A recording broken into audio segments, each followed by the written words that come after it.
Morning News Bulletin today, May 1st at 3:10 a.m., China's Beidou Astronomical Observatory reported exciting news. In 3 months an asteroid will visit Earth. Based on its flight trajectory, it will narrowly miss our planet, offering everyone a once-in-a-millennium opportunity to observe an asteroid up close. Another once-in-a-millennium event. How many miracles has our century already witnessed? Century-level floods, earthquakes, a once-in-5 centuries meteor shower, and now a once-in-a-millennium asteroid. The news these days is truly exaggerated. Inside the business sedan, the driver sneered with disinterest at such news. But in the back seat, Qin Bin's expression grew solemn. Because he knew this asteroid was not an astronomical wonder, but the beginning of an apocalyptic catastrophe. 3 months from now, this asteroid would not merely graze Earth, but strike the Pacific Ocean, directly ushering in the curtain of global disaster. Earthquakes, tsunamis, endless seawater drowning all lands except the Himalayas during a month-long submersion period, causing countless human casualties. After the unprecedented terrifying tsunami, global temperatures plummeted with a cold wave attacking equatorial regions down to -30 degrees. Then came nuclear radiation leaks, rat plagues, zombie outbreaks, and other disasters one after another. If you ask how Qin Bin knows all this, it's because he is a reborn person.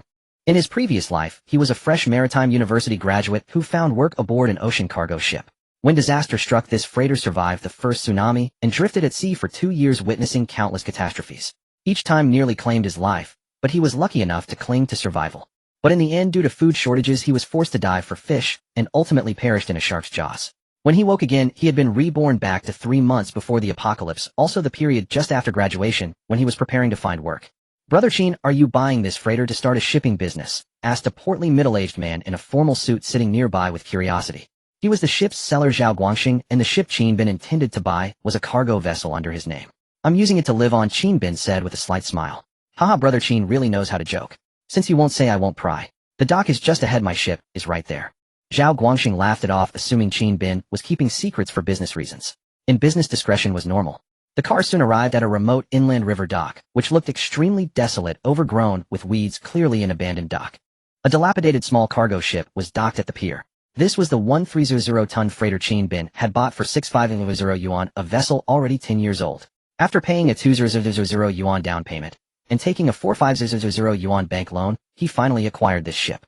It was the cheapest 1,000-ton vessel available, as normal ones would sell for over 9,000 yuan, and even then they weren't easy to find. "Hee, Brother Qin, here's your ship. The keys are yours now. This vessel belongs to you from today. Pleasure doing business. If you have any good deals, remember to include your old brother." Zhao Guangxing smiled and handed the key to Qin Bin. After some hollow pleasantries, he happily drove away. "Boss, the ship isn't exactly small. Did you really sell it to him for just 6,500? The driver asked while driving. "Why wouldn't I sell? If I don't sell now, it'll be stuck with me." Zhao Guangxing crossed his legs and said leisurely, "Anyway, someone's taking over the problem, so I've unloaded it." Meanwhile, on the other side, Qin Bin walked up to the cargo ship and muttered, "Finally bought a ship. The system should activate now." Ding! Congratulations to the host for successfully possessing a ship. The Doomsday Survival System has been activated. The system has finally arrived. Qin Bin rejoiced in his heart. According to the system activation conditions, the host needs to possess a 1,000-ton ship to activate the system. Therefore, to buy a ship, Qin Bin sold the old small 2-bedroom house in the suburbs left by his deceased parents, an old and shabby 60-square-meter apartment, in exchange for 5,000 yuan in cash. The minimum 30 down payment took 2,000, leaving 3,000 in cash. Real estate becomes worthless after the apocalypse. In the end times, food is the hard currency. Ding! With the system successfully activated, the main quest begins. To survive the apocalypse, the host must build a Noah's Ark. Main quest: build a Noah's Ark, starting construction and upgrades from this ship. Ding! The system begins scanning, analyzing this ship's data. Scan complete. Dilapidated cargo ship, weight 1,300 tons, length 76 meters, width 13.2 meters, depth 5.2 meters, draft 4.1 meters. This vessel cannot sustain apocalypse survival. Host, please upgrade as soon as possible. Ding! System tip: for each day the host survives based on the host's activities, corresponding survival points will be awarded. Settlement occurs at 1:20 noon daily for the previous day's survival points. Survival points can be used to upgrade the ship and purchase items and survival skills from the system shop. Host, please plan usage wisely. Survival points. Qin Bin was startled and opened his personal attribute panel. Host Qin Bin. Strength 8 normal 10. Agility 8 normal 10. Constitution 9 normal 10. Skills none. Survival points 0 inch. Seeing these attributes, Qin Bin shook his head with a wry smile. Years of study had made his body weaker than a normal person's. He would need to strengthen his training in the future, otherwise he couldn't cope with the harsh apocalyptic environment.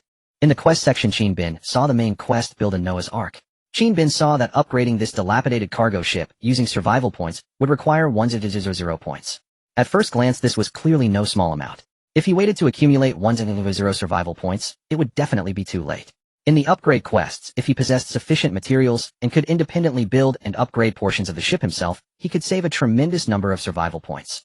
Upgrade quest overall progress 0. Hull upgrade hull requires 5,000 tons of carbon steel incomplete.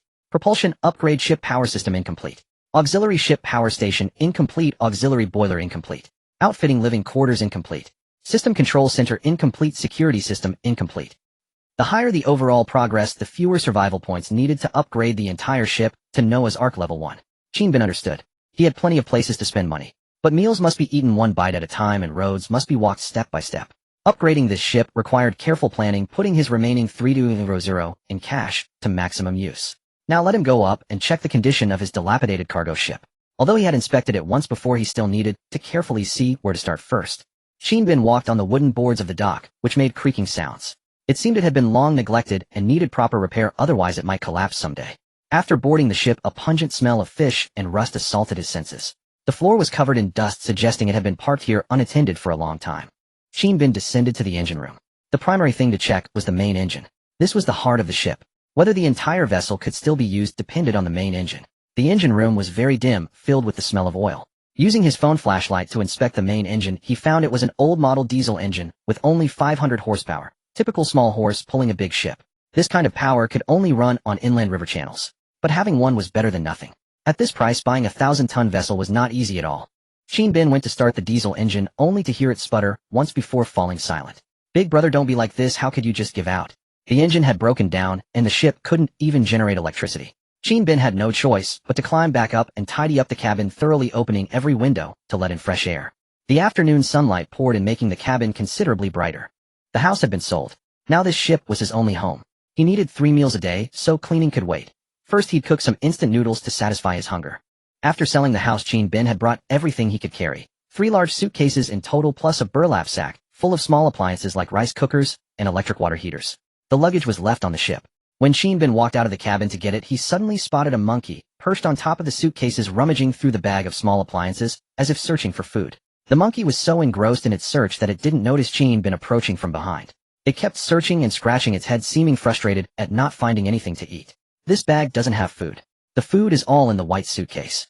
The monkey suddenly heard a voice from behind, startled badly, and immediately jumped off the luggage, leaping far away onto the railing, warily staring at Bin. Bin noticed bloody stains on the monkey's arm. It looked injured. It was also quite thin, likely malnourished. Poor thing. Looking more carefully, Bin recognized the monkey as a rhesus macaque, about half a person's height, with a red face, pointed snout, and very bright, intelligent eyes. Bin was studying the monkey, and the monkey was studying Bin at the same time. Man and monkey stared at each other inexplicably for quite a while. Are you hungry? Bin smiled. A stray monkey injured, and without food, wouldn't last more than a few days, either starving or falling prey to beasts. These mountains were full of wilderness and wild predators. The monkey didn't react, just stared at Bin. Seeing he seemed to mean no harm, it relaxed slightly. Bin opened the white suitcase, took out a bag of bread. Nothing nutritious, but enough to fill a stomach. He took 2 bags, tore them open, and tossed them to the monkey. The monkey glanced at the tempting bread, then back at Bin. Unable to resist the food's lure, it pounced, grabbed the bread, and stuffed it into its mouth, devouring both bags in no time. After eating, it still felt unsatisfied, staring intently at the other bread in Bin's suitcase. Still hungry. Have 2 more bags, but you shouldn't eat too much of this stuff.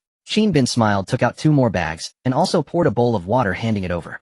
This time the monkey wasn't afraid. It ran up to Bin, took the food, then retreated a short distance before eating. After finishing, feeling thirsty, it drank the entire bowl of water. Finally satisfied, it licked its lips, and happily did a somersault on the spot. Seeing the little monkey was full, Bin decided it was his turn to eat. But without electricity, he couldn't use the electric kettle for instant noodles.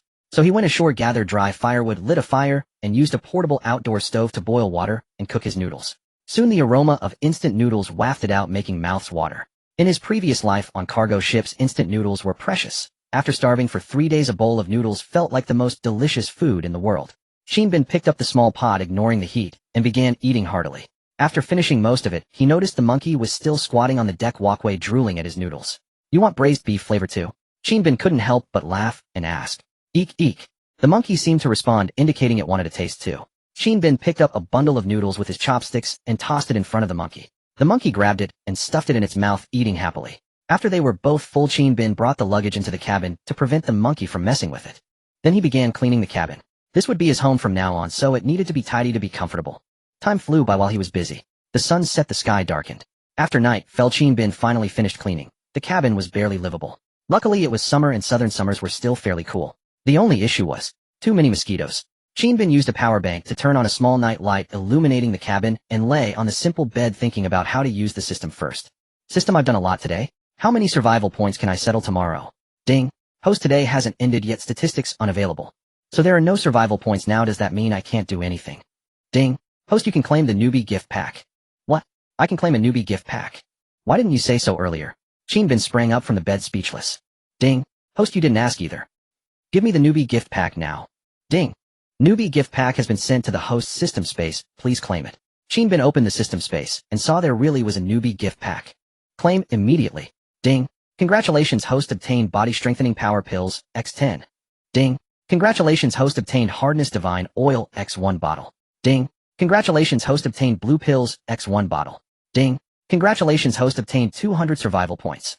After opening the newbie gift pack, 3 kinds of items appeared in the system space, and survival points went from 0 to 200. Bin looked at these 3 things speechless. Power pills. Hardness divine oil. Blue pills. What the heck are these? They look just like fake medicine. Bin immediately checked the system description. Body strengthening power pills after consumption can improve genes, comprehensively enhance physical fitness, increase strength and endurance. Has the effect of strengthening body. Each person can only take it once, additional consumption has no effect, purely wasteful.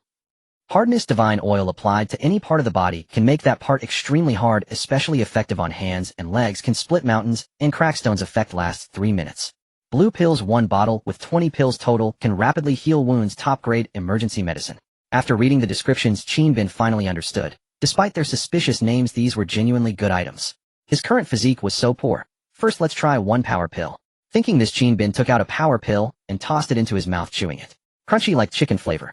After chewing and swallowing, a surge of heat immediately rushed from his abdomen, instantly spreading throughout his entire body, making him feel warm all over.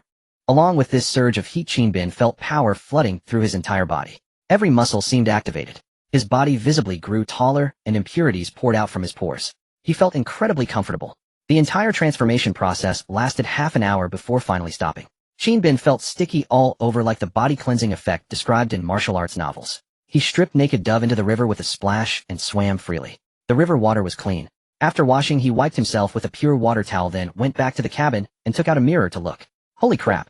Who is this handsome guy in the mirror? The drastic transformation in the mirror startled Bin, making him think he had misseen at first glance. His facial features became more sculpted, skin fair and delicate as a baby's, elevating his handsomeness by several levels.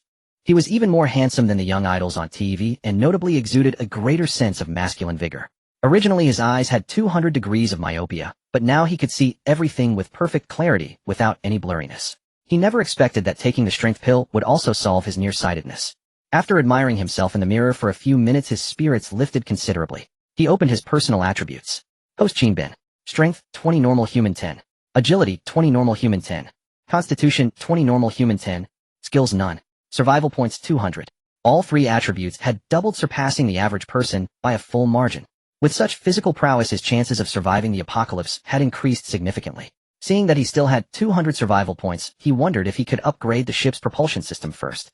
System, how many survival points are needed to upgrade this ship's propulsion system now? Ding. Host, according to system detection, the current propulsion system of this ship is classified as junk grade. Upgrading to the propulsion system required for Noah's Ark level 1 would require 500 survival points. What? 5,000 points. Bin was stunned. That was outrageously expensive. He immediately checked the propulsion system requirements for Noah's Ark level 1. The standard for Noah's Ark level 1 was a 500-ton vessel with an engine needing 30 kilowatts starting at 500 horsepower, enough to achieve a speed of 20 knots. No wonder. This ship only had 500 horsepower, a small horse pulling a big wagon. For a normal cargo ship, the basic rule was 1 ton of weight requiring 1 horsepower. So upgrading to a 500-ton Noah's Ark required at least 500 horsepower of engine power, and the entire propulsion system would need to be overhauled. If he bought a new marine diesel engine himself, he could probably upgrade the propulsion system with fewer survival points. System, if I buy a marine diesel engine with those specs, and then upgrade, how many survival points would it take? Ding. After system evaluation, if the conditions for Noah's Ark level 1 propulsion are met, the upgrade would only cost 100 survival points. Bin fully understood. That meant if he prepared the materials or ready-made equipment himself, he could upgrade the ship with fewer survival points. Once the ship's basic structure was mostly upgraded, the higher the upgrade progressed, the fewer points required. Without overthinking, he decisively opened JD.com to search for suitable marine engines. Marine engines typically consist of 2 main engines and 1 auxiliary boiler, also known as a secondary system. One engine was for daily use, the other as backup, and the auxiliary system was used while docked to supply power to other electrical equipment on board. After searching on JD.com, he finally chose a well-known domestic brand and sent the basic requirements for Noah's Ark Level 1 to the seller.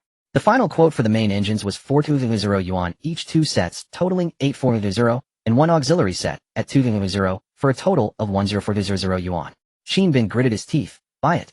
After haggling with the seller for 2 hours in the middle of the night, they finally agreed to knock off the odd amount, buying all 3 sets for 100 yuan. He paid the deposit, provided the address, and agreed on delivery in 2 days. The next day at noon, it was time to settle survival points. Ding. Survival points settlement begins. You cleaned the cabin and gained 20 survival points. You ate lunch and gained 10 survival points. You ate dinner and gained 8 survival points. You swam once and gained 10 survival points. You have gained a total of 98 survival points. After a busy day, 98 points were not bad at all. Another day passed. Bin waited 2 days. During that time, he cleaned out the cargo hold, planning to use it for the living area, food storage, and so on, and began drafting the construction plan for Noah's Ark. On the 3rd day, he settled the survival points for the 2nd day, totaling 125 points, more than the 1st day, since he had done more work. May 4th. Only 87 days left until the apocalypse. 2 days later, the engines finally arrived. The old master installer saw the dilapidated cargo ship and was stunned. Mr. Chinyu, you want to install these 3 engines on this ship? Are you sure? These engines were meant for a 5,000-ton vessel. How could they be installed on a little ship of just over 1,000 tons? And it was really shabby. Just leave the equipment here. I'll handle the installation myself. Bin paid the balance and dismissed the workers. The old masters shook their heads and left. Once everyone was gone, Bin said to the system, the equipment is here. Upgrade the propulsion system. Ding. Received. System is upgrading the ship's propulsion system for the host. The 3 machines vanished instantly. Ding. Upgrade complete. Bin returned to the ship and went to the engine room to check. Sure enough, 3 brand new engines were neatly arranged with all pipes connected. There were also 3 large tanks of diesel in the engine room. He added them all to the fuel tank and started ignition. The main engine hummed to life, circuits powered up, and lights turned on. Done. The models were all silent vibration dampening sets, so the noise in the engine room wasn't too loud, and he could sleep soundly in the cabin above. He ran all 3 machines, then switched to only the auxiliary engine for dock use, which was enough for basic living electricity needs. However, if he later added freezers, refrigerators, or planting areas, the power demand would be much higher. The auxiliary engine wouldn't be enough. He would need to install additional generators and even consider solar and wind power when designing the Noah's Ark. These were matters to think about later. After carefully planning the complete Noah's Ark, he would decide how to equip it. Buying the engines cost 100 yuan, leaving him with only 200 yuan in cash. After designing the Noah's Ark, he would have to budget wisely. Upgrading the ship cost money, and buying living supplies also cost money. Without careful planning, the 200 would be spent quickly. Bin climbed out of the engine room. It was time for dinner. With electricity, he could turn on lights and use appliances, no longer needing to burn firewood for instant noodles. He could cook hanging noodles on an induction stove and add a fried egg. No, a little luxury. 2 fried eggs. While humming a tune on the deck preparing to cook noodles, he suddenly saw the monkey already obediently lying on the railing waiting for him to cook. For the past 2 days, the monkey had shown up promptly at every meal to freeload. The two had become quite familiar, and there was a sense of tacit understanding. Monkey, pass me the hanging noodles. Bin pointed at the noodles on the ground. The monkey seemed to understand, jumped down, picked up the noodles, and handed them to Bin without any fear. Thanks, there's a portion for you later. Bin smiled as he took the noodles, but then noticed a fresh blood mark on the monkey's chest. Old wounds not yet healed, new ones added. You got hurt again, fighting with other monkeys. Bin shook his head. The monkey waved its arms and chattered noisily, as if describing to Bin how it had fought a great battle with a wild beast. Bin could not fathom what it was saying, but through its vivid gestures he came to understand. It had been fighting a mountain leopard, and its imitation of the leopard's movements was remarkably lifelike. How could a scrawny monkey like you defeat a mountain leopard? Look, you're hurt again. Bin shook his head and chuckled. Leopards are fierce beasts, no match for a monkey. The monkey raised its little head, a stubborn expression on its face, as if determined to fight to the bitter end, even if it meant death, showing a reckless devil-may-care attitude. Bin was genuinely worried that one day it would be gone, either killed in battle or succumbing to severe injuries along the way. Alright, I'll give you a hand. Bin pulled a small box of extra gum from his pocket, though it had been replaced with body-strengthening pills. He shook out one pill and handed it to the monkey. According to the system description, animals could also take it, and the effects were the same, but it could only be consumed once. The monkey scratched its head unsure what it was, but feeling hungry it took the pill and tossed it into its mouth chewing it. After swallowing it the monkey's eyes suddenly lit up. It leaped about excitedly, its fur seemingly glowing with brilliance. Soon it plunged into the water for a swim. When it emerged its body had grown to about 1.6 meters tall, nearly the size of an adult human. Moreover its yellow fur was interwoven with golden strands sleek and smooth, and its eyes were bright and piercing.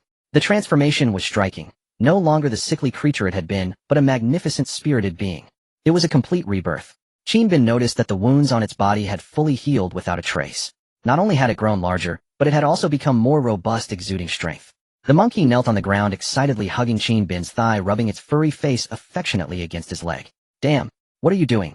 I'm straight. Qinbin exclaimed, startled, quickly pulling his leg back. The monkey scratched its head awkwardly, then imitated a human gesture, kowtowing to Qinbin while chattering away. Qinbin couldn't understand monkey language, but he could discern gratitude from its expression. It seemed the monkey intended to follow him. Huh. All right, from now on I'm your boss, and you're my little brother. Qinbin patted its head. The monkey was remarkably intelligent, and obediently lowered its head, grinning foolishly, clearly overjoyed. Calling you monkey doesn't feel right. I need to give you a proper name. What should it be? Qinbin stroked his chin in thought, then suddenly snapped his fingers with a smile. Since you're a monkey, and so intelligent, from now on you'll be called Sun Wukong. Qinbin clasped his hands together, and looked up at the sky. Old Master Wu, if you can hear me from the heavens, I hope you won't be offended. If you say nothing, then I'll take it as your silent consent. The monkey had no idea what Qinbin was talking about, but it happily jumped up and down on the spot. He boiled water for noodles, fried 2 eggs, and shared a bowl of noodles with the monkey. The monkey scooped up the noodles with its paws and devoured them ravenously. After eating, Qinbin checked his survival points, totaling 423 points. He wondered what he could exchange for these points in the system shop. In the system shop, low-point items included survival tools, medical supplies, and food. Things that could be bought with money, so they weren't worth wasting survival points on. He needed to find something special. Suddenly Qinbin spotted a skills section with various combat and survival skills such as military boxing, seahorse soft technique, and wilderness firestarting skills. But each cost over 1,000 survival points, rather expensive. Then he looked at the potion section, which was a mixed bag, some to enhance physique, some to increase strength, some to strengthen body parts, and even a hair growth potion, all costing over 1,000 points. It seemed that truly useful items required at least 1,000 survival points, with many costing 5 or 6,000, and some even 10,000. Items under 1,000 were few and far between. Finally, in the technology section, Qinbin spotted a promotional tag that read, "Buy one get one free," for only 300 survival points. What? Such a deal existed. Upon clicking, he discovered it was a super intelligent robot with an advanced AI system possessing immense computational power, 100 billion times that of the most advanced quantum computers. Its body was as tough as a tank, its strength rivaled an elephant's, and it came with a dedicated energy core. It was a household-type intelligent robot. Amazing. The system shop even had discounts and promotions. Buy one get one free, and only 300 survival points for a super intelligent robot. What an incredible bargain. With 2 robots to help with tasks, he could save a lot of effort. They could handle daily maintenance of the boat, construction, and material transport. Perfect labor force. Buy. He clicked purchase without hesitation. Soon 2 robots resembling the T-500 model from sci-fi movies appeared before Qinbin, one red and one blue. Hello, master. The 2 robots greeted him expressionlessly, their voices flat. Qinbin looked them over with satisfaction. They looked highly futuristic and quite impressive. I'll name you Worker No. 1 and Worker No. 2. Qinbin declared. Yes, master, the robots responded. The red robot became Worker No. 1, and the blue one became Worker No. 2. Qinbin smiled contentedly. Workers' spirit, workers' soul, workers are the elite. He hoped these 2 robots would excel in their role as workers, striving hard and dedicating themselves selflessly. Robots could work 247 year-round and required no salary. Truly perfect workers. But why was the system offering a discount and buy one get one free specifically for this model? Qinbin opened the detailed product page. It listed the robot's functions and usage instructions. When he scrolled to the bottom, he noticed a line of tiny text almost impossible to see. This robot is a semi-finished product. Under certain special conditions, it may exhibit bizarre, goofy behavior. Please use with caution. This product is non-returnable and non-refundable. No warranty, number 7-day return policy.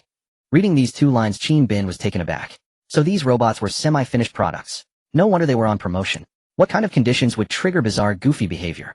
At least give a list of precautions. System. I want to file a complaint. Qinbin shouted. Ding. The system has no complaint function. Qinbin. Fine, as long as they work. He shook his head. Then he wondered, since these robots had intelligent AI, would they be more advanced than current computers? Worker No. 1, do you know how to design ships according to my requirements? Qinbin asked. Yes, master. We possess the most advanced and comprehensive design capabilities. Worker No. 1 said, and a metal panel on its chest lowered, revealing a computer screen. Qinbin was delighted. This was perfect. He could have them design his Noah's Ark blueprint. What would a super ship capable of surviving the apocalypse be like? This was the question that had been occupying Qin Bin's mind for days. One night, sitting at his desk, he designed the preliminary blueprint for Noah's Ark Level 1. Over the past 2 days, he had thoroughly familiarized himself with the entire vessel and understood the system's requirements for the Noah's Ark Level 1. It had to be designed as a 5,000-ton class ship. Considering that the Noah's Ark needed to survive an apocalyptic disaster, the core design requirement was safety. Qin Bin opened his notebook, which contained 3 safety schemes he had previously devised. The first was a circular design divided into inner and outer layers. The outer layer featured high-strength steel, providing sufficient impact resistance, but sacrificing considerable maneuverability. This lack of mobility would be a disadvantage in critical situations, so after careful consideration, he directly discarded it. The second was a reinforced hull design, offering strong wave-piercing capability and decent maneuverability. However, the upper deck's defense was relatively weak. While it could withstand tsunamis, falling rocks, or debris carried by the waves could damage the ship. This scheme was also discarded. The third option was a fully enclosed ship similar to the U.S. Zumwalt-class destroyer, a highly futuristic, fully enclosed warship. It had a sharp triangular bow, a wide hull that tapered at both ends with the superstructure positioned slightly aft of the center. The foredeck was a narrow, elongated triangle, while the aft deck was square, capable of accommodating aircraft and featuring an elevator. This design ensured the safety of a fully enclosed structure while also providing good maneuverability. The sharp bow offered excellent wave-piercing ability, and the wider hull provided sufficient stability. Even when facing a tsunami, the ship could briefly submerge itself, rendering it fearless. After deciding on the third scheme, Qin Bin downloaded images of the Zumwalt-class destroyer and sent them to Worker No. 1. Use this design as a base. Set aside the weapon systems for now. Modify the hull shape to ensure survival in an apocalyptic tsunami. Qin Bin said. Since the intelligent robot possessed superb design capabilities, it could refine this scheme further. Yes, Master. Worker No. 1 had barely finished speaking when in an instant a screen on its chest displayed the improved warship design. The superstructure was lowered and reshaped into an elongated oval, making the vessel appear even more futuristic than the original.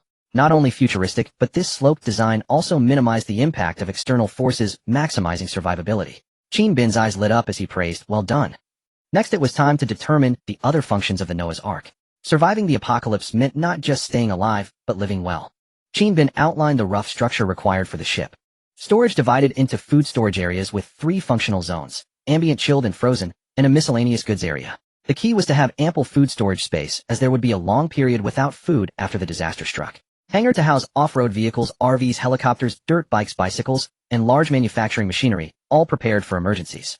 Living quarters primarily located beneath the superstructure connected to the ship's control room, providing accommodation and recreational facilities. Farming and rearing area, a self-sustaining food supply system within the Noah's Ark where fruits and vegetables could be grown and chickens, ducks, pigs, cattle, and sheep raised, ensuring a constant supply of fresh food. These 5 major structures could essentially meet the needs of post-apocalyptic survival and were a vital part of the ship's outfitting. The remaining components included the ship's propulsion system and the power generation system for daily life. The vessel would require a substantial amount of energy, primarily electrical. How to meet the power demand, how many generators of various types were needed, and how the circuits should be designed. These issues would be resolved by the intelligent robot. Qin Bin only needed to specify the requirements, and the robot would produce the design accordingly. So he entered all these requirements into Worker No. 1's system. Create a complete design based on these requirements, and list all the necessary construction materials. Qin Bin ordered. Yes, Master. Worker No. 1 responded. In less than a second, a full 3D render appeared before Qin Bin's eyes. Every circuit pipe and required material was listed in detail, a truly flawless design. Even the interior zones were rationally planned. The living quarters boasted a minimalist yet futuristic decor, functionally equivalent to a luxurious villa. It even included a home theater area, an indoor swimming pool, a gaming zone, and a multifunction gym. Critical systems such as ventilation, water purification, and electrical power were also supplemented. Truly worthy of a super intelligent robot. Absolutely amazing. Those 300 survival points were worth every bit. If a half-baked college student like him had to design the Noah's Ark, it would be a headache and a huge waste of time. Now with this perfect blueprint for the Noah's Ark, it was incredibly satisfying. Next, what he needed to do was to divide the functional areas according to the design, carry out preliminary modifications, prepare all materials, and strive to maximize the completion rate. Then when the time came, he could use survival points to upgrade the ship, in one click obtaining this near-perfect Noah's Ark. This was just like the game Age of Empires. As long as the required structures were built, you could spend gold to upgrade and enter the next era. As long as he had enough resources, theoretically the Noah's Ark could be upgraded indefinitely. However, each subsequent upgrade required even more resources. The currently designed Noah's Ark Level 1 was sufficient for the early stages of the apocalypse. Qin Bin's playstyle in Age of Empires was the turtle and boom strategy, massing a massive army and then overwhelming the enemy in one push. For example, when attacking a feudal era nation, he would always upgrade himself to a level that could crush the opponent before making a move. Turtling and developing was the true path. Facing the impending apocalypse, Qin Bin could not afford to be careless. He had to prepare thoroughly. Qin Bin imported the 3D design into his phone for easy access, then sent worker No. 1 outside to patrol the night. Lying in bed accompanied by the summer chirping of insects, he fell into a deep sleep. The next morning, after washing up and having breakfast, Qin Bin decided what to upgrade first. The hull. He needed to upgrade the ship's hull first before proceeding with the outfitting inside. The ship weighed 5500 tons in total, which meant it would require 5500 tons of steel. And this was no ordinary steel. It had to be low-alloy high-strength steel. Low-alloy high-strength steel is made by adding various rare metal elements to relatively inexpensive carbon steel, with the rare metals accounting for about 3 of the composition. This type of steel required advanced manufacturing techniques and was relatively expensive, but it offered excellent yield strength and toughness, with a yield strength of over 300 MPa. It was the standard material used in major warships worldwide. In addition to the low-alloy high-strength steel for the hull, a portion of specialized alloy steel, also high-alloy steel, was needed for the ship's structural connections and keel. Qin Bin searched online for product information. There were dozens of types of steel meeting these requirements, with the cheapest price being 400 yuan per ton. To purchase 5500 tons of such steel would cost at least 22 million yuan. 22 million. Even though he had mentally prepared himself, calculating the actual amount still shocked him. He only had 200 yuan in cash on hand. With such a huge shortfall, where could he get the money? On May 5th, with only 86 days remaining until the apocalypse, Qin Bin sat at the bow of the boat, gazing blankly at the surging river waters, burdened by worries over money. As the saying goes, even a single penny can defeat a hero, but the problem was that it was not a mere penny causing trouble. It was 22 million. Where on earth was he supposed to come up with 22 million? This was no trivial sum. To the wealthy, it might not even qualify as a modest goal, but for an ordinary family, it represented an astronomical figure. Sun Wukong lay beside him yawning, then glanced at Qin Bin's distressed expression and sat up to massage his shoulders, hoping to cheer him up. Qin Bin turned back, rubbing its head with a smile, and said, "I know you mean well. How about giving me some ideas? How can I raise 22 million in such a short time?" The monkey wore a thoroughly bewildered expression, unable to grasp Qin Bin's words. After scratching its head, it let out a couple of calls before pointing toward the cleaning robot nearby. Worker No. 2. It seemed to suggest it did not understand and should ask Worker No. 2, who looked more human-like. But upon seeing the robot, a sudden thought struck Qin Bin. What if he sold it? However, if he sold it, it would likely cause too much commotion. Given how advanced this technology was, drawing so much attention would make it nearly impossible to keep his Noah's Ark hidden. Authorities might dig deeper into it, creating even bigger problems down the line. Qin Bin quickly dismissed the idea, but then remembered something else from the system. The body-strengthening pill. Just one pill could improve his genetic structure, cure diseases, and enhance physical fitness. A perfect miracle remedy. If he sold it to the wealthy, he could probably make a substantial profit. But would anyone actually believe him? If he went around peddling these pills like an idiot, he would surely be branded a fraudster selling counterfeit medicine, and they would call the police immediately. Just as Qin Bin was deep in thought, his phone suddenly rang. The opening notes of a song echoed through the air. Qin Bin checked the caller ID. It was Bai Jie calling, and a smile spread across his face. Bai Jie's full name was Bai Jie, and they had been childhood sweethearts since they were young. She was 3 years older than Qin Bin, and because her given name's second character shared the same pronunciation as the word for sister, he had called her Bai Jie his entire life. When Qin Bin was in middle school, his parents passed away from illness, leaving behind only a dilapidated old house and nothing else. His relatives refused to take him in, but Bai Jie stepped up to help, taking care of his daily needs and studies. To Qin Bin, Bai Jie meant more than a biological sister. She was the person he valued most in this world. Bai Jie's circumstances were equally tragic. Her parents divorced when she was in high school, and neither wanted to raise her. They each formed new families, and aside from providing financial support, they had no further contact with her. Bound by their shared hardships, they became each other's emotional anchors, encouraging and supporting one another through adolescence and into adulthood. Qin Bin answered the call, and on the other end, Bai Jie's voice rang out like silver bells. "Where's my cutest, most handsome brother right now?" Qin Bin glanced around at the desolate, remote surroundings and chuckled. "Sis, I'm out in the suburbs of Nanshire." "Suburbs? What are you doing out there?" "I just finished my holiday overtime and got my bonus. Let me treat you to dinner." "Sounds good. I actually have something very important to tell you." What is it?" "Could it be you finally worked up the courage to confess your feelings?" "Wakak." A hearty laugh echoed from the other end of the line. Qin Bin smiled helplessly. "No, it's something else entirely, rather complicated. I'll tell you when we meet." "Oh, you bad brother, making me get excited for nothing. Come on over quickly, then run straight into your sister's arms. I'll be waiting at our usual spot." They settled on a time and place. Literally the old place, which happened to be a restaurant, actually named the old place a barbecue joint right in the heart of Nanchur. Qin Bin checked the time. It was nearly noon, so he needed to leave immediately. By the time he arrived it would likely be deep into the night. There was no helping it, this place was far too remote. Qin Bin changed into a set of clothes, left Sun Wukong and the two robots to guard the house, and stepped out the door. He trekked 8 kilometers on foot to reach the nearest small village, then took a tricycle from the village to the county seat, still under Nanchur's jurisdiction, before transferring to a bus bound for Nanchur. By the time he arrived at the barbecue shop, it was already 9 o'clock at night. Without a car, traveling was truly inconvenient. It took most of the day just to make this trip. He would definitely need to buy a vehicle on his way back. Qin Bin headed upstairs to the reserved private room, and pushed open the door to find Bai Jia waiting inside. It had been over a month since he had seen her, yet even after all this time her presence still took his breath away. Bai Jia wore a pale blue tight-fitting blouse paired with a pencil denim skirt, her smooth long legs immediately drawing attention, her fiery figure on full display. Beyond her striking figure, Bai Jia was exceptionally beautiful. Her oval face framed by willow leaf eyebrows, her delicate features more captivating than any screen actress. Back in college, she had been crowned the #1 campus beauty at Nanchur University, courted by countless admirers, many from wealthy families. Flowers and chocolates were plentiful, though all the candies and snacks had simply been passed along to Qin Bin. Qin Bin thought Bai Jia was beautiful, truly stunning. But perhaps having spent so much time together had raised his standards too high, making it difficult for him to find someone else to date. Because nobody compared to Bai Jia in his eyes. "Sis, sorry to keep you waiting." Qin Bin greeted her. Turning to see him, Bai Jia's face lit up with delight as she rushed over and pulled him into an embrace, rubbing his head against her chest. The softness of the moment made Qin Bin feel slightly embarrassed. "My cutest, most handsome little brother, I have missed you so much. Tell me the truth. Have you started dating someone?" Bai Jia asked with a smile, her hand playfully resting around his neck. Qin Bin chuckled wryly. Bai Jia remained unchanged, icy cold to outsiders, but carefree and affectionate with him. Sis, I have not, I really have not." Qin Bin protested. "Now that is more like it." Bai Jia pouted with an air of youthful pride before releasing him. Once they were seated, Bai Jia suddenly cupped Qin Bin's face in both hands, studying his features with visible surprise, then pinched his cheeks. "Xiao Bin, you seem different. How did you get so handsome? Handsomer than those young idols. And your skin. Goodness, it is fairer and smoother than mine. So soft like fresh tofu.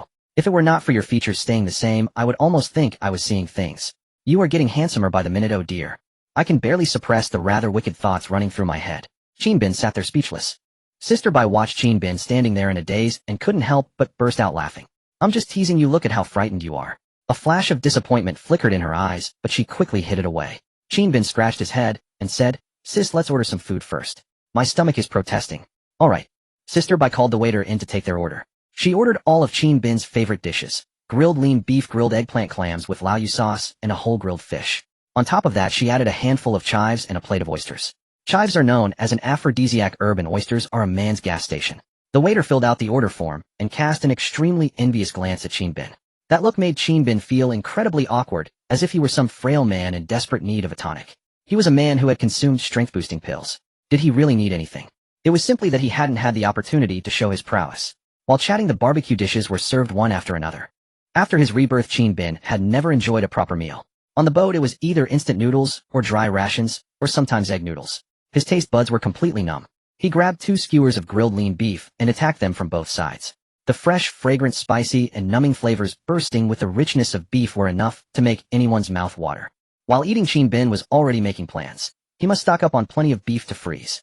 Then when the apocalypse arrived, he could still enjoy barbecue. How wonderful that would be. A plate of grilled lean beef was swept away by Qin Bin in no time.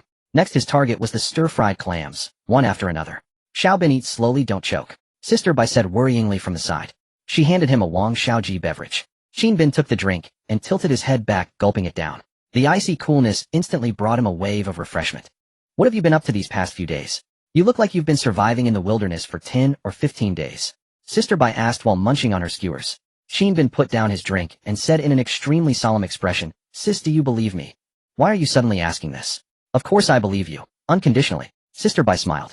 Qin Bin took a deep breath and carefully explained the impending apocalypse to her, including the global tsunami, climate anomalies, and biological mutations that would follow. Sister Bai listened in stunned silence, completely unable to process it all. Finally, Qin Bin took out his phone and showed her the Noah's Ark he had designed. A full panoramic 3D model, all based on real blueprints. At last, Qin Bin detailed his shipbuilding plan and invited her to join him in preparing for the coming apocalypse. Sister Bai was shocked for a long while, then her expression turned serious and she hurriedly said, "So you're planning to purchase 550 tons of low alloy high-strength steel? That's going to cost a fortune. Chinbin nodded. I've calculated it. At least 22 million. 22 million. That's indeed not a small sum. However, I have a classmate who is a supervisor at a steel enterprise. I should be able to get a better price, but it would still cost around 20 million. Sister Bai pondered for a moment. Yes, I only have 200 left in hand now. That's not even close. I need to figure out a way to make a lot of money. Chinbin mused. I still have 150,000 in savings here. You can use it too.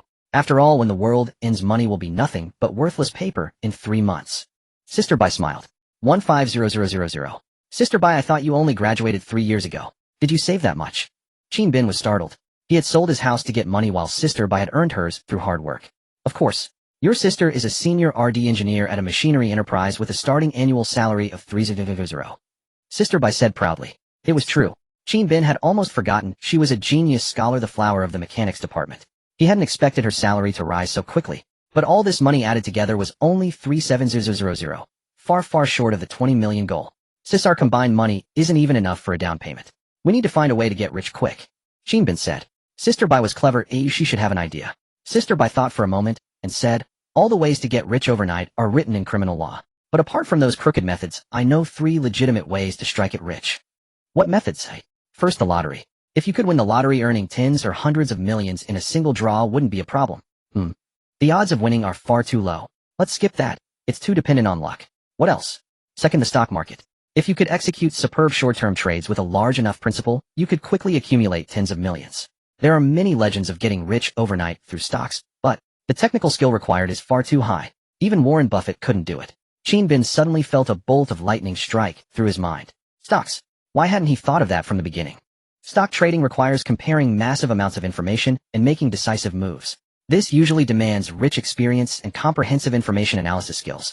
At its core, making money in stocks is about buying low and selling high, finding appreciating stocks and selling at the peak before risks appear. Whatever percentage the stock rises, your assets rise by the same percentage. In the past, some stocks priced at 10 yuan per share hit consecutive limit ups and climbed to over 100 yuan per share, multiplying assets by more than 10 times. This requires real-time data monitoring and filtering all available information, a task beyond human capability. But intelligent AI can do it. He had 2 super intelligent robots with computing power far surpassing that era. They could absolutely handle the trading. Worker No. 1 and No. 2 possessed supercomputing abilities. According to the system specifications, their computing power exceeded that of the world's most powerful quantum computers by 10 quadrillion times. They were simply not in the same league. With them handling it, as long as the principal was large enough, he was certain his assets would double in no time.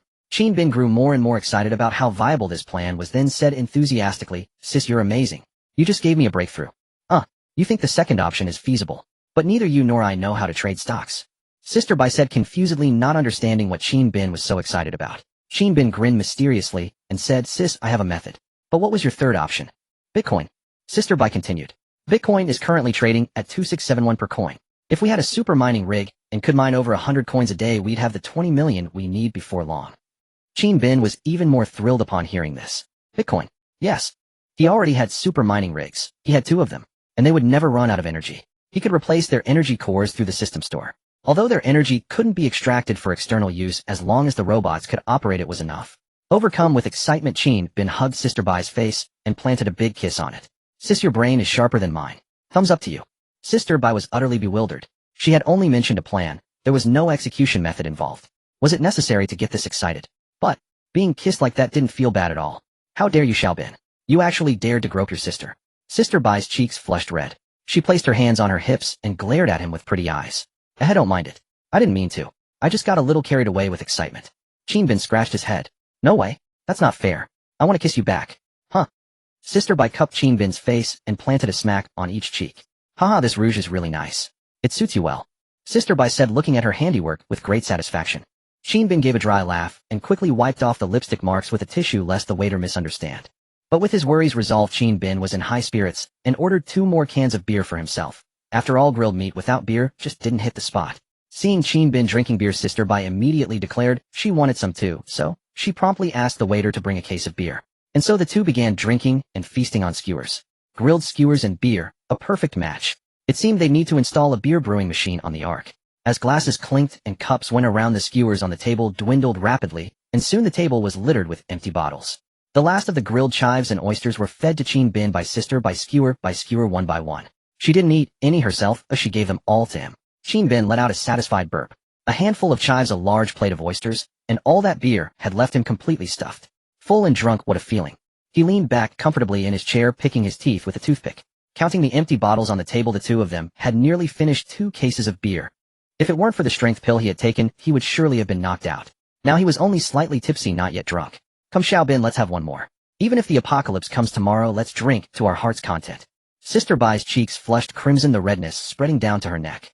Her eyes were hazy and her drunken demeanor was alluring. Sis, don't drink anymore. You'll get drunk if you keep going. Qin Bin waved his hand, but before he finished speaking, Sister Bai had already slumped onto the table.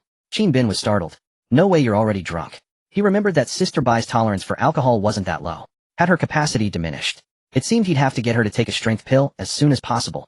Taking the strength pill would make one's body strong, meals delicious, and climbing stairs a breeze. You could go up 100 floors in one breath without your legs aching.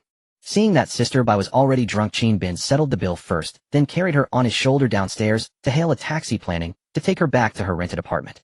In the car, Sister Bai leaned her entire body against Qin Bin, looking just like a couple. The old taxi driver glanced at them in the rearview mirror and chuckled. Young man, you're really lucky to have such a beautiful girlfriend. Qin Bin gave an awkward smile, not bothering to explain. Anything he said would only sound like an excuse. He had grown up with Sister Bai and always regarded her as a true sister. He had never considered her in that way. But at the taxi driver's remark, Qin Bin's heart stirred slightly. Soon the taxi arrived at their destination, a high-rise apartment building where Sister Bai lived in a studio apartment.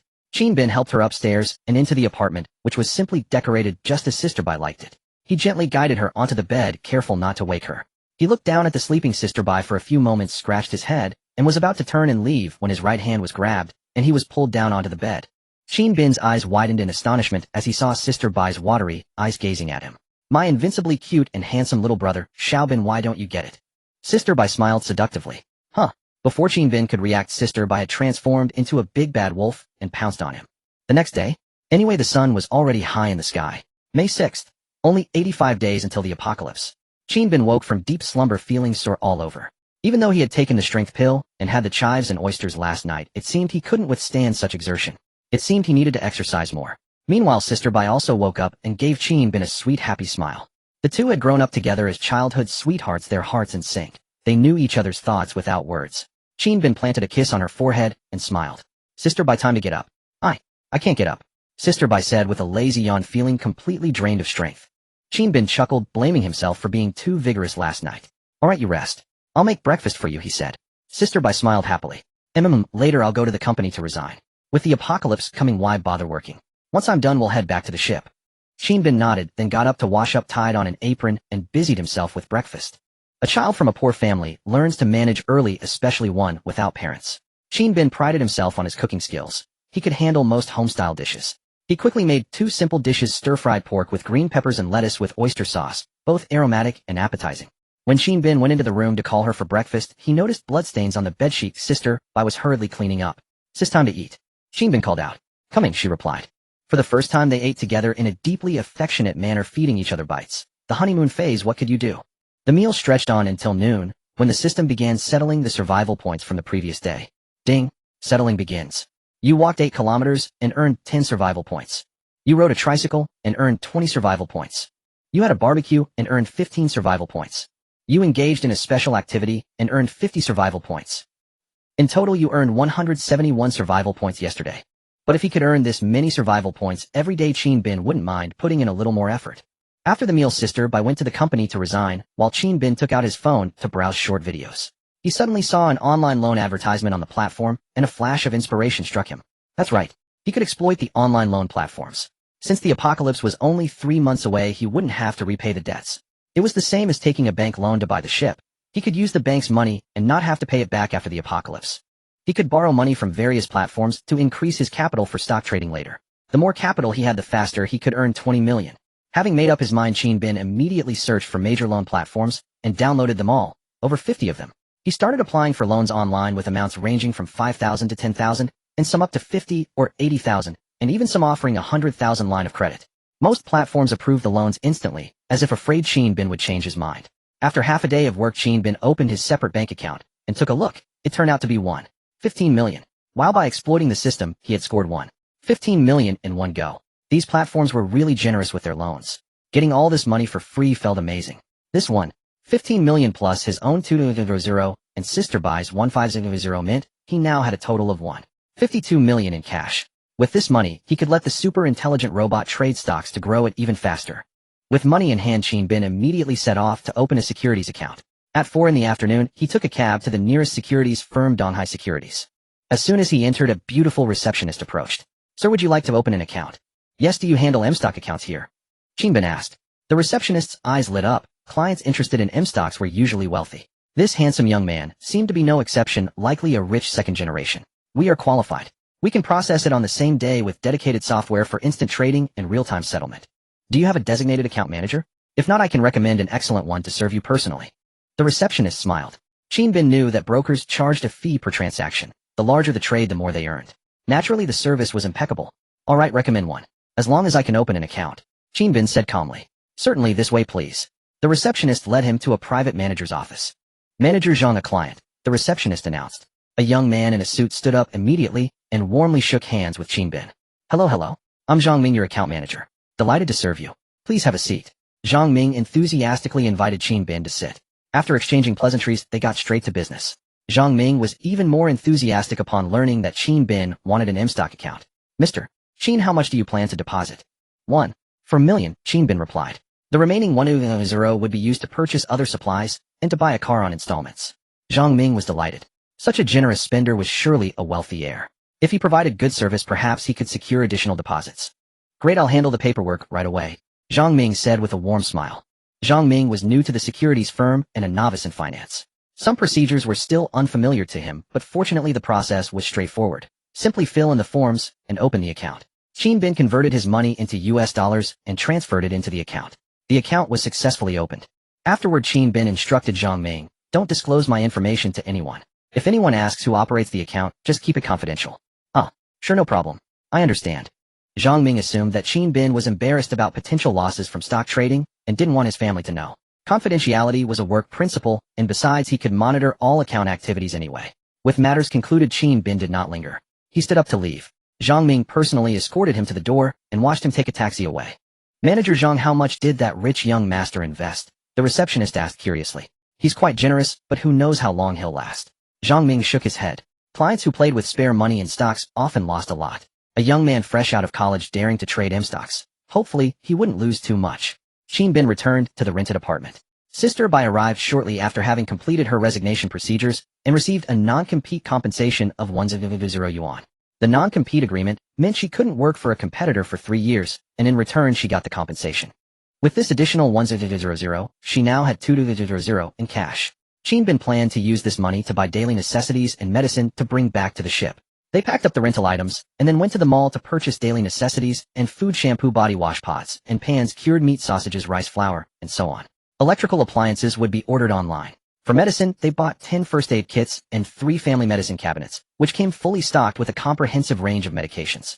They also purchased large quantities of anti-inflammatory drugs, painkillers, and trauma medications, buying 3 boxes of each, nearly emptying the stocks of 3 pharmacies, leaving the staff stunned. These items would be 100 times more valuable than gold in the apocalypse. When the end of the world comes, shelter, food, and medicine are essential. In addition, they bought medical equipment such as wheelchairs, pacemakers, blood pressure monitors, syringes, anything that might be useful or even unlikely to be used just in case. With so many items, Qin Bin asked the staff to ship everything. In one night, he spent over 800 yuan, leaving him with just over 1300. The next day, May 7th, only 84 days until the apocalypse. Early in the morning, Qin Bin went to a Car 4S store. He intended to buy a rugged Jeep SUV on a down payment, but the store had a promotional financial offer, 0 down car purchase. Why miss a chance to get something for free? He immediately decided to buy one on installments. Buying an extra car would just take up space. One was enough. Driving his new car, he loaded Sister Bai's luggage and the supplies bought the previous night and headed back to the shipyard. At noon, he settled the previous day's survival points, earning 112 points in total. As of today, Qin Bin had a total of 425 survival points. This amount was still far from the 100 points needed to exchange for something useful. Qin Bin quietly planned maybe he should work overtime. As long as his body could endure, he had to play a greater role in the critical early phase and earn more survival points. At 3 in the afternoon, Qin Bin and Sister Bai finally returned to the dock. Xiao Bin, is this your Doomsday Survival ship? Sister Bai teased, knowing it was a dilapidated cargo ship yet to be upgraded, but it was even more broken than she expected. She knew Qin Bin had mysterious abilities to upgrade the ship, so she didn't mind. She thought since she was with him, she would follow him anywhere. Any nest would do. Once the steel arrives, I'll upgrade the hull first. Then it'll be a brand new Noah's Ark. Qin Bin declared with ambition, his eyes full of anticipation. For now, let's hand the account over to the super intelligent robot to operate and start making money as soon as possible. Worker no. 1 worker no. 2. Qin Bin called out. 2 robots quickly descended from the ship. Their futuristic design amazed Sister Bai. Awesome robots. Are these the super intelligent robots you mentioned? So cool. Qin Bin smiled and nodded, instructing the robots to carry the items aboard. As he led Sister Bai onto the ship, Sun Monkey appeared on the deck, dashed toward him, and gave him a big hug. Haha monkey, you missed me that much in just 2 days. Qin Bin said, happily ruffling its head. Sun Monkey jumped onto the railing and obediently massaged his back. Such a clever monkey. So cute. Sister Bai joyfully stroked its head. Sun Monkey was initially uncomfortable being touched by a woman, but seeing how close Sister Bai was to Qin Bin, it knew she was part of the family and didn't avoid her, looking a bit shy instead. Alright, let's have worker no. 2 operate the account first, Qin Bin said. Entering the cabin, he instructed worker no. 2 to immediately learn all financial knowledge and the latest trading rules. Master, I've finished learning. In less than a second, worker no. 2 had accessed and absorbed all commercial and financial content from the internet. Could start operating the account now. Qin Bin said, logging into the account on its simulation system. Worker no. 2 immediately began trading. The screen changed rapidly, and soon the operations were too fast to see. But the next moment, Qin Bin's phone received text message alerts. Your M-Stock account gained 1241. Your M-Stock account gained 987. Your M-Stock account gained 1568. Oh my god, the super intelligent robot is incredible. Listening to the incessant notification chimes from his phone, Qin Bin couldn't stop grinning. This was all money. Money. American dollars, get it. Reaping leaks in the American stock market. Worker no. 2. Do your best today and earn me more money. Qin Bin chuckled. Yes, master. Worker no. 2 replied. Qin Bin turned to worker no. 1. You handle the mining. Mine Bitcoin. Bitcoin is a type of cryptocurrency, a compilation of cryptographic algorithms, where each special solution equation yields only one unique result, endowing every Bitcoin with uniqueness and scarcity. The total number of all special solution equations amounts to only 21 million, meaning Bitcoin's maximum supply will never exceed 21 million coins. Mining Bitcoin with conventional equipment requires substantial energy consumption and considerable time, presenting a certain barrier to entry, so few people engage in it. Currently, approximately 17 million Bitcoin have been mined, leaving ample room for further extraction. Qin Bin downloaded the mining software online and had worker no. 1 crack it for use. Provided there is sufficient computing power and energy, Bitcoin output could theoretically surge exponentially. Let's begin mining now. Qin Bin instructed. Very good, master. Worker no. 1 replied. With the 2 super intelligent robots dispatched, Qin Bin and Sister Bai tidied up once more, ready to begin their blissful cohabitation life. Before he knew it, the sun was nearing its descent. Qin Bin took out the newly purchased portable stove to prepare a meal. This portable stove was an essential item for outdoor survival. It could carry a liquefied gas cylinder, and when cooking was desired, the cylinder could simply be inserted into the stove for immediate use with firepower comparable to a home kitchen stove. Qin Bin took beef and side ingredients from the mini refrigerator, preparing to make a signature dish, boiled beef and chili sauce. Wukong, come help me prep. Qin Bin called out from the deck toward below the boat. Sun Wukong, hearing Qin Bin's voice, agilely leaped aboard and rushed toward him. Sun Wukong is so intelligent. Sister Bai exclaimed in surprise. He's extremely clever, especially when food is concerned. As long as I mention food, he'll always come running no matter what he's doing. Qin Bin said, proudly grinning. Haha, then I'll go pick vegetables with him. Sister Bai grabbed a vegetable basket and accompanied Sun Wukong to harvest vegetables nearby. At first, Sun Wukong wasn't quite adept, but after watching Sister Bai demonstrate a few times, he quickly learned. Exceptional aptitude indeed. With Sister Bai and the monkey lending a hand, Qin Bin finished cooking in under half an hour. A pot of spicy and aromatic boiled beef and chili sauce was perfectly presented. The fragrant spiciness lingered in the air. Sun Wukong's eyes widened, staring intently, drool trickling down as he eagerly rubbed his paws together. Wukong, stop staring. You can't eat that. I cooked noodles for you. Eat them over there. Qin Bin carried the dish away, leaving a thoroughly bewildered Sun Wukong behind. Bringing the meal back into the cabin and placing it on the table, Qin Bin found Sister Bai had already poured red wine and lit candles. Instantly, a romantic atmosphere filled the space. A Sichuan-style candlelight dinner. No steak, only boiled beef, yet absolutely wonderful. Come, Xiao Bin, let's toast. Sister Bai raised her glass of red wine, speaking charmingly. Bathed in candlelight, she appeared exceptionally enchanting and captivating. All right. Qin Bin sat down and clinked glasses with her. Xiao Bin, do you think I look pretty in this outfit? Sister Bai tugged at her dress and asked with a smile. Pretty, Sister Bai, you're the prettiest. Qin Bin answered sincerely. Sister Bai truly lived up to her reputation as the top beauty of Nanda University. Such a sweet tongue. Open up. I'll feed you a piece of beef. Sister Bai picked up a slice of beef and offered it to Qin Bin. The two shared a knowing smile, overflowing with happiness. Pure pity. Sister Bai felt a sweet warmth in her heart along with a profound sense of security, as though she now had someone to rely on. Xiaobin, you feed me too. After speaking, Sister Bai opened her mouth, waiting expectantly. Alright, Sister Bai, here, have a sausage. Xinbin picked up a slice of ham sausage, but suddenly realized the phrasing sounded rather inappropriate. An awkwardness washed over him. Glancing at Sister Bai, he found her delicate face flushed crimson, the colors spreading all the way down to her neck. Xiaobin, you're learning bad habits. Sister Bai gazed at him with watery, mischievous eyes, a trace of shyness coloring her demeanor. Xinbin. The two devoured the entire pot of beef in no time. After satisfying their appetites, Sister Bai cleared the tableware and returned to the cabin room to discuss purchasing steel with Xinbin. She had a university classmate who served as a supervisor at a renowned steel enterprise, so she immediately placed a call. After some cordial pleasantries to reconnect, Sister Bai got straight to business, inquiring about the price of low-alloy high-strength steel. Upon learning that Sister Bai needed it for building a ship herself, the classmate promptly approved a discount. The finest grade of low-alloy high-strength steel, normally priced at 450 yuan per ton, would be offered at a bulk buyer rate of 420 yuan per ton. This price was typically reserved for orders exceeding hundreds of thousands of tons, representing a full 700 yuan per ton below the market average. Xinbin, committed to buying only the best, decided not to skimp on the hull. After all, so much had already been spent. A little extra wouldn't make a significant difference. At 420 yuan per ton, requiring a total of 5500 tons, the cost came to 1 million yuan.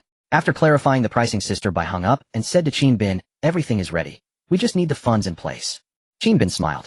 It all comes down to tomorrow. Checking his American stock account, he found his profits had skyrocketed to over $3 before the market closed. Getting rich overnight through stock trading was no exaggeration. These super-intelligent robots were truly formidable. Gazing at Sister Bai's profile, her graceful figure, and her perfect face, Xinbin suddenly felt an inexplicable surge of passion. Sister Bai, sit down. Let's do something together. Xinbin smiled. Xiaobin, what's wrong? What is it? Sister Bai asked in puzzlement. Xinbin pulled her into his embrace.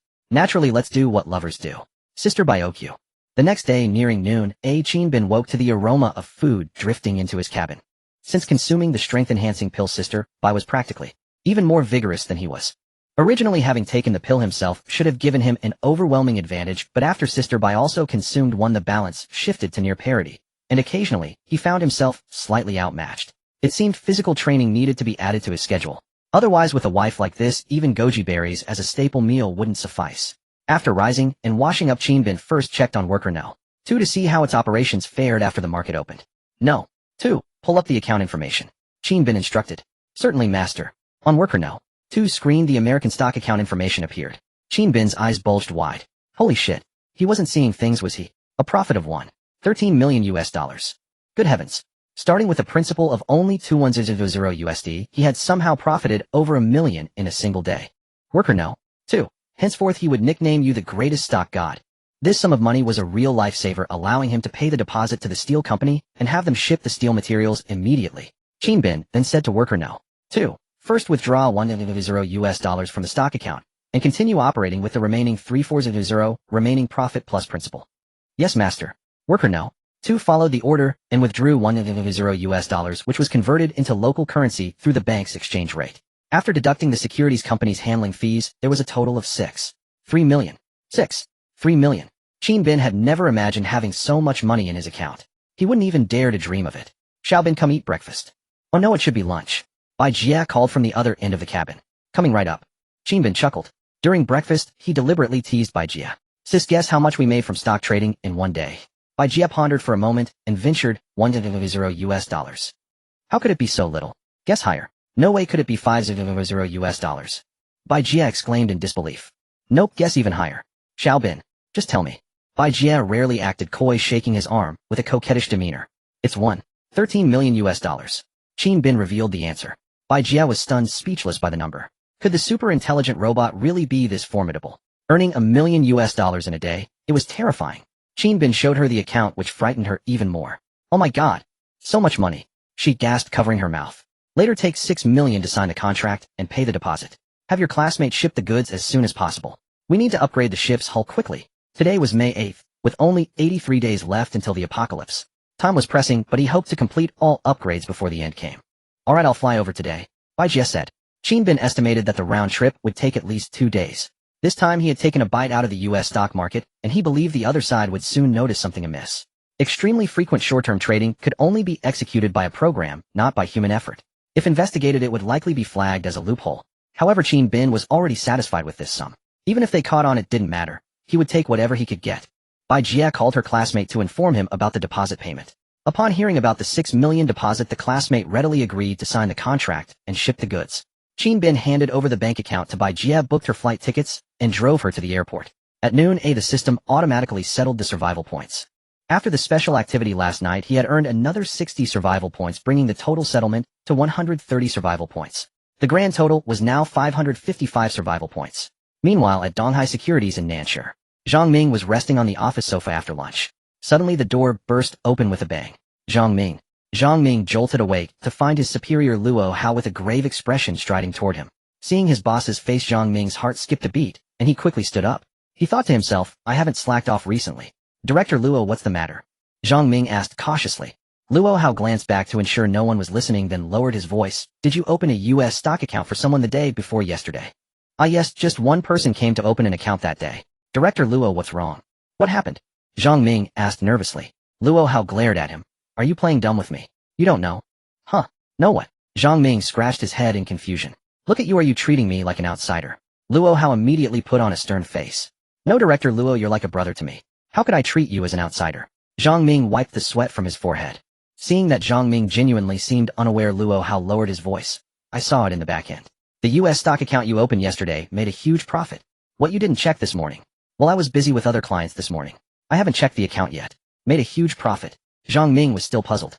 Luo Hao pulled him to the desk and told him to check the back end himself. Zhang Ming immediately opened the system and looked up Qin Bin's account. When he saw the profit amount, he was dumbfounded. Holy crap, what is this? 13 million US dollars. Zhang Ming's eyes bulged in shock. How is this possible? He stared at the number in disbelief. He clearly remembered that this account was only opened the day before yesterday. How could it have made such a huge profit in such a short time? It was utterly incredible. Xiaozhang, are you hiding something from me? Making money on your own isn't fair. Luo Hao snorted. Because every investment account under a client manager's name would generate a large commission. The 13 million had already been withdrawn, and the company had deducted over 200 in handling fees, from which Zhang Ming would receive a substantial commission. Moreover, the fact that someone could make so much money in 2 days was suspicious. Zhang Ming might have also benefited from opening the account for him. Take a look at the stock trading records. Luo Hao said. Zhang Ming immediately checked the transaction history and was even more stunned. There was a full list of operations, many of which were simultaneous short-term trades across multiple lines. There were even cases where multiple stocks were bought and sold within the same second. This was a speed impossible for humans to achieve. It was definitely program trading. Over the years, with technological advancements, there had indeed been many stock trading assistant software tools that greatly improved efficiency, but nothing this exaggerated had ever been seen before. It was truly shocking. What kind of god-level software was being used? Its intelligence must be extremely high. Zhang Ming, I recruited you into the company. I've treated you well, haven't I? You know about this client, right? Be honest with me. Luo Hao asked in a low voice. Well, I know a bit, but not much. At the time, he only invested 1 million, which converted to just over 2,000 US dollars. I thought he was just a rich second generation, so I didn't pay much attention. Zhang Ming confessed. This is not something a rich second generation could pull off. With such a tool in hand, he's a first generation rich. Luo Hao said solemnly. Director Luo, are you thinking? Zhang Ming suddenly sensed Luo Hao's ulterior motive. He caused this stir, which will definitely trigger a reaction from the U.S. stock market. Trading halt system upgrades, restrictions on ultra short-term trading and trading hours. His account will certainly be suspended. But contact this client. Tell him we'll handle the account opening. As long as he's willing to share the software, we'll split the profits 3 ways and continue making money. There's no problem. A glint of greed flashed in Luo Hao's eyes. Qin Bin was feeding the monkey, giving it specially purchased animal dry food. He had stocked up 10 large bags, enough to last a year. However, the monkey's appetite was growing, and its body was becoming more robust. If this continued, it would eventually become a bottomless pit. The monkey let out a chirp, glanced outside the boat, and gestured wildly, as if signaling something to Qin Bin. Qin Bin looked up and saw the weeds swaying as something seemed to be approaching, but hadn't yet emerged. Go check it out, Qin Bin said with a smile. The monkey was highly intelligent and could easily understand Qin Bin's intentions. Moreover, it had been serving as the guard of Noah's Ark these days, familiar with every blade of grass around. Such tasks were always its specialty. Qin Bin had great confidence in it. After consuming the strength pill, even if a lion were to appear now, it likely wouldn't be a match for the monkey.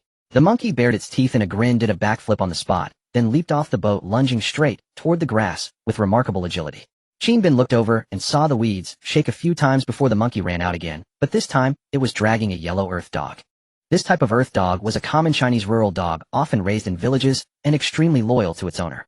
The yellow dog was small, likely less than a year old, and had been starved to skin and bones, its belly sunken, its body filthy. It seemed like a lost puppy from the village, probably wandering in the wilderness for quite some time. 2 more days of hunger would likely have been fatal. The monkey holding the puppy by the scruff bounded onto the deck in 2 leaps, and placed the little yellow dog before Bin.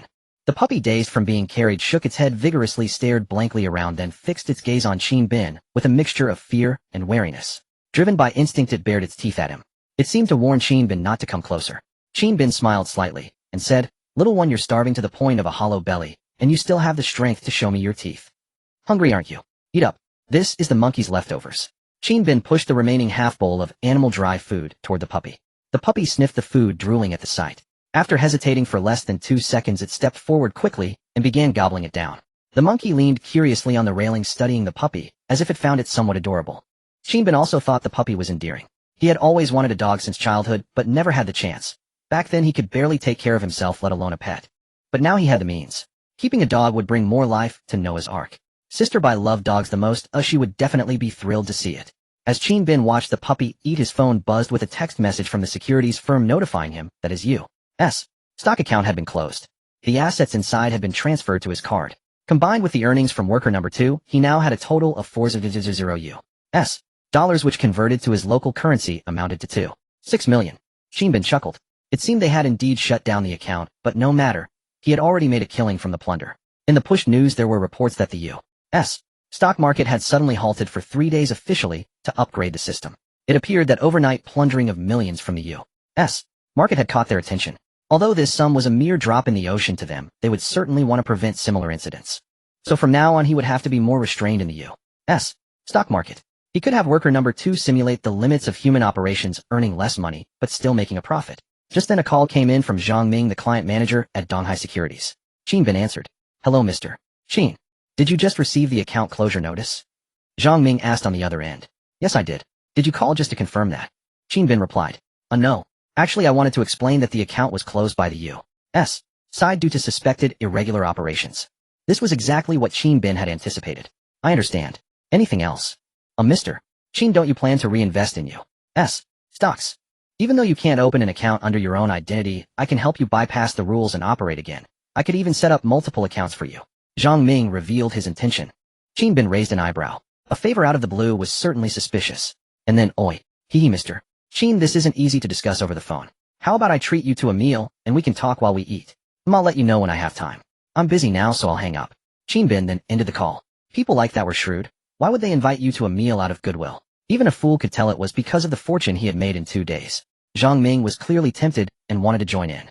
But it was better not to get involved with someone like that. Besides, they weren't even close. What if he stabbed him in the back? Moreover, he had another money-making scheme now, one that could yield an even bigger windfall. After a moment of contemplation, Bin instructed the monkey to feed the puppy and give it water after eating, then returned to the cabin. With no new orders, worker number 2 autonomously went to clean up. Highly intelligent. Worker number 1 remained standing where it was, following its last command to dig continuously. Beep, beep, beep. Please replace my energy core, master. Worker number 1 said. It had only been a few days, and an entire energy core was depleted. Mining must have consumed a lot of energy. Bin exchanged 10 survival points from the system store for an energy core. This item was only usable by super-intelligent robots. Without a tool to convert the energy, he could only look on with envy.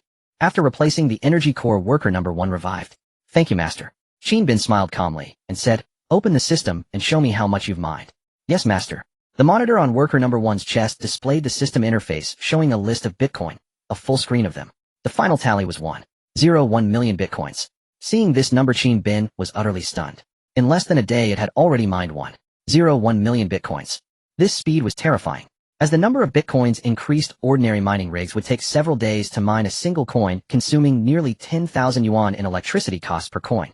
Due to blockchain technology, each Bitcoin had to be fought for, with computing power requiring interaction with other Bitcoins to complete a mining operation, making each coin unique. In other words, worker number 1 had single-handedly seized 1.01 million Bitcoins through sheer computing power in less than a day. If not for the constraints of Bitcoin's nature and other system limitations, given worker number 1's capabilities, it could have mined all 21 million coins in a second. Nevertheless, 1.01 million Bitcoins were already plenty. At the current trading price of 2671 per Bitcoin, if the value held it would be worth tens of billions of dollars. But Bin understood that dumping this batch of Bitcoins would absolutely crash the market. The value would plummet wildly, possibly even before the sell-off was complete. No buyer could absorb such a massive quantity of Bitcoins. A large-scale sell-off would likely trigger panic among investors, creating a chain reaction and causing a sharp price drop. Therefore, dumping everything was extremely foolish. Bin suppressed his excitement and calmly thought as long as he operated wisely he could still make a huge profit from this. After much deliberation, Bin decided to sell a portion of his Bitcoin in batches simultaneously, ensuring the quantity was not too large to prevent a sharp drop in value. He then instructed worker No. 2 to wildly spread news of Bitcoin purchases, creating a feverish illusion of rampant buyers. Once the value climbed further, and before the initial batch of Bitcoin was sold, he would unload the largest wave of Bitcoin to crash the market. Sell as much as possible. This way more people would be willing to take over these virtual currencies. By the time they realized the trading volume far exceeded normal levels, it would be too late to react. After formulating the plan, Bin had worker No. 2 access the foreign internet and enter the dark web. The dark web, a highly mysterious realm for ordinary people, was the primary hub for Bitcoin trading on the foreign internet. Most of the global cryptocurrency traders were foreign players who frequently used Bitcoin for money laundering. Large sums of money transacted through Bitcoin. This time Bin's target was those with massive demand for such services. They would often hold large amounts of Bitcoin, and when payments were due they would transfer Bitcoin to clients who would then release the Bitcoin, and the original holders would buy it back with cash, thus completing the entire money laundering operation. For example, if they needed to pay B for an illicit business that couldn't be transacted through banks, they would first transfer a corresponding value of Bitcoin to B. Then B would sell the Bitcoin to another company owned by A, and that company would pay B by purchasing the Bitcoin. Thus no direct connection existed between A and B, as Bitcoin's extremely private transaction features made it virtually untraceable. The venue for these transactions was the dark web. Bin had worker No. 1 enter the dark web and register an account on a trading platform using a virtual IP address. Bin then composed sale listings for Bitcoin, ensuring that any interested buyer would reach out to him. Next, through the foreign internet, he opened small foreign bank accounts, available via online application with minimal documentation. Worker No. 1 fabricated a foreign identity. These banks were specifically designed for pass-through fees, charging higher commissions, but offering superior security and confidentiality. After completing these steps, Bin simply waited for buyers to come knocking. Just then the sound of a car reached from outside the boat. Bin looked out the window and saw a truck. It appeared the goods purchased in Nanshire had arrived. "Is Mr. Chin here?" a middle-aged man, the assistant, called out as he stepped down from the truck. "I'm here." Bin briskly walked down from the boat. "Hello, Mr. Chin. This is your shipment. Oh, everything is inside. Please sign for it." The middle-aged man produced a list of all items. Subsequently, 2 workers opened the truck's cargo compartment and began unloading the goods. Bin checked each item against the list, confirmed everything was correct, and signed on the spot. "Mr. Chin, would you like us to help carry them up?" the middle-aged assistant asked warmly. "No need, I'll handle it myself." Bin declined his offer. You'll carry them yourself? Are you sure?" The assistant was taken aback. There were dozens of boxes, large and small, and they were not light. Bin nodded. "All right, you can go now." Hearing that Bin truly needed no help, the assistant said no more and boarded the truck to leave. After the vehicle drove away, Bin summoned the 2 robots to carry the boxes. These robots possessed immense strength, effortlessly lifting individual boxes weighing over 100 Gene into the boat's cargo hold. Bin had them arrange the boxes by category. Once all were moved, he opened them one by one. These goods were primarily the items purchased together with Sister by in Nanshire. The bulk consisted of various dry provisions. There were rice and flour, all vacuum-sealed and compressed. Stored at suitable temperatures, they could last over 2 years without issue. In total, there were 10 large boxes of rice, flour, and dry goods weighing 200 kilograms, enough for 2 people, and a monkey consuming about 3 Gene of rice and flour daily, to last just over 2 years. In the apocalypse, ample food reserves were essential. With food in hand, there was no worry in the heart. Moreover, after the apocalypse, food would become the true hard currency indispensable for trading other supplies. Bin planned to stockpile a large quantity of food for emergencies. The second type of food was canned goods. Canned food, deep sterilized and vacuum sealed, was extremely durable. Under proper storage conditions, it could typically be preserved for 3 to 5 years. This was just the normal, edible time frame. For highly salted items like cured meats or smoked meats, they could still be consumed even after 10 years of storage. When food became scarce, having canned goods to eat would be a true luxury. This was another type of food Bin intended to stockpile in large quantities. The third type was military-style compressed biscuits and self-heating meals. Military compressed biscuits were made from wheat flour, fat chocolate powder, and other high-calorie ingredients dehydrated and compressed. A single piece the size of half a palm could meet an adult's basic caloric needs for 2 days, providing strong satiety.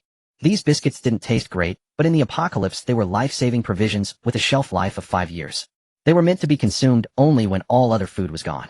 Moreover, for bartering other supplies during the apocalypse, military compressed biscuits were ideal, more valuable than rice or flour. Self-heating meals were rice that could be cooked by adding water along with packaged dishes like curry beef or steamed pork with rice flour.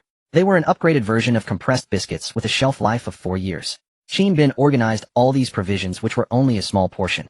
Once he earned money, he would need to purchase far more. Just then worker no. One emitted a beeping sound. Shin Bin glanced at the screen. Someone on the dark web was inquiring. A buyer had arrived. He set down his work and used worker no. One's built-in translator to communicate with the other party. The other party first asked how much Bitcoin he had. Shin Bin directly asked how much they wanted. The other party, assuming Shin Bin was a major Bitcoin holder, immediately requested 100 coins. That was worth over $20 million. Shin Bin's eyes lit up. Truly a big client. I have it, but I need to trade at a fixed time 100 Gotham City time. Agreed, the other party replied without hesitation. Shin Bin had chosen a fixed time to accumulate more buyers for the first step of his plan, simultaneous trading. Released the first batch of Bitcoin at its highest value. Inside the FX investment company on Wall Street, USA Kuerte closed his computer and prepared to leave work, humming a tune, clearly in an excellent mood. Kuerte, what? Did you find money? A blonde female colleague asked with a smile. Kuerte spun around in his chair and laughed. God bless my dear AI Wayer, the task assigned by the boss is hopeful to be completed. Oh, 10,000 coins is no small number. The market circulation is tight now, everyone wants to hold on to them for appreciation. Is someone willing to sell? AI Wayer asked doubtfully. I just got lucky and happened to encounter someone selling Bitcoin on the dark web. I directly asked for 10,000 coins, and to my surprise he agreed without hesitation. Kuerte laughed. AI Wayer worriedly said, won't there be any problems?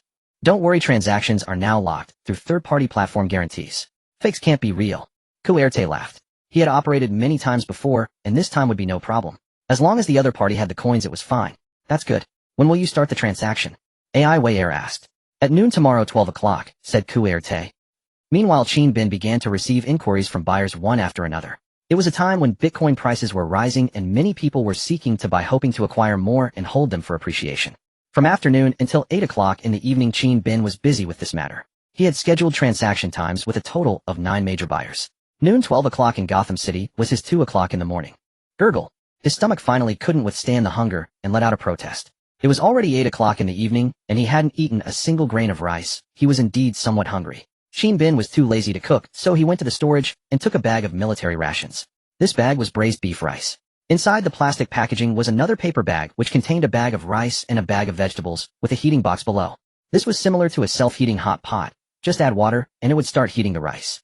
Shin Bin poured water into the self-heating box, then opened the rice bag and added water to it. After setting it up, he tied the opening of the paper bag. The paper bag had pre-cut openings, and soon steam rose from the openings. Shin Bin was eating this kind of self-heating meal for the first time and found it quite novel.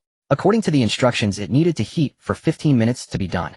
15 minutes passed quickly, and Shin Bin opened the bag. A burst of hot steam rushed out. He took out the rice and poured the braised beef on top, and a serving of braised beef rice bowl was complete. Apart from being a bit less appealing in appearance, the aroma was surprisingly not much different from what you'd get at a restaurant outside. Shin Bin's appetite was whetted. He started eating with the provided wooden chopsticks. After one bite, he found it quite good. Though not astonishingly delicious, it was quite fragrant. If he could eat such meals during the apocalypse, it would be a heavenly life. He must buy more to stock up. After eating, he took out pet dry food to feed a monkey and a dog. Sun Monkey was lying on the ground playing with the little yellow dog. Over the day, the two little ones had become quite familiar. The little yellow dog loved playing with Sun Monkey and always pestered him. Come time to eat. Shin Bin laughed, placing 2 portions of dry food in front of them. The little yellow dog, upon hearing Shin Bin's voice, was no longer nervous. Instead, it ran over quickly, rubbing its head against Shin Bin's calf, wagging its tail. Animals' emotions are very pure and direct. This was the little yellow dog's way of acting coquettishly toward Shin Bin, indicating that it liked him very much. Shin Bin rubbed its little head and said, "All right, you two eat quickly. Monkey, after you finish, give the dog some water." Sun Monkey seemed to understand Shin Bin's words and obediently nodded. "You two play by yourselves. It's getting dark, be careful not to fall into the water. I still have some things to do," Shin Bin said as he stood up and left. He planned to attract more customers so that he could sell more in the first batch. Just then his phone rang. He opened it and saw a video call from Bai Jie. "My handsome and adorable brother, have you had dinner?" Bai Jie said with a charming smile. She wore light makeup and was dressed quite formally, exuding the aura of a professional beauty. "Just ate, sis. How's it going on your end?" Shin Bin asked. Bai Jie took out a contract and smiled. "It's done. They can arrange shipment early tomorrow morning. By sea it will take 3 days." Qin Bin heard this good news and said, great. As long as this batch of steel arrives, we can upgrade the hull. I'll take the early morning flight now. I'll arrive at the airport around 6 tomorrow morning. Bai Jie said. Why so rushed? You can sleep well and come back tomorrow noon. No, I miss you. Bai Jie pouted. Come on, give me a kiss. Moi moi. The two exchanged air kisses, very sweet. They showered each other with full affection. After hanging up the video, Qin Bin returned to the cabin and continued looking for customers on Worker No. 1. He worked from 8 o'clock to 12, finding a total of 12 buyers, and scheduled a unified time at 2 o'clock in the morning. Qin Bin rested for a while, and at 2 in the morning, he went online on time. 1. Tell them $3,700 per coin. Let them report their numbers. As soon as the transaction is confirmed, immediately ship the coins to the guarantee platform. Qin Bin instructed. Okay, master. At this moment, the first buyer who had inquired sent a message. Hey buddy, time's up. Are your coins ready? My money is ready, I can trade anytime. Qin Bin grinned and replied, 3,700 per coin, want it? Yes, the other party replied without hesitation. Good, it's already sent to the guarantee platform. Make payment there and get the goods. Qin Bin then sent a string of digital code to him. This was the transaction code of the dark web guarantee platform. Each transaction had a unique random code. Inside the FX investment company on Wall Street, USA Kuerte obtained the transaction code and immediately verified it. On the guarantee trading platform, there were indeed 100 coins waiting to be traded. Kuerte was overjoyed. It seemed the other party indeed had some stock. He had put out 1000 coins without hesitation, and the price was only a bit higher than the market price. He probably still held a lot of coins. If he knew that Qin Bin held 1.01 million bitcoins, he would probably go crazy. He then purchased the 1000 coins on the guarantee platform, spending a total of $37 million. After paying, he immediately received the 1000 bitcoins. Kuerte was delighted, his work goal achieved. At this moment, Qin Bin also received the first payment. After the platform's commission deduction, it was a total of $36.5 million. Qin Bin gasped at the amount. This was over $30 million. Converted to his country's currency, it should be over 200 million. Amazing. He earned over 200 million from just one sale. So satisfying. Master, the second transaction is complete. Account income $10.1 million. Master, the third transaction is complete. Account income $4.5 million. Master, the fourth transaction is complete. Account income $21 million. Worker No. 1 reported messages one after another. Each income was millions, tens of millions. Qin Bin took a deep breath. He had struck it rich. This time he had truly made a fortune. All 12 transactions were completed within just 3 minutes. Qin Bin had Worker No. 1 check the account balance. The foreign bank account had received a total of $151.30 million in incoming funds. Over $150 million. In just 3 minutes, he had earned over $150 million. The myth of overnight wealth creation in the crypto world was indeed no mere legend. The total market capitalization of Bitcoin had already soared to $10 trillion, making it the world's largest virtual currency trading market. In comparison, this $150 million was merely a drop in the ocean. Yet for Qin Bin, this sum was already an astronomical figure. He stared at the money in his account, pondered for a moment, and decided it was time to initiate the second phase of his plan. He still held over 9,000 coins in his hands, and he could earn even more. The second phase of the plan was to inflate the coin's value. He had to seize the window before these coins entered circulation, creating a time lag to drive up Bitcoin's price, encouraging others to hold while he dumped them frantically. This maneuver had to be executed within an extremely short time frame to maximize profits. It was all about exploiting the information gap in a brief period. Before they could react, countless institutions and retail investors would rush in to buy, rapidly driving up the coin's value, while he offloaded massive quantities on the side. This tactic, in simpler terms, was known as harvesting the leaks. Such practices were common in the stock market and cryptosphere, mostly orchestrated by big capital, with retail investors being the ones harvested. After careful deliberation, Qin Bin mapped out the entire plan. He had Worker No. 1 open 9 more accounts at small foreign banks, using a total of 10 accounts to execute the sell-off. These accounts were all for transaction settlements, thereby raising the bar for investigation. By the time anyone thought to look into it, the apocalypse would already have descended. If he didn't earn more now, when the end of the world came, all the money in the world would be nothing but worthless paper. Too rough even for wiping oneself. After remotely opening the virtual accounts, Qin Bin had Worker No. 1 spread by requests for Bitcoin all over the dark web. Worker No. 1 was a super intelligent robot, and within moments millions of various purchase requests flooded the dark web and the open internet. Meanwhile, Qin Bin directed Worker No. 1 to use the 150 million to aggressively acquire coins from small holders, dozens, hundreds at a time. To inflate the market atmosphere, buying from large holders was useless, only buying from the multitude of small holders worked. They were the most blind, lacking the data sources and analytical thinking of big corporations.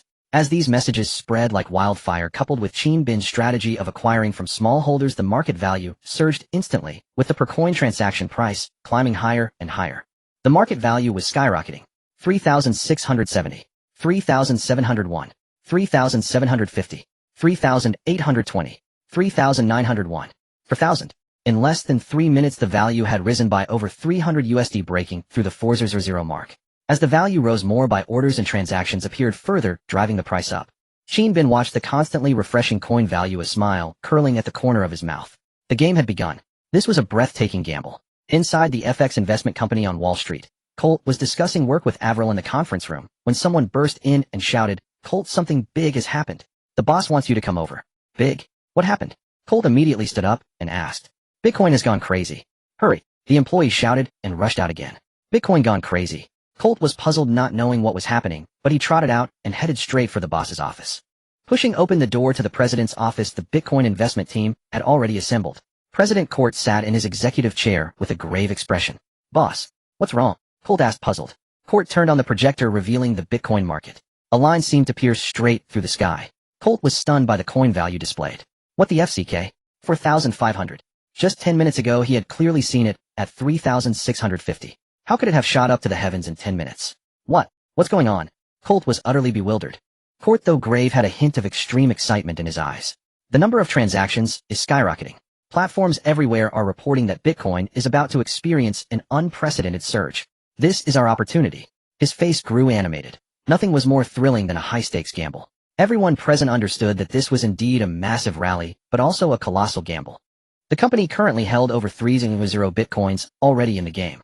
In this gamble, winners would become fabulously wealthy while losers would lose everything. Swiftly ramp up purchases. Mobilize $10 billion to buy as much as you can. Court declared. Everyone present gasped at the figure. The boss was putting $10 billion into the gamble. Boss, this. Colt tried to advise, but Court cut him off.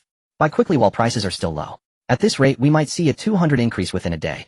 Hearing the boss's determination, the employees had no choice but to comply. They set to work collecting coins from all over the world. Wall Street was the world's wealth center, teeming with investment firms like this one. Companies that survived here were all wolves. They were hunters of wealth. These firms had only one goal: make money, big money. As FX stepped in, more investment institutions worldwide caught wind and joined the fray. In an instant, the entire crypto sphere descended into a state of extreme, uncontrollable frenzy. Countless retail investors and institutions scrambled to buy Bitcoin, causing its value to soar like a rocket. 1 hour later, Qin Bin watched as the coin value on the chart broke through the 600 mark. In just 1 hour, the value had nearly doubled. Meanwhile, most people in the market were holding, with only a tiny fraction of coins circulating, creating a scarcity that further fueled the insane price surge. Rising coin values meant everyone's assets were also rising. But assets were still assets, not cash. This was nothing but a bubble being inflated. Everyone wanted the bubble to grow bigger so their wealth would increase faster. But as the asset bubble expanded, so did the risk. At that point, it would be a race to see who could escape first. Qin Bin didn't plan to wait for the coin value to peak. Selling then might yield high prices, but he probably wouldn't sell much. The time to sell was now, at the beginning of the rise when demand was strongest. He would dump to as many buyers as possible simultaneously. The slower they reacted, the more he would earn. Now that Bitcoin circulation was extremely tight, it was time for him to enter the game. He had over 900 Bitcoins in his hands. The currency value was still soaring, with circulation already extremely scarce, and buyers were clamoring everywhere.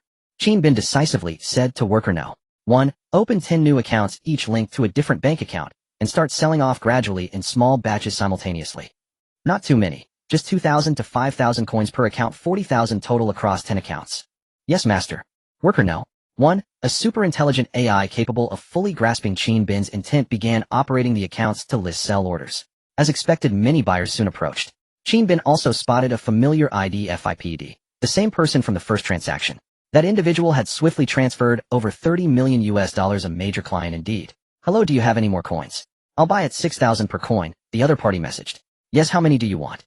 Qin Bin replied, a smirk curling at the corners of his mouth. A big fish had arrived, and of course he intended to fleece them. These people would likely hold for a long time, only selling when the price peaked. Given the current market momentum, breaking through the 10,000 mark within a day seemed entirely plausible. Even buying now would yield a double return by the time it reached 10,000. Doubling, or even tripling one's assets in a single day. That was the madness. How many do you have?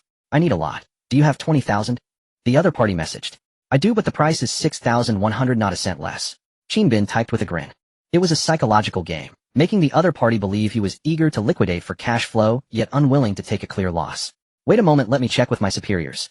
At FX Corporation on Wall Street, Colt rushed into the boss's office, excitedly exclaiming, "Boss, someone is selling a large amount of coins. They can even offload 20,000. What's the price?" Court asked. "They're asking for 6,100. Buy immediately, take all they have." Court decided on the spot. "Alright, I'll ask him again." Colt said, returning to his workstation and sending a message. "How many more coins do you have?" "Whatever you have, I'll take them all." Qin Bin shook his head with a smile. He had over 900,000 coins in hand. How could anyone possibly absorb that? No fund or financial conglomerate in the world could swallow that many coins.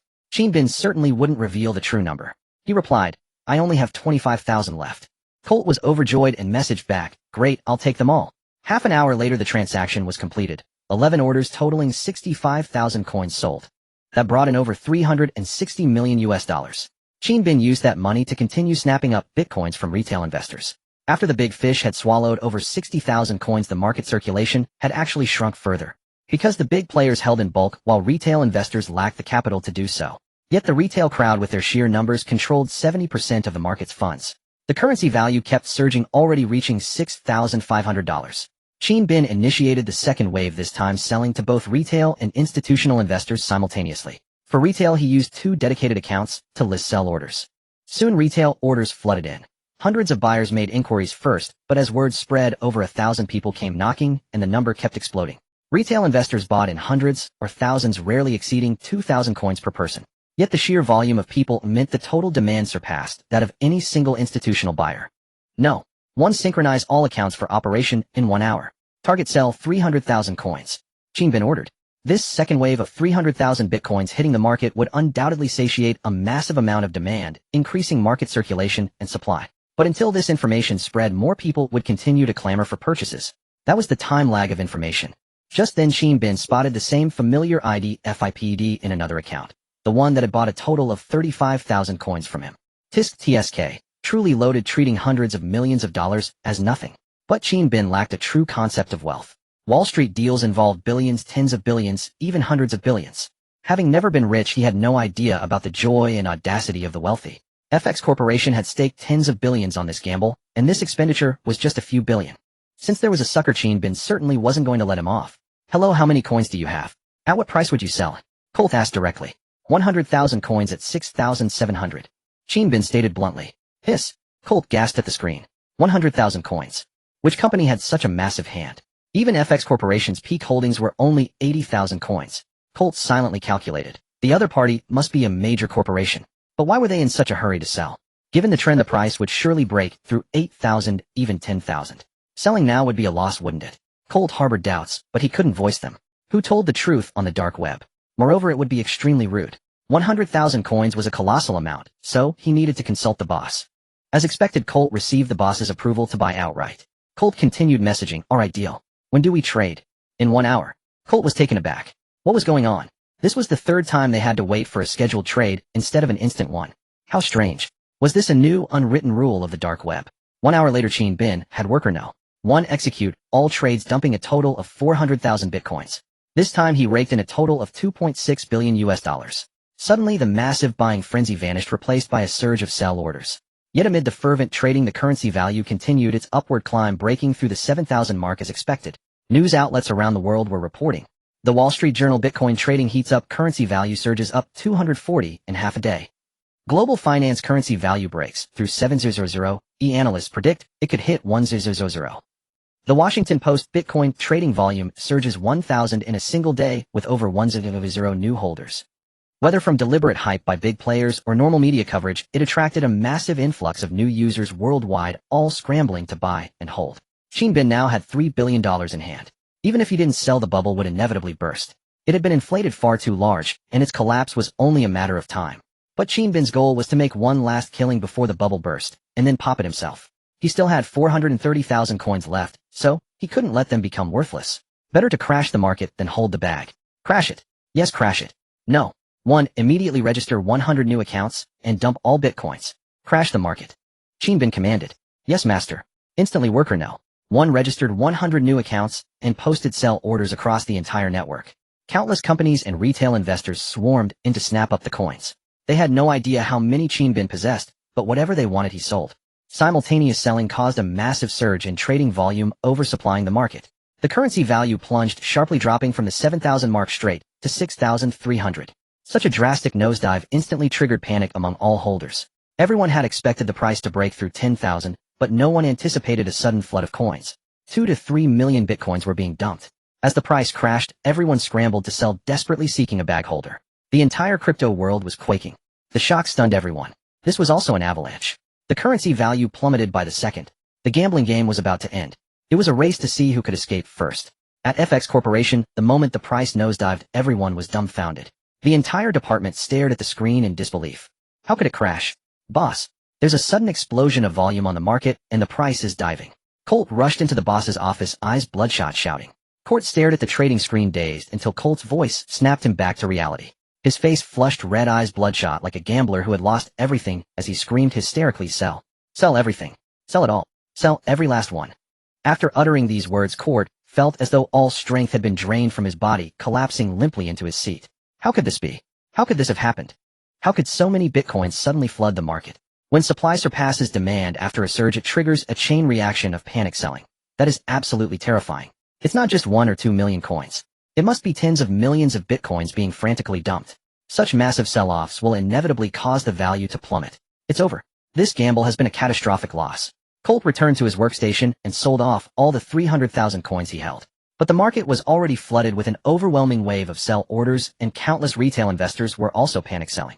No one was buying. The bubble had burst. In less than an hour, the value had dropped to as low as 2,000. It was even lower than before the surge, and it continued to decline further. From 7,000 down to 2,000, all holders were caught in a brutal sell-off, their assets evaporating, and the market was filled with wailing and lamentation. It's over. This time it's truly over. The company is bleeding money. Colt muttered, staring blankly. This gamble had cost the company at least $2 billion US dollars. If the value continued to fall, the losses would only grow. In less than a day, the cryptocurrency market had experienced a dramatic rise and fall. That day the world was shaken. Previously, the whole world was optimistic about the growth of the crypto market, even expecting it to break 10,000, but no one anticipated this sudden surge of supply, now plunging to the bottom. All social media platforms were flooded with trending topics about this event. That day was also called the darkest moment by those in the crypto circle. But Bin no longer cared about the aftermath, for he was now joyfully tallying his gains. Across 10 different bank accounts, his total accumulated income reached $5 billion and 300 million US dollars. Calculating this sum, Bin drew in a sharp breath. Holy crap, this was truly an overnight fortune. And not just any ordinary fortune. If only the apocalypse weren't coming with this money, he could live a carefree, blissful life for the rest of his days. The joy of the rich is beyond imagination. But in less than 3 months, the end of the world would arrive, and all this money would become worthless paper. Today is May 9th, 10 a.m. With only 82 days left until Doomsday. In the remaining time, he must upgrade Noah's Ark as quickly as possible. That means from now on there is only one thing to do: spend money, and spend money again. And he must spend lavishly as much as he could. Strive to convert as much money as possible into supplies before the apocalypse. There was only one goal: to upgrade this ship to level 1 Noah's Ark. Bin instructed worker No. 1 to gradually transfer the funds from overseas bank accounts into the local bank account in batches. At the exchange rate, 50 billion US dollars could be exchanged for over 30 billion in local currency. This money was more than enough, and he could spend it freely, recklessly, spending as much as he wanted. Spending all this money in just over 2 months, Bin had no idea if he could manage it. He sighed, never thinking that one day spending money would become such a headache. After handling matters, his stomach rumbled loudly. Having been busy for a whole night and a day without even a sip of water, he was both hungry and tired. After washing up, Bin heated up a serving of curry beef, ate his fill, and then collapsed onto the bed, falling into a deep sleep. He slept until he naturally awoke, glanced at his phone, and saw it was already 3 in the afternoon. His energy was fully restored. Judging by the time, sister, I should be back soon. Checking his phone, he saw numerous deposit notifications. The account had successfully received 13 billion in local currency. From now on, he was a billionaire, Among the messages was one from sister by saying she was about to arrive at the county. Bin slapped his forehead. He had overslept and almost forgot to pick her up. He quickly got up and dressed. In his mind, he checked the survival points from the previous day's system settlement. You earned 10 survival points for eating a meal. You earned 15 survival points for feeding your pet. You earned 9 survival points for using the restroom. You earned 10 survival points for making a phone call. In total, he had accumulated 99 survival points. His total now stood at 654 survival points. Not bad. He had done quite a bit yesterday. He was still over 300 points short of the 100 needed to upgrade the hull. It seemed he would need to engage in some special activities a few more times. After getting dressed, he drove out to the county to pick up Sister Bai. The drive to the county took an hour, and he successfully met her at the station. Sister Bai looked a bit tired, travel-worn. "Aha, my handsome brother," she exclaimed, ignoring the stares of passers-by, and rushed to Qin Bin, embracing him tightly. "Handsome brother, I missed you so much." Qin Bin gave a dry smile. "Sis, you've only been gone for a day? I miss you even after just one day away." Sister Bai wrapped her arms around Qin Bin's neck, acting coquettish for once. Their striking good looks made them a very eye-catching couple of handsome man and beautiful woman. "Tisk tisk, these siblings have such a good relationship," an old man remarked. "Old man, they're a couple. But flaunting their love in public like this is really painful for us singles," a young man lamented with a bitter smile. Qin Bin smiled and pinched her cheek, saying, "Come on, get in the car. I have something very important to tell you." "Something very important? Could it be? Are you planning to propose to me?" "Don't worry, I'll definitely say yes." Sister Bai covered her mouth with a laugh. Qin Bin wore a mysterious expression, smiled slightly, and said, "I'll tell you when we're in the car."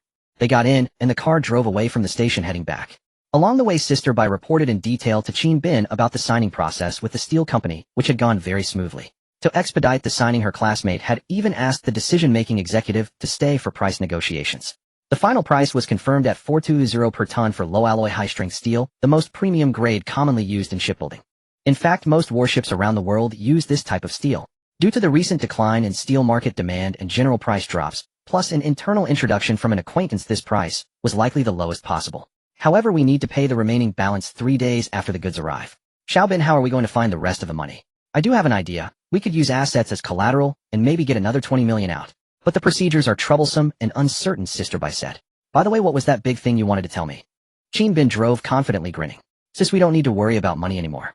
What I want to tell you is right there in my phone. Open my account and take a look." Sister Bai was taken aback, not knowing what game Qin Bin was playing.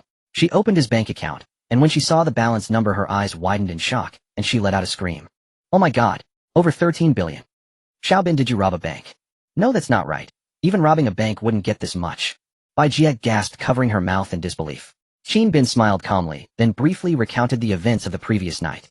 Bai Jie listened, utterly stunned, then gave him a thumbs up. "Xiaobin, well done. Sister, now that we have no shortage of money, our next task is to spend it. Spend as much as we can, buy more supplies. After the hull is upgraded, we still need outfitting. We have less than 2 months left." Qin Bin said seriously. "Haha, great. Spending money is something I'm good at." Bai Jie exclaimed excitedly. When a woman hears she can spend money without worrying about saving, the thrill is immense. The two drove back to the boat. As soon as Bai Jie boarded, she spotted the little yellow dog. "Wow, what a cute puppy." She happily went over and stroked its head. The little yellow dog seemed to have no guard against her, allowing her touch obediently. Qin Bin knew Bai Jie would be delighted and smiled. "It got lost nearby, so I brought it back to keep. Sun Hosey will have a playmate from now on." Hearing his name, Sun Hosey grinned foolishly and scratched his head. "I love puppies so much. Xiaobin is so sweet." Bai Jie stood up and gave Qin Bin a kiss on the cheek. Qin Bin chuckled, then said, "I'll start cooking. We'll have a good meal tonight, and tomorrow morning we'll head to the city to stock up on supplies." There was no refrigerator or washing machine yet on the boat, so no fresh meat, but he could still stir-fry some cured meat and sausage. The cured meat was Sichuan-style smoked bacon, which could last 3 to 4 months at room temperature in dry conditions, but it was better to freeze it. Then it could keep for a year or two. Once the warehouse was built, they would need to purchase refrigeration equipment and set up a cold storage. Qin Bin sliced a piece of cured meat to stir-fry with kale, cut 2 Cantonese-style sausages to fry with potatoes, and opened a pack of self-heating military rations. 3 dishes were just right for 2 people. Inside the cabin, with the river flowing softly and the sunset glowing, the two ate dinner, and for a moment it felt almost poetic. Qin Bin gazed at the sunset outside the window and sighed. After the apocalypse, it will be hard to see such a peaceful dusk again. An asteroid would strike the Earth, unleashing towering waves that would flood the entire planet for a month. A time of perpetual darkness with the sky shrouded in unyielding clouds. It brought a suffocating sense of oppression. In this life, he must build a Noah's Ark and survive that terrifying catastrophe. Click. Bai Jie pulled out her phone and snapped photos. "Such a beautiful scene. I have to record it. By the way, Xiaobin, let's install a top-of-the-line home theater system on the boat along with the best gaming equipment. That way we won't get bored," Bai Jie said with a smile. Qin Bin nodded. Besides food shortages, the apocalypse brought immense mental torment. Without good entertainment to distract them, it would greatly affect their mood. In his previous life, some crew members couldn't bear the oppressive environment and chose suicide. Building the Noah's Ark this time, he had to make sure the recreational facilities were well equipped. They chatted while eating, and soon the plates were cleaned. At night, after washing up, Qin Bin lay on the bed. Bai Jie, after her bath, walked in wrapped in a towel. Her damp hair and rosy skin were utterly captivating. "What are you staring at, handsome little brother?" Bai Jie's cheeks flushed as she teased. Qin Bin chuckled, got up, and pulled her onto the bed. Ah Xiaobin, what are you doing? Guess what I'm doing? The next morning dawn broke gently, and the sun rose. The alarm clock rang, waking Qin Bin. The first thing he saw was the beautiful morning scenery outside the window. The river flowed, a gentle breeze blew, and the air was filled with a fresh scent. A new day had begun. Today was May 10th, only 81 days until the end of the world. Time was pressing. They needed to go to the city to purchase many supplies today. Bai Jia had already gotten up early and was cooking breakfast outside. The aroma drifted into the room. Xiaobin, get up and eat breakfast. After we eat, we have to set off. Bai Jia's voice came through. Okay, I'm coming. Qin Bin replied, then went to wash up, feeling refreshed all over. After breakfast, they prepared to leave. Before departing, they told Sun Hosey to watch the boat and take care of the little yellow dog. This trip might take 2 or 3 days. They would return after the steel arrived to upgrade the hull. Qin Bin drove to Nanshi, arriving near noon. On the way, Bai Jia contacted a former high school classmate, Li Qian, who worked as a channel manager at a well-known trading company in Nanshi. Their company dealt in grain. They were the regional distributor in Nanshi for various brands of rice flour and dry goods. Hearing that Bai Jia wanted to make a large purchase, Li Qian promptly said she would be waiting at the company. Qin Bin drove directly to their company, Nangguang Trading. Along the way, Bai Jia checked some information and learned that this was a veteran enterprise with over 20 years of history, supplying much of the grain and dry goods to Nanshi. As soon as they arrived at the company building, they saw a professional woman in a business skirt suit waiting at the entrance. After parking, Bai Jia got out and greeted her. Qian. Haha, Bai Jia, long time no see. The old classmates were thrilled to see each other, hugging warmly and exchanging pleasantries. And this is A. Li Qian's eyes lit up when she saw Qin Bin, thinking to herself, so handsome. This is my younger brother and also my boyfriend Qin Bin. Bai Jia introduced. Gosh, I'm so envious. You found such a handsome boyfriend. Li Qian said with admiration, still stealing glances at Qin Bin. Qin Bin stood over 1.8 meters tall with a straight, sturdy physique, chiseled features, and a handsome face. Even more striking than the young idols on TV. Let's go upstairs and talk.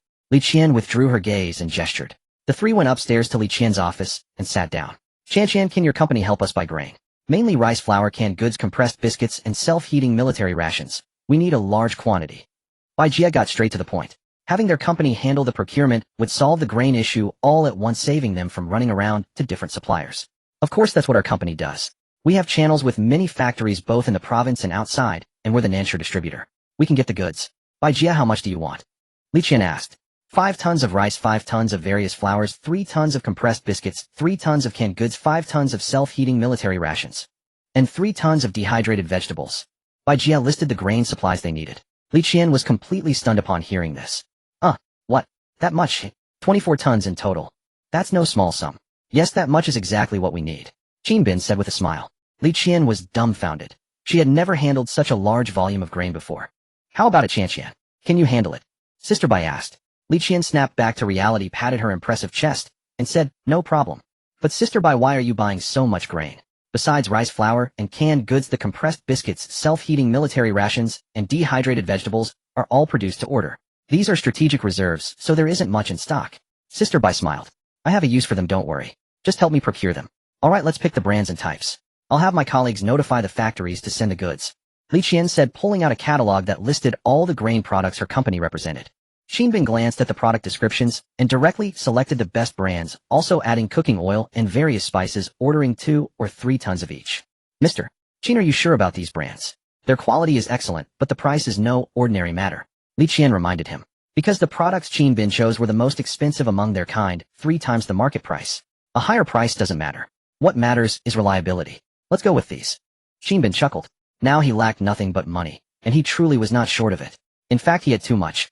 Okay, let me estimate the cost. Li Qian picked up a calculator and began entering numbers one by one. Soon she had the total, and even she was secretly astonished at the figure. Mr. Qin, the estimate is around 85 million. If the factories need to rush production, the price might be a bit higher.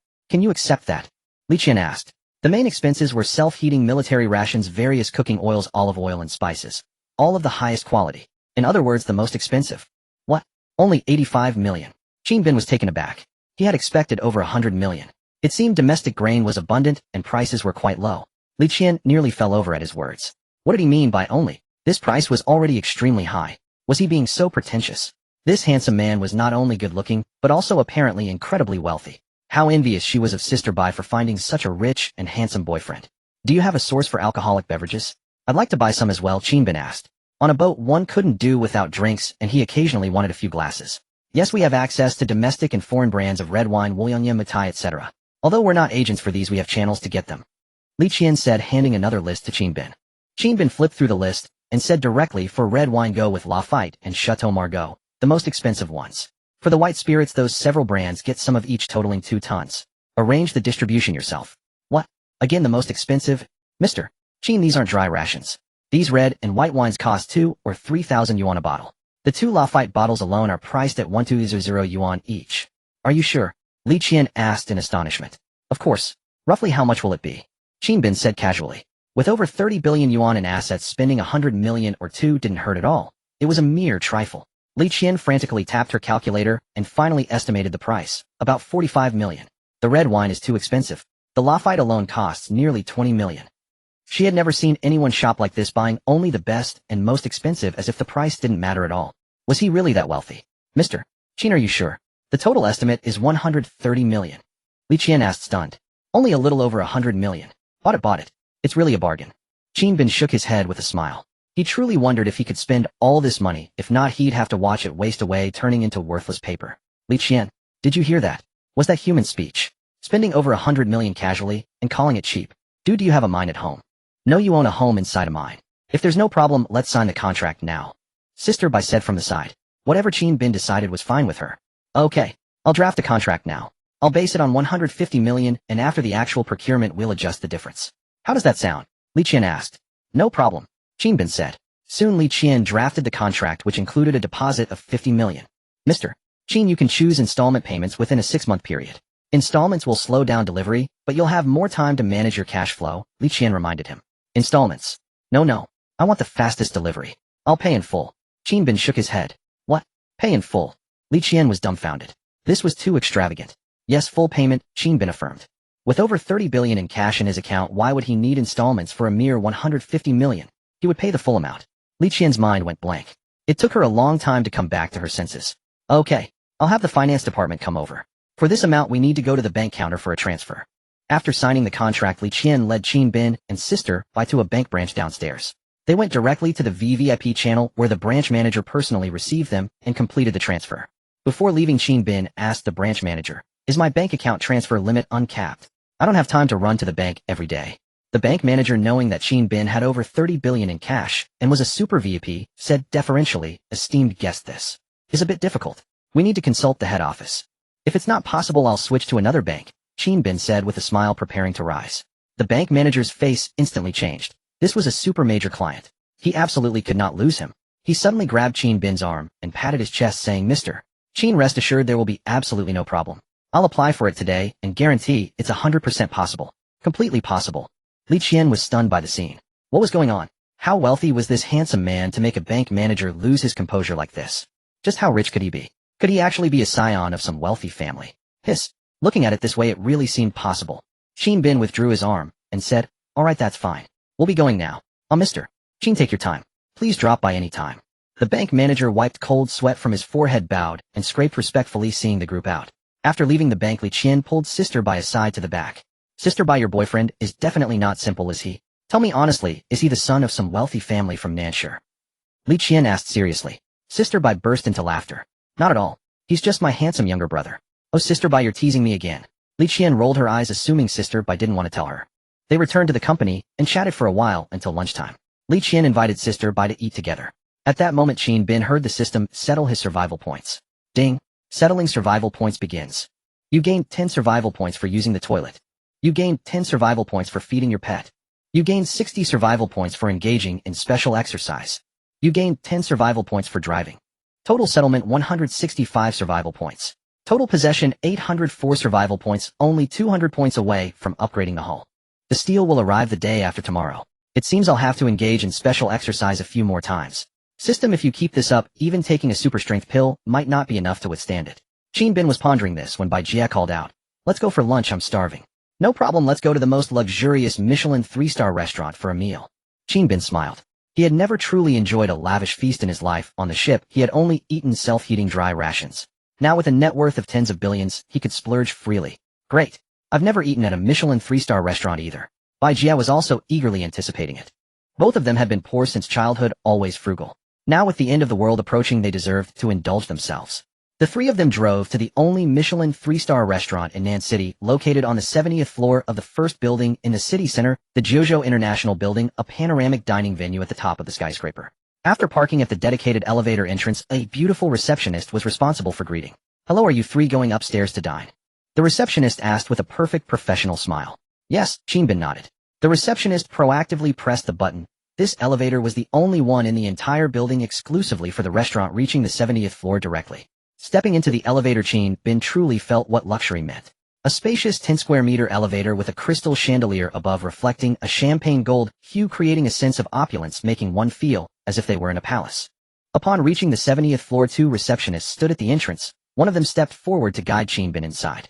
The entire floor belonged to the restaurant, with the kitchen on the floor below and a dedicated food delivery passage. Inside the restaurant, 360-degree panoramic floor-to-ceiling windows offered a view of the entire Nan City.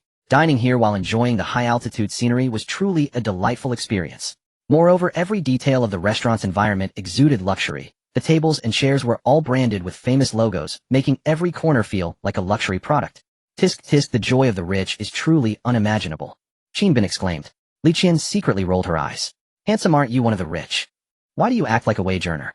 The three chose a window seat and sat down. The waiter handed them hot towels, utensils, and menus. "Sir, what would you like to order?"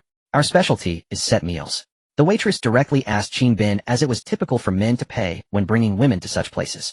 "A popular choice here is this 328 yuan set meal featuring the finest Australian M12 Wagyu beef as the main course, accompanied by royal sturgeon caviar," the waitress proactively introduced. This was one of the more ordinary sets in the menu.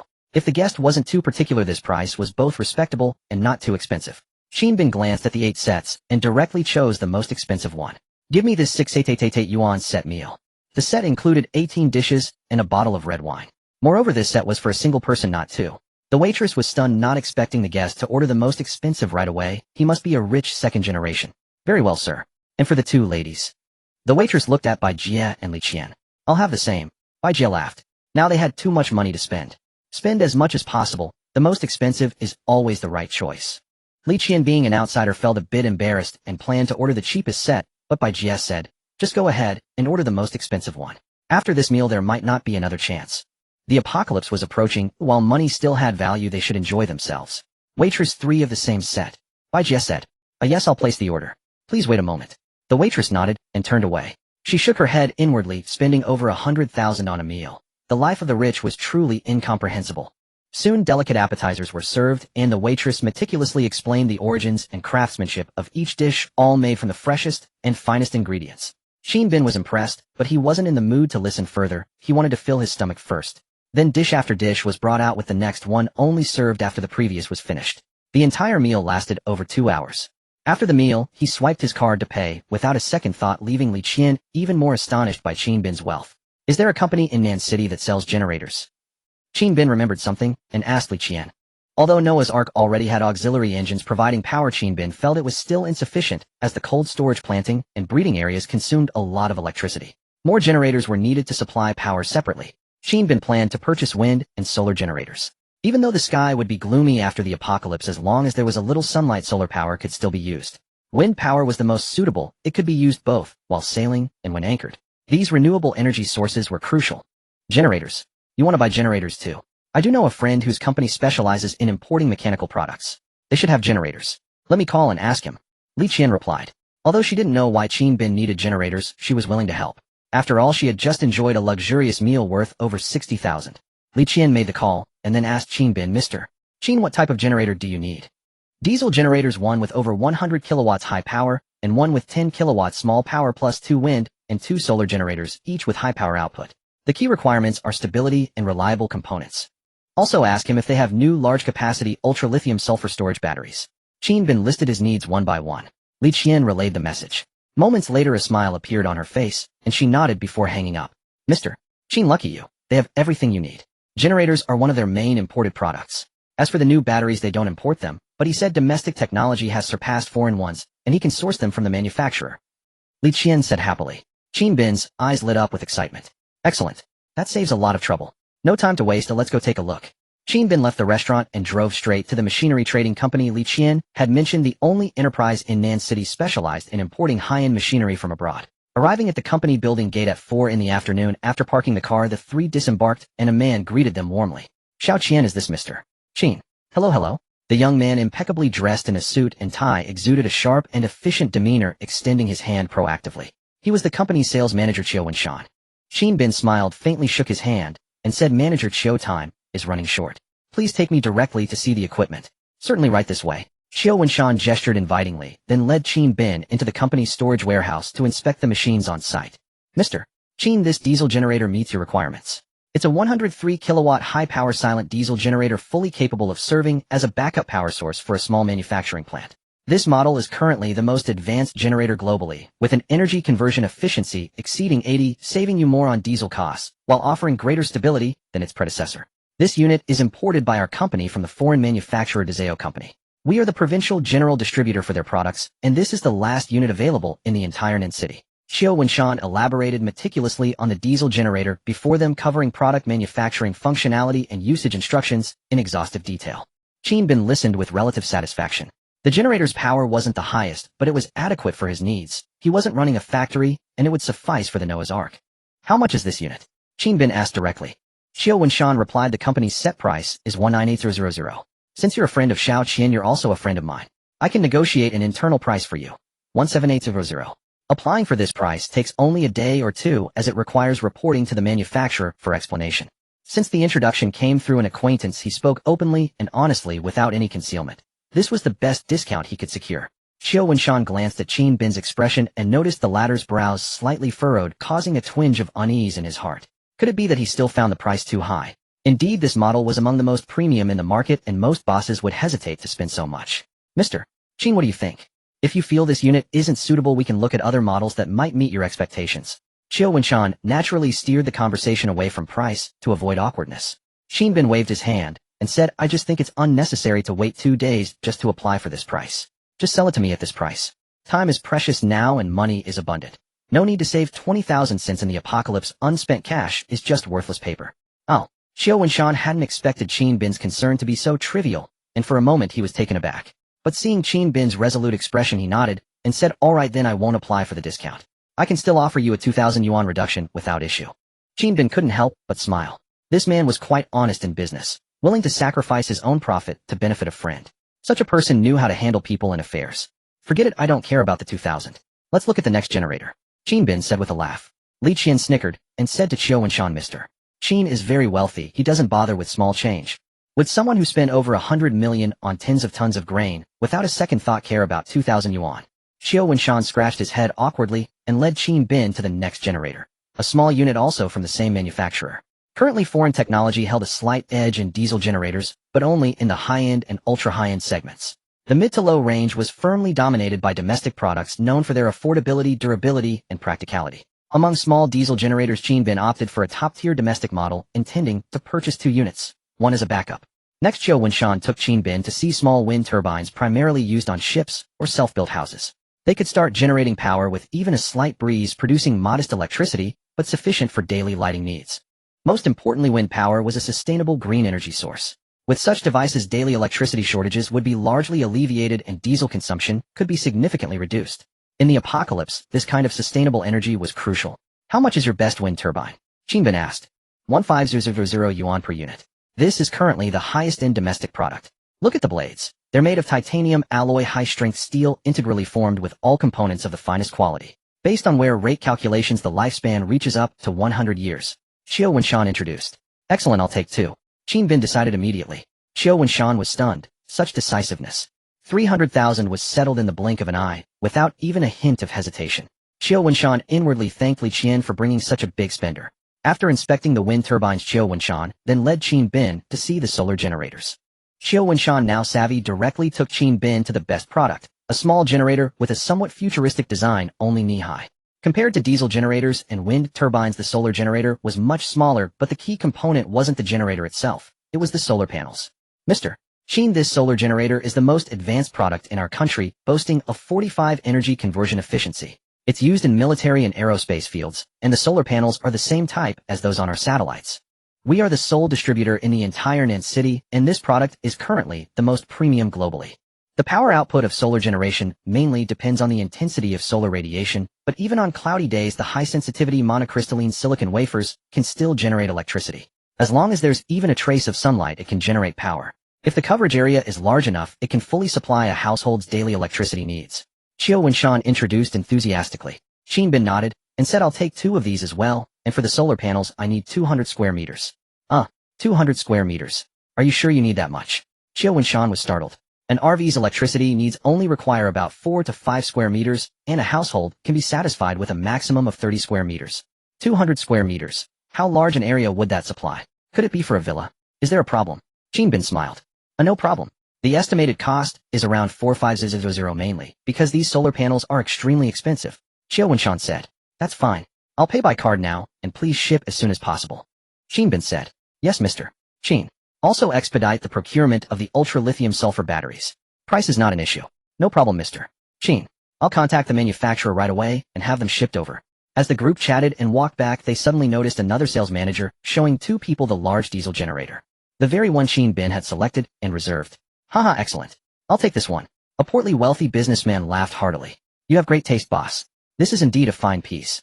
The middle-aged secretary with glasses flattered. The other sales manager said Mr. Huang has excellent judgment. You're in luck. This is the last unit in our company. The next batch won't arrive for another month. Qiu Wenshan saw this and sensed trouble. This unit was already reserved by Qin Bin, and he had recorded it officially. It couldn't be sold to 2 parties. He quickly hurried over and said to the other sales manager, Chow, this generator has already been booked by one of my clients. Could you please show the customer other models? All 3 heard Qiu Wenshan's words, and their expressions soured.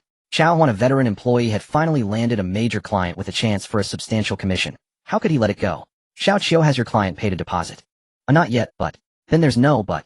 Since no deposit has been paid, the unit isn't sold yet. Mr. Huang is a repeat customer of our company. Let's prioritize our regulars. Qiao Huan said coldly. But Manager Chow, shouldn't it be first come first served?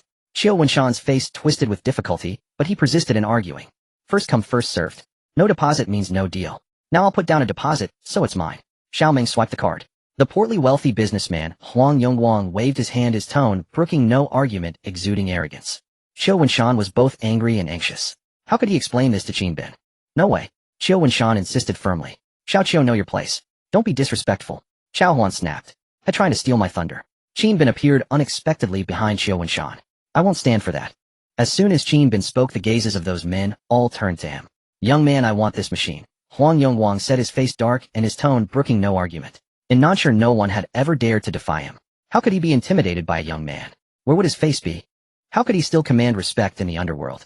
Sir, our company currently has only this machine. As Mr. Huang has already stated, you can pay a deposit. Perhaps you could consider another machine or wait for the next shipment, said Qiao Huan calmly. Since Qin Bin wasn't his client, he naturally treated him differently. Qin Bin put his hands in his pockets and sneered. I reserved it first. Why should I switch? Your words are ridiculous. Is this how you treat your customers? Sir, I've made it very clear. Mr. Huang has already claimed it. Please don't make a fuss. If you don't want to buy, you can look at other companies. Qiao Huan said bluntly. Everyone present understood that Qiao was clearly refusing to sell to Qin Bin. Bai Jie frowned and scolded, Manager Qiao, is it? There's no such way of doing business in the world. With this attitude, I should file a complaint. Manager Qiao, please call your company's leadership. I want to lodge a complaint in person. Qiao Huan's face changed, intimidated by Bai Jie's imposing manner. A flicker of hesitation and fear arose in his heart. Qiu Wenshan immediately made a phone call. Huang Yongguang's face grew even darker. Young man, do me a favor. If you still want to do business in Nansha, remember, more friends, more paths, more enemies, more walls. Think carefully. The threat in his words was unmistakable. Qin Bin looked him over, a portly figure with a hint of street ruffianism, and knew he was no good. But with over 30 billion in assets, why would he bother with business? He wasn't afraid of him at all. Who do you think you are? Why should I give you face? Just because your face is bigger than mine. Qin Bin said coldly. You. Huang Yongguang's face flushed with rage, and he glared at Qin Bin. No one had ever dared speak to him like that. This kid was really asking for trouble. Don't be angry, Mr. Huang. Some young people don't know their place. They'll get their comeuppance sooner or later, said the middle-aged secretary with glasses, his voice insidious. For a moment, both sides were at a stalemate, the atmosphere tense. Soon a middle-aged man in a suit hurried over, breaking the tension. What's going on? What's going on? Without asking, he could tell from everyone's expressions that something was wrong. He quickly questioned Qiu Wenshan and Qiao Huan. The newcomer was the company's general manager. Manager Zhang, here's what happened. Qiu Wenshan briefly recounted the situation. Manager Zhang was furious upon hearing this. How do you do business? He roared at Qiao Huan. This is outrageous. You're suspended. Get out of here. Xiao Huan's face turned stark white. Scolded by his superior, he dared not look up and slunk away in shame. Manager Zhang then turned to Qin Bin speaking politely. I'm terribly sorry, Mr. Qin. Please forgive us. It was our employees' negligence. I apologize to you. Qin Bin smiled faintly. It seemed this company had people who were reasonable. Then Manager Zhang said to Huang Yongguang, Mr. Huang, according to our company policy, this machine should go to Mr. Qin first. If you still want it, I can place an order for the next shipment. Forget it. Huang Yongguang said angrily. Qin Bin sneered, since you don't want it, don't block the way. You can get lost now. Just you wait, kid. Huang Yongguang shot Qin Bin a venomous glare and stormed off. Manager Zhang glanced at the departing Huang Yongguang and said to Qin Bin, Mr. Qin, this Huang Yongguang runs with the underworld in Nanshur. He's petty and vengeful. You'd better be careful. It's nothing, just an old thug, Qin Bin replied casually. If that old bastard dared to cause trouble, he had plenty of ways to crush him. As the saying goes, money can make the devil turn the millstone. When one has enough wealth, the power is terrifying. Oh well, then please follow me, Mr. Qin. After we sign the contract, we can deliver immediately. We'll include free shipping and installation. Manager Zhang said with a smile. They signed a contract in the office. The total price was 32 million, and Qin Bin paid the full amount by card on the spot. After paying, he checked his balance, still 32.5 billion. He had spent less than 200 million in a whole day of effort. There was too much money. It felt like a waste not to spend it, since after the apocalypse it would be just worthless paper. He had to spend it now while it still had value. By the time the generator issue was settled, the sky had completely darkened. Unknowingly, it was already 7 p.m. Manager Zhang and Xiao Wenshan wanted to invite Qin Bin to dinner, but he politely declined. Qin Bin disliked such business dinners, and there was no need for socializing. Wouldn't it be better to go back to the hotel and sleep with Bai Jie? After bidding farewell, Qin Bin took Bai Jie to the Aegean Sea 5-star Grand Hotel, the most luxurious and expensive hotel in Nanshur. At the front desk, the receptionist stood up and asked, Good evening, sir. Are you checking in? Yes, a presidential suite, please, Qin Bin said. The receptionist paused, sized Qin Bin up, and said, We have one available, sir. The presidential suite costs 1,000 per night, including meals with on-demand ordering. Qin Bin nodded, paid by card on the spot, and checked in. In the past, he had only stayed in budget hotels costing a couple hundred yuan. He had never experienced a presidential suite. Now that he was rich, he naturally wanted to enjoy it for a night. The lobby manager led the way, and they took a private elevator directly to the 60th floor. According to the lobby manager, the entire presidential suite covered 500 square meters, nearly half of the floor. All the furniture was custom-made luxury products, and it offered the best night view in all of Nanshur. Upon opening the door, Qin Bin realized the manager wasn't exaggerating. The room was decorated in a Nordic understated luxury style, with sofa covers custom-made by Chanel and designer logos everywhere. Standing before the huge floor-to-ceiling windows, he could overlook the entire Nanshur nightscape, a dazzling display of neon lights and hedonism. Such a scene would cease to exist in just over 2 months. Thinking of this, Qin Bin felt a touch of regret. The apocalypse was coming. All cities worldwide would be swept by tsunamis, with flooding lasting a month. It would be a global catastrophe. The steel for upgrading the Noah's Ark hull would arrive the day after tomorrow. Once the hull was upgraded, he could officially start outfitting. The grain had already been purchased, so he needed to build storage warehouses first, room temperature and cold storage zones. Then he had to build the security system and living quarters of the Noah's Ark. The security system was crucial, but Qin Bin planned to build it to the specifications of a military vessel, turning the Ark into a mobile artillery fortress. The living quarters were the main activity area. Once built, there would be no more cramped cabins. He could live even better than in a presidential suite, constructing a luxury villa worth hundreds of millions. Planting and breeding areas also needed to be built. Afterwards, he would purchase seeds and livestock, chickens, ducks, pigs, cattle, sheep, to create a self-sustaining food system. Qin Bin opened his phone to check the task list, then made notes and arranged everything, listing the outfitting tasks after upgrading the hull in a table. Staring at the densely packed notes, Qin Bin couldn't help sighing. If only I had enough survival points to upgrade directly. Now he had few survival points. After upgrading the hull, they would almost be depleted. The subsequent outfitting would definitely require points to upgrade some functions, such as the ship's central control system. If installed in the normal way, it would be very slow, as it involved complex circuits and confidentiality issues, making it impossible to let others board the ship for installation. This part could only be upgraded with survival points. If he had enough points, tens of millions, even hundreds of millions, he could directly buy a 10,000-ton ship and upgrade it into an aircraft carrier. Apart from this Noah's Ark, Qin Bin also wanted to buy some land vehicles, cars. After the great tsunami receded, land would re-emerge. They couldn't stay at sea forever. They needed to go ashore to find supplies, so land vehicles were crucial. RVs, trucks, off-road vehicles, snowmobiles, as well as some automotive consumables like diesel and engine oil also needed to be purchased. Apart from vehicles, tomorrow he could also buy a full range of fruit and vegetable seeds, as well as refrigeration machines for cold storage, so he could go back and first outfit the planning area and warehouse. What are you thinking about, Xiao Bin? Sister Bai suddenly hugged Qin Bin from behind, asking with a smile.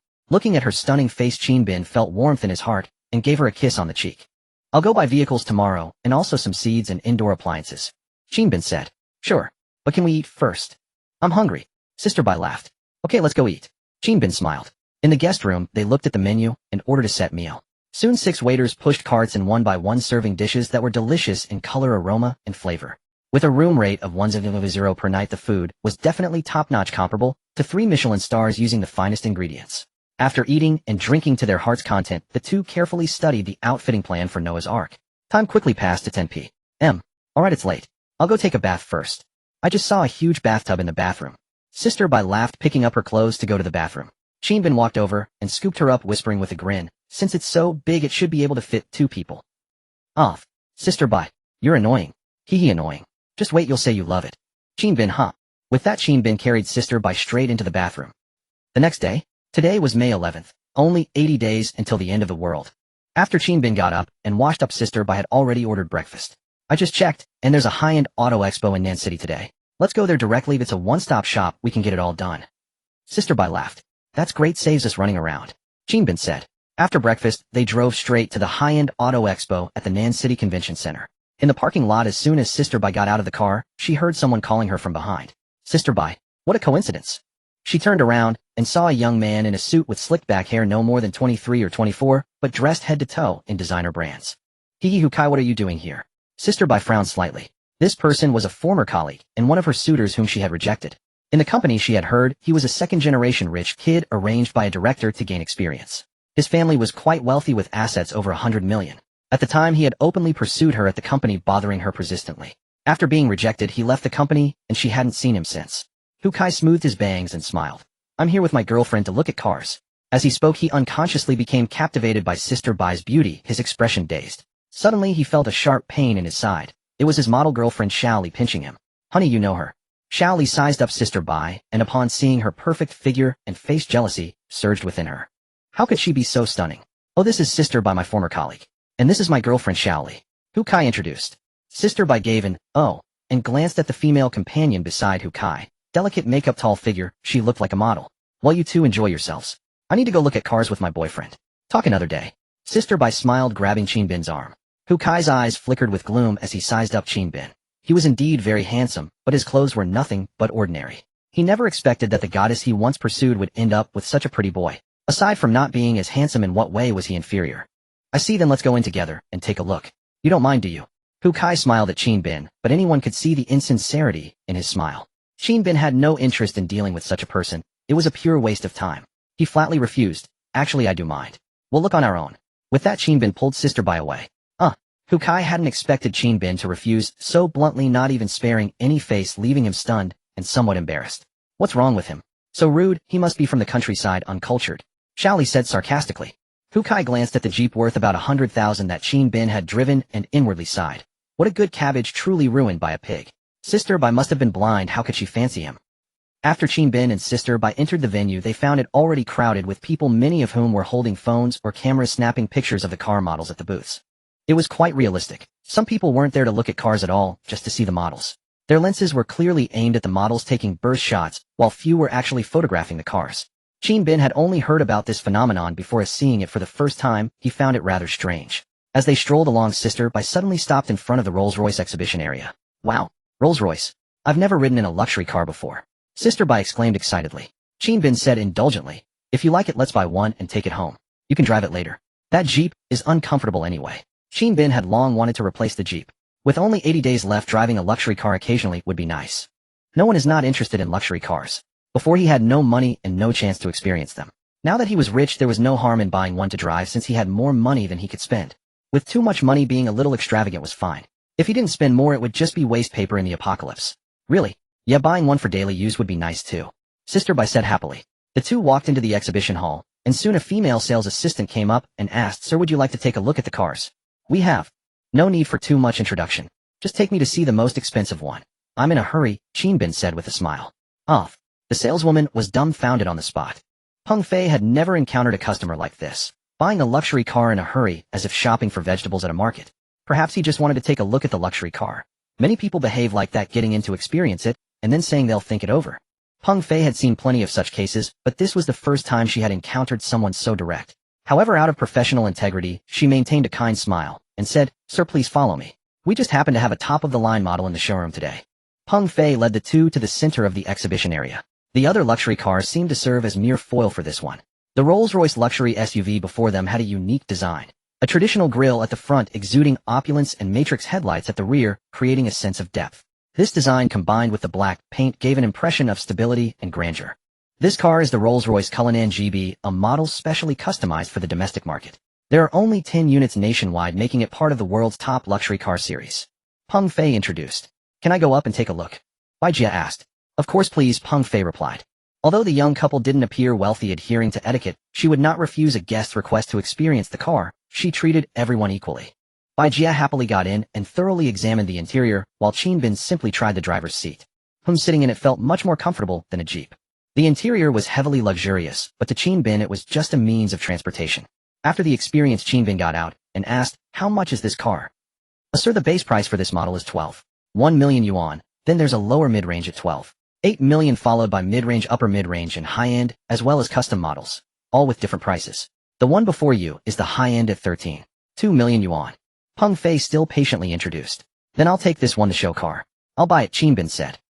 What?" Peng Fei was stunned, completely not expecting Qin Bin to say that. He hadn't asked anything else, and just said he'd buy it. Just like buying vegetables.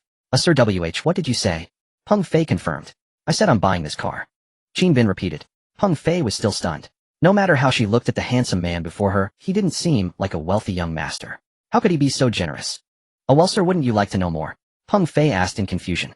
This was a car worth over 10 million yuan. Shouldn't one understand it thoroughly? "I'm in a hurry. I'll have plenty of time to learn later. I'll pay and take the car now. Just handle the paperwork and fill up the tank. I need to drive it when I leave," Qin Bin instructed. Today's goal was still RVs and off-road vehicles suitable for survival in the apocalypse. This luxury car would probably only be driven for a short while. Okay. Sir, please follow me." Peng Fei's mind was still in a daze, as if she were dreaming. Out of nowhere, a customer had picked a top-tier luxury car, and even more bizarrely wanted to pay on the spot and drive it away that very day. This was a car worth tens of millions. After signing the purchase contract, Qin Bin swiped his card and paid the full amount on the spot. The whole process took less than 2 minutes.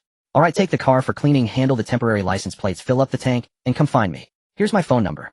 Qin Bin left his number, took the contract, and was about to leave. "Sir, please take care."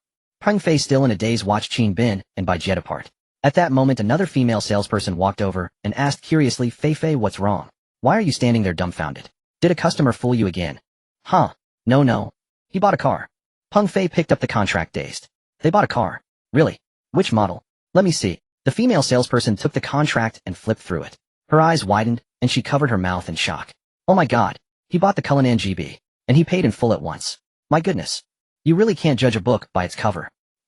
Qin Bin and Bai Jia continued hand in hand through the auto show. Then on the exhibition area map, Qin Bin found a globally renowned top RV brand, German-made, Unica.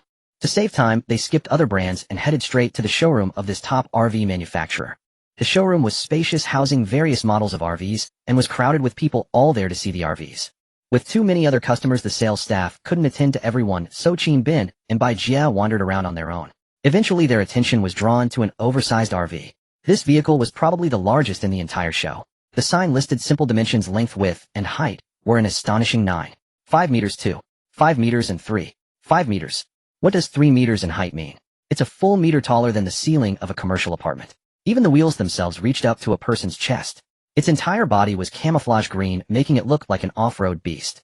Qin Bin's eyes lit up at the sight. This was a real off-road RV. "Sir, would you like to know more about this vehicle?" a young male salesperson asked enthusiastically. "Yes, this RV looks quite impressive," Qin Bin said. The young salesperson said proudly, "Yes, sir. This model is our company's flagship star product, the Unica CT59, the world's top off-road RV known as the Mobile Fortress and Ark of Doom. It's an absolute off-road performance monster. It possesses all-terrain survival capability, having been tested in extreme environments such as extreme cold, extreme heat, deserts, wetlands, etc. The shell is made of high-alloy, high-strength, bulletproof steel. The glass is double-layer laminated tempered glass, and the partitions use polyurethane foam insulation material 6 centimeters thick, offering the best thermal insulation. This vehicle uses a top-tier off-road RV engine, the BPV-12, and a MAN TGM-18. 330 all-wheel drive chassis with 4 Michelin military truck tires. It has 2 fuel tanks, a main and auxiliary, each 300 liters. When fully fueled, the maximum range can reach up to 1200 kilometers, of course, under normal unladen road conditions. Off-road fuel consumption will increase. With this RV, you could say even if the apocalypse comes, you have nothing to fear. Haha, of course that's just a joke. Don't mind me. Bin listened to his introduction and carefully examined the information board listing the vehicle's specific performance attributes. Indeed, as the salesperson said, this vehicle's performance was truly top-notch. As expected of the mobile fortress and Ark of Doom, the alloy materials used in the body were comparable to those of heavy aircraft. Not only bulletproof, it could even withstand explosions. Such a vehicle must be extremely expensive. However, the one thing Bin lacked least now was money. How much is this car? Bin asked. The young salesperson thought Bin was just asking out of curiosity. After all, this vehicle was placed in the show just to attract attention, and probably no one would actually buy it. Sir, the current price for this vehicle is 80 million yuan. The young salesperson made a figure-8 gesture. Upon hearing the price, Bin smiled calmly and said, I'll take this car. Huh, the young salesperson. Let us just process the paperwork directly, Bin said calmly. What? The young salesperson had not fully registered his words.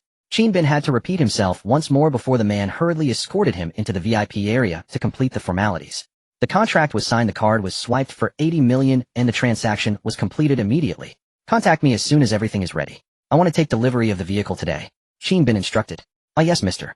Please take care. The young salesperson wiped the sweat from his brow, nodding and bowing obsequiously. He then personally escorted Bin and sister by out of the exhibition area, still dripping with perspiration. A rich man. A truly wealthy man. 80 million, just like that. He muttered in a daze. After purchasing the off-road RV, Bin's next target was the off-road vehicle. The two served entirely different purposes. An off-road RV functioned more like a temporary outdoor base, whereas an off-road vehicle was built for expeditions and searching for supplies. Bin spent considerable time touring the main exhibition area, but failed to find an off-road vehicle that truly impressed him. The ones priced over $1 million, or even the heavier models in the 2 to 3 million range, were merely adequate. To withstand the apocalypse, protection capacity had to be substantially higher. Contemporary off-road vehicles had shifted heavily toward luxury and comfort, sacrificing defensive capabilities. If he could not find a suitable option, he would simply have to commission a custom build. After finishing the main exhibition area, Bin led sister by to the secondary section, which primarily featured auto trade merchants and their imported vehicles. The moment they entered the secondary exhibition area, a vehicle at the corner immediately caught Bin's attention. An extra-large, heavy armored off-road vehicle. Bin's eyes lit up. This was exactly what he needed. What a massive off-road vehicle, or rather an armored car. Sister Bai could not help but express her amazement. The two quickly approached and examined it closely. At that moment, Hu Kai and his girlfriend Xiao Li also entered the showroom. Hu Kai had originally been content with purchasing a BMW X6, but Xiao Li had insisted on a Maserati Quattroporte. Although his family was well off, he knew better than to squander money recklessly. If his father found out, there would certainly be a severe scolding. Out of concern for face, Hu Kai reasoned that he could not possibly look inadequate in front of his girlfriend.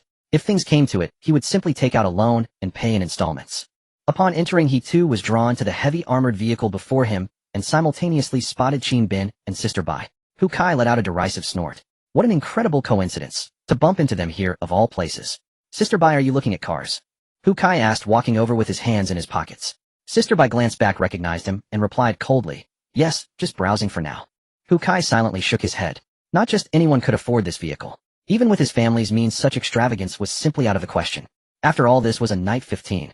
The Knight XV, the world's only heavy armored off-road vehicle manufactured in Canada. Hu Kai had only heard of it casually, but there was no need to think twice. The price would undoubtedly be astronomical. No less than 7 or 8 million at the very least. Sister Bai, someone like him probably cannot afford it, even if he were born rich, so we had better be practical. Why do you not help me decide which car to buy? Would you say the Maserati is better? Or should I go with Porsche instead? I am genuinely torn and at a loss for how to choose. Hu Kai feigned a pained expression. Sister Bai immediately rolled her eyes. This guy was a true master of humble bragging. Simply buy them both and stop worrying about it. Bin walked over from the side with a smile. I certainly could buy them if I wanted to, but there is no real need. I already have too many cars at home. They would just gather dust sitting unused. That would not be right. Hu Kai shook his head, unintentionally revealing a subtle air of showing off. He had truly mastered the art of the humble brag. As long as you are satisfied. Bin decisively ended the conversation, unwilling to waste any more words on him. Hu Kai, noticing Bin's deliberate avoidance, assumed his provocation had gotten under his skin and felt a surge of satisfaction. Kid, if you have no money, do not come out pretending to be someone. That is just being an idiot. How unfortunate that Sister Bai, such a beautiful woman, would set her sights on him. Was it really just because he was handsome? Why had he never noticed before that Sister Bai was attracted to good looks? If he had known this earlier, he would have gone to South Korea for cosmetic surgery. There might have been a chance. Brother Chin, just take your time looking here. If you are bored, come over and help me compare the Maserati Quattraport. I can give you a test drive, no trouble at all. Hukai grinned. Chin Bin had no interest in engaging with him and was instead examining the undercarriage of the Night 15. Feeling rejected, Hukai huffed and turned toward the deep blue Maserati Quattraport parked nearby, an imported model. Good day, sir. Would you like me to give you a thorough introduction to this vehicle? A female saleswoman in a professional suit approached and asked. Yes, I will just take a look first, Hukai replied. Wow, it is so beautiful. I want this one. Xiaoli exclaimed excitedly. After thoroughly experiencing the car, Hukai thought it was indeed a fine vehicle, but no doubt expensive. He still hesitated to make a decision. Darling, let us just buy this one, okay? I love this car so much. Xiaoli tugged at Hukai's arm, acting coquettishly. Hukai felt somewhat distressed. He only had 95000 in his account, nowhere near enough to afford this car. Buying it would mean taking a loan and facing his father's severe reprimand. Xiaoli's expression suddenly turned cold.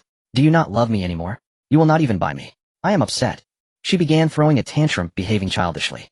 The female saleswoman nearby simply looked up at the ceiling, pretending not to see or hear anything. Hukai, unable to resist her persistence, relented. All right, let us just buy it.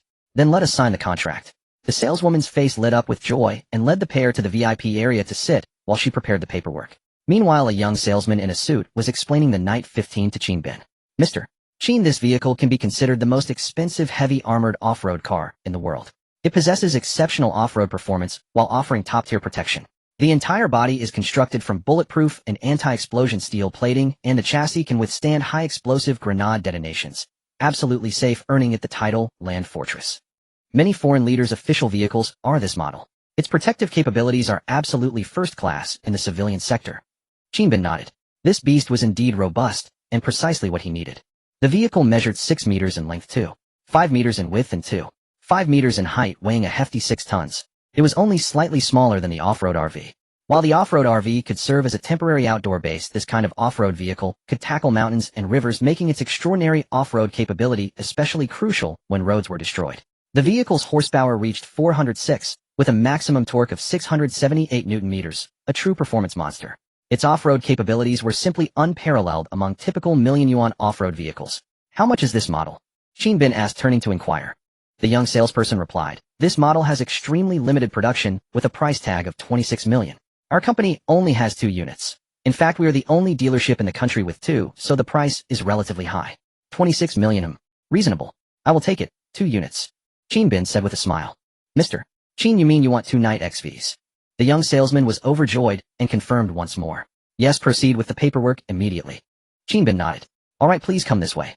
The young salesman was even more enthusiastic, repeatedly bowing. He hadn't expected this handsome man to be such a big spender. 2 Night XVs at once. He was not just rich, but incredibly wealthy. The young salesman led Chin Bin to the VIP area, seated him, and poured tea, then immediately went to prepare the contract and copy documents. As soon as Chin Bin sat down, he received calls from the Rolls-Royce and off-road RV sales consultants respectively, saying that the procedures had been completed and the cars were ready to be picked up at any time. Chin Bin told them to just bring the keys. He would drive the Rolls-Royce away directly, and the off-road RV should be shipped by flatbed truck from the 4S store first to the county. Hukai was nearby and noticed that Chin Bin and Sister Bai seemed to also be waiting to handle procedures. He was curious. This place sold imported luxury cars. How could they afford them? Sister Bai, are you also ordering a car? Hukai struck up a conversation with Sister Bai. Sister Bai gave a perfunctory reply, showing no intention of engaging with him. Hukai felt utterly ignored, his face flushing with embarrassment. What was so good about that guy besides being a bit handsome? Was he richer than him? In this world, money was king. Without money, no matter how handsome, you could only be a kept man. Hukai proudly picked up the Maserati keys on the table, shifted his chair, and moved closer. I just ordered a car too. After looking around, the Maserati Quattraport was the only one that caught my eye. Can't help it, my girlfriend likes it. I think a man should spoil his woman a bit, not just spend her money all day. Don't you agree? Hukai laughed, his words implicitly mocking Chin Bin as a kept man, a freeloader. I despise freeloading men the most in my life. Those men have no backbone. Xiaoli chimed in from the side. Chin Bin turned his head and glanced at the two, finding it amusing. Truly a case of the husband singing and the wife following. Were these two people the kind who would feel uncomfortable if they didn't show off for a moment? Compared to freeloading, living off your parents is more shameful, Chin Bin said with a smile. These words pierced Hukai's heart like an arrow directly hitting a nerve. He hated it when people called him a freeloader. Even though it was true, he just didn't like hearing it. Hukai's face instantly darkened. He snorted coldly, turned around, and sulked alone. Being retorted by a kept man made him especially displeased. At that moment, the female salesperson returned with the contract, and they began signing and making payment. Can you do installments here? I can put down a 90000 down payment. Hu Kai asked in a low voice, afraid Qin Bin would hear. Yes, sir. This is the loan agreement, just sign it. The female salesperson smiled. Hu Kai quickly signed the contract. When it came time to swipe the card, his heart ached terribly. 900,000 yuan. This was the car buying money he had begged his dad for a long time. But the Maserati Quattroport's on-road price was 1.7 million plus various fees. It had already reached 1.85 million. He hadn't expected to end up needing a loan of 95000. If his dad found out, he would definitely be scolded harshly. But in front of Xiao Li, he couldn't lose face.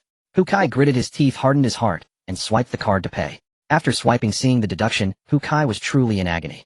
Congratulations, sir, on getting your new car. The female salesperson collected the documents and stood up to applaud. Hu Kai turned to glance at Qin Bin, only to find that Qin Bin wasn't even looking at him, which made him feel even worse. Brother Qin, the Maserati is in hand. Your big brother has a new car to drive again.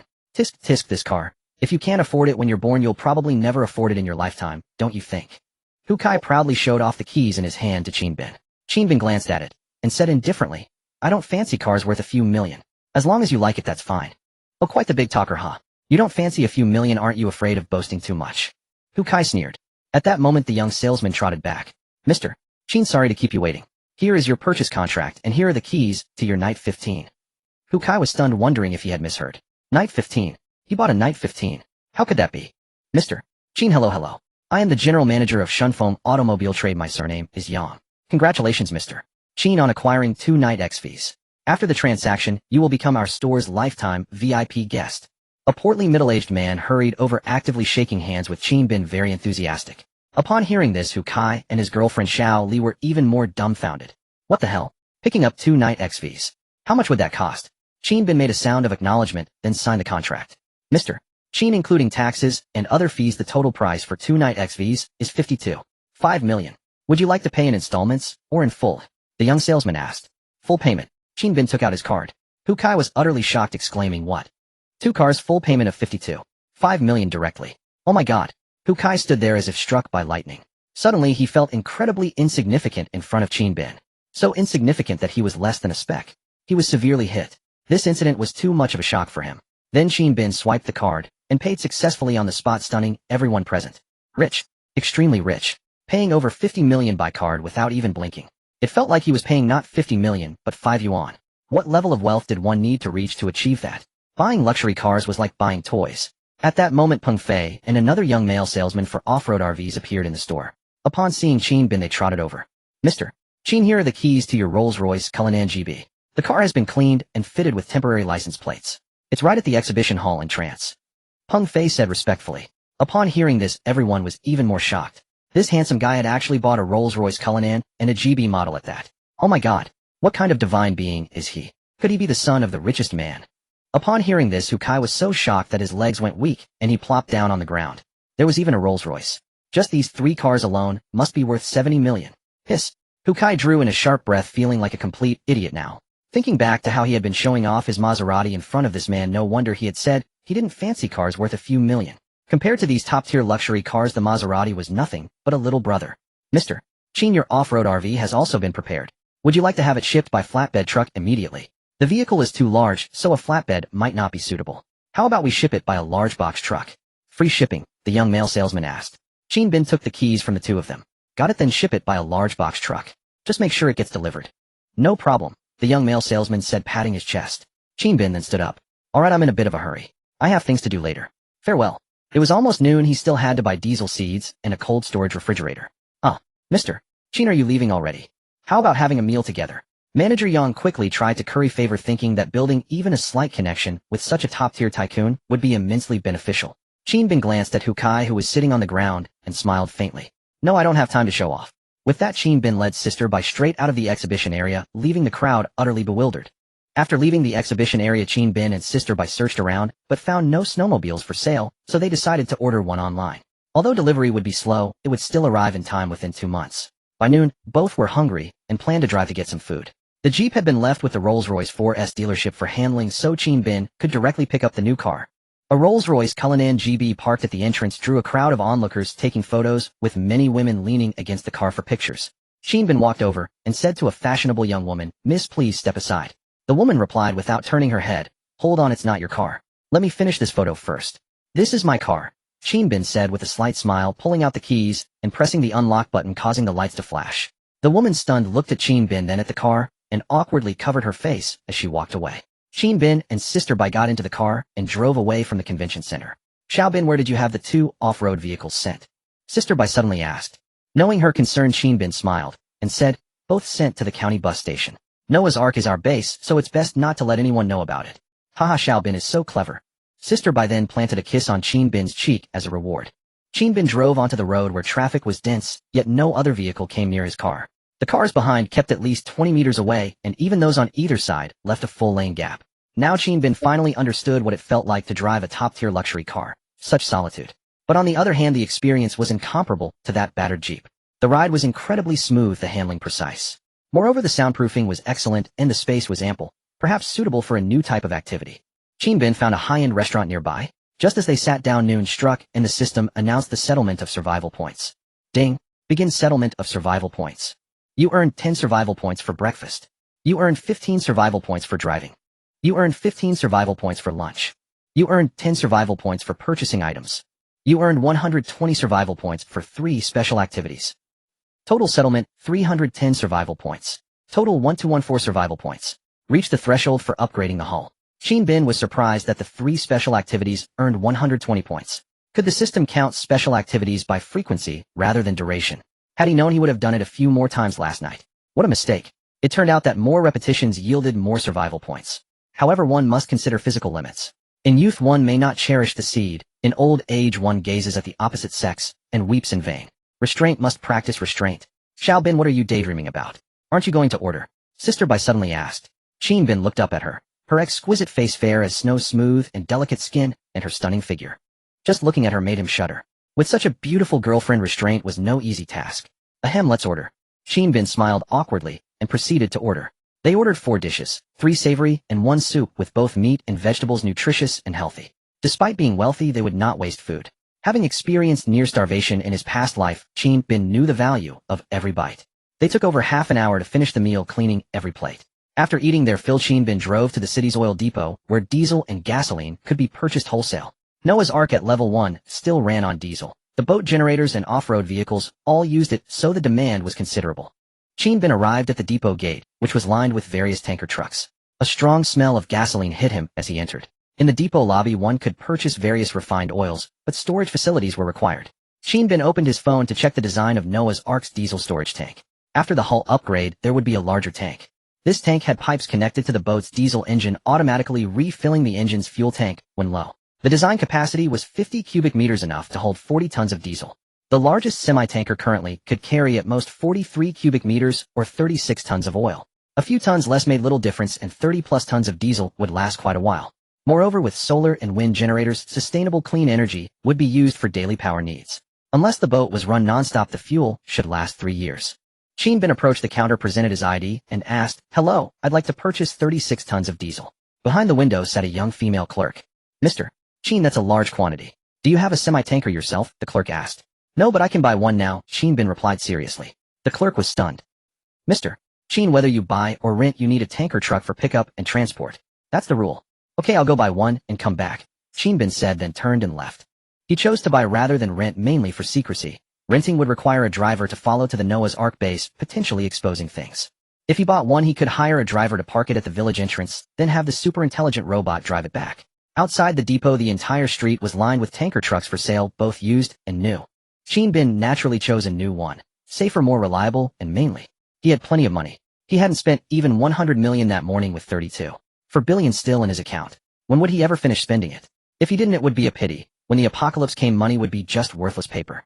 Qin Bin found a brand dealer by the roadside and chose the top-of-the-line semi-tanker with an aluminum alloy tank and a 450 horsepower engine. Even though it would likely be used only once, it had to be the best. Money to burn, indulgence. After just half an hour to complete the paperwork, Qin Bin returned to the counter brandishing the new keys and said to the clerk, "I've bought the truck.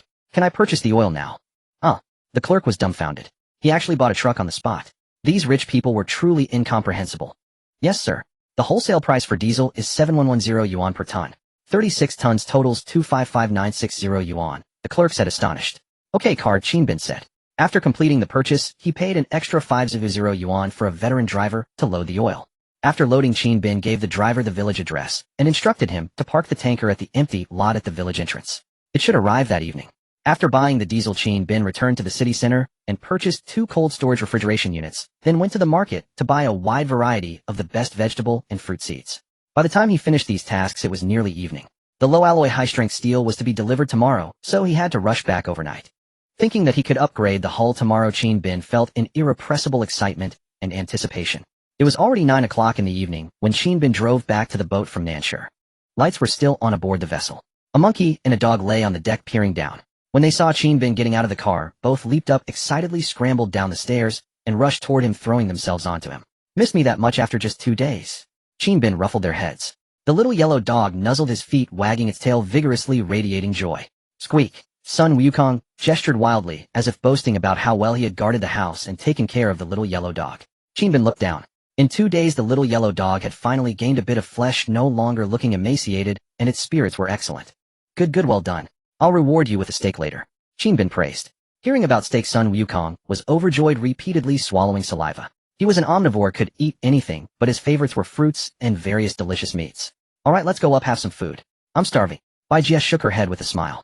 Qin Bin returned to the boat, where worker No. 1 and worker No. 2 were already lined up waiting. Welcome back, master. Go bring the seeds and vegetables from the car. Put the seeds in the cargo hold and the vegetables in the fridge, Qin Bin ordered. Yes, master. The 2 workers immediately carried out Qin Bin's orders, moving boxes of seeds into the cargo hold. These seeds would be vital in the coming apocalypse. If there was a suitable place to grow vegetables, these seeds could be hope. Because seeds meant an endless supply of food, and with food, human civilization might continue. Once the hull was upgraded, he would first build the warehouse and planting area. Qin Bin grabbed 2 packs of self-heating military rations and a bag of pet food, then went out onto the deck. Under the moonlight, the 2 humans, the monkey and the dog, enjoyed the summer river breeze as they filled their stomachs. The scene was harmonious and picturesque. After eating and drinking, Bai Jie went to make the bed. Qin Bin washed up and returned to the room, only to see Bai Jie kneeling on the bed, arranging the sheets. The pose nearly made his nose bleed. A short skirt, stockings, perfect curves, a heart-racing sight. Truly, with such a wife, even goji berries as meals wouldn't cure the exhaustion. Qin Bin suddenly hugged her from behind, startling Bai Jie. Xiaobin, what are you doing? You scared me. She turned back and rolled her eyes at him. Their eyes met, and a special atmosphere filled the room. Bai Jie's cheeks instantly flushed red. What are you doing? Wasn't last night enough? She was a little shy, but still stared straight at Qin Bin. Last night was last night. We ate yesterday, so naturally we eat today too. Qin Bin laughed and lifted her horizontally. I haven't taken a shower yet. Perfect, because I'll need to wash again later anyway. The next morning, sunlight streamed into the cabin. Qin Bin opened his eyes and reached out, only to find Bai Jie was no longer in bed. Just as he was about to get up, Qin Bin felt a slight soreness in his lower back. Last night, in order to test whether the system awarded survival points based on the number of times he had finally achieved the title of 7 times in one night. Whether it would be effective would be known at noon when the points were settled. Today was May 12th, and only 79 days remained until the apocalypse. It wasn't easy earning more survival points. Qin Bin sighed inwardly. Xiaobin, get up and eat breakfast. Bai Jie called from outside. Qin Bin got up, washed up, and saw that Bai Jie had prepared a fine breakfast. Eggs, fried dough sticks, and even steamed meat buns. Bai Jie was truly a woman who could handle both the living room and the kitchen, skilled in cooking and warming the heart. Perfect rhyme, skr. Qin Bin took a bite of the meat bun. Thin skin, generous, filling, juicy, delicious. As he ate, he noticed Bai Jie's rosy complexion, radiant and energetic. He couldn't help but sigh. In this world, there are only worn-out oxen, never plowed out fields. Xiaobin, is there something on my face? Bai Jie touched her cheek, puzzled. Sis, don't move. Let me. Qin Bin suddenly leaned in. Off. He planted a kiss on her red lips.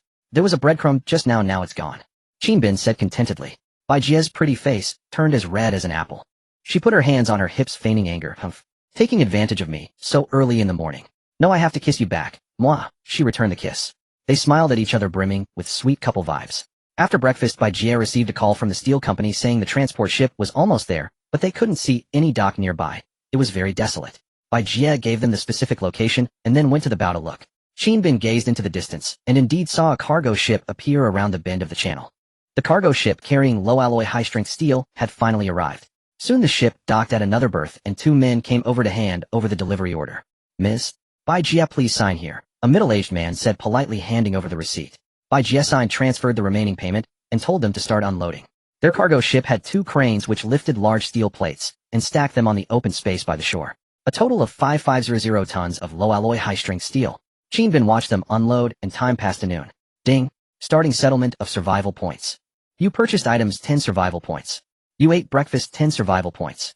You fed your pets 15 survival points. You performed 7 special exercises 320 survival points. Total settlement 430 survival points. Total owned 1644 survival points. Holy crap, it really does increase by the number of times. 7 special exercises yielded 320 points, 3 times more than a typical day's settlement. The system is truly a pervert. Chinbin found it amusing. At least it was good news. He now knew one way to increase the number of survival points earned. It was just that this method was a bit hard on the kidneys. The cargo ship took over 5 hours to unload. At 2 in the afternoon, after finishing it turned around and left. Chinbin and Bai Jie stood under the mountain-like pile of steel looking up. 5,500 tons of steel. Xiaobin, how are you going to upgrade? Bai Jie turned to Chinbin. He smiled slightly. Sis, close your eyes first. I'll show you a magic trick. Magic trick. Bai Jie was puzzled but closed her eyes. Chinbin, a little excited and a little nervous, said to the system, I want to upgrade the hull. Ding. Understood, host. Upgrading the hull requires 1000 survival points. Do you confirm the upgrade? Confirm upgrade. The mountain of steel before Chinbin vanished into thin air. Ding. Upgrade successful. The system's voice sounded. Chinbin turned around. His eyes went wide. He was utterly stunned. A colossal ship of extremely futuristic design appeared before him. The design was somewhat like the U.S. Navy's Zumwalt-class destroyer, but without the need for large phased-array radar. The superstructure became a flat mouse-shaped design, looking even more futuristic than the Zumwalt class. This was the Noah's Ark. Xiaobin, is it done? Can I open my eyes? Bai Jie asked. Yes, open your eyes. Chinbin turned her around. Bai Jie opened her eyes, and what met her gaze was the visually stunning sci-fi ship, Noah's Ark. She was instantly overwhelmed and dumbfounded by the sight of the Noah's Ark. What a sci-fi ship. Sister Bai's eyes widened as she murmured. From now on, this is our home. Chinbin affectionately wrapped his arm around her slender waist, and they clung tightly together. After admiring for a moment, Sister Bai wanted to go up and take a closer look. There were 2 side hatches on the hull, one for people and another for cargo. Entering through the hatch, there was a long corridor leading directly to the living area of Noah's Ark. Along the way, what Chinbin saw on both sides of the corridor were the planned warehouse area, planting area, oil depot, garage, and so on. The entire framework was already completed, and all that remained was the interior decoration. After passing through the long corridor, there was a fork in the road. One path led to the ship's control center, and the other led to the living area. After strolling around the living area, the entire living deck had 4 floors, all still empty, with no decoration or furniture. Behind the living area was a large garage and hangar used for parking helicopters and large vehicles. The space was considerable, even spacious enough to accommodate hovercrafts. The overall appearance of Noah's Ark was similar to a Zumwalt-class destroyer, sharp at the front, wide in the middle, and flat at the back. The large hangar at the rear connected to the engine room, where all diesel generators, other generators, and boilers were located. The hull upgrade would also automatically optimize the pipeline routes, all implemented according to the original Noah's Ark design blueprint. Chinbin called up the ship's data from the system. Noah's Ark, Level 1, hull data. Overall length 151 meters, beam 25 meters, depth 14 meters, full load, draft 6. 8T. Seeing this data, Chinbin was very satisfied.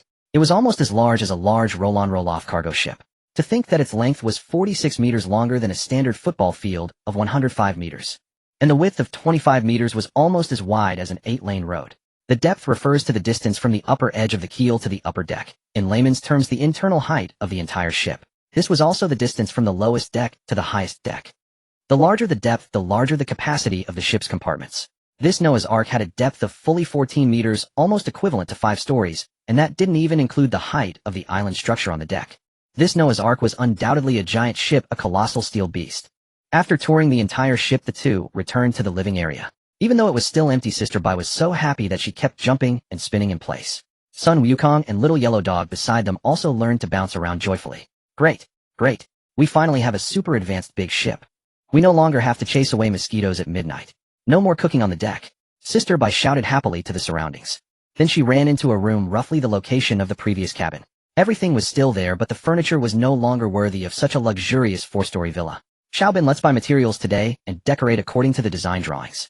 If we realize it according to the design, I believe it will look very beautiful. Sister Bai said expectantly. Building a home for herself and her beloved with her own hands. What woman wouldn't dream of that? Alright, these days express deliveries and freight will arrive one after another. It's time to enter the outfitting phase. Chinbin smiled. Then alright, where should we start? Sister Bai asked. Security system, warehouse area, planting and breeding area, and living area. These are the top priorities that need to be resolved quickly. Chinbin said seriously. In his mind, he called up the upgrade task list and checked the progress. Upgrade tasks, overall progress, 45. Hull upgrade, hull completed. Propulsion upgrade, ship power system completed. Auxiliary devices, ship power station completed. Auxiliary boiler completed. Power supply system incomplete. Outfitting living area incomplete. System devices control center incomplete. Security system incomplete. Overall, the tasks were nearly half completed. This was indeed a gratifying piece of news. The higher the completion progress, the fewer survival points would be needed for the final upgrade to the true Noah's Ark. To upgrade now would still require hundreds of thousands of survival points. What Shin Bin could do for now was to use ready money and resources to increase the task completion rate a bit. Shin Bin turned to the two super intelligent robots and said, "Worker no. 1 worker no. 2 from now on you are outfitting workers. Follow the design drawings and start by decorating the warehouse." "Yes, master." The 2 robots responded in unison. After receiving the orders, the 2 robots immediately started work. As robots, they could work 24 hours non-stop following a 007 work schedule, and they didn't need to be paid. They worked efficiently and methodically. Meanwhile, Shin Bin and Sister Bai weren't idle either. They began madly shopping online again, buying decoration materials, furniture, and appliances for the living area. After dinner in the evening, Shin Bin arrived at the control center, which was located in the middle of the island. With enough materials now, Shin Bin planned to directly upgrade the Noah's Ark control center. "System, I want to upgrade the ship's control center." Ding. "Okay, host, upgrading the ordinary ship control center to an intelligent control center requires a total of 400 survival points. Confirm upgrade. Confirm upgrade." Ding. Upgrade complete. As the system sound rang, the original 4 or 5 screens and hundreds of various buttons in the control center all disappeared, turning into a naked-eye 3D platform. A 3D model of Noah's Ark was projected into midair, followed by crystal-clear surveillance images of the ship's surroundings. The third panel showed various views inside the cabins and door controllers, and finally, there was an energy consumption panel showing diesel consumption and power supply at a glance. Awesome. Shin Bin praised in his heart. With this intelligent control center, everything was much more intuitive. Ding ling ling. A pleasant bell rang, and a silver-haired virtual girl was projected. "Hello, master. I am your ship's intelligent assistant, Xiao AI. Whenever you need me, just call my name, and I will appear." The silver-haired girl, Xiao AI, said respectfully. Shin Bin felt that this AI seemed even more advanced than Worker No. 1 and No. 2. "Xiao AI, play some music." Shin Bin tried to command. "Xiao AI, I'd be happy to serve you, master." Immediately relaxing music played in the control room. Xiao AI, drive Noah's Ark forward 50 meters. "Okay, master." Since the ship had grown larger, the original berth was no longer suitable. Shin Bin parked the ship across 2 berths to accommodate such a large hull. Sure enough, the ship began to drive forward for 50 meters. Exactly 50 meters, no more no less, incredibly precise. Being able to control the ship just by speaking. How satisfying. Shin Bin sat comfortably in the large chair in the control center.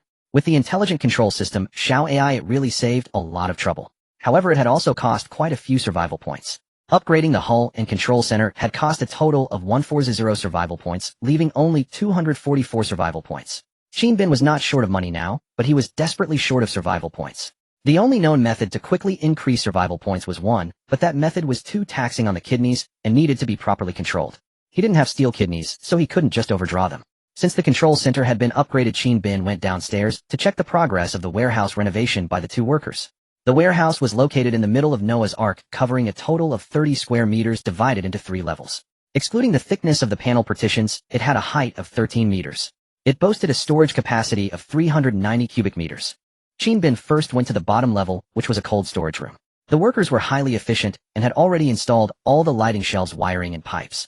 As soon as the refrigeration unit arrived and was installed, it could be operational. This cold storage room mainly stored various frozen products, primarily frozen meat, along with some processed meat products and hot pot ingredients like meatballs. Going up another level, he saw the 2 workers still striving diligently, their movements crisp and efficient, without any hesitation, and the order in which they used each item was perfectly organized. The 2 robots were more efficient than 10 ordinary people, and they didn't need rest. Ideal workers. The middle level was a low-temperature preservation warehouse suitable for storing food and medicine that required low temperatures. The top level was a room-temperature warehouse used to store items such as rice flour, dry provisions, cooking oil, and seasonings. Given the efficiency of the 2 robots, the warehouse should be fully renovated within a day, and then it would be ready for storage once the grain arrived. After inspecting the warehouse construction, the time had reached evening, and 3 meals a day were indispensable. With a 4-story villa-style living area, there was naturally a well-equipped indoor kitchen. Sister Bai had prepared dinner, making a steak western meal to celebrate. The 2 sat down, ceremoniously lit candles, and the atmosphere instantly became perfect. "Come on, handsome little brother, cheers." Sister Bai raised her glass and smiled. Shin Bin clinked glasses with her and took a sip of the red wine.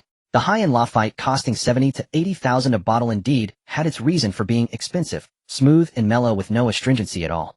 Thinking that he could enjoy such luxuries in the apocalypse, it was a special kind of happiness.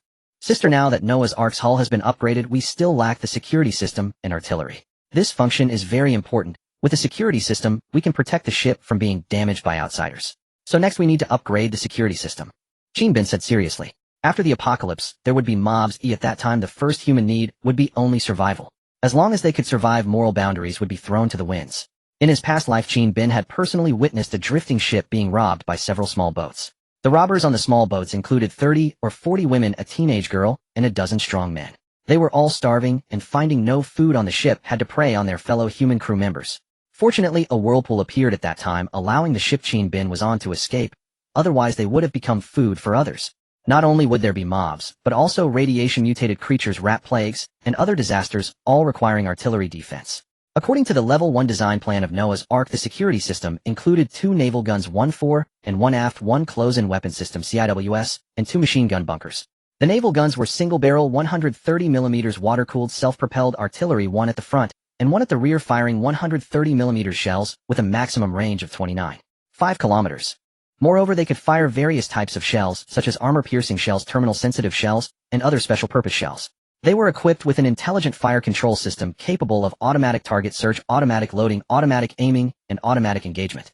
The CIWS was an 11-barrel 30mm naval gun located on the forward deck with a coverage angle of 230 degrees.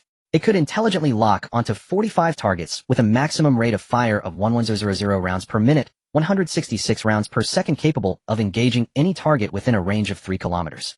The 2 fixed machine gun bunkers used 14.5mm twin-barrel anti-aircraft machine guns. Their role differed from the CIWS, being more inclined to engage close-range surface targets with an effective range of 2,000 meters. They also had the same set of intelligent systems for automatic target acquisition, aiming, and loading.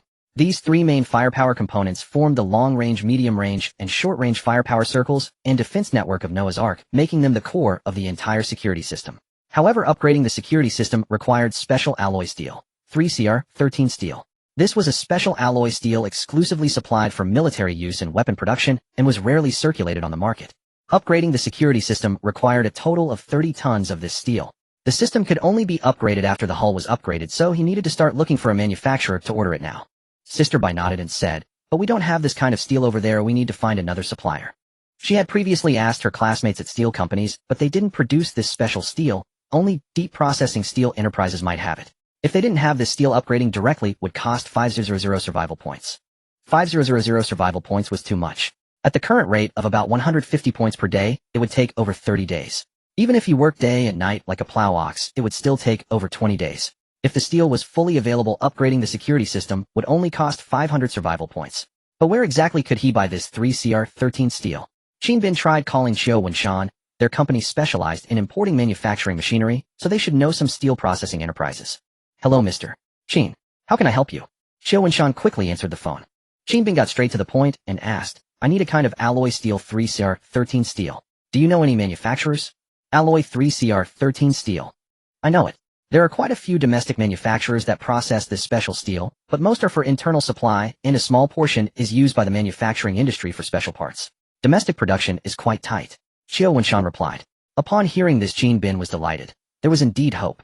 Bin pressed further. "Do you know any manufacturers? I want to buy a batch 30 tons. There is one. I know a provincial steel company that sells this steel, but it's in Liushi, quite far away, and the price is not low, 1500 per ton. If you want 30 tons, it would probably be around 5 million. Xiao Wenshan said. Bin smiled calmly. If money could solve a problem, was it even a problem? 5 million was just a drop in the bucket for Bin. Money is not a problem. I'll give you 7 million, and you help me procure it. The distance doesn't matter. We can charter a cargo plane to transport it. Contact them immediately. By air freight, 1 day is enough." Bin laughed. Xiao Wenshan, what a tycoon. A rich man. Chartering a plane to buy 30 tons of steel. Awesome. He had never seen such a lavish person. "Sure, Mr. Qin. I'll go purchase them right away and guarantee delivery to your designated location before tomorrow evening." Xiao Wenshan agreed with obvious excitement.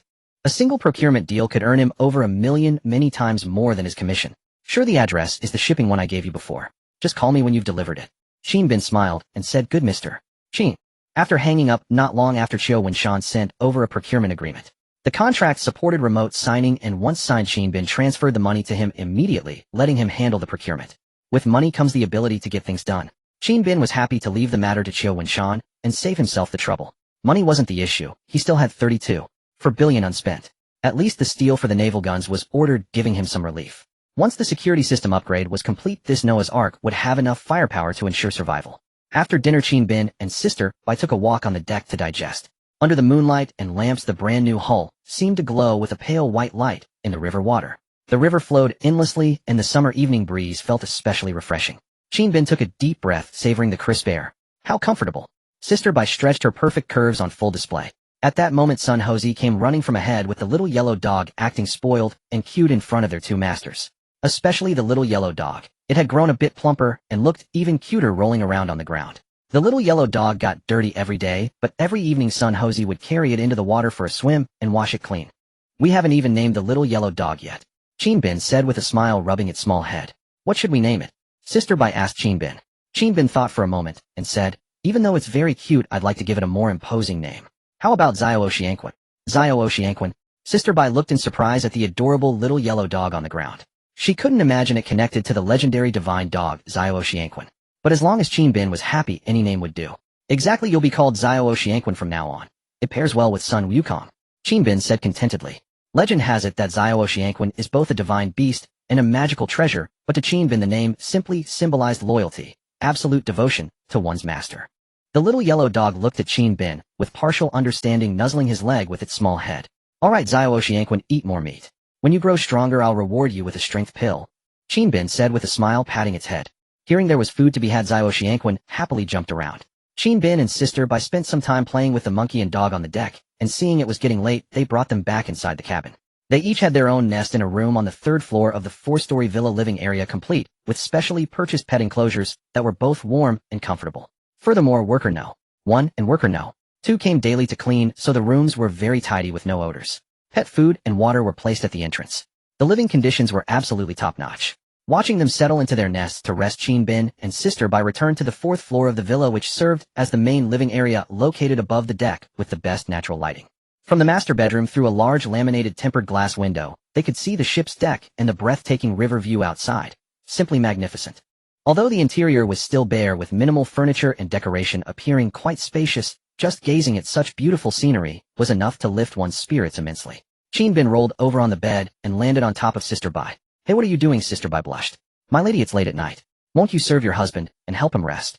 Qin Bin. The next day before dawn, Qin Bin received several phone calls about cargo deliveries. The RV generator equipment and diesel had all arrived. After finishing his calls, Qin Bin felt wide awake, so he got up and ran a few laps around the Noah's Ark deck to exercise. Back in his room, he checked the calendar on his tablet. Today was May 13th, only 78 days until the apocalypse. Another day closer to the end of the world. Once it was light enough, after making breakfast, Qin Bin brought Worker No. 1 to the county town and had him bring all the goods back. It was a struggle to haul back the off-road RV and 2 heavy armored off-road vehicles. Approaching noon, a large batch of renovation materials also arrived. Things purchased in advance and prepared according to the design plans. They worked from morning until noon, finally moving all the cargo onto the ship. Ding! Starting settlement of survival points. A total of 152 points were settled, currently possessing a total of 396 survival points. Last night wasn't too wild, so fewer survival points was unavoidable. Qin Bin shook his head and sighed inwardly. With the large batch of outfitting materials delivered, the warehouse was successfully completed and put into use at 2 p.m. The 2 robots received their next task from Qin Bin, to decorate the living area. Excluding some home appliances and furniture that hadn't arrived yet, all other hard and soft decoration materials were basically complete. The robots got straight to work and the renovation efficiency was very fast, taking only to finish decorating the 1st floor. Decorating the 4th floor living area was estimated to take only 2 days. That evening at 10 p.m., Qin Bin received a call from Qiu Wenshan. 30 tons of steel had already arrived at the village entrance. Qin Bin brought Worker No. 1 to go pull the cargo back. A total of 30 tons of steel, all-round steel columns gleaming with a cold metallic luster under the lights. This was the special alloy steel used to forge military weapons. Alloy 3CR13 steel. Qin Bin looked at these steel materials and really wanted to upgrade the security system immediately, but he was still short by over 100 survival points. He could only wait until tomorrow noon to settle survival points before upgrading. The next day, today was May 14th, only 77 days until the apocalypse. At 12 noon, the survival points were settled on time, totaling 182 points. Possessing a total of 578 points.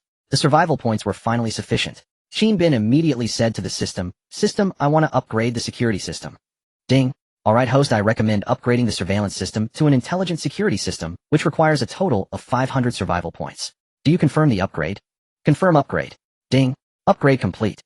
As the voice sounded, the naval gun steel on the ground disappeared, and in its place appeared massive cannons on the ship.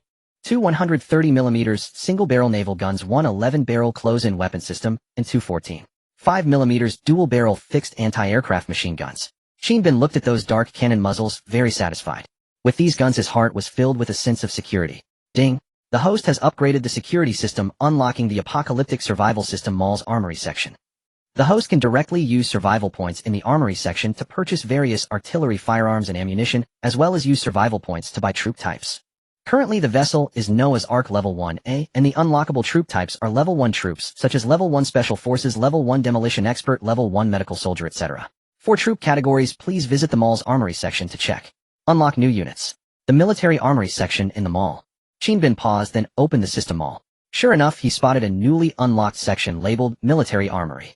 Inside there were all sorts of ammunition and artillery, but the prices were not cheap at all. A single bullet for an ordinary anti-aircraft machine gun cost 1 survival point.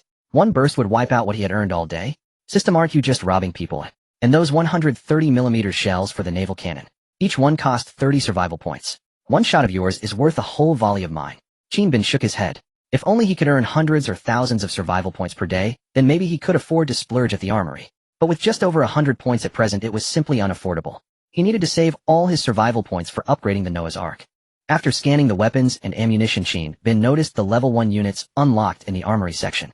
There were 15 types in total, such as Level 1 Special Forces, Level 1 Medics, Level 1 Demolition Experts, and so on. The higher the unit level, the stronger the combat capability. Each Level 1 unit cost 50 survival points. He had just spent 500 survival points upgrading the security system, leaving him with only 78 survival points. Shin Bin pondered for a moment. That amount was barely enough to buy just one unit, but which one should he choose? After carefully reviewing all 15 Level 1 units, Shin Bin finally decided to purchase one Level 1 Special Forces operative. Things like medics or demolition experts were of little use to him right now. At the very least, a Special Forces operative could serve as either a driver or a bodyguard, significantly boosting his sense of security. After selecting one Special Forces operative in the system mall, the screen transitioned to display a variety of Special Forces missions with filtering options available in the upper right corner. The system is actually quite user-friendly this time. There's even a filter feature. In the filter options, he could select gender, appearance, specialized skills, personality traits, and more. Shin Bin didn't think twice and directly set the filter to female appearance score 95 or above. Shin Bin, it would be great if he could also filter by body measurements. After filtering, only 90 candidates remained. Looking at their 3D panoramic photos, every one of them was stunning. No wonder they all scored above 95 in appearance. Each one was more beautiful than any celebrity. After much deliberation and comparison, Shin Bin finally chose a female Special Forces operative named Yi Tsunshin. This particular operative possessed a face that blended purity with a touch of cold elegance, exuding a strikingly heroic and valiant aura. A perfect match for Shin Bin's aesthetic preferences. Her overall capabilities in running, physical fitness, limb strength, and driving skills were all above average, making her a well-rounded all-rounder. Her most proficient skills were close-quarters combat and firearms shooting. You're the one. Purchase. Shin Bin confirmed the transaction in the system mall. After deducting 50 survival points, a short-haired beauty clad in a tactical vest appeared before Shin Bin. Greetings, Master. Special Forces Operative Yi Tsunshin reporting for duty. Yi Tsunshin announced in a clear, bright voice. Shin Bin scrutinized her from head to toe, growing ever more pleased the more he looked. She had a neat short haircut, an oval face, willow leaf eyebrows, and fair, delicate skin. Standing at 175 centimeters tall, her figure was graceful and alluring, while her demeanor radiated martial prowess and vigor. Judging solely by her appearance and aura, she far surpassed any star in the entertainment industry. Her eyes gleamed with determination and loyalty. Excellent, little Yi. From now on you belong to me. Ahem. I mean my soldier. Shin Bin added with an awkward smile. Yes, Master. Please stop calling me Master. It sounds strange. Call me Boss instead. Yes, Boss. Hearing that, Shin Bin still felt a bit awkward. The word boss made him feel as though he were in some high-end lounge. Ahem. Just call me Leader, okay? Yes, Leader. Shin Bin nodded in deep satisfaction. He finally had his first subordinate. A beautiful one at that, serving as both his personal bodyguard and secretary. As the old saying goes, when there's work to do, the secretary handles it, when there's nothing to do. Such a stunning woman should definitely be added to his harem. Alright, from now on you'll follow me as my personal bodyguard and secretary responsible for ensuring my safety. Shin Bin ordered. Yi Tsunshin snapped to attention and saluted, responding. Yes, Leader. I pledge to protect your safety with my life. Shin Bin nodded approvingly, but he knew he still needed to test her capabilities. I heard you specialize in close quarters combat. I'd like to test your skills. Let's spar? Yi Tsunshin's eyes showed a hint of confusion as she asked, Leader, are you certain you want to spar with me? I'm afraid I might injure you. Huh? Are you looking down on me? I'm a man who has consumed the strength pill. Qin Bin raised both hands and struck a muscular pose. Very well, leader. Watch this. As soon as Yi Tsunshin spoke, she lunged forward, grabbed one of Qin Bin's arms, twisted it in an unnatural joint lock, tripped his legs, and drove her knee into his neck, all in one fluid motion. The series of movements were executed with seamless precision. Ouch! Qin Bin struggled slightly, but couldn't move at all, unable to even lift his head. Yi Tsunshin quickly released him and said carefully, I apologize, leader. That was my fault. Qin Bin rubbed his shoulder, feeling somewhat embarrassed to be taken down by a woman. After all, he was a man who had taken the strength pill. Could his strength be inferior to that of a woman? No, that was a sneak attack. This time I'm ready. Let's go again. Qin Bin jumped back and assumed a defensive stance. Very well, leader. Yi Tsunshin advanced once more and immediately seized Qin Bin's right wrist. Qin Bin reacted swiftly, exerting force to break free, and for a moment the two of them locked in a stalemate, their strength evenly matched. What a powerful woman. He had indeed consumed the strength pill, raising all three of his attributes to 20. From this, it seemed her level 1 special forces stats were also around 20. Just after a brief stalemate, Yi Tsunshin suddenly applied pressure with her fingers, pinching the joint of Qin Bin's wrist. Qin Bin felt a sharp numbness in his wrist, and the strength in his right hand suddenly vanished. Immediately, Yi Tsunshin closed and grabbed both of Qin Bin's hands, twisted them behind his back in a joint lock, and then delivered a kick to the back of his knees, subduing him once again in an instant. All right. Stop! Qin Bin quickly shouted. Yi Tsunshin hurriedly let go and said, I'm sorry, leader. Qin Bin rubbed his sore wrist and smiled. It's all right. It was just a sparring match. But there is one thing. You must promise me something. Yi Tsunshin widened her eyes, her long eyelashes fluttering curiously as she asked, What is it, leader? Please speak. Ahem. Please don't tell anyone about this spar. All right. Qin Bin examined her attire once more. She was wearing a tactical vest with a Type 95.5. 8mm assault rifle slung across her back, and a multifunctional tactical dagger secured to her thigh. Truly well equipped. However, going out dressed like that would inevitably cause trouble. I'll take you to change into some other clothes later. It's midsummer, and wearing such thick gear will be terribly hot. Qin Bin smiled. Yes, leader. I recall that sister Bai has a tight-fitting short skirt that would suit you quite well.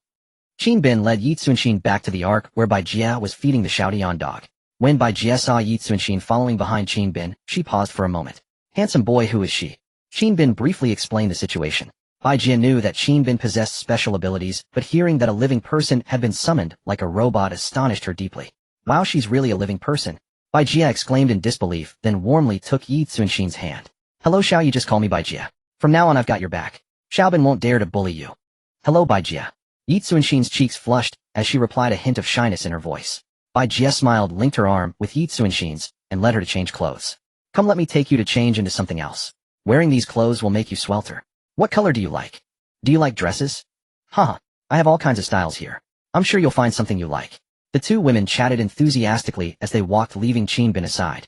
Sis, is there anything to eat now? Qin Bin called out helplessly. I'm busy now, just make something yourself. Bai Jia replied without looking back, and then both women burst into quiet laughter. Qin Bin slapped his forehead. Damn, the harem was already ganging up against him the moment they met. Dream on. I'll ride forth and conquer them all. Qin Bin opened a pack of self-heating military rations and had a quick meal. Shortly after eating, he saw Bai Jia leading Yi Tsunshin out of the room. Tada! Making a dazzling entrance. Bai Jia laughed.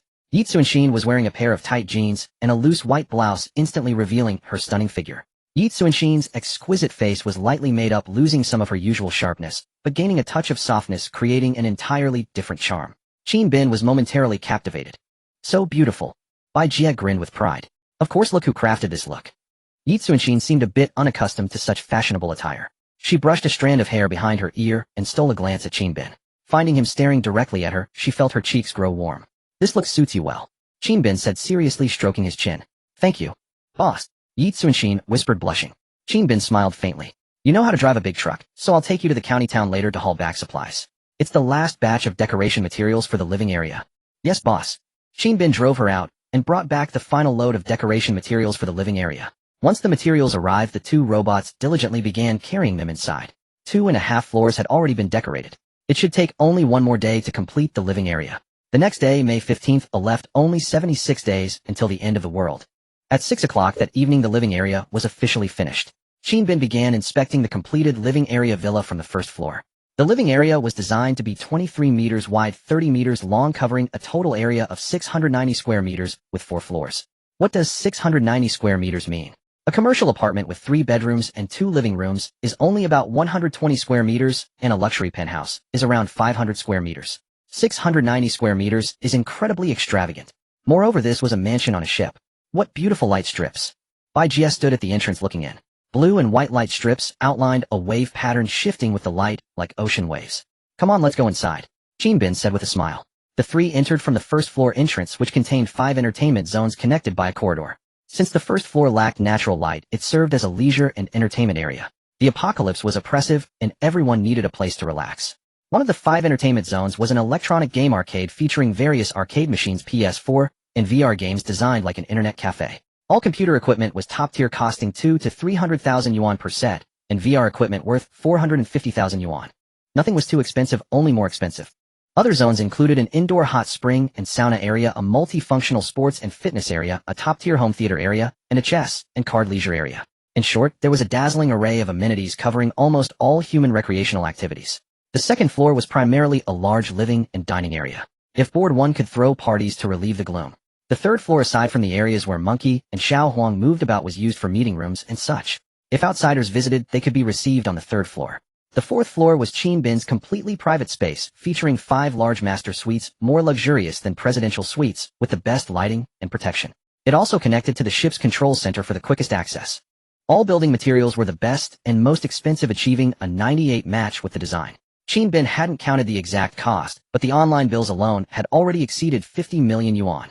The decoration of the entire living area, including furniture and electrical appliances, was estimated to be no less than 100 million yuan.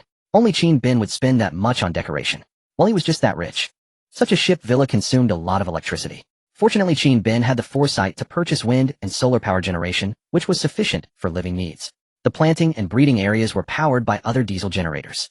After inspecting the entire living area, Qin Bin felt very satisfied. Living in such a house during the apocalypse was simply too blissful. Worker no. 1 and no. 2. You two go build the planting and breeding area, Qin Bin commanded. Yes, master. The 2 super-intelligent robots received the order and immediately began work without rest. Xiao Bin, is everything basically in place on the Ark now? Bai Jie asked. Qin Bin called up the task list in his mind to check the progress. He summoned the upgrade task list in his mind to review the progress. Upgrade task, overall progress 80. Hull upgraded, completed. Propulsion unit upgraded, ship power system completed. Auxiliary units, ship power station completed. Auxiliary boiler completed. Power supply system completed. Outfitting living area completed. Warehouse completed. Garage completed. Planting and breeding area not completed. Manufacturing center not completed. System units control center completed. Security system completed. Seeing the overwhelmingly completed status, Qin Bin felt a great sense of achievement. An apocalyptic ship, the Ark, was about to be born in his hands. And the trial it would face was the most brutal apocalyptic disaster. The construction progress had reached 80, with the only unfinished parts being the planting and breeding area and the manufacturing center. The manufacturing center was a function Qin Bin added after he had earned enough money. In the apocalypse, lacking self-production capability was not viable. They must have their own manufacturing and processing capacity. When appliances, vehicles, or special ship parts needed replacement, the manufacturing center could produce them. The most crucial part of the manufacturing center design was the various ultra-advanced high-precision machine tools and military-grade 3D printers. High-precision machine tools were no ordinary items. They were known as the jewel in the crown of manufacturing. More advanced, more precise, and more stable high-precision machine tools were strategic products of the nation with certain purchase thresholds. However, with enough money, they could still be acquired. Military-grade 3D printers, however, were a bit trickier to obtain. Military and civilian were completely different concepts. Military-grade 3D printers had higher printing precision, and most importantly, they could produce firearm weapons. Acquiring a military-grade 3D printer was no simple task. It wasn't something money alone could obtain. The review process was extremely stringent, and such devices were generally not permitted for sale or exchange. Some clever method would have to be devised. Qin Bin pondered for a moment, deciding that he first needed to find out where such a printer was located. Only then could he make a move. He would have to conduct a thorough investigation in Nan City. The military-grade 3D printer was his first target. The next target was to purchase a high-precision machine tool from abroad. Money could solve that, but certain measures would be required as foreign manufacturers strictly controlled their clientele. Such equipment would not be sold to Chinese enterprises, and even if sold, it would come with anti-tamper measures and restrictions. For the third target, Qin Bin planned to build backup supply ships. Since the Noah's Ark had limited capacity and could not store an infinite amount of supplies, other ships would be needed as reserve storage. These backup supply ships would be placed in relatively safe locations. After the great tsunami disaster passed, he would search for them. Finding one would provide a massive replenishment of supplies, and these ships could also serve as logistical supply bases. The supplies included various engineering vehicles, weapons, and equipment, food, clothing, daily necessities, semi-finished materials, various alloys, and steel, and construction materials. Since the Noah's Ark couldn't hold everything, these backup ships would serve as supply support bases. Selecting the locations, purchasing the ships, and acquiring the various supplies would require considerable effort. He needed a dock where ships could berth, but one that wouldn't attract attention. After much deliberation, Qin Bin felt that small foreign islands would be suitable. They had docks, foreign regulations were less strict, and the variety of purchasable supplies was greater. With enough money, even aircraft and missiles could be bought. Domestically, arms smuggling was prohibited. To bring such items into the country, one would have to go through customs, which would inevitably lead to seizure. Abroad it was different. Sellers could handle customs clearance and obtain transport permits. These three objectives were what Qin Bin planned to accomplish next. He needed to formulate a strategy. He then shared his ideas with Sister Bai. Xiao Bin, your considerations are very sound. All three matters are crucial. With only 76 days left until the apocalypse, time is extremely tight. We must act quickly. I have some former classmates working at key research institutes in the province. I'll fly to see them first thing tomorrow and contact them to see what methods or connections we can find. Sister Bai paused for a moment, then said solemnly, "Alright, I'll go find Xiao Winshan and have him look for channels for high-end machine tools. I also need to set up a shell company using a trading firm as a front to purchase the machine's large ships and massive quantities of supplies." Qin Bin nodded. Sometimes it was difficult to buy things as an individual. For example, machine tools could only be purchased by enterprises, not individuals. Also, procuring massive amounts of supplies under a personal identity was impractical.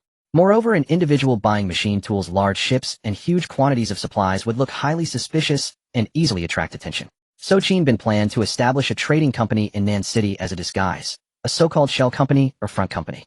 Purchasing through a corporate entity would reduce many unnecessary complications. Only 76 days remained until the end of the world. It seemed like a while, but time was running out. Completing all these tasks before the apocalypse would be a tight squeeze.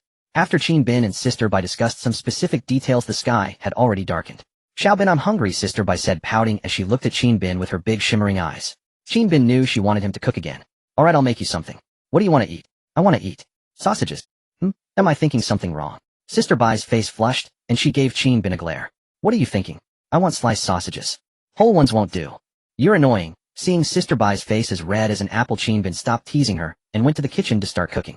It took over an hour to prepare the meal: green pepper sausage, boiled beef, steamed pork ribs, sautéed greens, and finally, a ginseng chicken soup.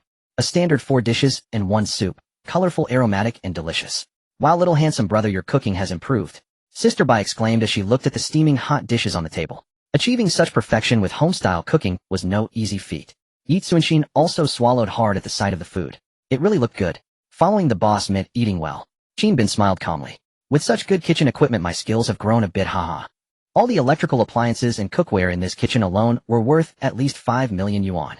The entire kitchen occupied a full 30 square meters, a very large multifunctional space. If only he could have a professional chef in the future, he could enjoy all kinds of delicious food every day. "Everyone sit down and eat," Qin Bin said with a smile. Yi Tsunshin was initially hesitant, but Sister Bai directly pulled her to sit beside her. "Xiao Yi, we don't have many rules here. Don't be so reserved," Sister Bai said softly with a smile. Hearing Sister Bai's caring words, Yi Tsunshin breathed a sigh of relief. Sister Bai was truly kind. "Yes, Sister Bai," Yi Tsunshin nodded in response. The three chatted about various topics at the table, enjoying the view of the surging river through the floor-to-ceiling windows. Their spirits were high. Late at night, Qin Bin lay in bed ready, prepared for a big night ahead. But when Sister Bai came out of the bathroom, she was dressed very modestly. Qin Bin scooped her up and placed her on the bed. Just as he was about to proceed, "Xiao Bin, wait a moment," Sister Bai quickly stopped him. "What's wrong, Sister Bai?" Qin Bin asked in confusion. I have my period today," Sister Bai said, somewhat embarrassed. Qin Bin heard this and gave an awkward smile. There was no way around it. He wouldn't be able to earn more survival points tonight. "Why don't you go to Xiao Yi? I know you have thoughts about her, if you can't hide it from me," Sister Bai said, covering her mouth with a smile. She knew Qin Bin was no ordinary man possessing extraordinary abilities. With the apocalypse approaching, she didn't mind such things. In ancient times, men had multiple wives and concubines, let alone in the end of days.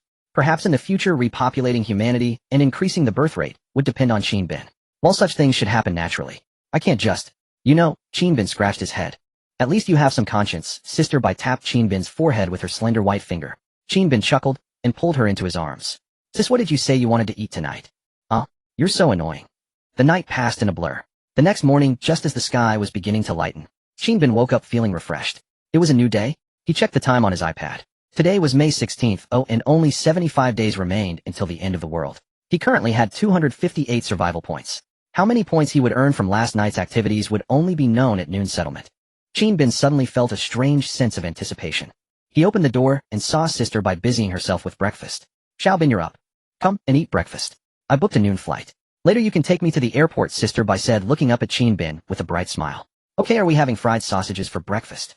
Qin Bin went over and pulled her into his arms. Sister Bai's face flushed, and she spat, you old pervert. What sausages? What are you two talking about? Breakfast. I want some too. Yi Tsuanshin blinked her big eyes looking innocently at the two of them. Ahem, Xiao, you don't listen to his nonsense. Come have breakfast. Eggs, bread, and also soy milk and fried dough sticks. Sister Bai quickly changed the subject. The three of them sat down, quickly finished breakfast to fill their stomachs. After the meal, Yi Tsuanshin cleared the table and followed Qin Bin and Sister Bai into the elevator down to the first floor. Boss, where are we going today? Yi Tsuanshin asked puzzledly. To Nan City. First we'll drop Sister Bai at the airport, then we have business in Nan City. You're my personal bodyguard and secretary now, so of course you're coming with me. Qin Bin laughed. Yes, boss. Yi Tsuanshin nodded and stepped 2 paces closer to Qin Bin. What are you doing? Boss, personal protection. Closer distance makes it easier to respond to any crisis. Okay, then please come a little closer, Qin Bin snickered. The two women rolled their eyes at him in unison. Taking the elevator to the first floor, they walked through the long corridor connecting the living area and garage and arrived at the garage. Parked in the garage was a behemoth. The Unicat CT-59 off-road camper priced at $80 million, the world's finest and most top-tier off-road camper in desert camouflage, looking truly magnificent. Also 2 slightly smaller vehicles were the heavy armored off-road vehicles Knight XV, equally top-tier. Driving any of these out would be too flashy and attention-grabbing, so Qin Bin chose to take a Rolls-Royce Cullinan GB. The side of the garage opened and a long ramp extended out connecting to the road by the shore. After Qin Bin selected the vehicle, the multi-level parking system rotated and lowered the Rolls-Royce Cullinan GB, and the car appeared right in front of him. This multi-level garage could accommodate 4 more vehicles, though later 2 transport trucks would be added, especially one for fuel transport. The semi-trailer parked outside, driven only once, was too long, and large or a smaller one would suffice. The 3 got into the car, and Qin Bin drove out. A newly opened road from the county town to Nan City allowed bypassing the urban area via the Ring Expressway straight to the airport. In just 3 hours, Qin Bin dropped Sister Bai off at the airport. When the mud-stained Rolls-Royce Cullinan GB appeared before everyone, it immediately drew the attention of many people at the airport. Holy crap, a Cullinan GB. A luxury car. The owner actually took it off-roading. What a waste of a treasure. Soon passers-by gathered around the car to take photos. Such a top-tier luxury car was a rare sight.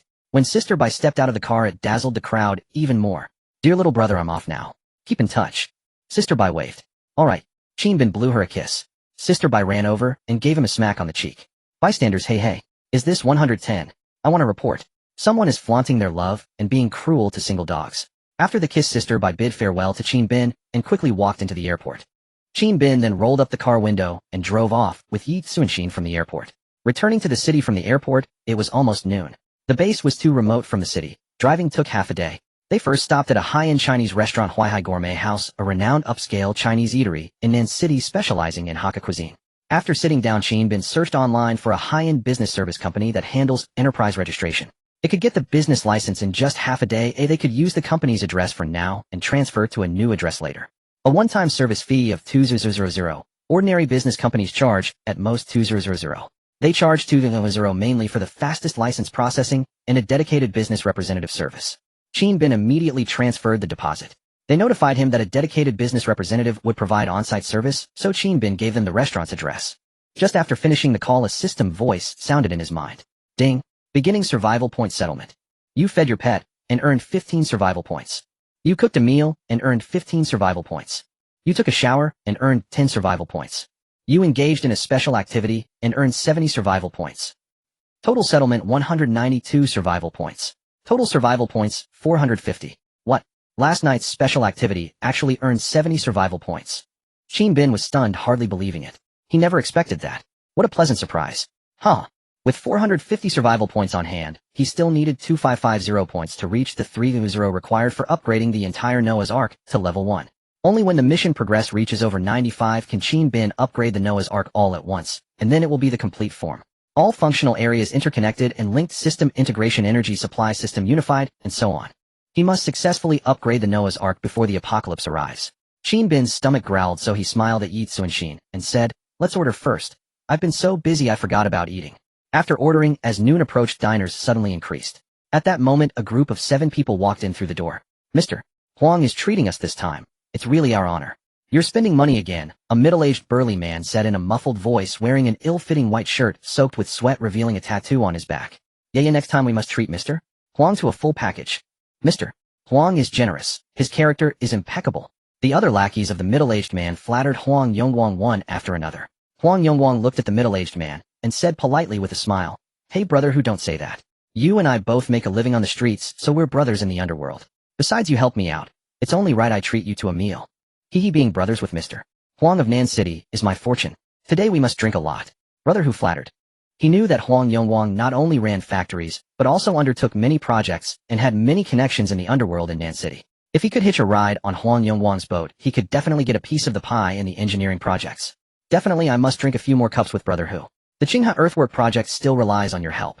Huang Yongguang laughed heartily. The group was chatting and laughing heading towards the private room. Suddenly the middle-aged secretary with glasses said to Huang Yongguang, "Mr. Huang, look, isn't that pretty boy up ahead?" Huang Yongguang upon hearing this followed his finger and saw Qin Bin and Yi Tsunshin. Recalling how Qin Bin had snatched the generator and made him lose face, a surge of anger rose in his heart. In Nan City, he was a socialite mingling with both the lawful and the underworld. Anyone with a bit of sense would show respect upon hearing the name Huang Yongguang. Thinking that Qin Bin not only disrespected him, but also gave him a cold shoulder, Huang Yongguang grew angrier. "Mr. Huang, what's wrong? Do you know that kid up ahead?" Brother Hu glanced forward and asked in a low voice. Huang Yongguang snorted, "If I know him. That kid is arrogant. I was humiliated by him once." "What a... Damn. That kid dares to offend you. He's asking for death." Brother Hu's face turned fierce as he growled. "Don't worry, Boss Huang. Since I've witnessed this, I'll definitely stand up for you." Brother Hu declared with a gallant and loyal air. "Brother Hu, you're too kind. I think it's better to let it go." Huang Yongguang feigned a sigh indicating he would swallow this bitter pill himself. Brother Hu's eyes widened. "Boss Huang, how can we just let it go? You just said we're brothers, right? If we're brothers, how can I stand by and watch you suffer? Don't worry, I'll get even for you this time." Hearing Brother Hu's words, a faint smile curled at the corner of Boss Huang's mouth. Such a man was easy to provoke. If he had made the request himself, the other might have hesitated, and he would have owed a favor. But now it was not he who sought trouble, the other was eager to help. Thus no favor was owed. It wasn't his own request. "Brothers, follow me. I want to see just how arrogant that kid is." Brother Hu said with bravado, leading his gang straight toward Qin Bin. Huang Yongguang and the other followed behind. The group of 7 with their intimidating demeanor drew the attention of the surrounding diners. Qin Bin looked up slightly and saw the group, and of course Huang Yongguang among them. These men were rugged and malicious looking, clearly hostile. But with Yi Tsunshin, a special forces bodyguard by his side, Qin Bin remained completely unfazed. "Someone's here to cause trouble," Qin Bin said calmly to Yi Tsunshin. Yi Tsunshin glanced back and saw the 7 men approaching. She frowned slightly. "Boss, I'll handle them." With that, Yi Tsunshin sprang up and blocked the path of the 7 men. Brother Hu was taken aback at the sight of her. A young girl, what was she doing? "You think you can stop us? Move aside, girl." Brother Hu cursed. Yi Tsunshin smiled calmly. "Who are you? What do you want with my boss?" "Boss? This kid? Huh, how ridiculous." Brother Hu laughed heartily. It was odd enough to have a thug as a subordinate, but now a pretty young girl acting as a lackey. What a freak. Brother Hu turned his head, saw Qin Bin leisurely eating, then looked back at Huang Yongguang. "Boss Huang, is this the guy who offended you? I can tell he's quite arrogant." Huang Yongguang stepped forward, hands in his pockets, and sneered at Qin Bin. "Kid, weren't you pretty cocky? Let's see you act tough now. I told you I'd deal with you sooner or later." Qin Bin glanced at him with a smile. "With this rabble of yours." "Damn it. Who are you calling rabble?" Brother Hu's anger flared as he glared at Qin Bin. "Whoever speaks up, that's who." After a string of foul language, Brother Hu turned to Yi Tsunshin and snarled, "Move, girl, or I'll drag you away and have some fun." Yi Tsunshin's face turned cold. "Get lost. Oh, you've got a temper? Seems like I have to teach you a lesson today, so you know who rules this town." Brother Hu rolled up his sleeves ready to fight. The other thugs also cast hostile glances at Qin Bin. The moment a fight broke out, they would target him first. Brother Hu reached out to shove Yi Tsunshin aside, but before his hand could touch her shoulder, she seized his wrist. She twisted his right hand and kicked the side of his knee, hitting a nerve. Struck on the nerve, Brother Hu's right leg buckled, forcing him to his knees. Yi Tsunshin then pulled his arm and twisted it at a reverse joint. "Damn, that hurts." Brother Hu let out a scream of agony, immobilized and subdued by Yi Tsunshin on the spot. He never expected this seemingly delicate woman to be so skilled. He had clearly underestimated her. "It hurts like hell. What are you idiots waiting for? Get her." Brother Hu roared, sweat pouring from his forehead. The other 4 thugs snapped out of their shock and swung their fists at Yi Tsunshin. Yi Tsunshin dodged, then kicked Brother Hu square in the face. The force of the kick knocked out several of his teeth, and his face instantly swelled. The other thugs rushed at her with punches, but she remained calm, stepping back to create some distance before launching a counterattack with both fists and feet. A punch to one man's nose sent him flying, breaking his nose. Then a side hand strike to another's neck instantly knocked him to the ground. Yi Tsunshin took down 2 men in the blink of an eye, her movements precise and clean, earning cheers from the surrounding diners. Yi Tsunshin smiled calmly, stepped forward, and with a sweeping kick sent the remaining 2 thugs flying, their teeth scattering on the ground. In just a few breaths she had taken down all 5 men, including Brother Hu. Applause erupted from the crowd. What an incredible girl. So beautiful, and yet so skilled in martial arts. Those moves looked like military boxing. Could she be from the army? Looks like it. How these thugs brought it on themselves. Yi Tsunshin straightened her clothes, then glanced at Huang Yongguang. He was still stunned by the scene. When he met her gaze, a chill ran down his spine, and he instinctively stepped back. This woman was too formidable. But before he could retreat further, Yi Tsunshin grabbed him by the collar, dragged him in front of Qin Bin, and threw him to the ground. Qin Bin looked at Huang Yongguang on the floor and smiled. Huang Yongguang didn't know whether to cry or force a smile, fearfully glancing at Qin Bin. Let's talk this out, let's talk. Qin Bin slapped him across the face. The sharp sound of the slap rang out clearly. You weren't saying that just now. Slap. Qin Bin struck him across the face again. You said you were going to teach me a lesson. Huang Yongguang, having been slapped twice in a row, was furious and lunged at Qin Bin. But Yi Tsunshin grabbed one of his arms and twisted it at the joint, ready to dislocate it if he resisted. Huang Yongguang cried out in pain, cold sweat beading on his forehead. Kid, let me go. If you don't, I'll make you regret it, he cursed. Qin Bin sneered. It seems you still don't get it. Dislocate both his arms. Yi Tsunshin carried out the order without hesitation, first dislocating his right arm. Huang Yongguang's right arm was dislocated, the excruciating pain piercing his heart, nearly causing him to faint. Yi Tsunshin then grabbed his left arm and gave a sharp pull, dislocating it as well. Both arms hung limp like mud. With a howl, Huang Yongguang kicked his legs and completely passed out. Brother Hu and his gang were stunned. This couple was ruthless. They were all hardcore. How did they end up offending such people? This time they had truly stepped on a landmine. Brother Hu's heart sank. Qin Bin looked up at Brother Hu and his crew, his voice cold. Get lost now, or you'll end up like him. Brother Hu felt a wave of relief. The group scrambled to their feet, hoisted the unconscious Huang Yongguang, and fled in disgrace. Boss, are we just letting them go? Yi Tsunshin asked in confusion. It's not the apocalypse yet. The world still has rules. Killing them would cause trouble. But if it were the end of the world, I wouldn't blink an eye. Qin Bin said calmly. In his past life, he had witnessed countless tragedies and had become mentally indomitable, feeling no qualms about taking lives. In the apocalypse, killing was inevitable to secure survival supplies. After seeing Brother Hu's group flee, the restaurant manager rushed over to apologize, profusely offering to comp the meal. Qin Bin knew the manager was sly, afraid to offend those thugs and hesitant to intervene earlier, but he couldn't be bothered to argue with him. Just after they finished eating, the representative from the business company arrived. She was a long-haired beauty in a professional skirt suit with fair skin and a petite figure. Hello, Mr. Qin. I'm Xiao Shui, the client manager from Xinda Business, she said, handing him a business card. Qin Bin took it, glanced at it, and nodded. It's a bit chaotic here. Let's talk back at the hotel. Xiao Shui nodded in agreement, stealing another glance at Qin Bin. The more she looked, the more handsome she found him. He had a chiseled face, deep eyes, and an extraordinary aura. Serving a client like this was truly a pleasure. When she noticed the woman beside Qin Bin, she was also captivated. The woman was a stunning beauty. Suddenly, she felt a pang of inferiority. The two of them together were a perfect match. Don't just stand there. Let's go. Qin Bin turned back and smiled calmly. Yes, Mr. Qin. Xiao Shui followed behind them. When they exited the restaurant, and Qin Bin got into a Rolls-Royce Cullinan, she gasped inwardly. What a wealthy man. A Rolls-Royce Cullinan GB, a top-tier luxury car worth over 10 million. Clearly this client was no ordinary person. Qin Bin drove the two women to the Iching Sea 5-star hotel and booked a presidential suite. Xiao Shui gasped and covered her mouth. A presidential suite cost 100 yuan per night.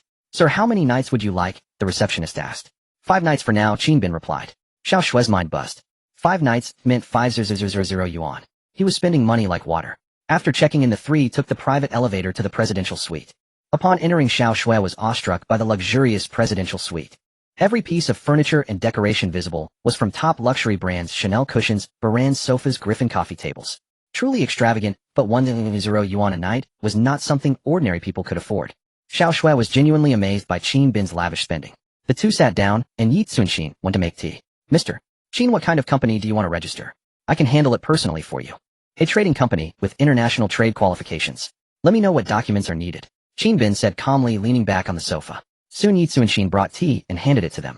An international trading company. We can register that for you, but the registered capital requirement is quite high. For the highest qualification, you need an actual capital injection of 100 million yuan. Xiao Shui said after a moment of thought. Qin Bin smiled faintly. Only 100 million. That was nothing. He still had 32. For billion yuan that he couldn't spend. No problem. Let's sign the contract immediately, and you can start right away. Qin Bin said. Okay. Xiao Shui felt that he didn't even seem to care about 100 million yuan. He was truly a tycoon.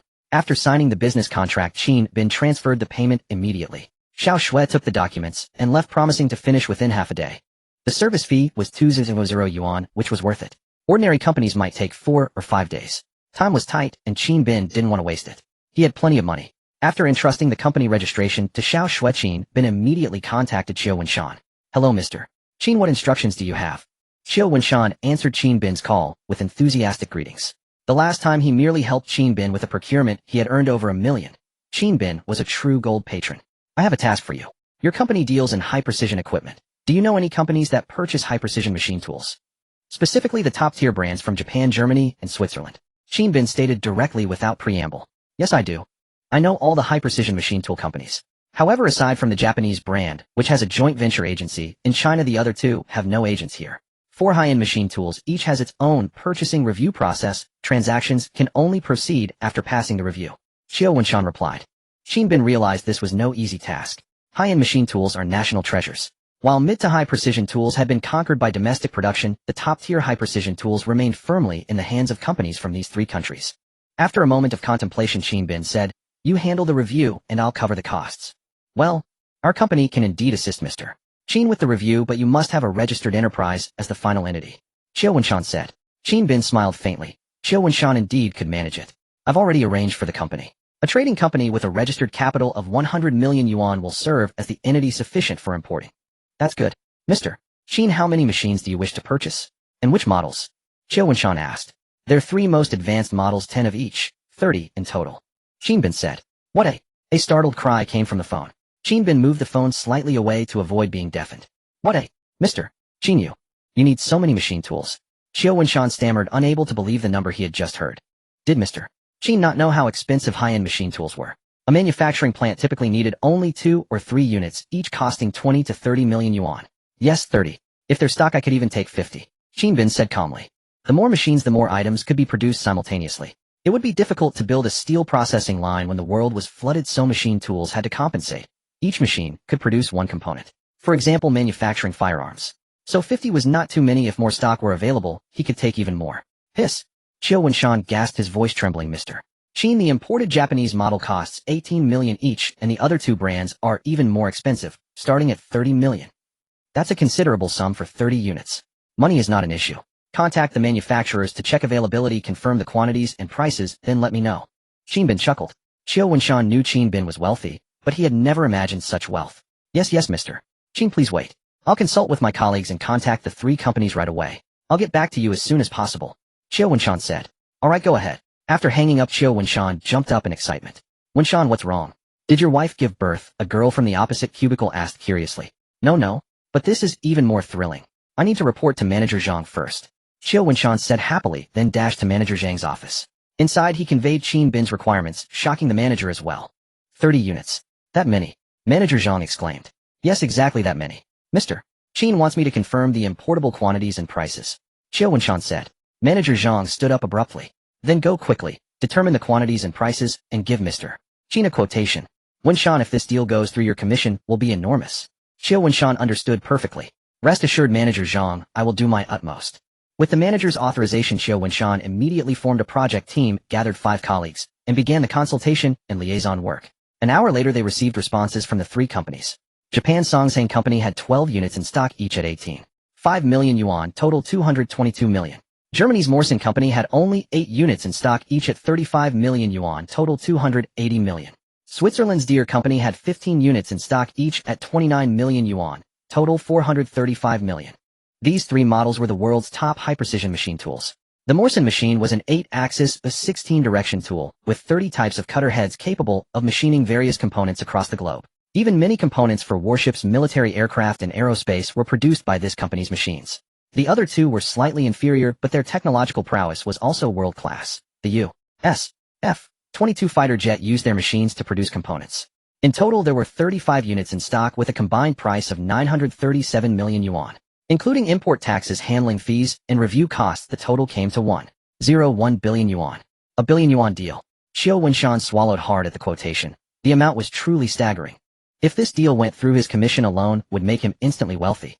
Xiao Wenshan quickly sent the quotation to Qin Bin, then dialed his number. Hello, Mr. Qin, what do you think of the quotation? Not bad within expectations. Xiao Wenshan was stunned. This price was just not bad. The realm of the wealthy was truly different. Mr. Qin, shall we place the order now? Yes, 35 units is a bit short, but still acceptable. Finalize it as soon as possible. Qin Bin said. Xiao Wenshan nearly stumbled. 35 units was still too few. Yes, Mr. Qin, I'll draft the procurement contract right away. Xiao Wenshan said, wiping the sweat from his brow. Having secured the high-precision machine tools, Qin Bin breathed a sigh of relief. Once the machines arrived, coupled with a 3D printer, he could upgrade the manufacturing center. Manufacturing capability required materials as well. An additional stock of various steel types, especially high-end alloy steels, the more the better. To accommodate more steel and supplies, greater space was needed.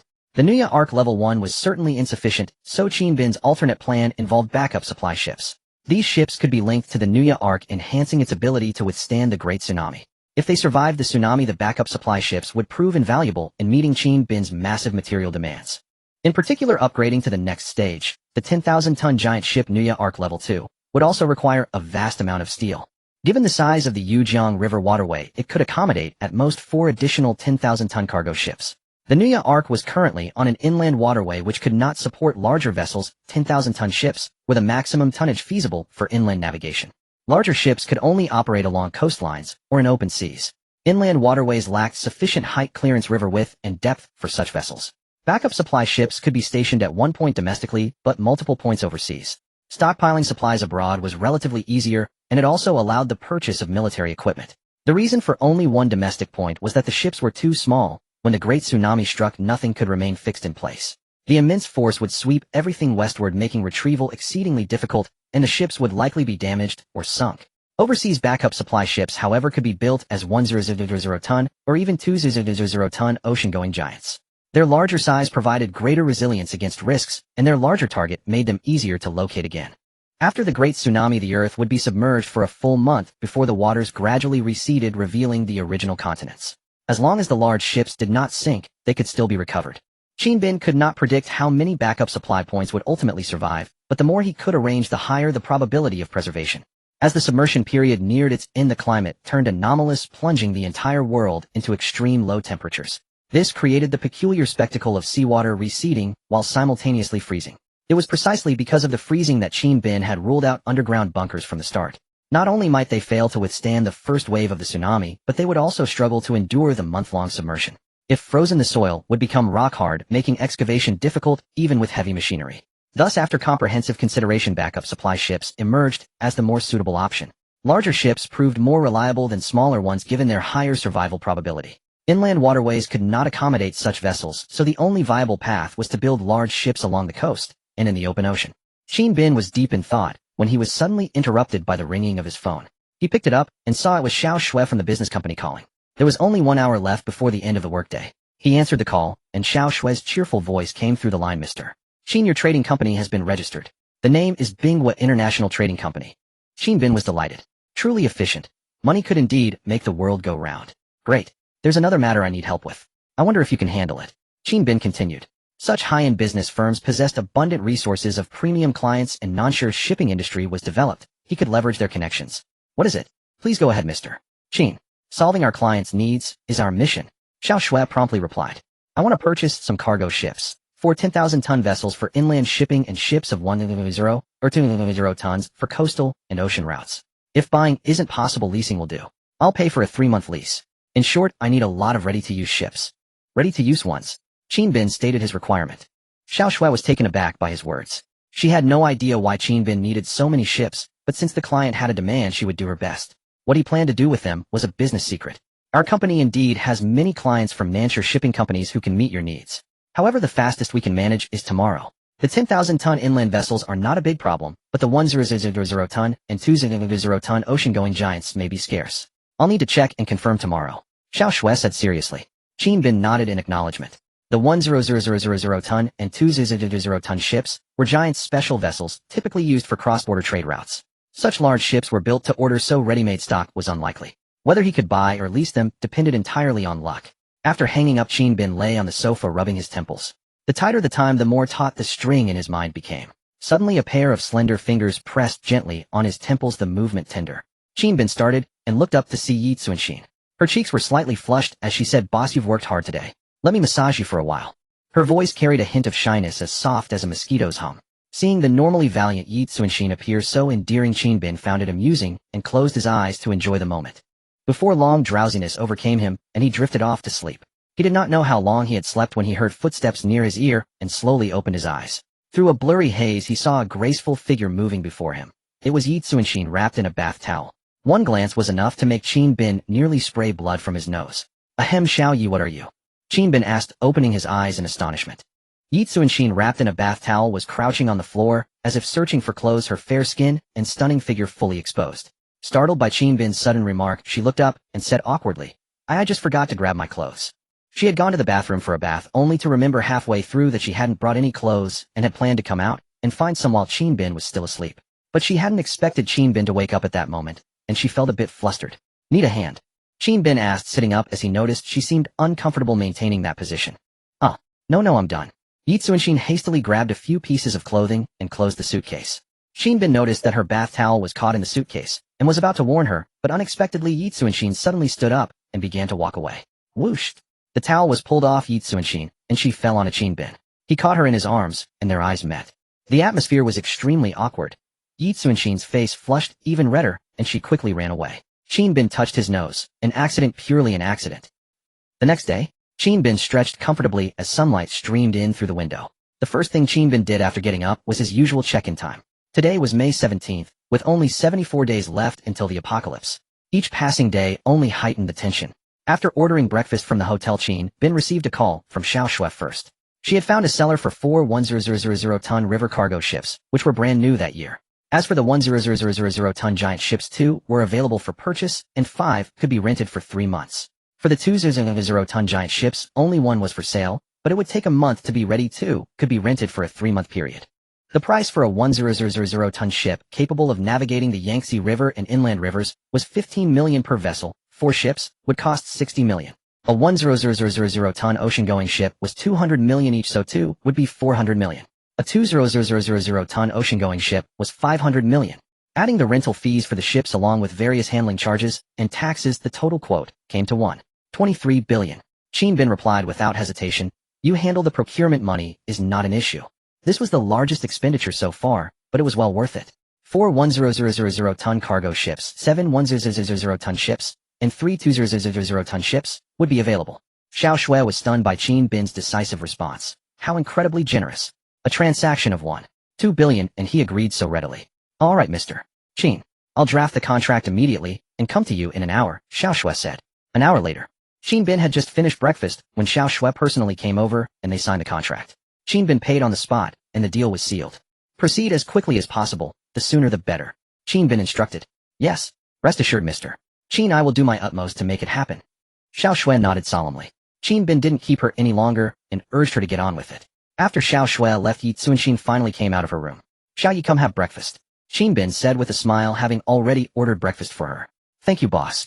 Yi Tsunshin replied shyly. "From now on, just call me Brother Bin," Qin teased. "Yes, Brother Bin." Yi Tsunshin stuck out her little pink tongue. Seeing Qin, she felt a sense of security. This man before her was worth relying on.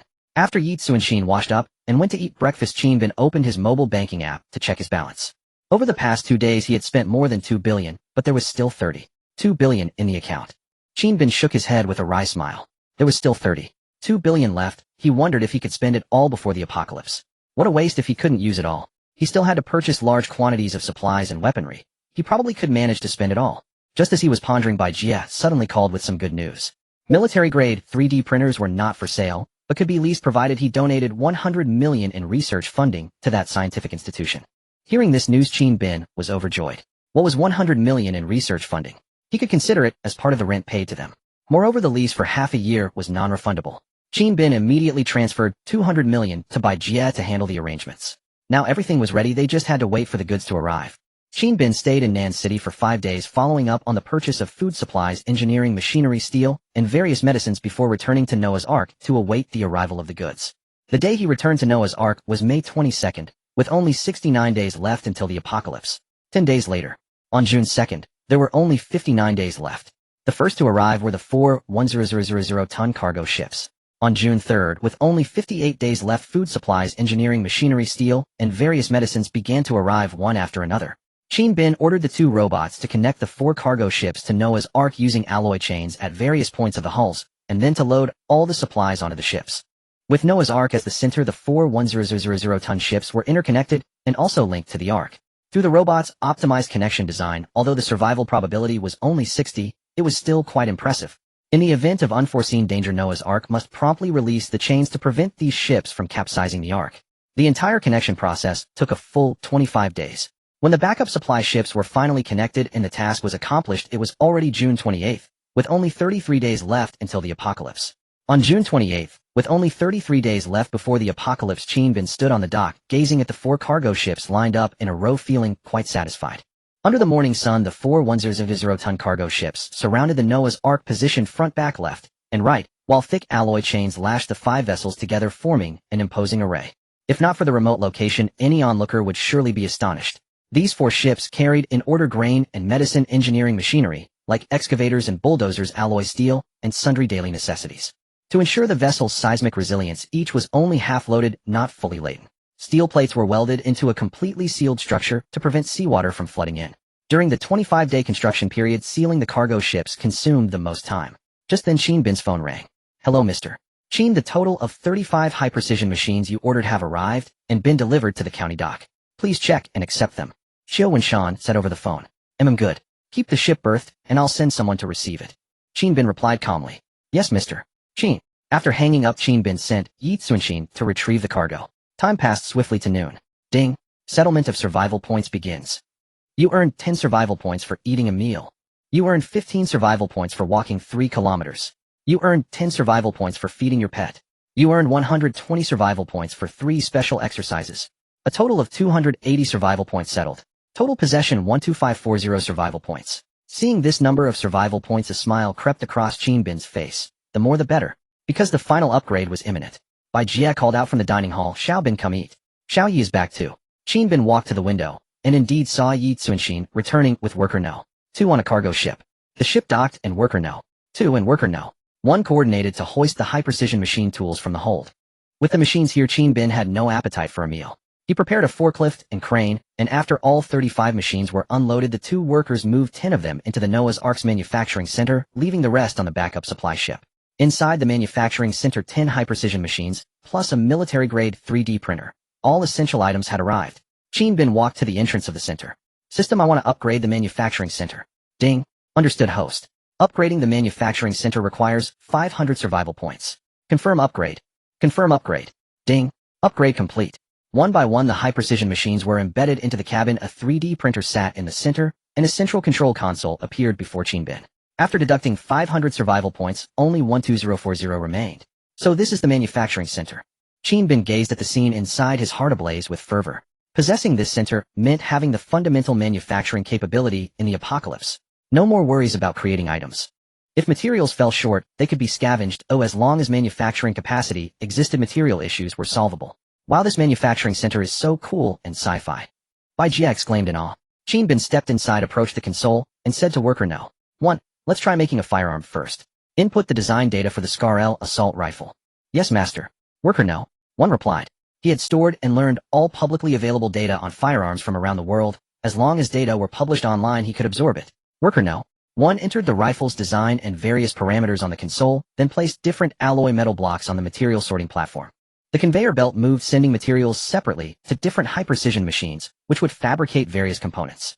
The SCAR-L assault rifle, down to the smallest screw, comprised 52 parts of varying sizes, all produced by the high-precision machines. Manufacturing the rifle took a total of 10 minutes. All components emerged from another output, and an assembly robotic arm put them together. The entire process required no further intervention beyond the initial input of data and placement of materials. 2 deft robotic arms swiftly assembled the SCAR-L assault rifle. Qin Bin picked up the rifle, feeling the plastic part on the stock. It had a solid grip, truly impressive. The SCAR-L is a light assault rifle from the SCAR series used by the U.S. Special Forces, hailed as one of the world's top rifles. It features a modular design allowing conversion to the heavy SCAR-H using 7.62 mm 36 ammunition, and can be fitted with accessories to become a sniper or close-quarters variant. In short, it offered excellent adaptability, modifiable according to different environments and combat needs. The rifle just produced was the Scar-L model, a light assault rifle weighing 3.29 kilograms, consuming 6 kilograms of various steels, chambered for 5,645 millimeters rounds with a 30-round magazine, a rate of fire of 600 rounds per minute, and an effective range of 600 meters. Qin Bin exchanged a bullet from the system shop, handed it to Yi Tsuanshin, and said with a smile, "Here, you're a better shot. Give it a try." "Yes, Brother Bin." Yi Tsuanshin took the bullet, pressed it into the magazine, chambered a round, stepped outside the ship, released the safety, and aimed at a sapling the thickness of an infant's arm 30 meters away on the shore. She pulled the trigger. Bang! A gunshot rang out, and the sapling 30 meters away snapped cleanly. Exquisite rifle. Yi Cuxin's eyes gleamed with delight. This firearm felt far more refined in the hands than the Type 95, surpassing it in every aspect: recoil control, vibration dampening, and aiming precision. Truly deserving of its reputation as the Empire's most conscientious firearm produced in Bilishi. Such weapons were reserved exclusively for special forces. Ordinary troops still relied on M16 rifles. Wonderful. If we can manufacture firearms, we can produce other necessities. This manufacturing center proves invaluable. Sister Bai exclaimed with evident joy. Indeed, the efficiency is commendable, yet the Noah's Ark remains incomplete. It requires further upgrades, optimizing the vessel's energy distribution, refining the electrical circuits and piping systems, before it can truly be called the Noah's Ark. Qin Bin smiled gently. As he spoke, he summoned the mission roster within his mind. Upgrade progress, overall, 95. Hull upgrade, hull completed. Propulsion upgrade, vessel power system completed. Auxiliary systems, ship power station completed. Auxiliary boiler completed. Power supply system completed. Outfitting, living quarters completed. Warehouse completed. Garage completed. Cultivation and breeding zone completed. Manufacturing center completed. System installations, control center completed. Security system completed. All tasks in the mission list had been completed. The overall construction progress of Noah's Ark had reached 95. The remaining progress involved fine-tuning details. Time was scarce, so Qin Bin decided to directly spend survival points to complete the final stretch. Completing the upgrade to 95 required only 300 survival points, which would fully elevate the vessel into the Noah's Ark. System: I wish to upgrade Noah's Ark. Ding. Affirmative, host. Upgrading Noah's Ark, total progress 95, requires 300 survival points. Do you confirm the upgrade? Confirm upgrade. As Qin Bin's words echoed, the entire vessel shuddered with a deep hum. The hull, wiring, piping, and every weld point forged by the robots all underwent subtle transformations. Every imperfection aboard was eradicated. Every detail was brought to perfect alignment with the design specifications. Ding. Upgrade complete. Ding. Congratulations, host, for completing the level 1 construction of Noah's Ark. You have earned a daily survival point doubling reward. Ding. Congratulations, host, for receiving a level up reward gift pack, now stored in the system space. Ding. A gentle reminder from the system: host, completing the level 1 construction of Noah's Ark is far from the finish line. Please continue your efforts to upgrade the vessel. Ding. Host may now begin planning the design of Noah's Ark level 2 to confront even greater catastrophes. The relentless series of system notifications left Qin Bin dazed for a long moment before he finally regained his composure. The most crucial matter was his daily survival points had finally doubled. Upgrading Noah's Ark sooner rather than later had indeed been the right decision. He no longer needed to fear exhausting his vitality reserves. What manner of treasures awaited in that level-up reward gift pack? It should prove worthwhile. He would inspect it later. The system's warning had tempered Qin Bin's overwhelmingly elated mood, bringing a measure of sober clarity. The apocalyptic calamities looming ahead extended far beyond the colossal tsunami and month-long inundation. There also awaited nuclear radiation leaks, rat plague, zombie outbreaks, and other far more devastating catastrophes Qin Bin had endured. In his past life, he had scrabbled through 2 years, but ultimately failed to endure, unable to survive the apocalypse. Perhaps even graver catastrophes lay ahead. To better ensure his survival, this 5500-ton, level 1 Noah's Ark was merely the beginning. To confront more formidable catastrophes, a superior Doomsday Ark was essential. Diesel propulsion fell far short of meeting the energy demands. Without continued upgrades, energy depletion was merely a matter of time. Energy depletion meant the collapse of the vessel's agricultural and aquacultural sustenance cycle, halting food production. The existing food reserves would steadily dwindle and vanish. Therefore, this Noah's Ark was but a starting point far from the terminus. Qin Bin must continue upgrading it to greater potency, preparing to face even more devastating apocalyptic scourges. As for future upgrades, meticulous planning would be required. There was no pressing rush. The next iteration of Noah's Ark would undoubtedly demand high-alloy, high-yield strength steel, a primary material for the vessel's hull. Such materials were rarely employed in civilian shipbuilding. They were reserved for naval warship construction. Side explosion-resistant panels, anti-explosion decks, anti-bombardment masts, and similar components. This high-alloy, high-yield strength steel was uncommon in commercial circulation, but Qin Bin would acquire every available supply. He assigned Xiao Wenshan to oversee this procurement entirely. Noah's Ark is finally complete. Let us celebrate properly today. Sister Bai exhaled with palpable relief, her voice brimming with joy. Jinbin smiled. Indeed, a respite was warranted.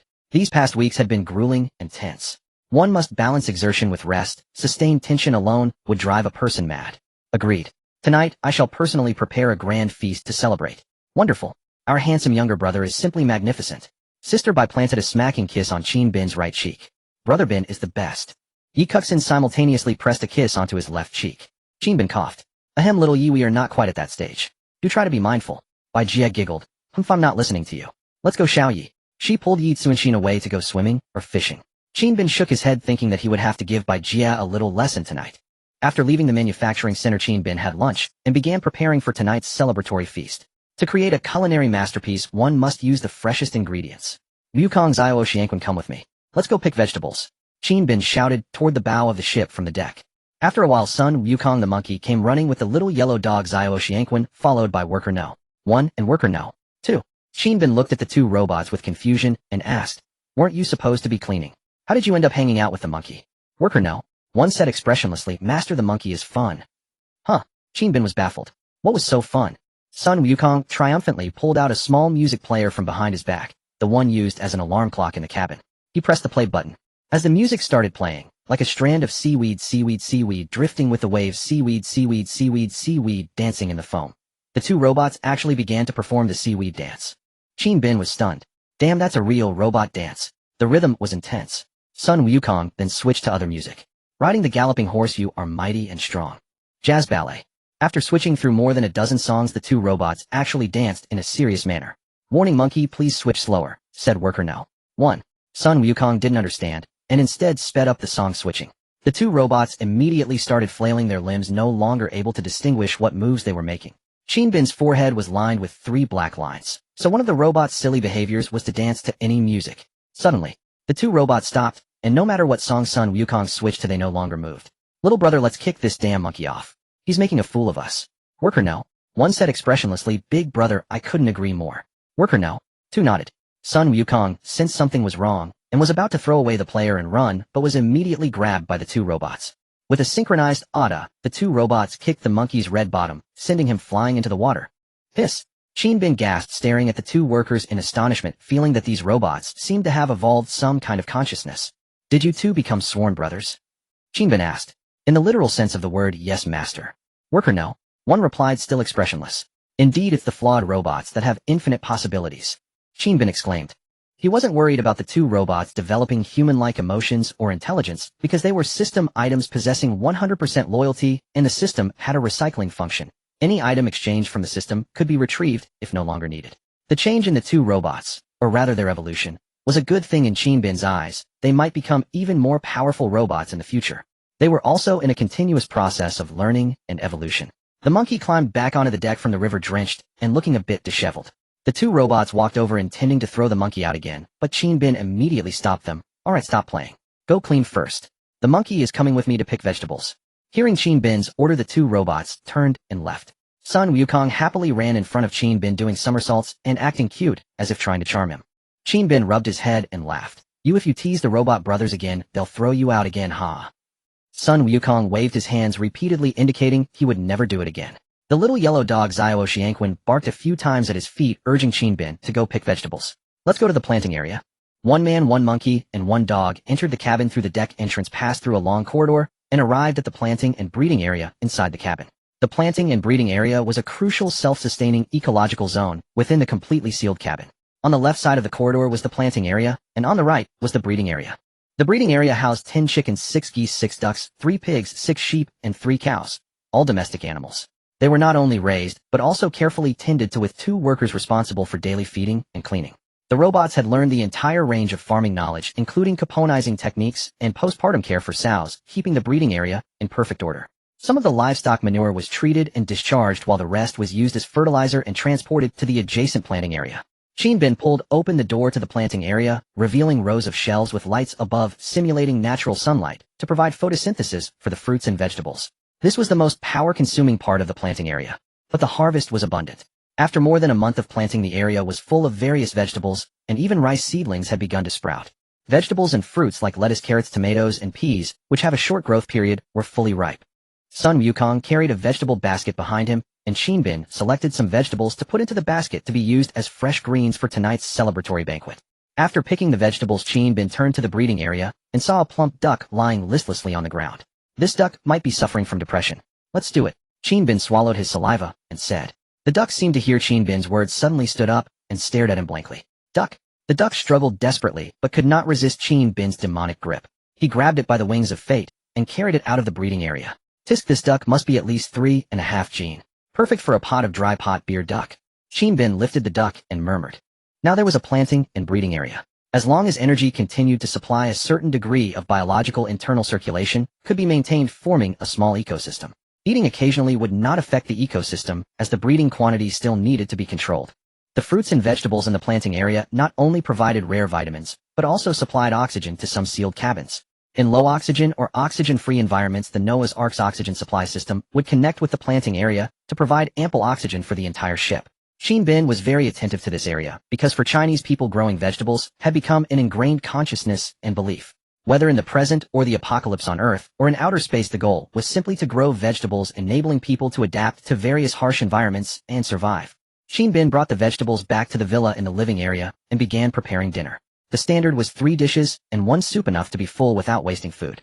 The main dish was dry pot beer duck carrots stir-fried with meat, tomatoes, and eggs, and a mushroom duck bone soup, finally accompanied by some lettuce that only needed to be blanched. Having a fully equipped large kitchen was simply an ideal sanctuary for cooking enthusiasts. From preparing ingredients to finishing the dishes, it took only 1.5 hours for one person to complete this sumptuous dinner. Qinbin checked the time. It was 4:30 in the afternoon, just around sunset, and nearly time for dinner. So he went to find the 2 women. Behind the 4th floor of the villa, there was an indoor heated swimming pool. Next to the pool was an artificial hot spring where one could enjoy the outside scenery while swimming or soaking. Qinbin often came here to soak with them and also engaged in some special activities. Before entering, he heard the 2 women chatting and laughing. He pushed the door open and saw them soaking in the hot spring, wearing different styles of bikinis. Their translucent fair skin and devilish figures were a feast for his eyes. Come eat, I've already prepared the meal. Qinbin smiled. Hee, you're so nice, handsome little brother. Sister Bai covered her mouth and laughed, stepping out of the hot spring pool. Truly a beauty emerging from the bath. Qinbin's eyes went a bit wide, causing Sister Bai to chuckle. She struck a seductive pose and deliberately teased him. How about it? Is Sister's figure good enough? Cough. Sister Bai, if you keep this up, we might not have dinner tonight. Qinbin warned sternly. Dream on. Little Yi, let's go. Sister Bai wrapped herself in a towel and pulled Yi Tsuanshin away. Watching the backs of these 2 enchantresses, Qinbin immediately began reciting the heart-calming mantra in his mind. The 3 sat down in the dining room to eat. Sister Bai took a piece of dry pot beer duck. Her eyes lit up, and she exclaimed, so delicious. The duck meat was tender yet slightly chewy, braised thoroughly and fully flavored. The savory sauce of the duck perfectly combined with the natural aroma of the ingredients. Sister Bai silently marveled. Her handsome little brother's cooking had really improved again. So handsome, such good cooking, great personality, and capable. He was practically the perfect boyfriend. If it's good, eat more. This duck is big enough, though I'm afraid the 3 of us can't finish it, Qinbin said with a smile, casually turning on the 70-inch large-screen TV in the dining room. The TV was broadcasting news. Welcome to Global News. We now interrupt with a special breaking news at 10 a.m. Today, multiple astronomical observatories around the world detected asteroid Yuan approaching Earth at high speed. Director Su of our country's astronomical observatory stated that according to data calculations, asteroid Yuan will visit Earth in 33 days, like Halley's Comet passing by Earth near the equator. At that time, astronomy enthusiasts should not miss the optimal observation window to capture this asteroid with its magnificent dark red tail. The screen switched to a photo of the asteroid. It was hard to tell its size, but the asteroid seemed shrouded in a faint dark red glow, trailing a brilliant radiance as it moved. It looked rather eerily enchanting. Hearing this news, the 3 in the dining room fell silent. Sister Bai asked softly, Xiaobin, 33 days. Could it be this asteroid? Qinbin nodded solemnly. It is this asteroid. Humanity knows nothing about it, including me. But it is the beginning of the disaster. That day when the asteroid fell into the Pacific Ocean, the immense impact energy triggered earthquakes across the globe and raised gigantic tsunamis that swept everything away. Qinbin still remembered the terrifying scene of the apocalypse in his past life. The entire sky was dark and the waves were roaring madly. The giant tsunami could toss ships hundreds of meters high. In the face of terrifying natural forces, human life was as fragile as an ant. On that day, whether human or ant, there was no difference. Only despair and death awaited. Whether the creatures that survived the great tsunami could continue to endure and withstand other catastrophes remained uncertain. The 3 at the table fell silent, a heavy stillness that suffocated the air. Bai Jie broke the silence, saying, let's eat first and talk later. When it rains it pours. Since nothing can be changed we might as well eat and drink as usual. This remark, made by Jie, seemed optimistic, but Qin Bin understood the resignation beneath it. Human strength was too insignificant, and before the forces of nature humanity was fragile, so fragile that it was utterly helpless. It was a helpless reality. Moreover, human nature was too complex. When survival became the sole imperative, every existing moral standard would collapse and disintegrate. Qin Bin would not stake his own life on others' sentiment and moral standards. That would be a most foolish act. In the apocalypse, humans were no different from beasts. As Lu Cixin wrote, losing humanity cost you much, but losing your bestial nature cost you everything. If humanity lost even the desire to survive, the primal urge to live like beasts, then there would be nothing left and humanity would cease to exist. Fortunately, yet unfortunately, the innate bestial nature of humans had not faded. The law of survival of the fittest prevailed thoroughly in the apocalypse. To survive, humans would stop at nothing. They would plunder everything, even devour their own kind, all for the sake of living.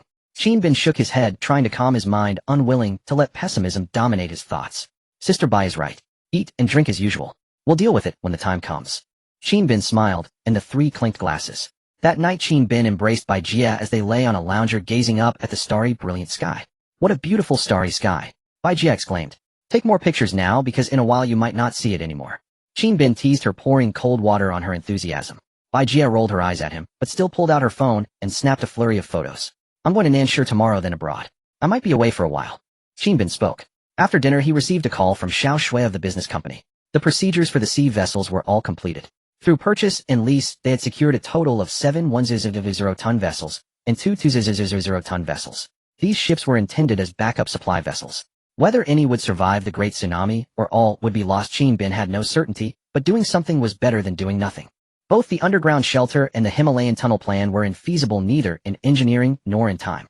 Moreover, he still had 30 billion in hand. If not spent, it would be nothing but waste paper.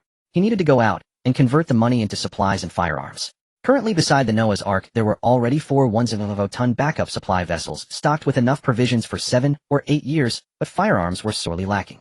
In the apocalypse, besides food and medicine, the most indispensable items were firearms, the guardians of life. A trip abroad for procurement might yield an opportunity to obtain some weapons. Take Xiao Yi with you, and be careful, Bai Jie said with concern. Qin Bin smiled, gently pulled her closer, and said, Don't worry, I'll be back soon. Bai Jie's face flushed crimson, her eyes glistening. Suddenly she broke free from Qin Bin's embrace and straddled him. Tonight I want to ride. The next day, Qin Bin checked the time, June 29th, only 32 days left until the end of the world. A new day, one day closer to the apocalypse. After breakfast, Qin Bin left the Noah's Ark with Yi Tsuanshin and headed for Nanshur. Thereafter, meeting Xiao Shui and learning the details, the three flew together to the port of Luozi City in the Philippines. That afternoon they arrived at the dock. The dock was remote with few workers, but lined up neatly were 9 large ships, 7 of 100 tons and 2 of 200 tons. A truly magnificent sight. Mr. Qin, these are the cargo ships you purchased. This dock is leased from a private dock company in the Philippines at a monthly cost of $3 million, Xiao Shui introduced to Qin Bin. Good. There's another task for you, open up the logistics channel in the Philippines. I need to procure a large quantity of goods here, Qin Bin said. Xiao Shui's eyes lit up, another business opportunity. Mr. Qin, just give the orders. You know our company's capabilities. If it's possible, we'll do our utmost to complete it for you, she said resolutely. Xiao Shui's words were firm. Qin Bin nodded. I need a large amount of grain, rice, flour, dry provisions, at least 200 tons. Also various oils and fats, diesel and gasoline, 100 tons. 10 sets of engineering machinery, 200 tons of high-alloy, high-strength steel, and other items. I'll give you a list. Upon hearing these numbers, Xiao Shui was stunned. Goods measured in tens of thousands of tons, and hundreds of thousands of tons. Her mind went blank. Did you hear me clearly? Qin Bin brought her back to reality. Oh, Mr. Qin, do you really need this much? Xiao Shui confirmed again. Yes. What, can't your company handle it? Then I'll have to find another one, Qin Bin said with a smile. No, we can do it. We can manage it, please rest assured, Mr. Qin. Xiao Shui gritted her teeth, determined. Though it would be difficult to earn the money, she would work overtime every day to get it done. That's good. I'll send you the procurement list and the cargo ship allocation plan shortly. Just follow the plan, procure as quickly as possible, load the goods and transport them to the dock I designate, Qin Bin said seriously. Qin Bin spoke with a solemn tone. Yes, Mr. Qin, Xiao Shui replied. Then go back and draft the contract. Start the procurement as soon as possible. I'll deposit the budget into an overseas bank account, Qin Bin said.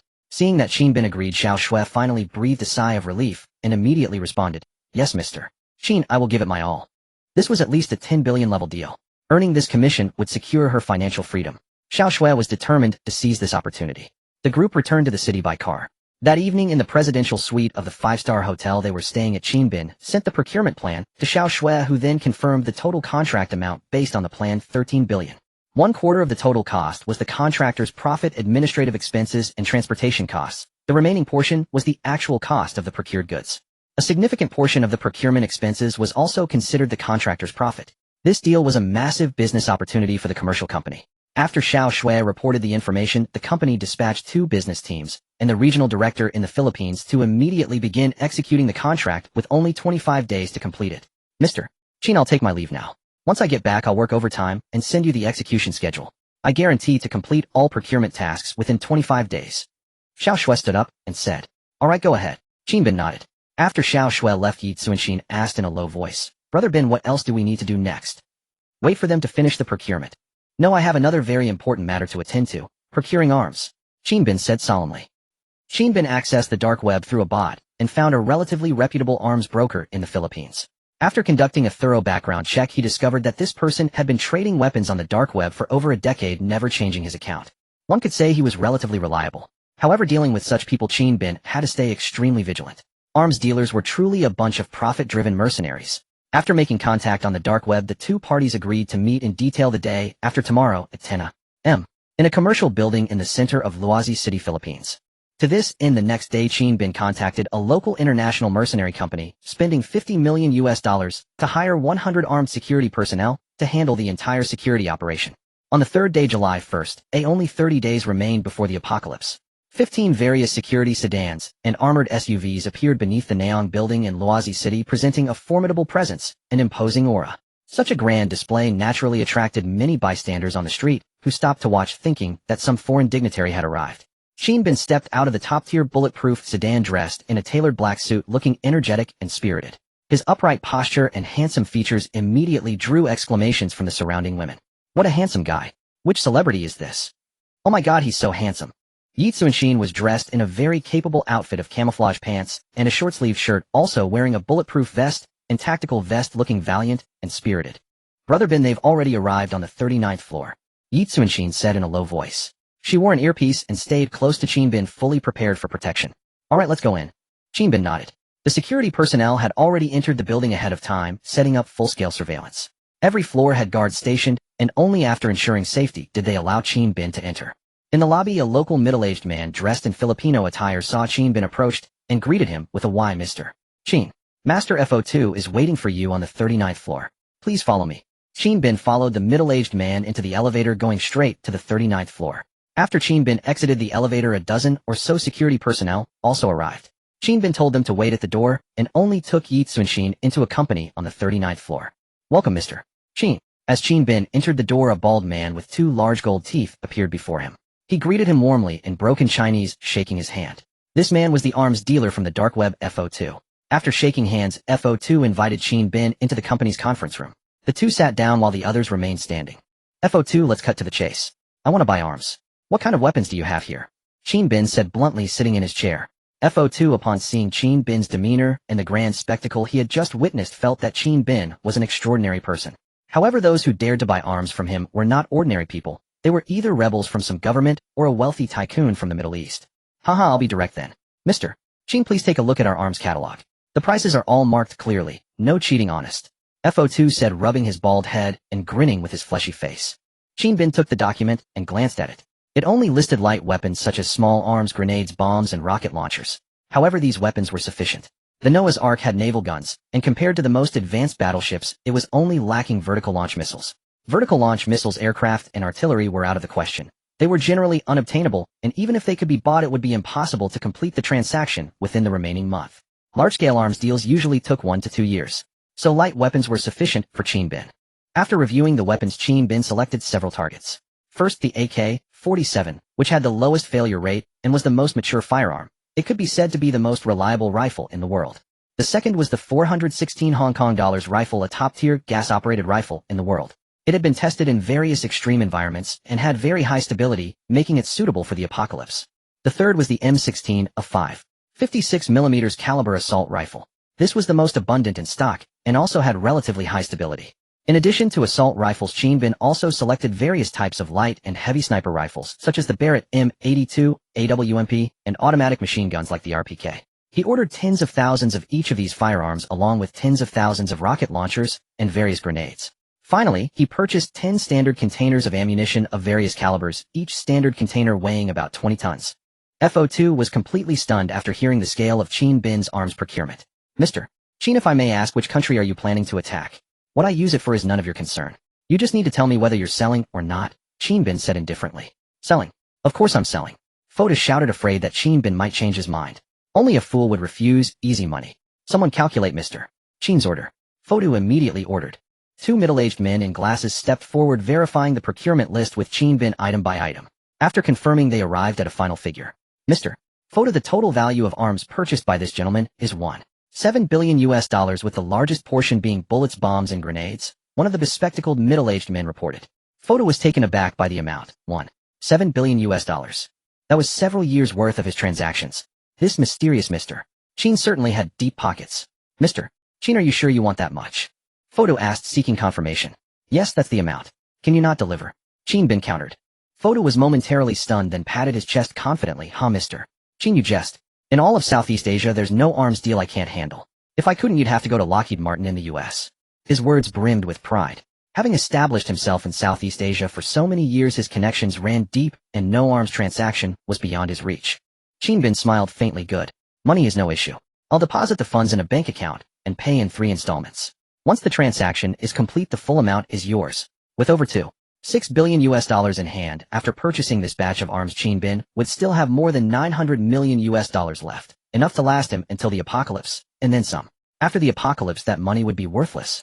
Qin Bin wanted to spend more, but it was truly difficult. Buying this much arms was already the limit, and any more, and the backup supply ships wouldn't have room. Mr. Qin is straightforward. I love doing business with straightforward people. Foda said, rubbing his bald head with a hearty laugh. They signed a contract, and Qin Bin immediately transferred $1.7 billion to an escrow account. Foda could receive 10 for the first payment, 50 for the second, and upon completion, the entire sum would be released the same day. Foda had never seen anyone so decisive in an arms deal. No haggling over prices, generous with money and prompt in payment. Such a wealthy benefactor was truly rare. Thus he became increasingly warm toward Qin Bin, showering him with flattery and sycophantic remarks. Qin Bin glanced at the time, not wanting to deal with the old fox any longer. He stood up and said, it's getting late. I have other matters to attend to. Mr. Foda, the 20-day transaction deadline. Don't delay. Mr. Qin, rest assured. I'll personally oversee everything. It'll be delivered to your ship exactly as requested. Foda rubbed his hands together, quickly assuring him. Qin Bin grunted in acknowledgement, then left the 39th floor with Yi Tsunshin. Foda personally escorted them downstairs. After exchanging farewells at the foot of the building, Qin Bin's motorcade drove away. Foda gazed at the departing convoy and sighed. Tisk tisk, this Mr. Qin is truly a man of great deeds, bold and daring. Inside the car, Qin Bin's mind was racing. Now that the arms were purchased, he just had to wait for the supplies and weapons to arrive and be loaded onto the backup ships. Regarding the anchorage points for the backup ships, Qin Bin had already had the intelligent robot worker know. One, calculate them based on the asteroid's impact point in the Pacific Ocean, deriving an approximate direction of force propagation. At those anchorage points, if the thrust direction didn't change drastically, and if the ships weren't shattered or sunk, the massive shockwave and tsunami would push the backup ships toward the Qinghai Tibet Plateau and the Himalayas. There were 9 backup ships in total, all large vessels fully loaded with various supplies. It all depended on how many would survive the great tsunami. That would be left to fate. Bingo, what are we going to do next? Yi Tsunshin asked, wrapping her arm around his. We need to stay here for another 25 days, make sure all the cargo is loaded onto the ships, and they set sail to the designated locations. Then we'll head back, Qin Bin said. Over the next 25 days, Qin Bin acted as the cargo supervisor, overseeing the loading of supplies and arms onto the ships. Meanwhile, he took Yi Tsunshin on wild adventures abroad, spending money like water. Despite burning through $900 million in 25 days, he still had $300 million left. 25 days later, July 26, 1:00 a.m. Only 4 days until the apocalypse. At the dock, Qin Bin watched the fleet depart one by one, heading for their designated positions. It's time for us to go back too, Qin Bin said with a smile. The backup ships had finally set sail. The end of the world was imminent. All right, Bingo. I've chartered a private jet. It's on standby, ready to fly directly to Nanshur anytime, Yi Tsunshin said. The two left the dock and boarded the luxurious chartered private jet, flying straight back to Nanshur. At 2:00 p.m., just as Qin Bin arrived in Nanshur, he received an unexpected call. It was Zhang Ming, the securities account manager. Why would Zhang Ming suddenly call? He had contacted him several times before, always discussing matters of opening accounts and making money, subtly probing about the software Qinbin used. That was an AI-powered stock trader. How could Qinbin possibly tell him? Besides, now that the end of the world was nearly upon them, what need was there for stock trading? Yet Qinbin still wanted to hear what he had to say, so he answered the call. Hello, Mr. Qin, it's Xiao Zhang. Zhang Ming's hearty laughter came through the phone. Manager Zhang, is there something on your mind? Qinbin asked directly. Mr. Qin, please reconsider that matter I mentioned last time. We are truly sincere. You can keep 60% of the profits. Zhang Ming said. I have no interest in making money right now. If there's nothing else, I'll hang up, Qinbin replied coldly. Mr. Qin, wait, please don't be hasty. Since that's the case, I'll be frank. I've noticed you recently registered a company and purchased quite a few items, but that's just a shell company, isn't it? Zhang Ming's tone shifted, growing somewhat somber. Qinbin raised an eyebrow, surprised that Zhang Ming had nothing better to do than keep tabs on him. His previous moves had been sufficiently covert.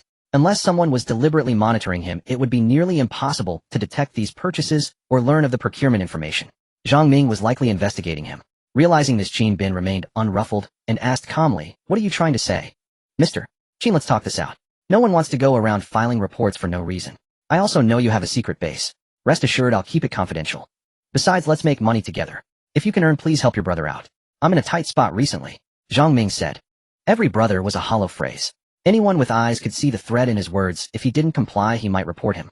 Qinbin frowned slightly. Whatever he reported, it would inevitably draw the attention of the nation's bureaucratic system, something he wished to avoid. But, at this point in time, who was afraid of being reported? After a long silence, Qinbin said calmly, trying to bluff me. What evidence do you have? Idiot. With that, Qinbin hung up and blocked his number. There were only 4 days left until the apocalypse. What good would a report do? Even if he actually reported it, it would be a minor nuisance at most. He could stall for a few days. When the doomsday came, all the rules of this world would be shattered by the great tsunami. Bingo, what's wrong? Who was that? Yi Tsunshin asked curiously. Nothing, just an idiot. Qinbin shook his head, stepping on the accelerator. The car sped off into the distance. Meanwhile, in the office of Donghai Securities, Zhang Ming listened to the unanswered call tone and angrily threw his phone onto the sofa.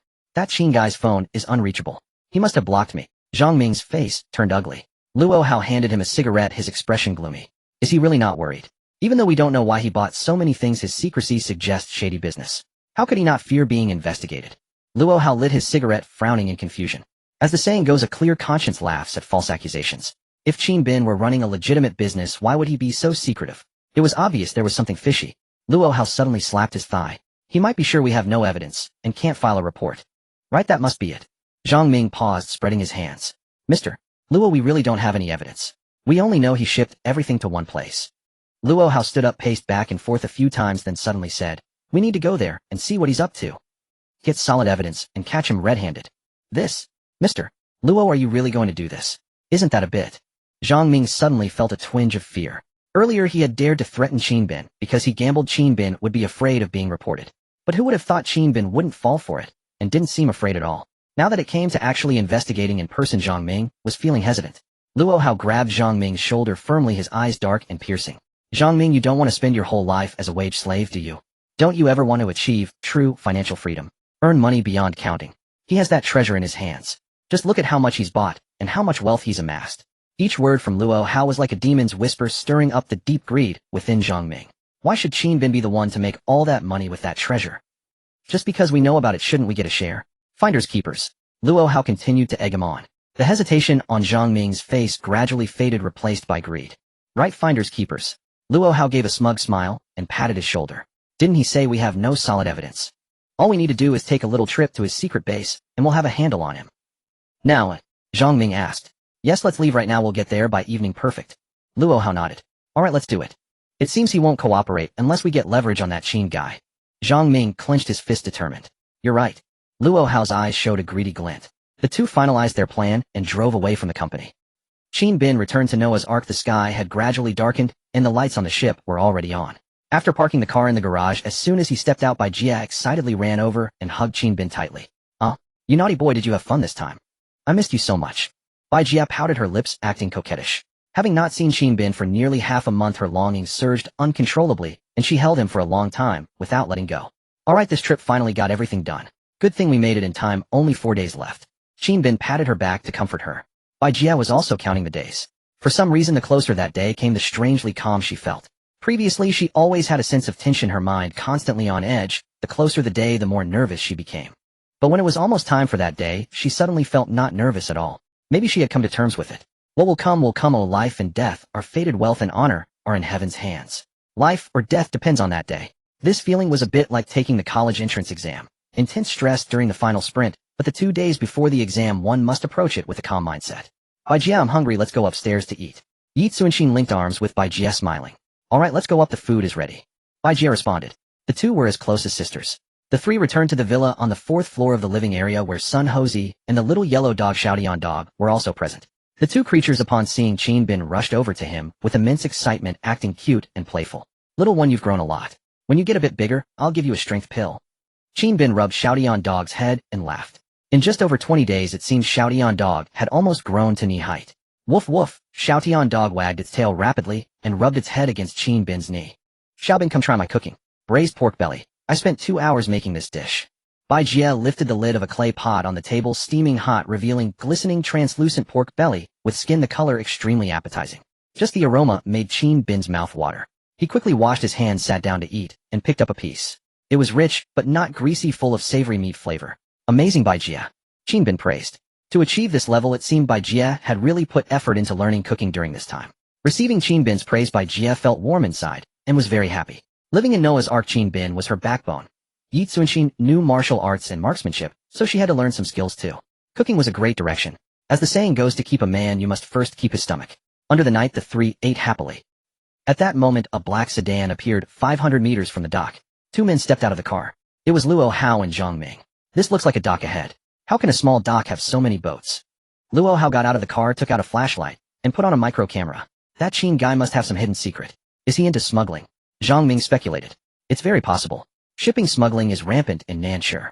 Luo Hao nodded, agreeing with the plausible guess. Let's go take a look first. Be careful, don't alert anyone. The two used flashlights and approached the dock in the dark. As they drew near they saw an unbelievable sight. 4 large cargo ships were completely enclosed with steel plates, and chains as thick as tree trunks connected them together. Judging by the draft depth, these 4 cargo ships were loaded with a lot of goods. But this was too eerie. Why were all 4 cargo ships sealed up and connected? President Luo, look, what is that?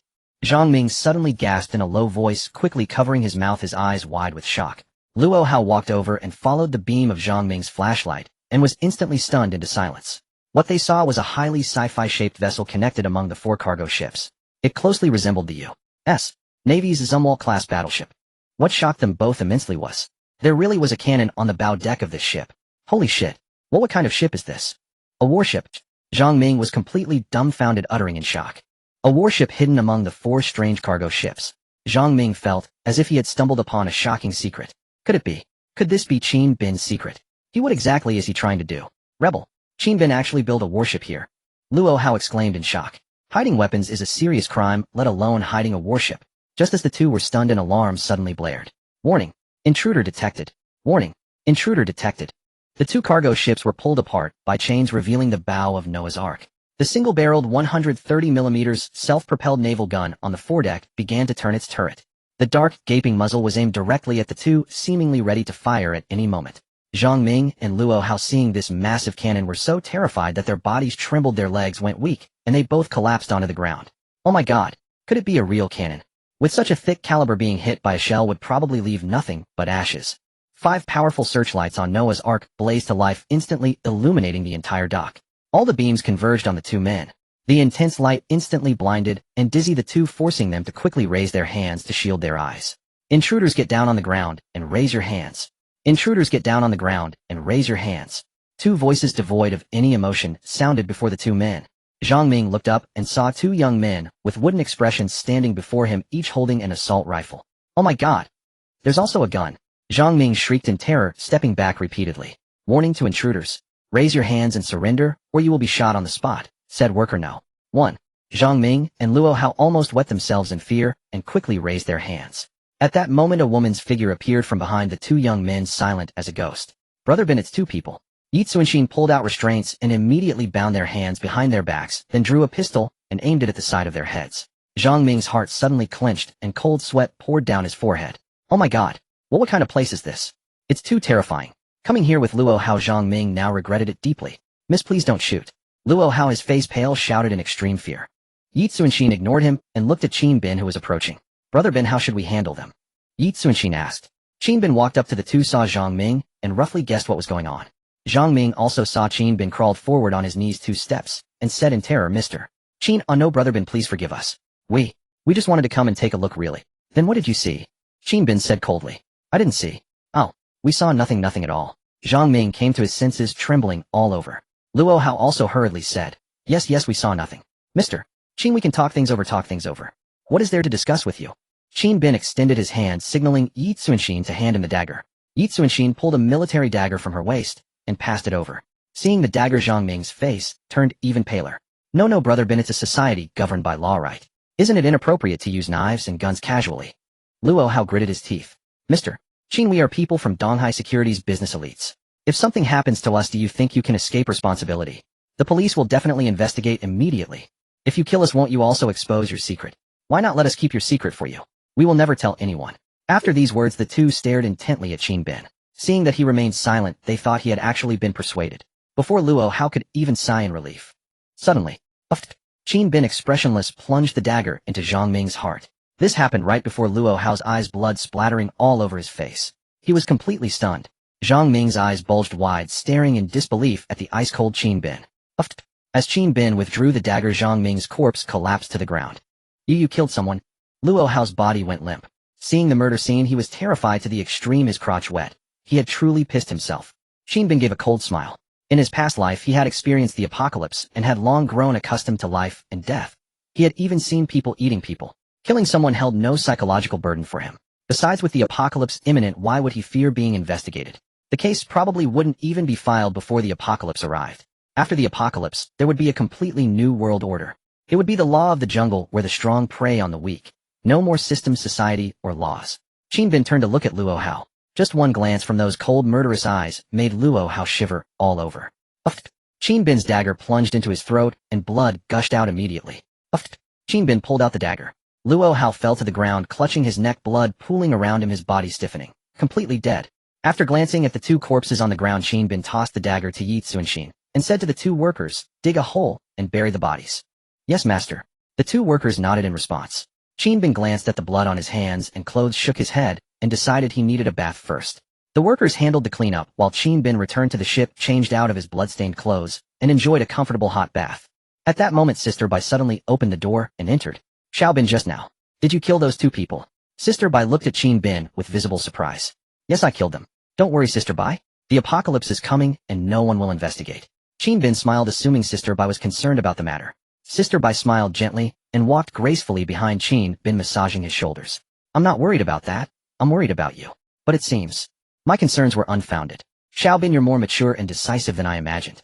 She had merely feared he might suffer some psychological aftermath from taking a life, but it appeared she had overthought it. Qin Bin patted her hand. Sister, I've learned one truth: showing mercy to enemies is cruelty to yourself. That's good to hear. I can relax then, but next time don't do it yourself. Look at your clothes. All that blood. A whole outfit ruined. Sister Bai chuckled, covering her mouth. Her laughter rang clear and bright, like a bird's song, causing Qin Bin's heart to skip a beat. He turned his head and looked up, catching only a glimpse of Sister Bai's impressive figure. His heart stirred, and suddenly he reached out and pulled her into the bathtub. The sudden move startled Sister Bai into a cry. Hey bad brother. You've soaked me. That's perfect then. Let's wash together. The next day, Qin Bin woke from bed at check-in time. Today was July 27th, with only 3 days remaining until the world's end. Over the final 3 days, Qin Bin needed to arrange major repairs and reinforce the 4 cargo ships, plus the components of the Ark, to improve their resistance after the disaster struck. After breakfast, he went onto the deck of the Ark, where Qin Bin felt the hull and deck needed further reinforcement. He currently had 2250 survival points saved up for upgrading to the next level Ark, but as the apocalypse drew nearer, Qin Bin couldn't shake the feeling that it wasn't enough. System, I want to upgrade the hull and deck. Ding. Alright, host. Upgrading and reinforcing the hull and deck with a titanium alloy layer requires 1550 survival points. Do you confirm the upgrade?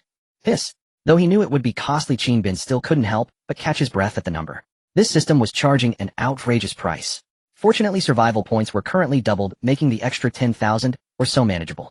For peace of mind and added security, Qin Bin decided to go through with the upgrade anyway. Confirm upgrade. The words barely left his lips when 1550 survival points were deducted, leaving him with just 7500.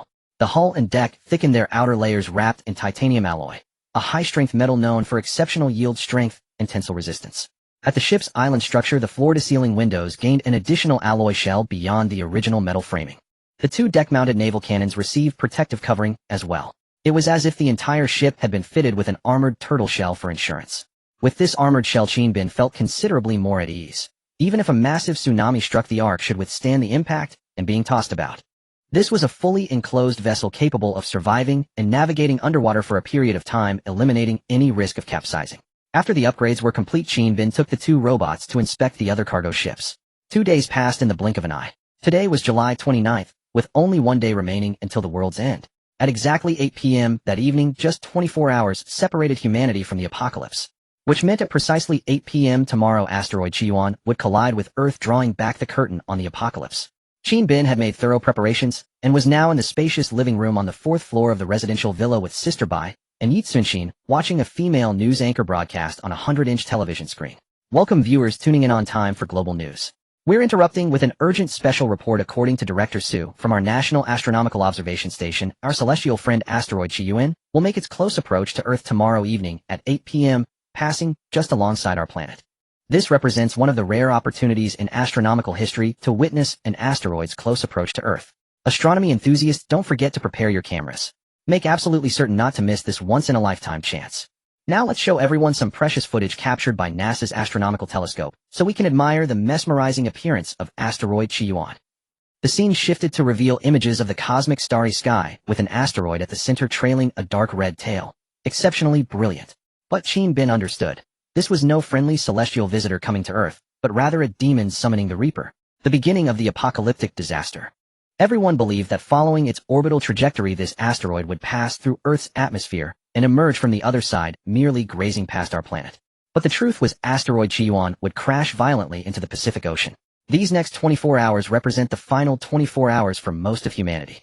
Qin spoke calmly. Indeed, apart from us, I imagine the entire world remains oblivious to what's coming. Sister Bai observed with a sigh. Yitsunshin fell silent for a moment before speaking. If humanity learned of this news, it would certainly trigger extreme panic and chaos. Once humans descend into chaos, that itself becomes another catastrophe. I suppose even if we told them, no one would believe us, Sister Bai dismissed with a wave of her hand. Whatever time they shared this information, people likely wouldn't trust them. They would call the messengers madmen, spreading rumors and sowing fear. People considered believing in the apocalypse as absurd as believing Godzilla would invade Earth. Qin turned his head to gaze at the night outside, so peaceful and serene. It was merely the calm before the storm. Shaoshan Astronomical Observatory. This was the most advanced astronomical observation research station in the country. Astronomer Liang Tao was on duty in the observation room. His nightly watch involved monitoring a dozen screens displaying various astronomical data, signals, gravitational waves, cosmic radiation, and the like. He removed his thick glasses, rubbing his tired eyes while yawning.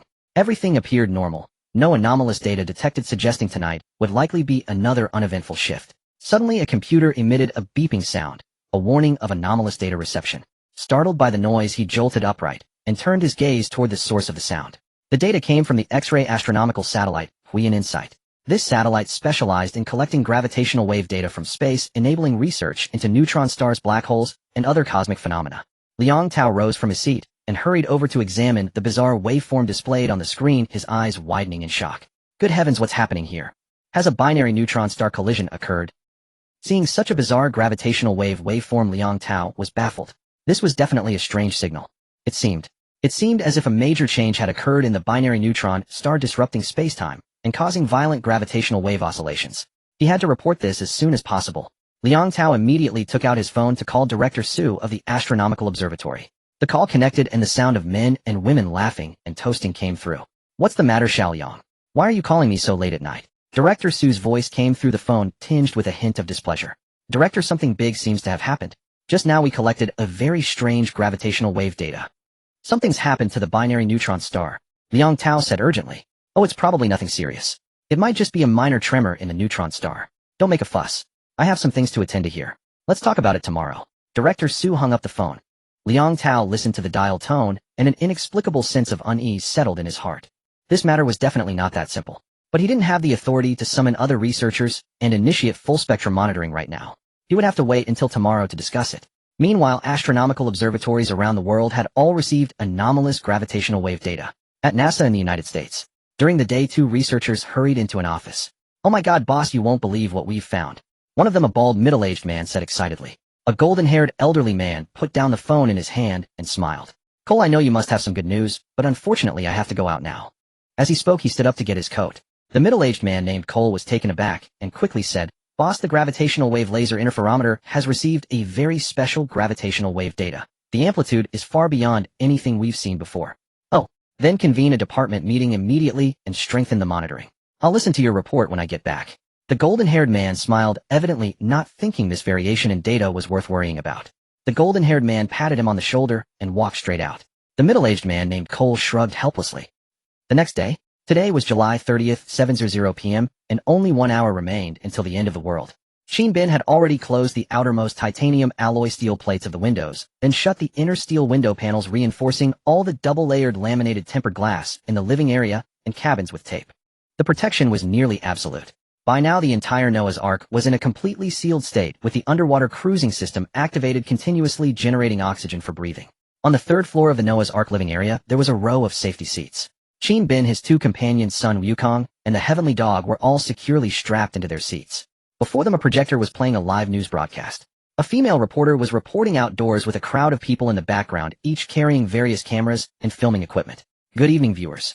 This is the outdoor observation area of the Shaoshan Astronomical Observatory. As you can see, a large number of astronomy enthusiasts have gathered here. Over 1,000 people, I believe. It's very lively. Every face is filled with anticipation. Everyone wants to see this beautiful visitor with their own eyes, the asteroid Yuan. Today we are honored to have Director Su give us a brief introduction. Of course, later on Director Su will guide us through professional telescopes to perfectly capture and record this once-in-a-lifetime moment. After the female reporter finished, a portly middle-aged man with a slicked-back haircut appeared in the frame, beginning to introduce the origin of the asteroid and popular basic astronomical knowledge to the audience. After a long speech, most of the time had passed. The time had now reached 7:45 p.m. The female reporter led the live camera into the interior of an electronic telescope at the observatory. The device was massive, about the size of a radar dome, capable of a 180-degree observation angle and 360-degree rotation to track near-Earth objects. All images were displayed on a large central screen. The equipment was already powered on, aimed at the direction from which the asteroid would enter Earth's atmosphere. Time ticked by second, and all astronomy enthusiasts were gazing at the stars. The live TV broadcast was split into two halves, one showing the telescope's large screen, the other showing the sky. 7:50 p.m., 7:55 p.m., 7:56 p.m. At this moment, almost every observatory in the world had turned on their equipment, ready to witness this extremely rare celestial spectacle. Countless astronomy enthusiasts climbed onto various suitable observation mountains, activating the highest frame rate recording mode. Some had already set up their DSLR cameras, pointing at the sky, ready to press the shutter at any moment. Apart from these astronomy enthusiasts, most people were living their ordinary lives. Some were on dates, some were having dinner at home, some were singing karaoke with colleagues, and some were still working late at the office. For those who didn't care about astronomy, the asteroid Yuan was just a tiny difference in an otherwise monotonous day. It was only a 10-minute trending topic, a snippet in a news report, a casual talking point, nothing more. At this moment the world was still the same world. Shin Bin looked at the countdown, took a deep breath, and fixed his gaze on the live feed, gripping the safety armrest tightly. The asteroid is about to appear. 8:03 p.m. The sky was still pitch black. Director Su scratched his head. According to the movement speed, it should have been within 10 seconds. How could it be so far off? This was impossible. Unless the asteroid wasn't moving at a constant speed. But if it was accelerating, it should have arrived earlier, not later. Suddenly, a red glow appeared on the horizon. The asteroid Yuan, a full 3 minutes later than predicted, finally showed up. Instantly, countless shutter clicks rang out, and everyone's lenses aimed at that red glow. Sure enough, the next moment the red light blazed, illuminating the entire sky and Earth as if it were an eerie daylight. An asteroid about the size of a rising sun appeared, shrouded in a dark red glow, descending from the sky. What's going on? Why is it falling vertically? Director Su's eyes widened in shock. The asteroid was falling at an incredible speed. By the time he finished that sentence, it had already plummeted from the sky. From the perspective of outer space, an asteroid with a volume 1,000th that of Earth directly crashed into the Pacific Ocean. Boom. Everyone heard a tremendous roar that seemed to rip the sky apart. The world turned dark. Shin Bin saw the projected image go black instantly, losing the signal, and he knew one thing for certain: doomsday had arrived. Hold on tight, the earthquake is coming, Shin Bin said in a deep voice. Before his words even finished, the entire cabin shook violently, as if they were in the midst of towering waves. After all, this was a relatively calm inland river route. If the earthquake here was so intense, one could only imagine the catastrophic landslides and collapsing Earth elsewhere. The seismic intensity must have exceeded level 10. Trapped in the enclosed space, Qin Bin could not ascertain the conditions outside, so he shouted, "Xiao, AI, turn on the surveillance feed." "Understood, Master." Activating surveillance display now. A 70-inch television mounted on the side flickered to life, revealing the view from outside the cabin. The first thing visible in the footage was a massive wave more than 20 meters high thrust upward by the earthquake, before crashing down with devastating force. Boom. The entire hull shuddered violently, nearly capsizing under the colossal wave's impact. Fortunately, the Ark's design was exceptionally stable. It would right itself immediately even if it rolled over underwater. Inside the cabin, a clattering sound erupted as numerous items in the living quarters were shaken loose and shattered. How terrifying. Is this the great tsunami? Sister Bai asked, her face drained of color. Qin Bin shook his head. No, this is merely a massive wave generated by the earthquake's aftershocks. On the surveillance screen, 4 10,000-ton cargo ships rocked violently on the water's surface, but alloy steel cables connecting them allowed them to withstand the crushing impact of the enormous waves. What's that? Yi Tsunshin suddenly gasped, sharply exclaiming in alarm. The main surveillance feed revealed an incomprehensibly massive mushroom cloud erupting into the sky, its black clouds blotting out the heavens and transforming the already dim night into darkness like spilled ink. This was the terrifying spectacle of Doomsday's arrival. Qin Bin had once used robots to simulate the apocalypse. While he did not know which planet was on collision course with Earth, it was at least 2,000ths the size of Earth, possibly even 1,000th, and only an asteroid of sufficient mass could trigger such catastrophic devastation. However, all calculations regardless of impact mass indicated the collision would generate worldwide seismic fury, exploding a colossal mushroom cloud from the Pacific Ocean. An inconceivably massive force would radiate outward instantaneously from the impact point, and the direct consequence would be a devastating tsunami. The mushroom cloud everyone was now witnessing confirmed that the energy was already spreading at tremendous speed. Through the surveillance feed, Qin Bin could see via the powerful floodlight that the river embankment lay in ruins. Cracks were even beginning to fissure across the dock. The seismic activity showed no signs of ceasing, and with each violent tremor cracks multiplied and widened while thunderous roars erupted. That was the sound of mountains and rivers crumbling apart. The great tsunami is coming. Hold on tight. Qin Bin took a deep breath and gripped the safety railing with both hands. Sun Houzi and Xiao Tianxuan, being animals, sensed the terrifying catastrophe approaching and grew extremely agitated, barking wildly without cease. Yet they seemed to understand they should not leave their positions. Danger awaited elsewhere, so they obediently remained in their pet safety seats. Reporting, Master, the anchors have been forced to disengage. Xiao Ai's voice came through. Qin Bin's heart sank. Under the combined force of the earthquake and the river's violent current, all 5 ships' anchors could not hold. They were unable to remain fixed in place. This meant the Ark and 4 backup supply ships had begun drifting downstream in the river. Inside the cabin, everyone could already feel the vessel growing, increasingly unstable, much like riding a pirate ship at an amusement park. But unlike the pirate ship's predictable back-and-forth motion, the Ark was pitching erratically in all directions. The violent tossing left everyone dizzy and nauseous. Even in severe storms on open seas, the turbulence never reached this intensity. They had no idea where the current had carried them now, but Qin Bin could sense the vessel frequently spinning in place. This was because 4 10,000-ton cargo ships outside were dragging against each other, converting forces from different directions into one unified rotation, much like a spinning top. Fortunately, the Ark's hull was sturdy enough to prevent it from breaking apart. My God! Sister Bai gasped in shock. Qin Bin instinctively glanced at the surveillance display, and all 3 people in the cabin simultaneously caught their breath. On the surveillance feed, an incredibly massive wave was surging toward them from a distance. In the floodlight's beam, Qin Bin estimated the wave must be 700 to 800 meters tall, or possibly even higher. He could gauge the approximate distance by observing the ring shape of the floodlight's projected light. A towering wave 700 or 800 meters high. What did that height actually mean? The Oriental Pearl Tower stood at only 468 meters. The Shanghai World Financial Center was merely 632 meters. This was a great tsunami. The true doomsday tsunami. A catastrophic tsunami powerful enough to obliterate every city across the globe. Before the 3 of them could fully witness the approaching wave, the tsunami had already surged forward. Rumble. The monstrous wave thundered forward with a deafening roar like a behemoth's scream, swallowing everything in its path, or hurling it skyward. In the face of the colossal tsunami, the 4 10,000-ton cargo ships and the Ark were as insignificant as tiny leaves scattered across the ocean. The tsunami's overwhelming force instantly hoisted the Ark upward with the surging water, driving it skyward. In the blink of an eye, Qin Bin saw endless ocean and submerged mountains through the surveillance outside. Boom. After being lifted to a certain height, the Ark was instantly swept into the seawater and plummeted downward. The tremendous force caused the 4 10,000-ton cargo ships to creak and groan as though they could be shattered into fragments by the tsunami's power at any moment. Even the Ark's hull endured a massive impact instantaneously, with the sound of steel plates being stretched and compressed echoing from various parts of the vessel. While this sound was chilling, Qin Bin was not overly concerned since the outermost layer had already been upgraded to titanium alloy hull. The tsunami's immense force had damaged multiple surveillance cameras, and combined with their submersion beneath the sea, the feed showed nothing but complete darkness. Through the violent shaking, Qin Bin could feel the Ark being swept along the seabed by the tsunami, drifting rapidly forward. The vessel was completely uncontrollable at this point. Even a nuclear submarine couldn't resist such force from the tsunami. All they could do now was wait for this force to subside. Only then could they power up the main engine to drive the Ark. Boom. Suddenly the hull jolted violently, as if something had struck it. The abrupt impact sent all three lurching forward, their hearts racing with alarm.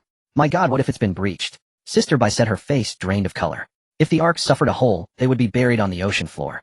Those 4 10,000-ton cargo ships were supposed to provide protection, shielding the Ark from impacts. But underwater, some unknown object had somehow managed to squeeze through the gaps between the cargo ships and collide with the Ark. It was impossible to inspect the hull for damage at this point, so Qin Bin could only rely on Xiao AI to use sensors to detect whether seawater was seeping in. Xiao AI, check if seawater is flooding into the cabin. Understood, Master. All cabin data is normal. Oh, no seawater intrusion detected, Xiao AI promptly replied. Hearing this, the three finally breathed a sigh of relief. As long as the cabin wasn't leaking, they would be fine. At the very least, they wouldn't sink to the ocean floor. Time seemed to blur as they drifted forward. Qin Bin checked the time. It was already 1:50 a.m. on July 31st. Nearly 6 hours had passed since the asteroid struck Earth. The cabin continued to shake violently, though the intensity had diminished somewhat. Still, Qin Bin felt his stomach churning, the urge to vomit rising within him. 6 hours of such intense shaking would make anyone sick. Qin Bin turned to look at Sister Bai and Yi Tsunshin. Sister Bai's face was pale, her expression extremely weary as she leaned against the chair half asleep. Yi Tsunshin, however, seemed in reasonably good spirits, her demeanor calm and composed. She was the strongest among the three, a special forces soldier whose mental fortitude rivaled Qin Bin's own. You must all be hungry, Qin Bin asked with concern. In this environment, even sitting still, their arms had been constantly bracing and holding on, consuming considerable energy. They needed to replenish their energy promptly, or they wouldn't be able to endure much longer. Beside each safety seat was a round box within easy reach, stocked with various snacks and rations for when they needed to eat. Now that you mention it, I am a bit hungry too. Yi Tsunshin turned to Qin Bin with a faint smile, reaching into the round box before her for a snack. The first wave of disaster, the most devastating tsunami, had basically been survived. They could finally breathe a little easier. Qin Bin took a pack of biscuits and yogurt from his own rations for Sister Bai, tore open the packaging, and personally fed her a few bites. After tasting the food, Sister Bai's complexion finally regained some color. Her consciousness cleared, and she took the food from him, eating slowly. Qin Bin then prepared pet food cans for Sun Hozi and Xiao Tianquan. After eating, they too settled down, seeming to have grown accustomed to the shaking and no longer panicked. Good boy. Qin Bin smiled, rubbing the little yellow dog's head. Xiao Tianquan immediately perked up, wagging his tail at Qin Bin and nuzzling his palm with evident enjoyment. Their adorable behavior drew low laughs from the three, instantly dispelling the oppressive atmosphere in the cabin and bringing a touch of lightness and cheer. Since the apocalypse had already arrived, whether sad or happy, each day was the same. Why not find joy amid the hardship? Xiao Bin, which direction are we moving? Sister Bai asked. Qin Bin shook his head. We don't know yet. We'll find out after waking the robots. Both units have recorded our trajectory. Without satellite positioning, continuous motion data will let us estimate our approximate location. That's good. Sister Bai breathed a sigh of relief. The Ark was still being carried by the tsunami's force, surging forward along the ocean floor, but as time passed, the tremors gradually weakened, and Qin Bin could feel that force diminishing too. July 31st, 10:00 a.m. 8 more hours had passed. Qin Bin felt somewhat exhausted, sensing that the forward thrust propelling the vessel had weakened considerably. Xiao AI, start the main engine full power. Let's see if we can control the propulsion direction, Qin Bin said. It was time to try. Yes, Master. Main engine started. Propulsion system is normal. We can navigate, Xiao AI replied promptly. Qin Bin's heart leaped with joy. Excellent. Bring the ship to the surface. Understood, Master. The cabin shifted, and they could clearly feel the upward buoyancy. After several minutes, the rising sensation ceased. Master, the Ark has surfaced, Xiao AI announced. Good. Deploy the underwater radar and activate infrared monitoring. Check for any nearby threats, Qin Bin said, unfastening his seatbelt. Scan complete, Master. No large objects or organisms nearby. No other life-form threats, Xiao AI replied. Only then did Qin Bin finally exhale, the heavy weight lifting from his chest. It hadn't been easy. They had safely weathered the month-long submersion period following the massive tsunami. Sister Bai, Tsunshin, wake up. We're safe. Qin Bin went to rouse the two women. Sister Bai blinked, her eyes open, dazed, and took in Qin Bin and their surroundings, noticing how steady and stable the cabin had become. Are we safe? Sister Bai's eyes snapped wide open, surprise flooding her face. Yes, we're safe, Qin Bin said with a smile. Both women quickly unbuckled their seatbelts and threw their arms around Qin Bin in an embrace filled with overwhelming emotion. They had survived a miracle. The Ark had withstood the tsunami's fury and brought all 4 supply vessels through intact. They had endured this terrifying apocalyptic catastrophe. All 3 were deeply moved, holding each other tightly for a long while. Even the resolute Sister Bai found herself laughing through tears. "Let's go see the world after the apocalypse," Qin Bin told them. "All right," both women chimed in unison. After unfastening Sun Hosey and Xiao Dianquan from their seats, Qin Bin moved to peel the tape from the large floor-to-ceiling windows. With the tape removed from both sides, he took a deep breath. At last they would face the post-apocalyptic world once more. Xiao Ai opened the dual-layer protective windows. 2 sets of metal shutters sealed the exterior, and the first layer rose. The second layer, a titanium alloy outer window, slowly parted on both sides. The 3 stood before the windows as the steel plates gradually withdrew, revealing the world outside for the first time. What met their eyes was an endless churning sea under a murky sky. The dark waters seemed to merge with the thick cloud layer overhead. Though it was only 10 in the morning, it resembled the darkness of night.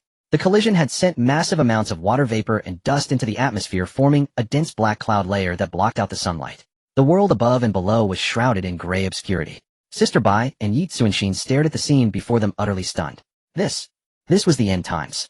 Earth's apocalypse. Qin Bin gazed at the familiar post-apocalyptic landscape, his heart relatively calm, more overwhelmed by reflection than by emotion. Reborn amid the apocalypse, the Ark had finally survived the great tsunami. Qin Bin desperately wanted to shout, a triumphant cry of triumph. In his past life, he had merely survived in the wasteland. But this time, with the Ark at his side, Qin Bin believed he could thrive even in this destroyed world. Now that the vessel had surfaced, Qin Bin's first priority was to awaken the robots and conduct a comprehensive inspection of both the supply ships and the Ark itself. Qin Bin commanded, "Xiao Ai, wake up the 2 workers and have them come over." Xiao Ai responded, "Yes, Master." Xiao Ai has awakened the workers. Xiao Ai replied. Soon 2 robots walked out of a room. "No. 1. Report our current location now." Qin Bin asked Worker No. 1. Worker No. 1 opened the chest panel and projected a regional 3D model in front of itself. There was a light spot on the Earth model located near the Himalayas.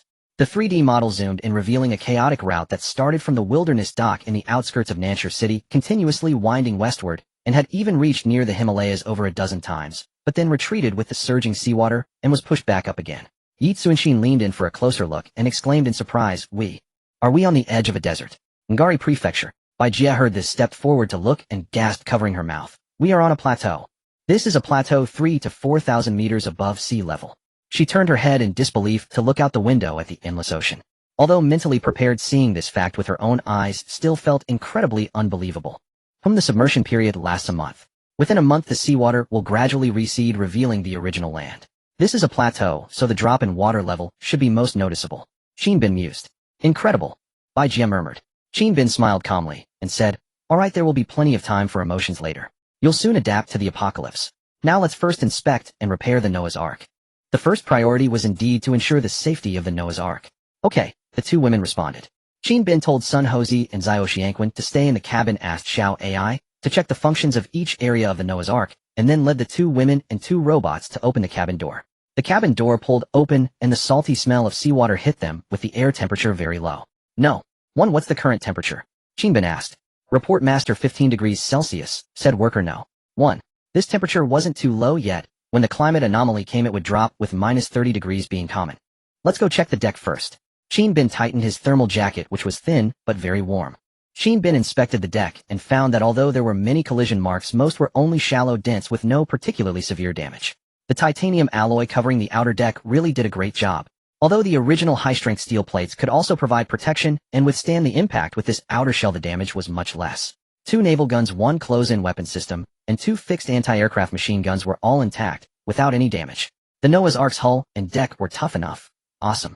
After inspecting the deck, the group went to check the hull area that had been hit earlier, located on the right side of the ship's bow. Qin Bin tied a safety rope and went down to inspect. Sure enough, they saw a huge dent 2 meters in diameter on the hull. It was wide, but the impact depth was not deep because the titanium alloy steel plate covered it, so the collision only left a dent. But what could have left an impact mark on this? How high must its hardness be to achieve that? What could it be? From the dent, it was definitely a large object, but it was unknown whether it was dead or alive. "Pull me up," Qin Bin shouted, looking up. The 2 workers pulled together and lifted Qin Bin up. For the flaws on the hull and deck, Qin Bin arranged for the 2 workers to repair them. All minor issues like paint peeling and bending. These small issues posed no safety hazard to the Noah's Ark, They were just for aesthetics, and repairing them would make it look better. Back inside the cabin, Xiao AI reported that the electrical circuits, pipes, and all functional areas were normal, with only some lights and furniture in the living area toppled and damaged. Excellent. Qin Bin was very satisfied with this result. The Noah's Ark, which he had spent so much effort to build, was sturdy and reliable, and had weathered the huge tsunami relatively easily. Qin Bin said to the system, I want to repair the hull of the Noah's Ark. Ding. Good host, repairing the hull will cost 2,000 survival points. Confirm repair. Confirm repair. As he spoke, the image transmitted by the system showed the hull brand new and the impact dent from earlier had disappeared. After deducting 2,000 survival points, Qin Bin only had 5,750 points left. Repairing the hull was necessary. The Noah's Ark was the foundation of survival in the apocalypse, and Qin Bin knew how to prioritize. After inspecting the Noah's Ark, Qin Bin began inspecting the 4 1,000-ton cargo ships, which were backup supply vessels, and also very important. A short connecting bridge was set up on the deck, and Qin Bin boarded one of the backup supply vessels, which mainly carried grain. The backup supply vessels had independent propulsion and power systems. After the robot's modifications, as long as the lines were connected, the Noah's Ark's central control system could also be linked to control the backup vessels. Qin Bin instructed, Xiao AI, turn on all the lights on the backup supply vessels. The sky was dark like nightfall. Without turning on all the lights, nothing could be seen clearly. Yes, master, turning on the lights. Xiao AI's voice rang out, and the 4 backup supply vessels instantly lit up, illuminating the sea surface around the ships. Each ship had 15 state-of-the-art lights, which were bright enough, but relatively power-consuming. Xiao AI, go check the functions and systems. Qin Bin instructed. Once the lines were connected, Xiao AI could also take over the central control of the backup vessels. Okay, master. Qin Bin, along with the robots, inspected the deck, hull, and cargo holds of the backup supply vessels. This cargo ship was not as sturdy as the Noah's Ark. The deck was covered with dents, and there were many on the hull, as well, including 3 that looked very dangerous, as if they were about to puncture the cabin. The 4 backup supply vessels served as shields for the Noah's Ark, and they indeed played a significant role, bearing many scars. They looked heavily damaged, but fortunately none had breached and leaked. There were many dents on the steel plates covering the cargo holds, but still no water had entered the holds. These 4 backup supply vessels were modified and welded by the 2 robots over 30 days using high-alloy, high-strength steel to protect the contents of the cargo holds from damage. Now it seemed it was indeed worth it. Qin Bin, with the robots, opened the sealed cargo door. Inside, the goods were scattered messily, many grain bags were torn, and rice was spilled all over the floor. All damage was caused by the violent shaking, but fortunately, it was not severe and could be sorted out again. After checking this backup vessel, Qin Bin went to inspect the other 3. The situation was similar. Master inspection of the 4 backup supply vessels is complete. The electrical system, freshwater system, etc. are all normal. Only one of the 4 propulsion systems cannot start normally. Please inspect and maintain it. Xiao AI reported. Qin Bin was very satisfied with this result. Surviving such a terrifying tsunami and still being intact without losing a single backup vessel was already incredible. With the backup supply vessels, surviving the upcoming apocalypse life would be much more comfortable. Unit 1, Unit 2, repair the 4 backup supply ships as soon as possible. Within these few days, Qin Bin ordered the 2 robots. These 2 robots were all-purpose tools capable of handling any menial labor, tough chores, and dirty work. Otherwise, they wouldn't deserve the title of workers. Yes, master, the 2 workers replied. Ding. Starting settlement of survival points. You gained 15 survival points from eating snacks. You gained 20 survival points from inspecting the ship. You gained 20 survival points from having breakfast. A total of 210 survival points settled. Total survival points, 5,960. Qin Bin was quite satisfied with this doubled survival point reward. After upgrading the Noah's Ark, the daily survival points had doubled from the original 100 to 200. Based on this, if the Noah's Ark were upgraded to level 2, would the survival points continue to double? Very likely. Ding. The grand gift pack unlock time has arrived. Qin Bin was delighted. The gift pack had been locked in the system space since it was stored, requiring a waiting period. Now was the unlock time. Open it immediately. Ding. Opening the grand gift pack. Ding. You obtained 1 bottle of enhancement potion. Ding. You obtained 2,000 survival points reward. Ding. You obtained 1 metal resource card. Qin Bin was thrilled to hear 3 rewards from the gift pack. Exhilarating. Enhancement potion can comprehensively enhance physical constitution. Resource card. Using this card allows you to exchange for any specified metal material in the system mall with a maximum weight of 10 tons. Qin Bin put away the resource card. This should be used at a critical moment. It would definitely be needed when upgrading the Noah's Ark to level 2. He then took out the enhancement potion. Qin Bin looked at the blue viscous liquid, opened the bottle cap, tilted his head, and gulped it down. The potion was icy cold upon entry, but began to emanate heat as it reached his stomach. In an instant, the warmth spread through his limbs and bones. Qin Bin felt as if he were soaking in a hot spring, his whole body cozy and extremely comfortable. The entire process lasted 3 minutes before the heat gradually faded. Qin Bin then checked his personal attributes.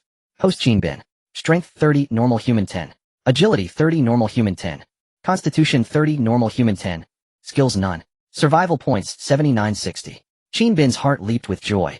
All 3 attributes had increased by 10 points. 3 attributes of 10 points were the level of an ordinary human, 20 points were that of a Special Forces soldier, and 30 points were the level of a Special Forces ace, the king of soldiers. In short, Qin Bin now felt his strength far exceeded that of ordinary people. His body had become stronger, and all his organs were more vibrant. This was a very gratifying matter, because in the future he would often have to plow the fields, and if the tools couldn't handle it, that would be a problem. The heavy burden of creating new humanity might even fall on his shoulders. Xiaobin, come eat. Bai Jia called from the deck of the Noah's Ark. Coming, Qin Bin replied. Qin Bin returned to the cabin of the Noah's Ark. Bai Jia had already prepared lunch, which was quite sumptuous: stir-fried pork with garlic sprouts, sour spicy spare ribs, garlic lettuce, and a tomato, and egg drop soup. Being able to eat such delicious food in the apocalypse was an extremely luxurious enjoyment. Qin Bin sat down to eat, while Yi Tsunshin took pet food to feed Sun Hozi and Xiao Tian. Brother Bin, look how much Xiao Tian has grown.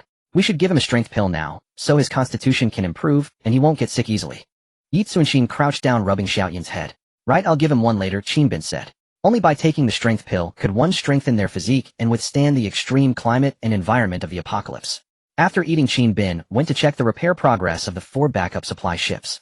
In the time it took to eat, the 2 workers had already repaired the damaged propulsion system of 1 supply ship. The speed was truly impressive. Qin Bin stood on the deck of the supply ship, gazing at the gray sea, and felt uneasy if the 4 supply ships were left unguarded. It would be quite dangerous if someone boarded the ships under cover of darkness. It was time to increase the defensive forces. Qin Bin had not purchased more soldier types from the weapon zone earlier, because he was uncertain whether the supply ships could survive the Great Tsunami. Adding more people would also increase the food burden and accelerate resource consumption.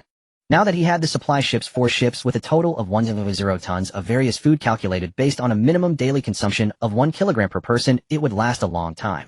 If no accidents occurred, there would be no food crisis for 5 years. Despite the abundant food, Qin Bin understood the need to control consumption, otherwise they would eventually deplete their resources. Now that he had the supply ships, he needed to station guards on them to prevent anyone from sneaking aboard. The supply ships must be well guarded, and only soldier types with 100 loyalty could be entrusted with this duty. Qin Bin opened the weapon zone in the system mall and began selecting special forces. Needless to say, the first condition was to filter by gender, female, with a beauty score above 95. Qin Bin, every female special forces soldier on the page, was particularly pleasing to the eye. For a moment Qin Bin found himself indecisive. Suddenly Qin Bin noticed that there were also combined soldier types. For special forces, soldiers formed a squad. They were listed as special combat squads, such as the Junlan Special Combat Squad, the Thorn Rose Squad, the Blood Crab Apple Squad. And each squad consisted of sisters. Sisters are great. Ahem. Actually, I'm very serious. Don't get the wrong idea. In the end, Qin Bin decided to purchase 2 squads, totaling 8 people. They were the Night Charm Squad, specializing in reconnaissance, and the Blood Phoenix Squad, specializing in sniping. Purchasing soldier types as a squad was more expensive. 350 survival points per squad, averaging over 80 survival points per person, which was half as expensive as buying individual soldiers. However, the higher cost had its benefits. The squad's coordination was certainly stronger than that of non-combined special forces. 2 special forces squads cost a total of 700 survival points. Qin Bin confirmed the selection. Instantly 2 squads, totaling 8 female special forces soldiers, appeared before him. The 8 beauties each had distinct features, some cold and elegant, some charming, some cute and lively. In short, they were all very beautiful, even more so than the typical school beauty queens. Greetings, master. The 8 female special forces soldiers stood at attention and shouted in unison. Qin Bin looked them over with great satisfaction. Each wore full special combat gear, held weapons, and was full of spirit, looking heroic and valiant. The soldier types had 100 loyalty, making them the best guards. Squad leaders stepped forward. Qin Bin ordered. The 2 squad leaders stepped forward, awaiting Qin Bin's instructions. The leader of the Night Charm Squad was Yi Lan, the elder sister in the squad. She had short, neat hair, the most striking figure, and an elegant demeanor, specializing in reconnaissance command. The leader of the Blood Phoenix Squad was Yang Mi, also the elder sister in the squad. Her eyes were lively, and she had a somewhat ethereal aura. According to the soldier description, she was not only skilled in close combat, but also a master sniper. You will lead teams to guard the 4 supply ships from now on. 2 people per group, taking turns on duty to prevent anyone from approaching. Qin Bin said solemnly to the 2. Yes, master. The 2 saluted and responded in unison.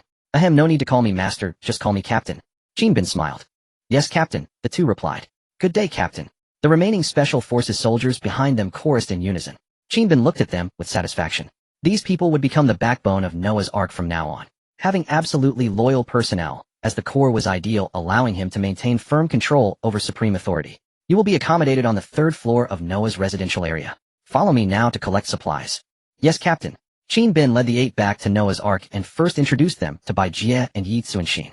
This is Yi Tsunshin, your direct supervisor. You may call her team leader from now on. Team leader. The 8 beautiful female Special Forces soldiers greeted Yi Tsunshin in unison. Yi Tsunshin had never served as a commanding officer before and felt uncertain about how to handle the situation, but she couldn't afford to lose face in front of the newcomers. She cleared her throat twice and adopted a commanding demeanor. Both of your squads will report to me from now on. I have only one condition. Complete obedience always. Do you understand? Understood. All 8 responded in unison. Bai Jie covered her mouth and chuckled softly nearby. Little Yi, you did well, quite commanding, weren't you? In truth, Yi Tsunshin lacked experience in leadership and felt uncertain inside, so she turned and whispered softly, Sister Bai, I have no experience at all. No one knows everything from the start. Don't worry, just take your time and figure it out. Bai Jie encouraged her. Qin Bin also patted her shoulder encouragingly. As long as you put your heart into it, you'll surely become an outstanding commander in the future. Receiving Qin Bin's encouragement, warmth spread through Yi Tsunshin's heart, and she nodded firmly. Qin Bin led the 8 to the 3rd floor of the residential villa. This area primarily served as a reception hall, but also featured 10 suites and a pet room in total. Sun Wukong and Xiao Xiangqun resided in the pet room, while the other suites remained unoccupied. Qin Bin showed the 8 around the rooms. The rooms were neither large nor small, each measuring 30 square meters. Every room was equipped with an en-suite bathroom, featuring minimalist futuristic decor that gave off a space capsule vibe. What beautiful rooms! Yilan's eyes lit up as she exclaimed in admiration. Sister, this room is so futuristic. Wow, such cute pillows. Such a beautiful bed. The group of beautiful female Special Forces soldiers were quite excited as they all appreciated this futuristic interior design style. 2 people share a room and the 2 squad leaders will allocate them. Dining areas are available on both the 2nd and 3rd floors, while the ground floor features various entertainment facilities for you to use during your off shifts. Qin Bin explained. With 2 people per team, each person would stand watch for exactly 12 hours. Beyond posting guards, Qin Bin planned to install surveillance equipment, including cameras, infrared sensors, and radar systems, on all 4 ships. With Xiao AI's assistance, this would significantly enhance security and reduce human error. Yes, Captain. Yilan and Yangmi nodded in acknowledgement. At that moment, Sun Wukong and Xiao Xiangqun heard the commotion and ran over, momentarily stunned by the crowd they had never seen before. Wow, such cute monkey and puppy. Yang Mi exclaimed joyfully, for she adored small animals. The other girls swarmed over, eagerly lifting Xiao Xiangqun into their arms and embracing it tightly, with several beautiful women gently rubbing and squeezing different parts of its body. Such a cute little dog, so fluffy. This must be a Chinese rural dog, right? Is its name Xiao Huang? Living in such comfort and being able to keep pets. This is simply bliss. A chorus of cheerful chatter rose from the group of beauties. Xiao Xiangqun's expression was completely bewildered, still processing what was happening. Sun Wukong glanced at them suspiciously, but clearly wanted to avoid sharing Xiao Xiangqun's fate, so he scurried over to Qin Bin's side. Watching Xiao Xiangqun's bewildered expression, Qin Bin couldn't help feeling a touch of envy toward the little dog. This was truly the pinnacle of canine existence. Alright, sisters, let's go collect our supplies first. Yilan cleared her throat twice and spoke up. Only then did they remember they still had tasks to attend to, so they set Xiao Xiangqun down. Xiao Xiangqun scrambled quickly behind Qin Bin's feet, eyeing the group of beauties warily. Qin Bin shook his head with a smile. Come with me to collect supplies.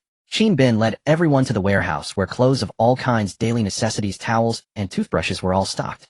For meals, they could either choose self-heating food or go to the cold storage area to collect fresh ingredients and cook. After settling them in, it was already past 6 in the evening, so Qin Bin returned to the 4th floor of the residential area. Arriving at the kitchen, Qin Bin prepared to make something to eat. Suddenly, Bai Jie hugged Qin Bin from behind. Handsome brother, what are you doing? Feeling the softness behind him, Qin Bin's heart fluttered. Making some food. Would you like to eat? Bai Jie stuck her head out and spotted the dried noodles on the counter. Just this will do. Huh, just this. Qin Bin was somewhat taken aback. When had Bai Jie become so frugal? Bai Jie just eating this. No steak or anything? Qin Bin asked. Hee, I'm just changing things up for now. Bai Jie pouted slightly. Then how about switching to a different flavor tonight? Qin Bin chuckled softly. Bai Jie's cheeks instantly turned crimson. The next day, Qin Bin woke up from bed. Outside the window stretched the vast ocean, shrouded in mist, with the same heavy black clouds hanging low in the sky. He was grateful to still be alive in the apocalyptic world, and living well at that. Qin Bin hummed a tune, got up to wash, and headed to breakfast. Bai Jie and Yi Tsunshin had already prepared breakfast for Qin Bin together. Looking at his 2 stunningly beautiful girlfriends, he felt an overwhelming sense of happiness. Xiao Bin, once these 4 supply ships are repaired, should we follow the receding tide and head south? Bai Jie asked. Qin Bin nodded. Yes, we need to head south, but first we must locate those 9 supply ships. If those 9 supply ships had survived the Great Tsunami, they should have been pushed near the Himalayas by the waves carrying various supplies, grain, high-alloy steel, engineering, equipment, ammunition, and more. Qin Bin had already installed over 100 powerful radio signal transmitters on each supply ship. As long as Noah's Ark came within 40 to 50 kilometers of a supply ship, they could receive its radio signal and determine its location. As long as the supply ships hadn't sunk to the ocean floor, there was still hope of finding them. 5 days later, the 4 supply vessels had all been repaired by the workers. Qin Bin stood on the deck directing the 4 supply ships to adjust their formation. Though aftershocks still occurred frequently, the sea surface remained relatively calm. They could adopt a line formation, positioning the supply ships on either side, allowing the bow and stern cannons and close-in defense guns of the Noah's Ark to have full operational space. Alright, now head southeast. Worker No. 1. Transmit the search path to Xiao AI. Qin Bin ordered Worker No. 1. Yes, Master. Worker No. 1 passed the planned route for searching other supply ships to Xiao AI, who took control of the vessel's navigation following the designated path. On the sea, 5 ships advanced side by side at a steady speed of 15 knots, neither hurried nor slow. Amid the vast misty ocean, they appeared as 5 tiny leaves, utterly insignificant. Qin Bin sat in the control center examining the data scanned by the radar. The Noah's Ark was equipped with an AMPPS radar employing multiple advanced technologies such as Doppler and pulse modulation. The radar had a detection range of up to 30 kilometers, making it a superior close-range surveillance radar. Radar detection: a large object spotted 20 kilometers ahead. Xiao AI's voice suddenly rang out. Level 1 alert, let's go check it out. Yes, Master. The 5 ships accelerated toward the object. Soon, when the distance closed to 7 or 8 kilometers, the large screen displayed a camera feed. The image zoomed in and focused, but due to poor lighting and thick fog over the sea, the small target was barely visible. Yet in the frame, Qin Bin saw numerous corpses. Indeed, human bodies and shattered ship debris. Countless corpses floated on the water, hundreds of them resembling a scene from a hellish nightmare. Qin Bin shot to his feet, frowning. These corpses seemed unusual. He needed to see them up close to know for sure. He strode quickly out of the Noah's Ark's control center. Brother Bin, something's ahead. Yi Tsuanshin had already changed into a combat vest and bulletproof vest, holding a weapon, fully armed. The level 1 combat readiness order meant everyone must be fully prepared for battle at any moment. I see it. Let's go check what's happening, Qin Bin said in a deep voice. Such matters must be investigated thoroughly to prevent similar harm. Soon the fleet reached the vicinity of that sea area where dense corpses, broken deck planks, and various debris floated. Those corpses appeared to be Chinese. Pass the order, retrieve 1 corpse, Qin Bin said. Got it, Brother Bin. Yi Tsuanshin, along with Blood Phoenix squad leader Yang Mi and 2 special forces soldiers, walked to the bow deck. They lowered a mechanical basket with ropes. 2 female soldiers fished up a floating corpse and hauled it onto the deck. Qin Bin stepped closer. The corpse was that of an elderly man around 60, bloated by seawater, skin pale and bloodless, looking horrifying and eerie. No obvious external injuries, Yi Tsuanshin observed, examining the body. Qin Bin crouched down, tilted the old man's head upward, and revealed a wound on the neck, pale with all blood drained. He was killed by a single slash to the throat, Qin Bin stated decisively. With no other apparent injuries, only the neck wound, it seemed to be the fatal blow. Qin Bin instructed Yang Mi to retrieve another corpse. Indeed, the second body showed the same cause of death, a single throat slash. Judging by the shattered deck and the sheer number of corpses, it seemed as if a ship loaded with bodies had suddenly disintegrated, scattering its contents. Report. There seems to be someone still alive, Yang Mi reported from the deck. 2 female soldiers were working in the basket. Qin Bin went over and saw them pulling up a black-clad youth. The youth was severely wounded, his face pale. The 2 soldiers brought him onto the deck and carried him before Qin Bin. Qin Bin knelt down and saw the youth's face and head covered in bruises with wounds on his neck and shoulders, as if he had been beaten. Though his face was extremely pale, he still had a faint breath, barely clinging to life. Any later, and he would have been dead. Qin Bin needed to know what had happened, why there were hundreds of corpses here. Without understanding this, he could not rest easy. Perhaps this black-clad youth held the truth. Qin Bin took out a blue pill. Blue pill, a bottle of 20 pills capable of rapidly healing injuries, a top-grade emergency medicine. He had never tried this pill before. Today would test its effect. He poured out 1 pill, placed it into the youth's mouth, and poured water to help him swallow it. Indeed, after the youth took the pill, his body began to emit waves of heat, and the bruises healed at a visible rate. Qin Bin's eyes lit up. Truly a miraculous emergency medicine. It was an essential remedy for any perilous situation. 10 minutes later, the bruises faded, and his complexion improved. Qin Bin rejoiced. The pill was exceptionally potent. The black-clad youth slowly opened his eyes. Be careful. He managed to utter 2 words, broken and faint. Careful of what? Qin Bin leaned in urgently. The youth had just spoken 2 words before falling unconscious again. His injury stabilized, but his consciousness not fully restored. The blue pill could pull someone back from the brink of death, which was remarkable, but it was not a miracle cure that could heal instantly with 1 dose. Take him to the medical room, give him 4 fluids, and get him conscious as soon as possible, Qin Bin ordered immediately. The youth's first words upon waking were not about anything else but a warning to be careful. This situation was definitely not simple. Danger might be approaching. Where did these corpses come from? Who killed them? Only 5 days into the apocalypse and such a shocking mass death event had already occurred. Yang Mi and her team carried the youth away. Yi Tsunshin stepped forward and asked, Brother Bin, he seemed to be sending us a warning. Qin Bin nodded. According to radar, there's only one small target within a 20-kilometer radius. It might be related to this. We're only about 7 or 8 kilometers from that target, but the sea fog is too thick to see clearly, Yi Tsunshin mused. Qin Bin paced back and forth, then said after a moment of thought, Level 1 alert. Keep everyone on high alert. Stop advancing for now. That youth will probably wake up soon. Let's find out the situation first before acting. In the apocalypse, every step Qin Bin took required caution. Another word for it was survival. He had to be careful not be too reckless and avoid an unexpected disaster. What exactly had happened? What was the youth warning about? Until he understood, he could not act rashly. Meanwhile, 8 kilometers away on the deck of a small cruise ship. Bang! A dark-faced middle-aged man shot a sickly-looking middle-aged man, then kicked his corpse into the sea. His expression was cold, killing as casually as slaughtering a chicken. Brother phoned their back. A scruffy man in a leather jacket hurried over and said deferentially. Now the entire 10,000-ton cruise ship was under the control of this man before him. The gun in his hand was power in the apocalypse, and no one dared to defy him. The dark-faced man called Brother Phone grunted in acknowledgement, walked to the edge of the deck, and saw a speedboat approaching. For people disembarked, one of them carrying a rocket launcher. Shun Feng waved his hand and said, Bring them to me. Yes, sir. The scruffy man Shun Yud nodded and bowed. Shun Feng was a Chinese drug lord from Yu country who had been conducting a transaction with a buyer on the ship when the apocalypse struck. When the great tsunami hit, it pushed the ship into nearby waters where it happened upon this surviving cruise liner. With 10 subordinates and various firearms, they successfully took control of the vessel. To conserve food, he had already slaughtered nearly half of the cruise ship survivors, over 100 people. All the bodies were collected and stored in lifeboats intended to be used as bait when encountering shark attacks. But he hadn't expected someone to steal a boat right under his nose. So he sent men to pursue it. The people on the speedboat were exactly the 4 subordinates he had dispatched. Shun Feng entered the cabin and met the 4 on the first floor. Boss, the mission is complete. A burly man grinned, raising the rocket launcher in his hand. Excellent, Lao Wu, well done. Shun Feng glanced at him with approval. Zhao Lao Wu had always been his capable right-hand man. Hey boss, I just discovered something else. The radio receiver on the speedboat seems to have detected a ship's signal ahead not far from here. Zhao Lao Wu handed him the radio recorder.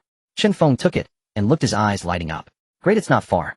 If there's a signal, there must be people, and people mean food. The food on the cruise ship wouldn't last long. These desperados intended to survive by looting supplies, living one day at a time in the apocalypse. Right, people mean food. Boss, let's go rob that target.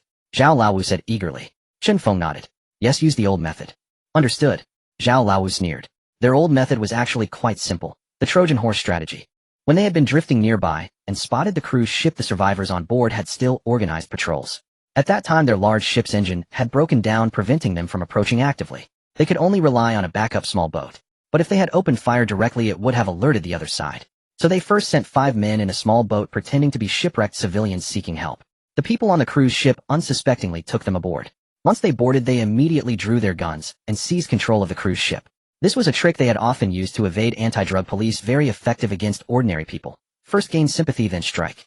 Now that he had discovered this target, Shun Feng was not about to let any opportunity to find food slip away. He ordered 40 people to be dragged out of the cabin, their legs bound with ropes, and then loaded onto 2 small boats. What are you doing? A woman screamed in terror. Zhao Lao Wu kicked her to the ground, cursing. Bitch, say one more word, and I'll fuck you 10 more times, then throw you to the fish. The woman's face was filled with extreme fear. She trembled all over and dared not speak again. The others also remained silent, having witnessed the ruthlessness of these desperados. They killed without blinking. And they were extremely cunning and treacherous. After loading the people onto the speedboat, Zhao Lao Wu took 3 men with weapons and hid among the crowd. Haha, boss, wait for my good news. Zhao Lao Wu said confidently. Shun Feng nodded. The 2 speedboats began moving forward. 2 hours later, they arrived 3 kilometers from the Nuya Fangzhou, then slowly crept closer. Listen up, everyone does as I say. Anyone who messes around, I'll shoot them first. Zhao Lao Wu threatened the crowd viciously. The others were so frightened they trembled like quails, nodding repeatedly. At this moment on the Nuya Fangzhou, Qin Bin had also noticed 2 targets approaching. On the large screen, the camera zoomed in, showing the crowd on the 2 speedboats. Middle-aged young men and women alike looking like refugees fleeing disaster, waving at the Nuya Fangzhou as if begging for help. Brother Qin, 2 small boats detected ahead. Yi Tsunshin reported.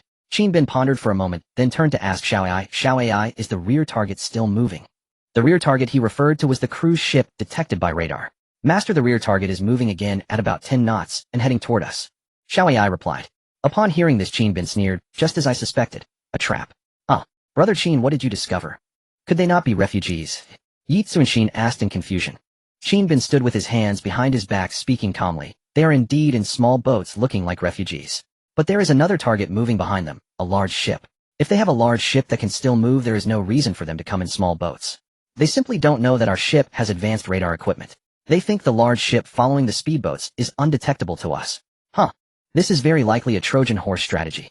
The Trojan horse is a Western illusion. Attackers built a giant wooden horse, filled it with soldiers, and pushed it to the city gates. Out of curiosity, the defenders pulled the wooden horse into the city. The soldiers inside then burst out, coordinated with the attackers to open the gates, and the city fell. In simple terms, it's a tactic of using deception to approach the enemy, catching them off guard, coordinating from within and without, and seizing a stronghold. Brother Qin, do you mean there are people with ill intentions mixed in among the two speedboats? Yi Tsunshin asked in surprise. Yes. The bodies floating in the sea did not die from the tsunami. They were killed with knife wounds and gunshot wounds, and all died recently. Within the 20-mile radar detection range, there is only one target. If not them, who else? Qin Bin said coldly. Upon seeing the two speedboats, Qin Bin was well aware that among them there might be genuine refugees, but there must also be people with ulterior motives. The hundreds of corpses were the best proof. Brother Qin, what should we do now? I see there are still many women on board. Yi Tsunshin asked. She knew there were certainly many innocent civilians, but she also understood that they could not allow the two speedboats to approach the Nuya Fangzhou. There was one ideal solution, but it was also the cruelest and most merciless. She could give such an order, but she wanted to know how Qin Bin would decide. Qin Bin's expression was cold, and he spoke in an extremely calm tone. Sink both small boats. To Qin Bin, his own safety was the most important prerequisite. On those two small boats, it was impossible to distinguish between good people and miscreants. If they allowed them to approach the Nuya Fangzhou, could very well be attacked. The safest solution was to sink all the speedboats. Whether they were good or bad, kill them all. Having experienced his past life, Qin Bin understood an iron rule. In the apocalypse, those who play the saint die the most miserable deaths. Xiao Ai, prepare to launch. Target those two speedboats. Qin Bin commanded. Understood, master. Path calculation successful, ready to launch. Xiao Ai responded. At that moment, the two speedboats outside Noah's Ark remained stationary. Zhao Laowu, seeing no movement from the other side, and no one coming to rescue the refugees, grew anxious. The boatman asked, Fifth brother, do you think they aren't planning to come out and save anyone? Human nature is weak. I refuse to believe they'll turn a blind eye. Zhao Laowu declared with confidence. This trick had been used many times before, and it never failed. There were still plenty of soft-hearted bleeding heart types in this world. This time would be no exception. He raised his binoculars and saw a highly sci-fi looking ship suddenly adjust its bow, aiming directly at them. Suddenly, a large iron lump at the bow flipped open, revealing a massive naval gun. Seeing the muzzle through the binoculars, Zhao Laowu's mind went blank in shock. What the hell? He cried out in disbelief, staring at the scene before him. Was this sci-fi vessel a warship? Damn, had he provoked someone he shouldn't have? A Chinese fleet. Mama. Fifth brother, what is that thing? The boatman, seeing the same sight through his binoculars, collapsed in terror. A cannon, a naval gun. Zhao Laowu stammered. This no way. Were they actually going to fire on the speedboats? While he was still stunned, suddenly. Boom. The thunderous roar of cannon fire rang out. Moments later, a shell landed on the other speedboat just ahead of him. Boom. The speedboat exploded on the spot, shattered into pieces. More than 20 people aboard were blown into the air, limbs scattered, blood splattering. Everyone on the speedboat witnessing this utterly shocking and horrifying sight was dumbfounded. They actually fired. One shot blew the boat to pieces. Such ruthlessness. Zhao Laowu's face turned pale as he screamed hoarsely, Run. Hurry. Turn around. The boatman, jolted back to his senses by the shout, frantically started the engine and spun the wheel to turn. But it was too late. Boom. The second cannon shot sounded, instantly striking the speedboat. Boom. The second boat was also blown to smithereens under the shell, leaving no survivors aboard. On the 10,000-ton cruise ship, Chen Feng, on the top deck, vaguely heard the rumble of explosions. What's going on? Why is there an explosion? Chen Feng frowned, his voice low. Maybe fifth brother has already used the rocket launcher. Cheng Yud flattered beside him. Chen Feng's face darkened. Unable to contact Zhao Laowu now and unaware of the situation ahead, he could only wait for a signal from him. Brother Feng, don't worry too much. Fifth brother is skilled and has the weapons. Once he boards the ship, he'll definitely seize control. Cheng Yud was very optimistic. Although he wasn't part of the drug traffickers, he knew well that only by clinging to Chen Feng's thigh and playing the lackey could he survive in this apocalypse. After all, no one wanted to die. Chen Feng grunted and could only wait for Zhao Laowu's news. In the Noah's Ark control center, Qin Bin watched the two speedboats explode on the screen, a cold smirk curling at his lips. To ensure his own safety, Qin Bin didn't care how many innocent civilians were on the boats. One shot done with the safest way. Just then a new video feed appeared on the screen. It was Yang Mi. Captain, the man has regained consciousness. Yang Mi reported directly. Qin Bin nodded. Got it, I'm coming. Since the black-clad youth had come to, he could now learn everything. If it weren't for the need to keep a survivor to investigate, Qin Bin wouldn't have wasted a blue pill to save his life. Qin Bin and Yi Tsunshin left the control center, taking the elevator to the medical bay at the bottom of the ship. The medical bay was not large, only 200 square meters, but it could accommodate 10 patients simultaneously. It was equipped with the most comprehensive and advanced medical equipment in the world, costing Qin Bin over 100 million yuan to build. Inside the cold storage in the warehouse, there was a dedicated medicine storage room containing most of the world's pharmaceuticals, small in quantity, but the most comprehensive in variety. Besides emergency drugs like amoxicillin, epinephrine, dopamine, and dexamethasone, it also held various common medicines and medical devices. The 4 supply ships also had specialized storage warehouses with a total weight of 40 tons of medicines and devices alone. The 9 backup supply ships had even more. Only if he could recover those 9 backup ships would Qin Bin feel secure.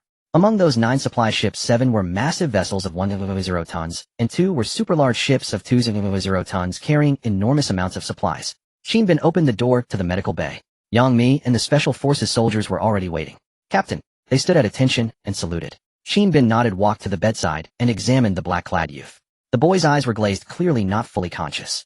The black-clad youth also noticed Qin Bin, parted his lips, and said weakly, Who are you? Where am I? Qin Bin's expression was cold, and he replied calmly, You'll know that later. First tell me, who are you? What ship are you from? The black-clad youth was taken aback, then recounted everything to Qin Bin in detail. His name was Yu Jie, a Chinese diaspora from the Middle East. Together with his elder brother He Long, he served as a mercenary in the Middle East on a mission to provide escort on a cruise ship. When the asteroid struck Earth and triggered the tsunami, the cruise ship was pushed westward for an unknown distance. Luckily, the ship didn't capsize or get sucked under the depths. If it had capsized or been dragged down, it would surely have sunk. After the apocalypse, a group of drug traffickers disguised as refugees begged for help and were taken aboard by a Western bleeding heart captain.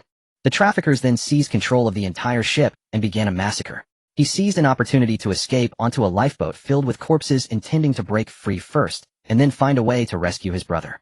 But unexpectedly, the enemy had rocket launchers, blowing the lifeboat to pieces. After hearing the story, Qin Bin's eyes lit up. How big is that cruise ship? A 10,000-ton class, total length 140 meters, width 18 meters, 5 decks, Yu Jie answered truthfully. Qin Bin was delighted. It must be a high-end luxury cruise liner capable of navigating both inland waterways and open seas. He had originally considered buying such a luxury cruise ship, but given its extremely low survival probability during a massive tsunami, he had abandoned the idea. If he bought a cruise ship and spent effort refitting it only to have it sink to the bottom, it would be a waste of effort. He never expected to encounter a luxury cruise ship that had survived the Great Tsunami. It was a gift from heaven. Finding a surviving ship could serve as a base for storing supplies, building a fortress, or a logistical hub, all of which required ships. The more 10,000-ton ships, the better. Excellent. That cruise ship, I'm taking it, Qin Bin declared firmly. Yang Mi, leave one person here to watch him, then notify the others to assemble on the deck. Qin Bin turned around and ordered. Yes, Captain, Yang Mi responded. She then assigned a team member to stay behind and informed the others via radio to gather on the deck. Qin Bin led Yi Tsunshin to the bow deck of Noah's Ark. The Night Phantom Squad and the Blood Phoenix Squad quickly assembled with a total of 7 members, excluding the one left behind. Now I have a mission for you. Ahead of us is a cruise ship with drug traffickers on board. Your task is to eliminate the traffickers and retake control of the ship. Qin Bin succinctly assigned the task. Do you all understand? Understood, the 7 shouted in unison, their voices firm, eyes sharp, and aura imposing. Qin Bin nodded with satisfaction and continued, the overall commander of this operation is Yi Tsunshin, and the on-site commander is Yi Lan. In a moment, Yi Tsunshin will brief you on the specifics of the cruise ship.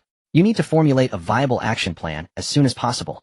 Yes, Captain, Yi Tsunshin said solemnly. In front of the special ops team, Yi Tsunshin addressed Qin Bin as captain, just like the others, only calling him Brother Bin in private. After you finalize the plan, report to me. If you need any equipment, feel free to add it, Qin Bin said. Yes, everyone responded. Qin Bin returned to the cabin. It was already 6 in the evening, and the sea had been dim and unclear. As the sun set, the surroundings gradually fell into darkness. Sister Bai had prepared dinner. Seeing Qin Bin return, she looked up and asked, Hey, where is Tsunshin? She's working on the operation plan. Qin Bin smiled. What operation plan? Sister Bai looked puzzled. While eating, Qin Bin briefly explained the situation to her. Sister Bai's eyes lit up when she heard about a luxury cruise ship. Great. We'll have another base that can be turned into a fortress, Sister Bai said happily. Qin Bin nodded and said, Yes, that's what I was thinking. After the seawater recedes, a great cold wave will come freezing the entire globe, and there may be other dangers as well. We not only need to upgrade Noah's Ark, but also build a large sea base around it, including logistical support fortifications and equipment. Hearing the ambition in Chinbin's words, Sister Bai was very happy and smiled. Good boy, you can do it. Chinbin set down his chopsticks and pulled Sister Bai into his arms, his hands wandering restlessly. To survive in the apocalypse, we must become stronger because countless disasters are coming one after another.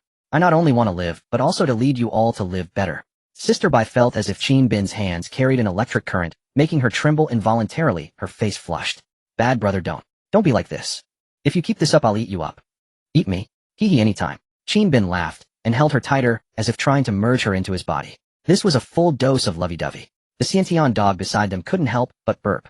At this moment, Yi Tsunshin walked in and happened to see the scene. Ahem. Brother Bin, did I come at a bad time? Yi Tsunshin coughed awkwardly, her cheeks flushed. We're already an old married couple, what's there to be shy about? Chinbin chuckled and released Sister Bai. Sister Bai immediately escaped from his arms, then turned back, made a funny face at him, and ran to her room. Go ahead, have you finalized the operation plan? Chinbin asked.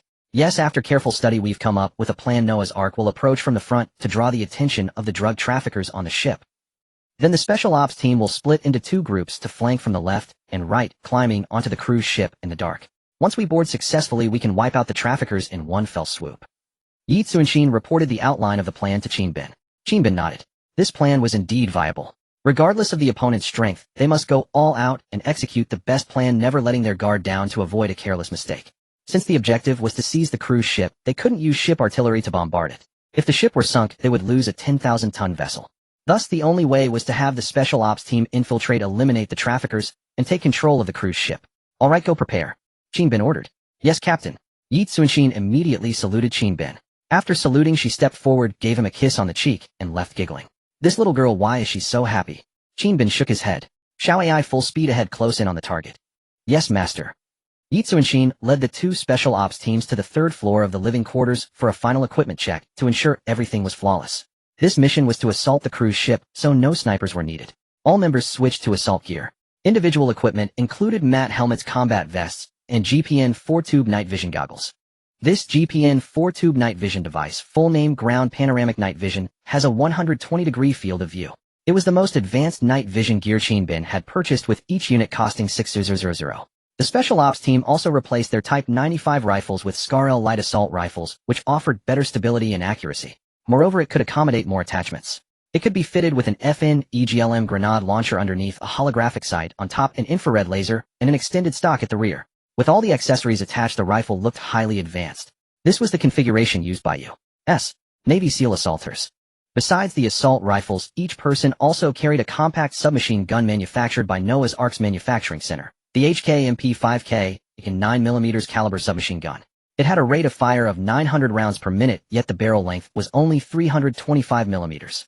It was a weapon used by U.S. Special Forces often for close-quarters assault and fire suppression, with a magazine capacity of 30 rounds. In addition to the main rifle and submachine gun, each person was also equipped with an M9 pistol, a military knife, ropes, and a medical pack. Throwing weapons included fragmentation grenades, ball grenades, smoke grenades, and flare grenades. Each person carried a full set of grenades.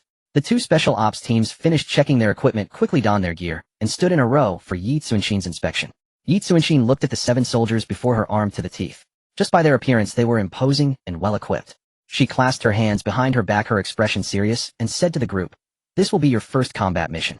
Let me reiterate the objective: eliminate the drug traffickers on the cruise ship and seize control of the vessel. Do you all understand?" Understood. The 7 answered in unison, their voices firm and fearless.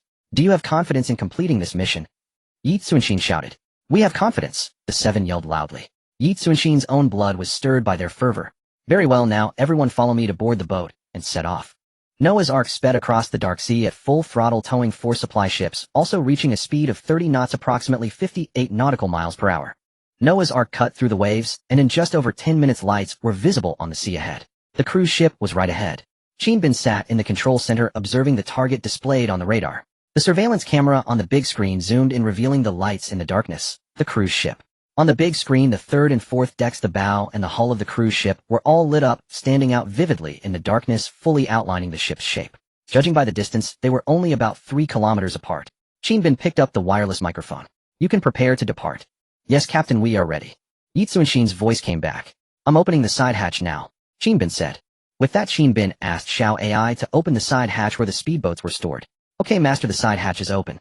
Xiao AI replied. In the darkness, the right side hatch of Noah's Ark opened, and 2 small speedboats slid out. These speedboats were very small, accommodating only 5 people, but their hulls were made largely of advanced carbon fiber and alloys with powerful engines and a silent mode, making them ideal fast response vessels.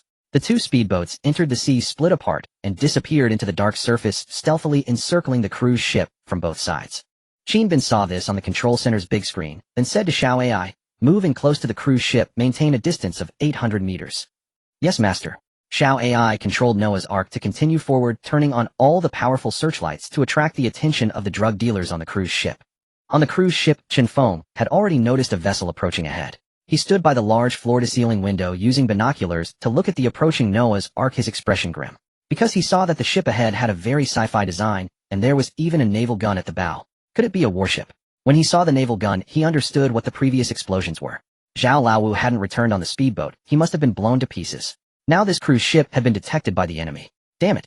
Could this be a surviving U.S. warship? What kind of ship is this? Cheng Yud also saw the approaching Noah's Ark and exclaimed. Chun Feng's face was extremely gloomy, a hint of ruthlessness flashing in his eyes. Never mind what ship it is, now they've come to us. We have no choice but to fight them with our weapons.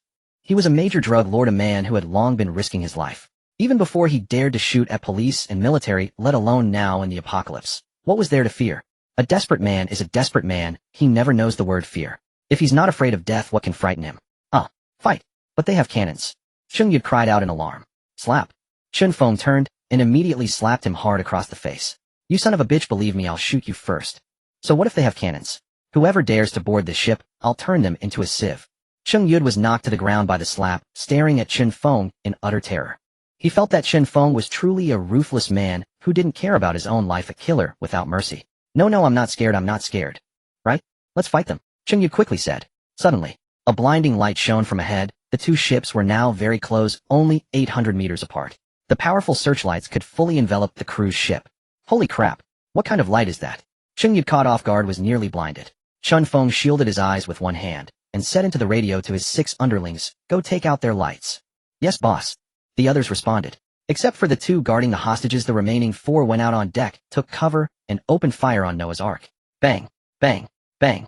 The dense gunfire of AK-47s broke the calm of the sea, but the bullets hitting the armored deck of Noah's Ark left no marks. Qinbin, sitting in the control center, saw this and sneered. Truly a mantis trying to stop a chariot. With such meager firepower, you dare to shoot at me. Xiao AI opened fire with the anti-aircraft guns. Qinbin gave the order decisively. Yes, master. Xiao AI responded, and then activated the fixed machine gun positions. These were 2 5mm twin-barreled anti-aircraft cannons designed to engage close-range surface targets with an effective range of 2,000 meters, equipped with a full set of intelligence systems, including automatic target acquisition, aiming, and reloading. The automatic target acquisition system locked onto the drug dealers behind cover. Qinbin pressed the fire button. Did it up. The muzzles of the 2 anti-aircraft cannons burst into flames, and a dense stream of bullets poured down on the targets behind the cover. Bang, bang, bang. The 5mm bullets tore through the deck, instantly penetrating ordinary steel, and struck one of the drug dealers behind cover. The bullets turned him into a sieve with large holes. A single large bullet could sever a human arm. Hiss! Chen Feng and the other drug dealers gasped in horror at the machine gun fire. Damn! What terrifying firepower! This firepower is too powerful. Not only does it have a naval cannon, but it also has anti-aircraft guns. How can we even fight? This is too unfair. One of the 4 drug dealers who had run onto the deck to shoot at Noah's Ark was instantly killed, and the remaining 3 immediately retreated into the cabin. One of the 4 drug dealers who had run onto the deck to shoot at Noah's Ark was instantly killed, and the remaining 3 immediately retreated into the cabin. As ruthless as they were, they couldn't just throw their lives away. In front of such cannons, nowhere on the deck was safe except the cabin. They had cannons while you had flesh and blood. How could you withstand that? Staying on deck was nothing but suicide. Chen Feng was dumbfounded facing such terrifying firepower. He had no idea how to win. There's no way to win. This is too unfair. Feng, brother Feng, what do we do now? Their firepower is too strong. Cheng Yud stammered in fear. Chen Feng's face was so dark it could drip water. After a moment of deliberation, he said, he didn't use the naval cannon to sink the cruise ship. He must want to capture it. Steer the ship, actively approach him. As long as he doesn't fire the cannon, I can jump over. Cheng Yud heard Chen Feng's plan and thought it was utterly insane. Chen Feng must be crazy. Too insane. Yes, brother Feng, I'll go steer the ship. Although Cheng Yud thought he was mad, he didn't dare disobey. Suddenly, at that moment a scream of agony came from the radio. Chen Feng's heart tightened, and he quickly grabbed the radio. What's going on? What's happening? Boss, watch out. There's... The radio cut off mid-sentence. The sudden silence from the walkie-talkie stirred a sense of unease in Chen Feng. Something must have gone wrong in the lower cabin. His face darkened as he tucked the pistol behind his waist and picked up an AK-47 nearby. Let's go down there. Cheng Yud stammered. Feng, did something happen below? Chen Feng tossed him a pistol and said no more talk. Take the gun and lead the way. Catching the pistol, Cheng Yud felt like he was about to die. This was clearly using him as a human shield. But with a glance at the AK-47 in Chen Feng's hand, he had no choice but to obey, gripping the pistol tightly as he moved forward toward the lower deck. On the first deck of the cruise ship, rows of cabins lined the corridor. Inside a large suite, the 4 members of the Night Charm Squad were gathered in the room. 3 of them stood guard at the doorway while Yuan searched the body of the drug dealer they had just shot. She found the walkie-talkie, its light still blinking, indicating it was in an active conversation. He might have already transmitted the information. Intensify the search, Yuan whispered. The Night Charm Squad systematically opened every door on the left side of the first deck, searching each cabin before returning to the deck. On the deck, the squad formed a single line and slowly advanced toward the staircase.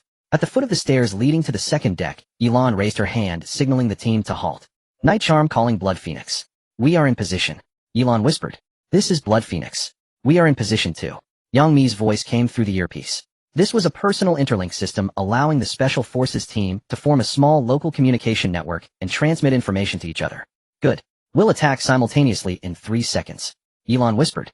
As she counted down in her mind, she pulled out a smoke grenade and a flashbang, then climbed the stairs, tossing them one by one into the stairwell entrance. A drug dealer who had been guarding the top of the stairs first saw the smoke, then a flashbang landed a few meters in front of him. Bang! The flashbang exploded, unleashing an intensely blinding light. My eyes! The dealer cried out in pain, retreating and covering his eyes with both hands. Meanwhile, the Night Charm Squad took the opportunity to dash through the smoke zone and sprint toward the stairwell entrance. Yuan was the first to reach the corner, where she spotted the dealer clutching his eyes. With a suppressor fitted on the muzzle, she raised her gun and fired a single shot to the dealer's head, killing him instantly. The other 3 quickly moved to secure different directions, ensuring the area was safe. Night Charm has secured the left entrance on the second deck. Yuan shared the information with the Blood Phoenix squad. We've secured the right entrance too, Yang Mi replied. The 2 teams converged and entered the performance hall on the second deck, a space used for stage shows, dances, and large events. Both teams crept forward in the darkness, one on the left and one on the right. Suddenly the lights blazed on, and they quickly took cover. Chen Feng, along with his last 2 drug-dealing underlings, and Cheng Yud appeared in the performance hall, cautiously advancing as well. Chen Feng's heart raced as he listened to the dead silence around him. Every nerve was taut. The quieter it was, the more uneasy he became. His men had all gone silent without warning. They had surely been killed. Yet he hadn't even seen a trace of the enemy. Who the hell were these people who had stormed the ship? They moved like ghosts.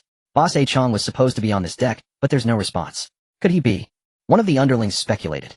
If A Chong had died on the second deck, the enemy might be here too. Chen Feng scanned the area and gritted his teeth. Stay alert, they're likely inside. No sooner had he spoken than a muffled sound echoed through the silent performance hall. It was the sound of a suppressor. The silence made even that faint gunshot seem jarring. As the sound rang out, the underling who had just spoken collapsed instantly, a bullet hole in his forehead. Ambush! Chen Feng shouted, diving behind a large pillar. The others scrambled under tables. Yuan sneered, overwhelm them with firepower. The 2 teams emerged and opened fire on Chen Feng's hiding spot. A barrage of gunfire tore through the tables, riddling the dealer behind one with bullets. Chen Feng, unwilling to die without a fight, grabbed his AK-47 and fired blindly, though he couldn't risk exposing himself. Rattling gunfire filled the air, the hall turning into a battlefield. The sheer intensity of the enemy's firepower made Chen Feng break out in a cold sweat. Oh my god, who were these people? His heart pounded as he glanced at the reflective metal surface of the stage, which showed the scene behind him. 8 fully armed Special Forces soldiers appeared in the reflection. Seeing their gear, Chen Feng's heart sank. They were soldiers armed to the teeth. Was this even fair? Too much of a mismatch. Could they be from the Chinese Special Forces? Don't waste time. Just blow him away. A cold female voice spoke. I'll do it. Yang Mi stepped forward, pulled the trigger, and launched a grenade. The explosive round hit the pillar, blasting through half a meter of concrete. The sheer impact sent Chen Feng flying, his back torn open, killing him instantly. Cheng Yud, seeing Chen Feng's body with its mangled back, wet his pants in terror. I surrender. I surrender. I'm not a drug dealer. Don't kill me. Cheng Yud dropped his gun and raised his hands, shouting desperately. Come out slowly, Yuan commanded. Cheng Yud crawled out on his knees, hands up. When he saw the 8 heavily armed Special Forces soldiers, he was completely stunned. 8 Special Forces soldiers. He should have surrendered right away. How could drug dealers stand a chance against well-trained commandos? and their equipment looked so American style. Don't kill me. Please, Cheng Yu begged. Are there any other dealers on the ship besides you? Answer quickly, Yilan demanded. And no, none. Just a dozen hostages left. The dealers are all dead. I'm not a dealer. Cheng Yu answered hastily. Yilan sneered, pulled the trigger, and shot him dead. A man who ran with drug dealers, even if not a dealer himself, was no good. He couldn't be left alive. Yi Tsunshin looked around and ordered, split into pairs, search separately. Eliminate all threats. Yes, Commander. The team members immediately dispersed to search. Yi Tsunshin searched the third deck and found 15 civilian hostages in a large hall at the rear, their hands and feet bound and mouths taped. Meanwhile, other members carefully searched the ship and reported back that all areas were clear. Yilan in the ship's control center turned on all the lights to signal that the vessel was under control. After confirming that the 15 hostages posed no threat, Yi Tsunshin contacted Qin Bin via radio, reporting to the captain. Mission accomplished. We have full control of the cruise ship. Qin Bin received Yi Tsunshin's report in the command center and praised, you did well. Eliminating all the drug traffickers and taking control of the cruise ship in such a short time left no doubt about the special operations team's capabilities. Captain, I found 15 civilian hostages. What should we do? Yi Tsunshin asked. I'll go check it out, Qin Bin replied. Among this group there might be the scientist Yu mentioned. His escort mission this time was to safely transport 5 scientists from different fields back to China. Qin Bin's ship was in dire need of such talents. They were essential for constructing a mobile fortress, upgrading the Noah's Ark, and rebuilding their homeland. Shall I approach the cruise ship? I need to go over. Understood, Master. At that moment on the cruise ship, the 15 people huddled together, staring at Yi Tsunshin in astonishment. They wanted to speak, but their mouths were sealed with tape, and they could only make muffled sounds. Yi Tsunshin studied them as they seemed eager to talk. She walked over and tore off the tape from a middle-aged man's mouth, curious to hear what they had to say. The middle-aged man, freed from the tape, hastily asked, Who are you? Are you here to rescue us? Yi Tsunshin replied coldly, Not necessarily. It depends on whether you're of any value. The man's face turned pale at her words, and he dared not speak further. He understood that this was now the apocalypse. The entire world had already been destroyed. The old world order no longer existed. Now it was the rawest jungle law, survival of the fittest. Hearing Yi Tsunshin's answer, the others' expressions darkened. We'll wait for the captain to decide your fate, Yi Tsunshin said. Qin Bin was the one in charge now, and all actions must follow his orders. Yi Tsunshin tore off the tape from each of their mouths one by one, then went to sit aside. Among the 15, 5 were middle-aged or elderly, all wearing glasses with a scholarly air resembling professors. The remaining 10 were young men. The 5 elders exchanged glances and let out heavy sighs. They were teachers and students from Southern University of Science and Technology. The 5 were professors, physicists, biologists, material scientists, among others, and the young men were their students.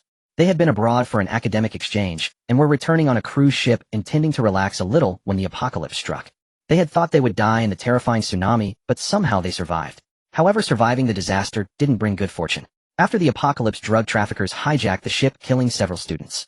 They had finally hoped for rescue when someone came and killed the traffickers, but it turned out they weren't there to save them. Probably just wanted to seize the cruise ship. Once again, their future was uncertain, their fate unknown. Teacher, are you alright? A young man with a dirty face, yet unable to hide his delicate features, asked the oldest elder with concern. Cough, I'm fine, I can still hold on, the old man said, pale-faced, but with firm determination in his eyes. The delicate young man breathed a sigh of relief. Professor, why do you think these people? Will they slaughter us like the drug traffickers? Another young man asked worriedly, as everyone feared death. The old man was named by Fu Jin, a name that sounded feudal, but he was a renowned physicist accomplished in the field of advanced fundamental physics applications in China. He was an outstanding scientist who had made significant contributions to China's fundamental physics, winning multiple second-class and one first-class science and technology progress awards. Life and death are fated, wealth and honor are in heaven's hands. We are now like fish on a chopping board at the mercy of others. Why worry about it? Bai Fu Jin said calmly. He no longer pondered the question of life and death, for it was no longer in his control. Overthinking would only bring more distress. Let's wait and see. His words plunged the teachers and students into silence. They all understood that this was the apocalypse and no social laws or regulations existed anymore. Now they could only wait for the arrival of the so-called captain to decide their fate. The hall fell into a deathly silence. Soon members of the special operations team began to gather. 10 minutes later, a young man in a camouflage jacket entered the hall. The special operations team members stood up and saluted. Hello, Captain. The voices of the special operations team instantly drew the attention of the teachers and students. Everyone turned to look.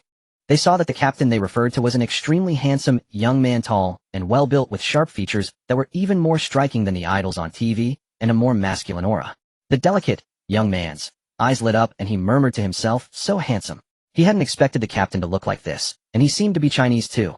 Which one of you is Bai Fu Jin? Qin Bin asked calmly, hands behind his back, scanning the crowd. Before coming, Qin Bin had already obtained information about the scientists from Yujia. I am. May I ask who you are? Bai Fujin responded in surprise. Qin Bin sized up the old man before him. He had heard of Bai Fujin's reputation as a renowned Chinese scientist. He welcomed scientific talent warmly as he would need their efforts to upgrade the Noah's Ark in the future. Qin Bin smiled slightly and said, "Yilan, untie their ropes." Upon hearing this, the teachers and students were momentarily stunned, then their faces lit up with joy and each breathed a sigh of relief. It seemed this young man didn't intend to throw them into the sea to feed the fish. That was truly a blessing in disguise. "Yes, Captain." Yilan, accompanied by two others, untied the ropes binding their hands and feet one by one. Thank you, Captain." Bai Fujin stood up and bowed deeply to Qin Bin, his attitude sincere and earnest. It seemed his life was temporarily safe. "Professor Bai, since we're all Chinese, I'll be straightforward. If you weren't scientists, I would have thrown you into the sea without hesitation. My fleet doesn't support idlers. You are all scientists. I won't kill you, and I'll provide you with armed protection and food. In return, you will work for me." Qin Bin said calmly with an unquestionable tone. If they dared to refuse, he would have the special operations team gun them all down without hesitation. If they couldn't be of use to him, why keep them? Bai Fujin, being no fool, knew that survival was paramount now. How could he possibly refuse? And he was well aware that uttering a single no would mean being riddled with bullets.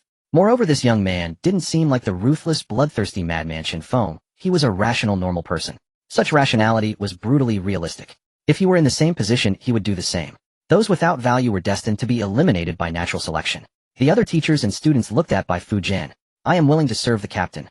Bai Fujin bowed sincerely. "What about you?" Qin Bin scanned the others. Any normal person would know what to choose. The teachers and students spoke up one after another. "We are willing to serve the captain." A smile curled at the corner of Qin Bin's mouth. "Excellent. From now on, you are all part of my fleet. Yilan, take them to the supply ship now. One, and settle them down first. I need to inspect this cruise ship thoroughly," Qin Bin said calmly. He wanted the robots to examine the overall structure and potential hazards, install a new surveillance system, and finally integrate the entire cruise ship systems in a Shao AI's management. Only then could this cruise ship be considered completely under his control. "Yes, Captain," Yilan responded. "All of you follow me." Yilan called out to the teachers and students. A yes. Old Bai nodded, and took the lead to follow Yilan. The others knew that since things had come to this, they might as well obediently become members of the fleet, following Yilan away. After the Night Phantom squad of 4 escorted the teachers and students off the cruise ship, Qin Bin said to Yi Tsunshin, "Next, take the others and the 2 robots to inspect the ship's damage, install new surveillance systems, integrate them into Shao AI's management, and then connect the ships with alloy chains. Also, especially the control center of the cruise ship. No one except you and me is allowed to enter." Yi Tsunshin understood Qin Bin's concerns. This was a thorough consideration. No matter what, keeping the cruise ship under their control was the safest approach. "Yes, Brother Bin." Qin Bin checked the time. It was already 9 o'clock in the evening. Time to go to sleep. The rest was for Yi Tsunshin to handle. As soon as they stepped out of the cabin onto the deck, the teachers and students were immediately captivated by the sight of Noah's Ark. "My God, the ship looks so futuristic. Is this an improved version of the U.S. Zumwalt-class destroyer? Oh my God, that's a naval gun." The teachers and students were amazed by its appearance, unable to stop praising it. Old Bai stared in astonishment at Noah's Ark. It looked like a warship. But as far as he knew, China didn't seem to have such a warship. "Miss Yilan, may I ask what the ship is called?" Old Bai inquired. "Noah's Ark," Yilan replied. "The ship of salvation in the apocalypse, Noah's Ark." The crowd exclaimed. Noah's Ark represented hope in the end times. The fact that this ship bore that name and had survived the great tsunami intact was truly remarkable. Their previous cruise ship would have sunk long ago, if not for heaven's favor. Yilan led the group from the bow deck across the connecting bridge and onto the bow deck of Noah's Ark. "Wow, what a huge naval gun!" The young people exclaimed in awe, having never seen a ship's gun this close before. A 130mm self-propelled naval gun. The middle-aged man's eyes lit up. As a scientist in the mechanical field who had participated in many military projects, he could tell at a glance that this naval gun was different. It was likely a highly advanced piece of artillery. Moreover, it was equipped with radar and infrared devices, so the integrated system must be cutting edge. Just who was this young captain to have obtained such formidable weaponry? The captain was truly mysterious and powerful. As the group passed by the deck of Noah's Ark, Yilan said calmly, "Inside Noah's Ark, without the captain's permission, no one is allowed to trespass. If you get killed by the security system, don't blame anyone else." Everyone quickly nodded in agreement. Yes, we will remember." They passed by Noah's Ark and crossed the side decks connecting bridge onto supply ship No. 1. Old Bai then noticed that on both sides of Noah's Ark there were 4 massive cargo ships, each weighing tens of thousands of tons. The cargo holds of each ship were welded shut with metal plates. Judging by the draft of the ships, they were all half-loaded, not fully loaded. If fully loaded, the draft would be too deep, making it extremely dangerous during a massive tsunami. "What are these 4 cargo ships carrying?" Old Bai asked curiously. Supply ships naturally carry various supplies, food, medicine, and the like, Yuan replied casually. What? So much? Old Bai exclaimed in shock. The other teachers and students also wore stunned expressions. My God, how did he manage this? Having so many supplies in the apocalypse was simply a blessing. Noah's Ark supply ships, weapons, special forces guards. He already had everything he needed. This captain is really impressive. Alright, tonight you will rest in the cabins of the supply ship and await further notice, Yuan said. With that she left 3 people to watch over them, while she went to patrol the other supply ships. Although the ship's security monitoring was already very thorough, and had no blind spots, Yuan still made it a habit to patrol. The teachers and students sat on the cabin floor, taking in everything around them. Like most cargo ships, the superstructure was located at the stern, with a small 3-story building covering about 100 square meters. The main space was reserved for the cargo hold to accommodate more goods. The middle-aged man took one glance and understood the ship's construction. The lowest level was the engine room. The first deck housed the kitchen, living quarters, and activity areas. The second deck also had accommodations, and the third deck was the control room, a typical layout for cargo ships. Yet this layout had subtle differences. All the pipelines and wiring seemed to have been meticulously refurbished, extremely precise. Grumble. Suddenly many people's stomachs growled with hunger. They hadn't eaten anything for 2 days on the cruise ship. Old Bai, seeing how hungry everyone was and fearing they might faint from hunger overnight, quickly stood up and asked a female soldier, "Excuse me, could you give us something to eat? We haven't had a single grain of rice in 2 days." The female soldier replied calmly, "Someone has already gone to fetch food. Please wait a moment." "Oh, that's wonderful. Thank you so much." Old Bai expressed his gratitude profusely. Sure enough, before long a female special forces soldier pushed a cart loaded with various food supplies. The captain says each person will receive 1 compressed biscuit, 1 self-heating military ration, 1 fruit can, and 1 bottle of multivitamins. The teachers and students were stunned. Wow, such generous treatment. And the supplies were so comprehensive. Everyone's hearts were filled with immense gratitude toward Qin Bin. Just having something to eat in the apocalypse was already enough to satisfy them, but now they were being provided with such abundant food. Their gratitude was beyond words. Compressed biscuits provided ample energy, being high-calorie dry rations that easily induced a feeling of fullness, perfect for staving off hunger. Self-heating military rations were arguably the greatest invention for marching in modern times, allowing one to enjoy a hot meal of rice that not only filled the stomach, but also tasted delicious. Fruit cans were a standard post-meal item only in the U.S. military, helping to supplement the lack of vitamins. Vitamin tablets fell into the category of health supplements. Taking a comprehensive multivitamin daily ensured sufficient intake of vitamins, preventing illnesses caused by vitamin deficiencies. With this bottle of vitamins, the treatment was even better than that of the U.S. military. The handsome young man took a deep breath and sighed quietly. This captain is truly incredible. It was simply unbelievable that he had managed to find so many supplies in the apocalypse. "Everyone line up to collect your food," the female soldier shouted. The teachers and students quickly stood up from the ground and formed a neat line to receive their complete food packages. The self-heating military rations came in various flavors: tomato, stewed beef, brisket, curry beef, savory meat, minced meat with eggplant, and so on. Many didn't know how to prepare the self-heating rations, so they watched the other female soldiers and followed their steps, placing the seasoning packets, adding purified water from the water purifier. As the self-heating packs activated, steam rose from the vent holes, filling the cabin with a misty vapor accompanied by the aroma of various cooked meals, making everyone's mouths water. Lao Bai stared longingly at the self-heating military rations as they finished cooking, his saliva pooling uncontrollably. All he could do was gnaw on a compressed biscuit to stave off the hunger in the meantime. 10 minutes later, just as the self-heating rations reached full readiness, the students and faculty eagerly tore open their paper bags. An intoxicating array of aromas immediately filled the cabin, sending appetites into overdrive. Lao Bai disregarded the heat and lifted a forkful, quickly fanning it with a few breaths before shoving it into his mouth. The scalding rice made him yelp in pain, and he continued to blow and puff as it sat in his mouth. That single bite of warm rice revived some of Lao Bai's energy and restored the rigor of a scientist. He remembered that haste makes waste, and began chewing slowly and carefully. The hearty feast left everyone satisfied and rejoicing. After the apocalypse, they could finally indulge in a proper filling meal. It felt like pure bliss. Lao Bai let out a satisfied burp and sighed. "The captain has treated us exceedingly well. I bet he saved the finest food just for us." Self-heating military rations were finite. 1 bag consumed meant 1 less. The fact that such delicious food was being shared so freely stirred deep gratitude in everyone's hearts. But the female soldier sitting nearby couldn't help but burst out laughing at that remark. Is that the best food? They had no idea what lay in Captain Qin Bin's storeroom. Premium cuts of steak, aged red and white wines, fresh meat, and an assortment of chilled seafood. During this entire period, the captain had barely touched a single self-heating ration or compressed biscuit. Lao Bai shot a puzzled glance at the young female soldier, unsure what she found so amusing. She merely shook her head and sat back in her chair, sipping water in silence. Feeling his mouth go dry, Lao Bai picked up a paper cup and filled it with water. As he drank, he noticed the water tasted oddly similar to purified water. This water is remarkably clean. Absolutely no off taste at all. Lao Bai stared in astonishment at the crystal clear water in his cup. That's a reverse osmosis membrane water purification system. Another middle-aged man nearby pointed to the markings on the piping and stated solemnly. His name was Song Qingxing, the biologist among the 5 scientists, and he recognized that particular emblem. What? This ship is equipped with a reverse osmosis membrane water purification system. Lao Bai was utterly shocked. The other students likewise crowded around, equally curious.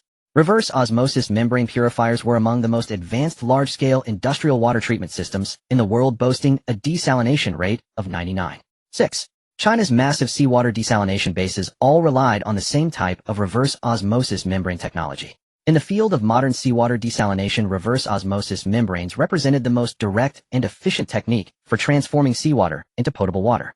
Research had demonstrated that even seawater contaminated by nuclear radiation could be filtered through reverse osmosis membranes, removing radioactive pollutants with 99% efficiency. Naturally, all 5 ships are equipped with both desalination systems and reverse osmosis purifiers. The female soldier said this with complete nonchalance, as if it were the most ordinary thing in the world, nothing to get excited about. But upon hearing this, every student and teacher froze in stunned disbelief. The reason was simple. Reverse osmosis membranes were extraordinarily expensive. A single membrane started at well over $1 million yuan, typically reserved for national-level large-scale desalination facilities. Who in their right mind would go out and buy something like that under normal circumstances? This is simply extravagant. Goddamn too extravagant. Lao Bai couldn't help but murmur. Even in the apocalypse, being able to drink purified water was itself a form of luxury. This captain truly was an extraordinary figure. Lao Bai's admiration for him knew no bounds. The handsome-faced young man had bright, gleaming eyes as he murmured, "Unbelievable." How had he known to equip everything in advance like this? Had he foreseen the coming apocalypse? An even deeper fascination with this captain began stirring within his heart. After their full meal, it had already grown late into the night. The temperature continued to drop, so the female soldiers distributed thermal sleeping bags, special gear that kept people warm enough to sleep soundly, even in frigid conditions. In the dead of night, the handsome-faced youth rose and made his way to the restroom. There she washed the grime from her face and revealed delicate, exquisite features and fair, supple skin. In the mirror, she looked lovely and charming with lively, spirited eyes and an ethereal, almost otherworldly aura, a faint trace of immortal grace. If not for the man's shirt she wore and her short-cropped hair, she would have been unmistakably recognized as a girl at first glance. She removed her shirt and loosened the bindings around her chest, and instantly her proud figure emerged, pushing the fabric upward dramatically. Phew! She exhaled a long, relieved breath as the suffocating pressure on her chest gradually faded. In the past, that had been the part of her body she was most proud of, ample enough. But now it had to be wrapped and hidden, and instead it felt like nothing but a burden. Because it was so large, the bindings had to be tightened tightly, which was painfully constricting.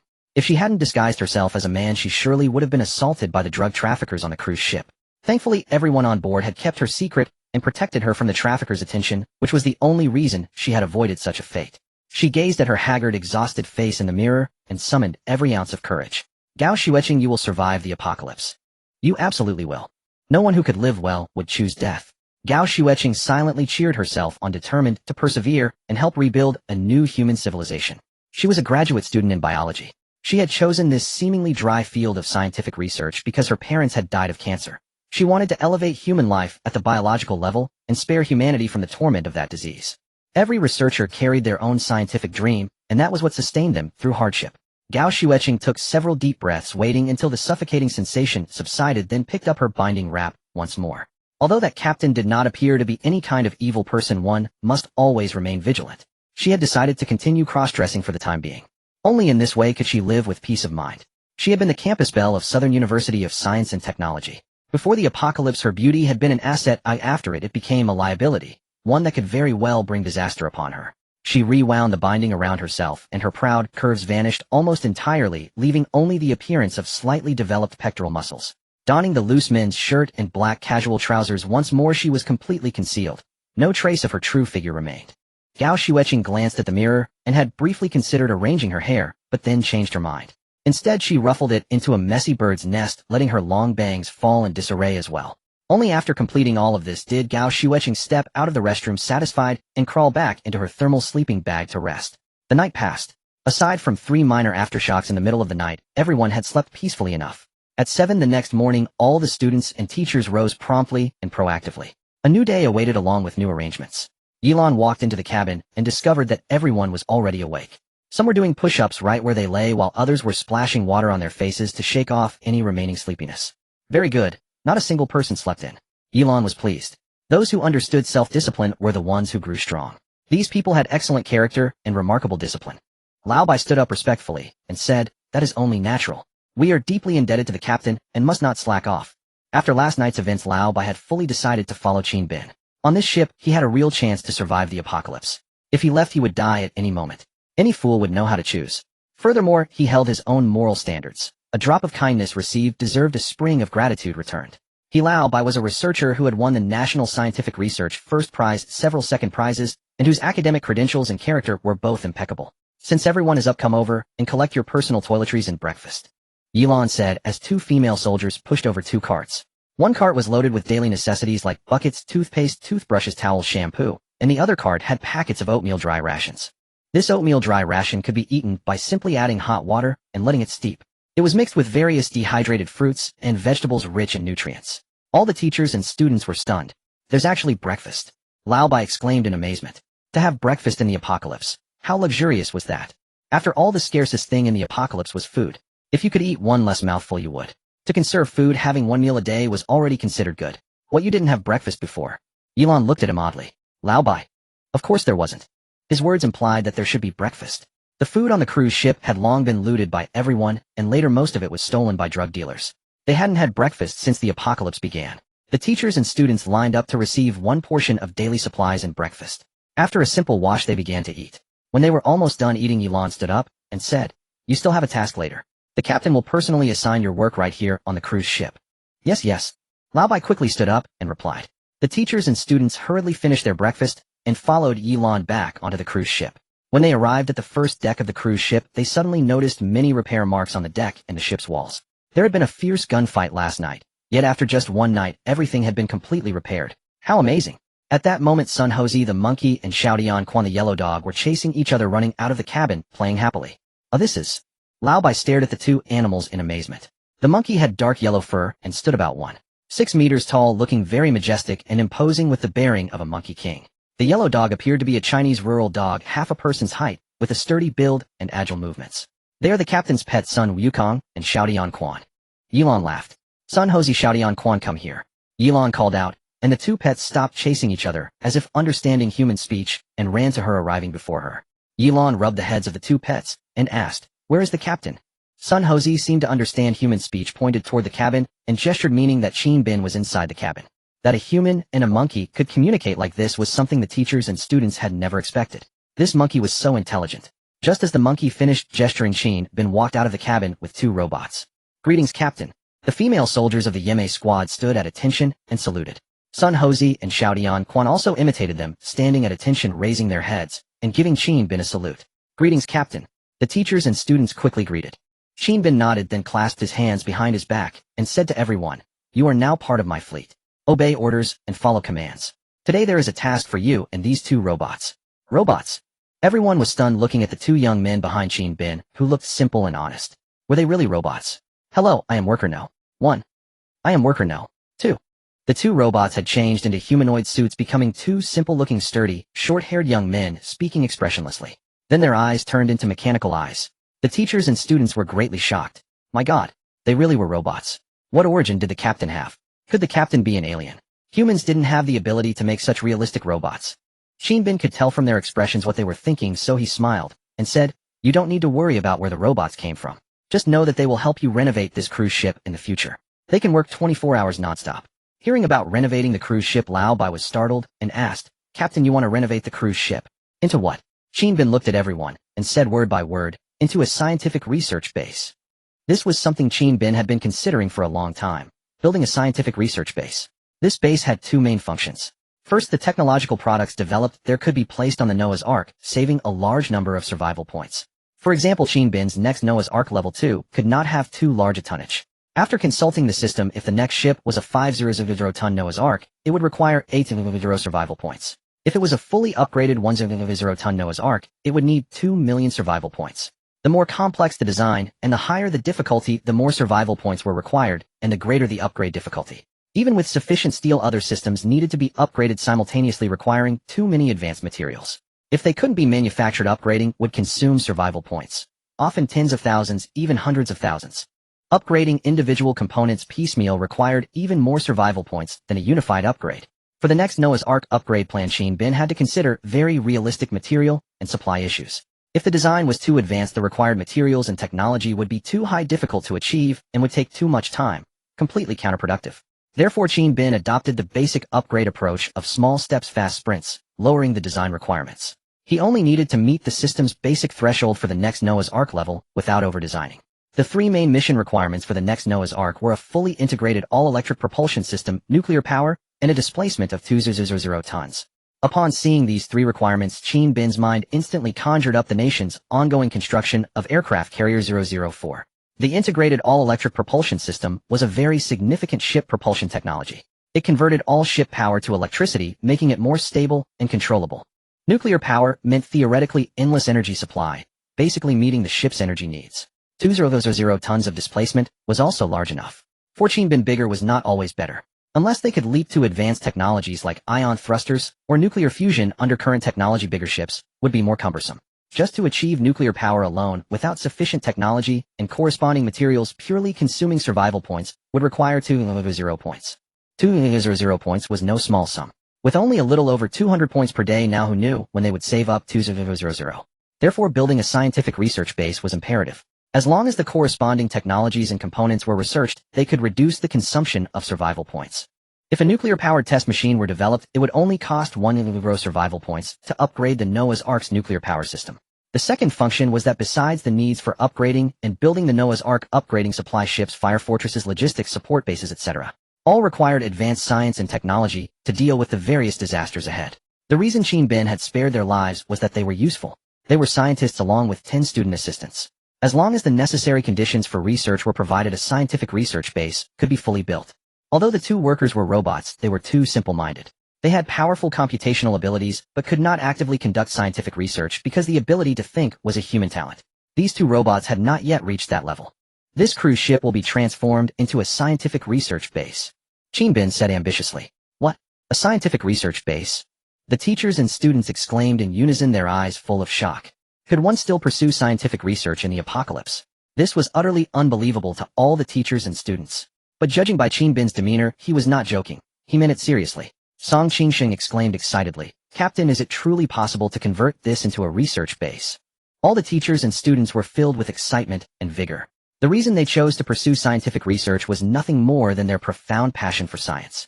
If given the chance, they could spend their entire lives in the laboratory devoted to scientific experimentation. When hypotheses were verified and research bore fruitful results, that sense of accomplishment was unparalleled. Observing the deeply hopeful gazes of everyone, Shin Bin calmly replied, Certainly. I have planned 5 laboratories for the research base: physics, chemistry, biology, mechanical electronics, and agronomy. The 5 scientists each specialized in these 5 fields respectively. Shin Bin designed the laboratories according to their expertise, and these 5 disciplines were indeed the most crucial. Upon hearing Shin Bin's words, the 5 middle-aged and elderly scientists were overcome with emotion, their bodies trembling. Thank you, Captain. The 5 exclaimed gratefully, their hearts filled with deep appreciation for Shin Bin. Ding. The loyalty system has been activated. Ding. The host can now view everyone's loyalty levels. Ding.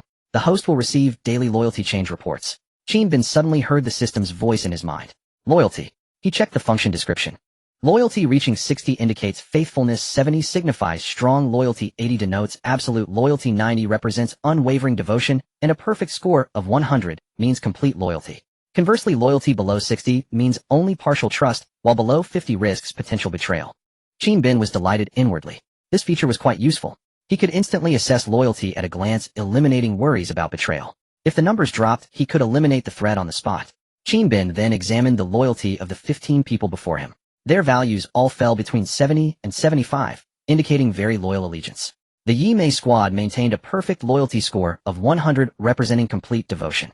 Having loyalty above 70 showed these people were not fools. They understood who held power and knew to align themselves accordingly. With this system delivering daily loyalty reports, he could identify anyone showing disloyalty and eliminate them immediately. Everything was incredibly secure. Alright, let's get to work. I have prepared the renovation plan. You just follow the specifications. Worker Unit 1 will send the plans to your respective tablets for reference anytime. Shin Bin turned and pointed to a container on the deck filled entirely with tablet computers. Yes, Captain. Everyone responded in unison. Additionally, Yu Jie will assist with the renovation. Shin Bin's gaze shifted toward the young man in black standing at attention on the distant deck. Yu Jie, whose injuries had nearly healed. His loyalty score stood at 78, approaching absolute devotion. Over time, this figure would undoubtedly rise and all of them would eventually reach the maximum loyalty of 100. Yes, the group responded in unison. Shin Bin gestured and said, let's begin. The teachers and students each collected their tablets and connected to the local network.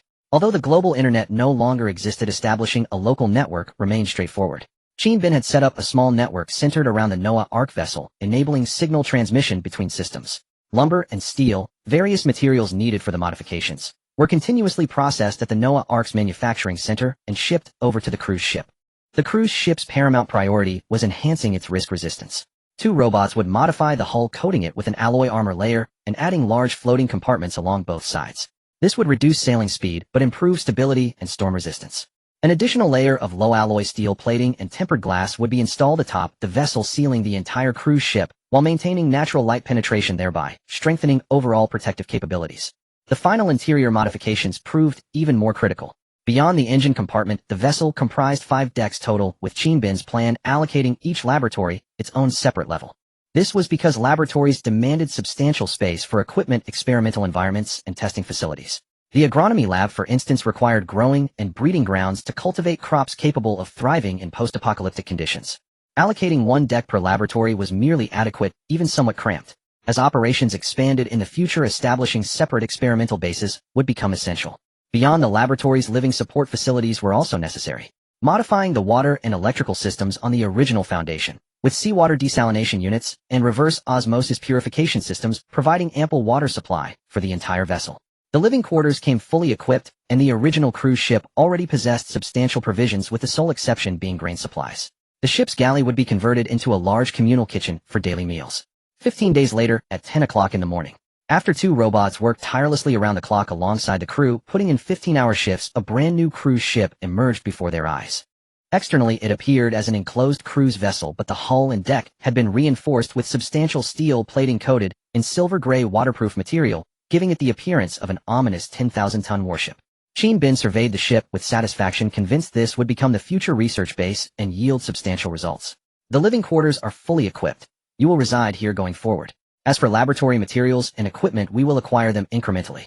Shin Bin turned to address the assembled faculty and students. The computers are high-spec desktop units at 1200 per machine, delivering exceptional performance that fully meets requirements. When large-scale computational tasks or data retrieval are needed, worker units 1 and 2 can serve as supercomputers. These 2 robots functioned as super-intelligent computing systems. Though lacking full human cognition, they proved highly effective as supercomputers. Any required equipment could be manufactured and assembled through the production center. Given sufficient experimental apparatus and computational power, the research conditions were exceptionally favorable. Yes, Captain. We shall not disappoint your expectations. We will dedicate ourselves entirely to our research. Song Qingxing stated earnestly. After 15 days of interaction, everyone's loyalty had risen to 80, reaching absolute loyalty, which greatly satisfied Shin Bin. Excellent.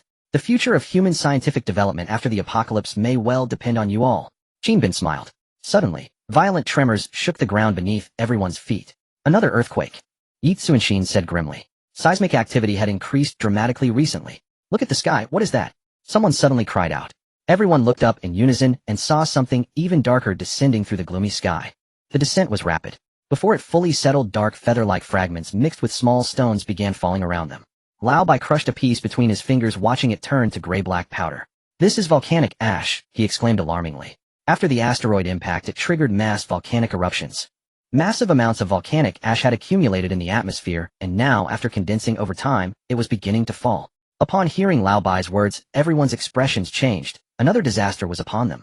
Shin Bin understood that as volcanic ash fell, ocean tides would accelerate their retreat, weather patterns would grow erratic, and cold currents would sweep across the globe, causing temperatures to plummet. The temperature would drop further toward the poles, with the equator reaching minus 30 degrees Celsius.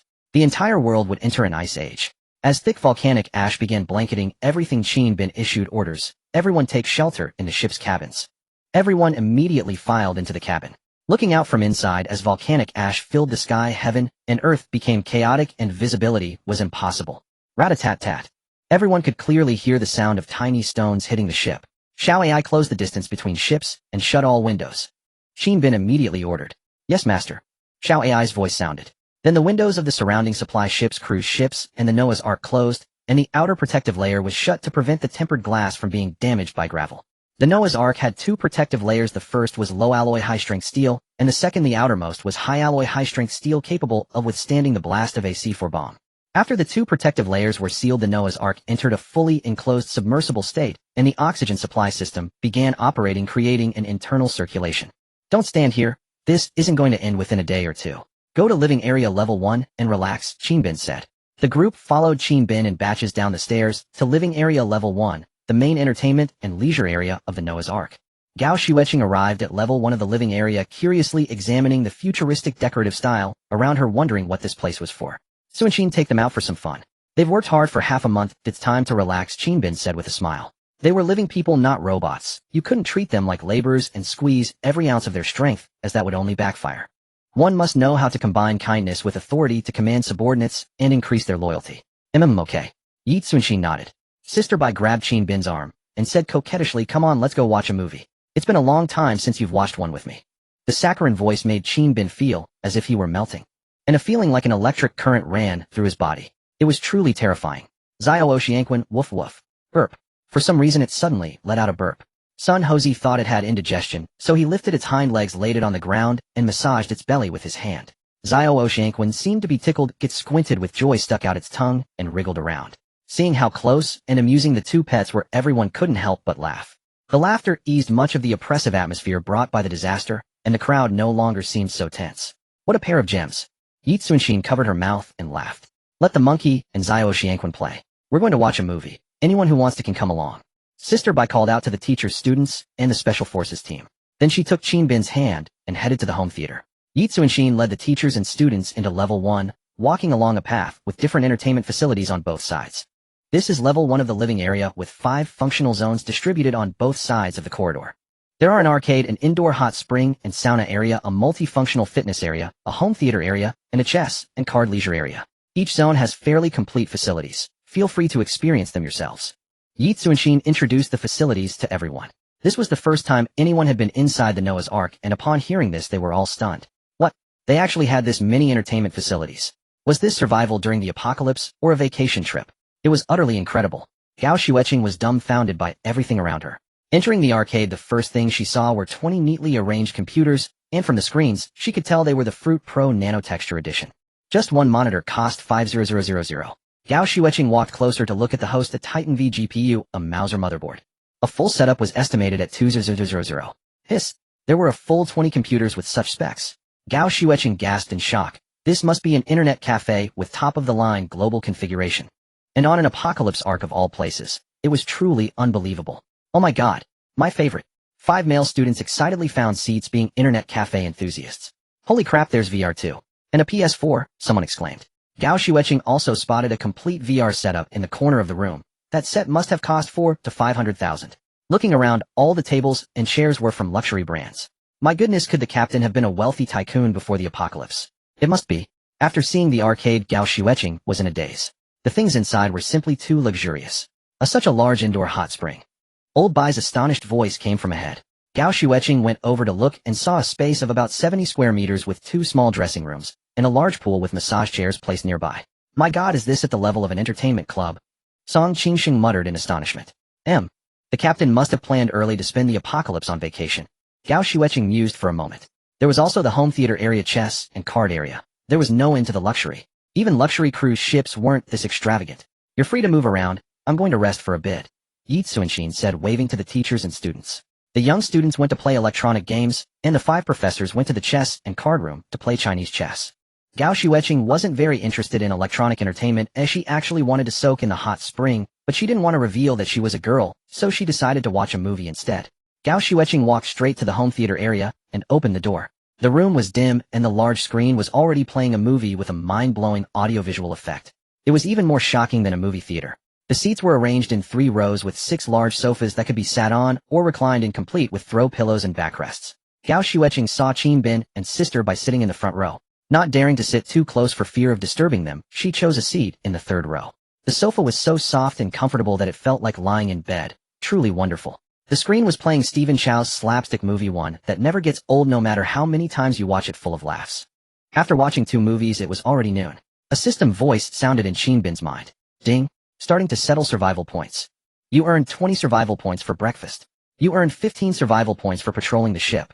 You earned 20 survival points for lunch. You earned 240 survival points for doing 3 special exercises. In total, 450 survival points were settled. As expected, the special exercises alone accounted for half. Fortunately, his physique had improved considerably, but in order to accumulate more survival points, he still needed to work even harder. Handsome little brother, I'm a bit hungry. Is there something to eat nearby? Sister Bai stretched, revealing her perfect curves and fair skin dazzling to the eye. Her sweet, soft voice along with a lazy posture was full of tempting charm. Qin Bin sighed inwardly. With such a wife, even goji berries as a staple food couldn't cure him. There's still some fruit. Qin Bin took a banana from a nearby basket and handed it to her. Sister Bai peeled the banana and took bite after bite, a sight that truly stirred the imagination. She quickly finished the banana, then turned to look at Qin Bin, only to find him staring at her in a daze. Xiaobin, what's wrong? Is there something on my face? Sister Bai blushed and asked in confusion. Qin Bin snapped back to reality, coughed dryly twice, and said in a meaningful tone, ahem, I wanted to ask, after eating the banana. Would you like some milk? Sister Bai blushed upon hearing this and stole a glance at Qin Bin, saying, You bad younger brother, weren't you tireless yesterday? Qin Bin wrapped his arm around her slim waist and chuckled. It's because your charm is simply too captivating, sister. You are the mechanical blossom. Only you know how to flatter, Sister Bai replied, flustered. The two embraced, their sweetness overwhelming and completely oblivious to the bystander behind them. Gao Xueqing found the experience unbearable, forced to witness such excessive displays of affection. Better not remain here as a third wheel. Pondering this, Gao Xueqing crept quietly toward the door and stepped outside. Hardly had she crossed the threshold when she heard a female soldier calling out, Everyone come have lunch. It was indeed lunchtime. Enjoying 3 meals a day in the apocalypse felt like an extraordinary blessing. The teachers and students followed the female soldiers from the first floor up to the second. The second floor of the living quarters served as the dining hall designed by Qin Bin for occasional communal gatherings where everyone could share meals and maintain social connections. When the faculty and students reached the second floor and glimpsed the array of dishes spread across the tables, they were utterly astonished. Green vegetables. Actual green vegetables. Old Bai exclaimed in disbelief, staring at that plate of Chinese cabbage. Fresh vegetables surviving in the apocalypse. Absolutely inconceivable. A total of 30 dishes filled the table, all freshly prepared. A collaborative effort by the special operations team. The teachers and students gazed at the spread of stir-fried dishes and suddenly felt their previous self-heating military rations had lost their appeal. Compared to these dishes, those rations were no better than instant noodles. Braised pork hocks, stir-fried cured meat with garlic scapes, steamed pork with preserved vegetables, boiled beef.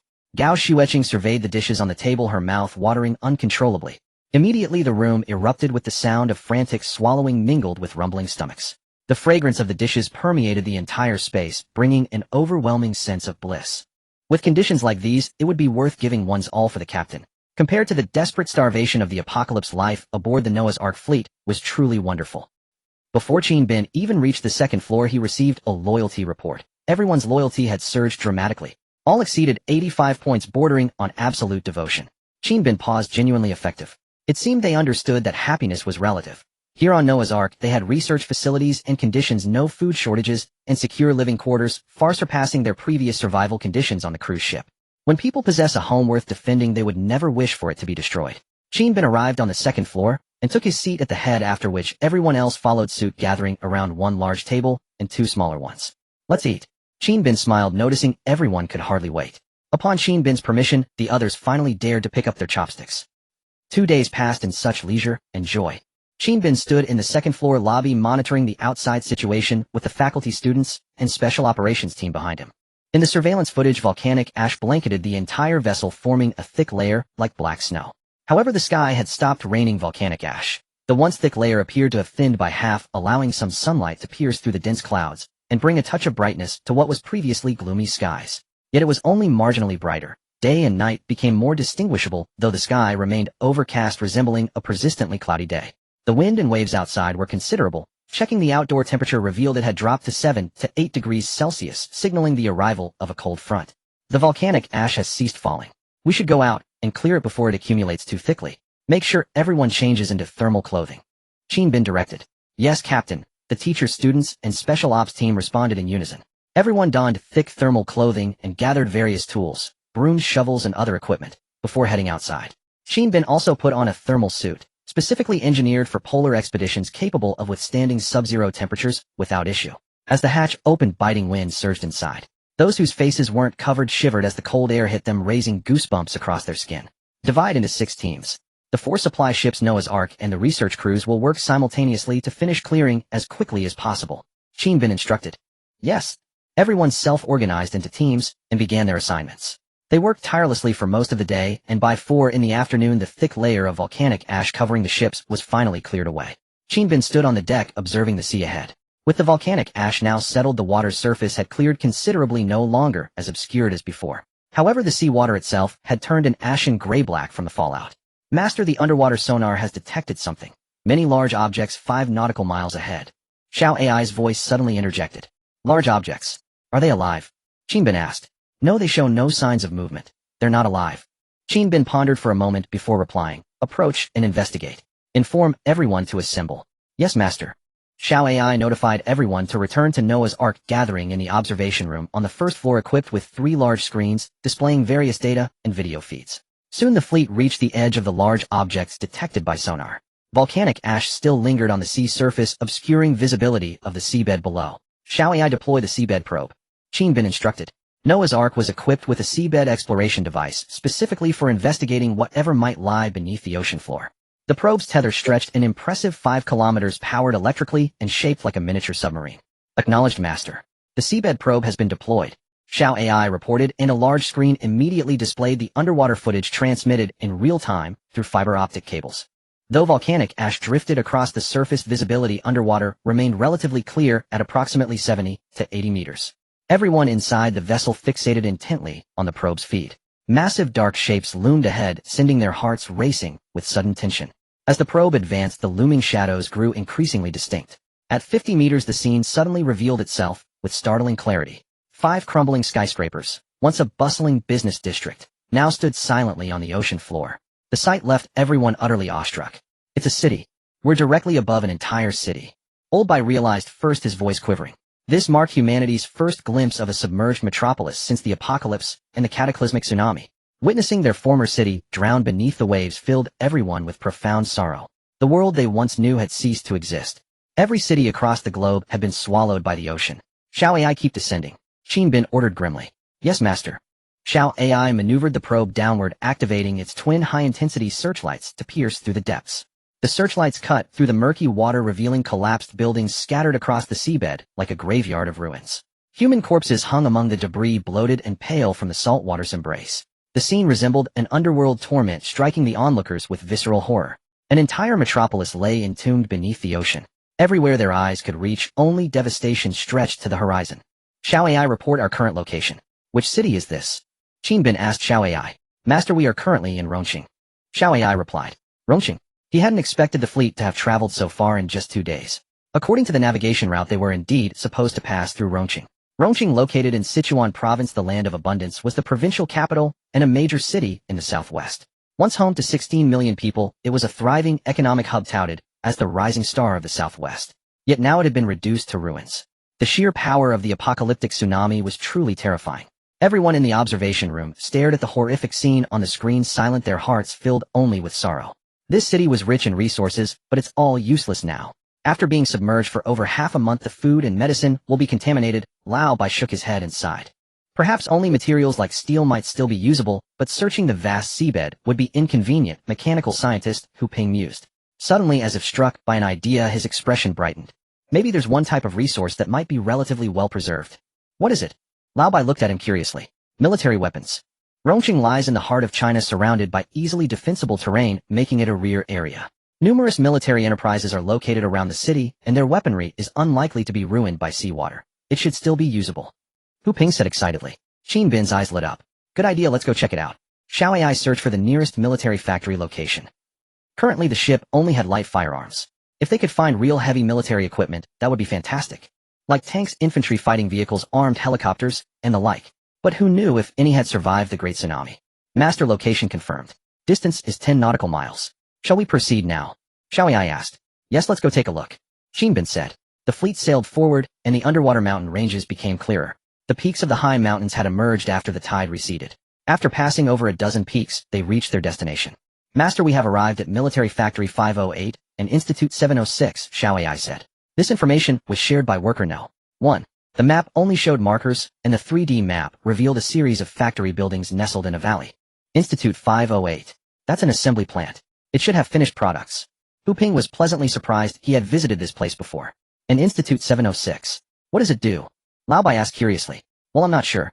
I've only heard it's involved in aerospace research. Very high security clearance. Hu Ping said solemnly. Qin Bin pondered for a moment. Xiao AI measured the distance. Distance to the surface factory buildings, 1810 meters. Xiao AI replied. Everyone gasped at the number. 1810 meters. That's incredibly deep. Considering it had been over half a month since the Great Tsunami, and the tide had already receded with the water level dropping noticeably each day, yet it was still 1810 meters deep. The submersion depth during the tsunami must have exceeded 4000 meters. The water is too deep, the pressure too immense. The human body cannot withstand such pressure, Song Qingxing said regretfully. If they had a deep-sea submersible, there might be a way. Now all they could do was watch helplessly. Qin Bin studied the surrounding terrain on the big screen, and suddenly realized this was a valley surrounded by high mountains. If the seawater had surged, and might the contents inside have been swept onto the mountains? That was highly possible. Shall I head back the way we came and search the western mountain peak? Qin Bin ordered. Yes, master. Hu Ping immediately grasped Qin Bin's idea, his eyes lighting up. Right? If items were swept away, unless they were carried off by the current, they'd definitely be on the mountains. Let's do a sweep. Whether we find anything is purely a matter of luck. The fleet began searching the peaks. Sure enough, soon Xiao AI reported, master metallic reaction detected on the peak ahead. Use the probe to check. Qin Bin's heart leaped with joy. The underwater probe was deployed again, diving downward. Suddenly, 5 dark shapes appeared on the screen. The probe moved closer, and the shapes gradually revealed themselves. They were vehicles. As the probe advanced further, the full form of the vehicles emerged: massive bodies, 4 pairs of large road wheels, desert camouflage, and gleaming gun barrels. They were 5 infantry fighting vehicles. It's the AA-5 assault infantry fighting vehicle. Hu Ping recognized the 5 behemoths at a glance. They were the latest export model developed domestically, the heavy assault infantry fighting vehicle, the CSA-5. This vehicle was among the world's advanced IFVs, highly acclaimed before the apocalypse. Holy cow, we actually found them. 5 infantry fighting vehicles. Lao Bai exclaimed in astonishment. Seeing these 5 big machines, Qin Bin's heart burned with excitement. This was real military hardware. With these 5 IFVs, exploring the land and searching for supplies after the tide receded would be extremely useful. Even if they encountered danger in the wild, they could blast it to pieces with large caliber cannons. Xiao AI, what's the distance from the IFVs to the sea surface? Qin Bin asked. Master, 315 meters. Xiao AI replied. Everyone was overjoyed. 315 meters. That was feasible. With full equipment, the maximum diving depth for humans is around 500 meters, so 315 meters was manageable. Qin Bin immediately made the decision. Night Phantom Squad and Blood Phoenix Squad will dive together to attach ropes and hooks to each vehicle. Some male students will assist in small boats in the middle. Once the hooks are secured, I can use the crane to haul them up. The crane had been installed on Noah's Ark for salvaging sunken ships, and now it finally came in handy. Yes, Captain. Everyone responded. After finalizing the plan, they set to work. Yi Tsunshin retrieved a full set of diving equipment from the warehouse, the latest model diving suits. After the entire special operations team changed into diving suits, Song Qingxing led 3 students to pilot the speedboats transporting the team to the dive point. Upon reaching the dive point, 8 members entered the water one after another. Through the probe's feed, Qin Bin watched the 8 skilled divers swimming gracefully toward the 5 JFVs. In just 13 minutes, the 8 reached the IFVs. The probe's lights were turned to maximum to provide illumination. The 8 selected the first IFV and produced thick grappling hooks, attaching them to various anchor points on the vehicle. The hooks from 8 points were then combined into 2 ropes with the other ends on the speedboat. Once all hooks were secured, Yang Mi sent a signal to the speedboat indicating the underwater work was complete and ready for lifting. Song Qingsheng on the speedboat received the signal and connected the rope's attachment to the crane rising from Noah's Ark stern. After both sides confirmed readiness, Qin Bin gave the command over the radio. Sunshin, start the crane and lift. Yes, Brother Bin. Yi Tsunshin replied over the radio. Then the crane reeled in the ropes, instantly tightening them, and the underwater IFV began to be slowly lifted. As the crane retracted the cable, the combat vehicle beneath the sea was slowly hauled upward, revealing a brand new 4-wheeled infantry fighting vehicle before everyone's eyes. Its massive body, painted in desert camouflage, boasted clean and powerful design lines, reinforced armor plating, and a thick cannon muzzle, exuding a distinctly imperial military aura. The export model CSA-5 infantry fighting vehicle. It's truly magnificent. Hu Ping exclaimed with admiration. This vehicle could be considered the nation's most advanced infantry fighting car, capable of adapting to the harshest battlefield environments, offering not only superior defense, but also formidable firepower. The combat vehicle employed 40mm subcaliber ammunition with main and secondary ammunition boxes on both sides carrying 90 rounds each plus a spare box holding another 90 rounds. In other words, a single vehicle could carry up to 180 rounds, and the subcaliber ammunition could utilize various functional rounds depending on battlefield conditions, armor-piercing, explosive fragmentation, and more. Most importantly, the infantry fighting vehicle adopted an advanced control system integrating detection, targeting engagement, and operational processes into one seamless flow. The cannon not only possessed a large ammunition capacity and diverse round types, but also impressive destructive power capable of penetrating 140mm armor plate at distances up to 100 meters. Regardless of mobility, firepower, or defensive capability, this AA-5 infantry fighting vehicle was arguably one of the most advanced of its kind in the world before the apocalypse. Qin Bin's eyes lit up as he saw the infantry fighting vehicle, and he immediately issued orders: retrieve the vehicle first and place it on the deck.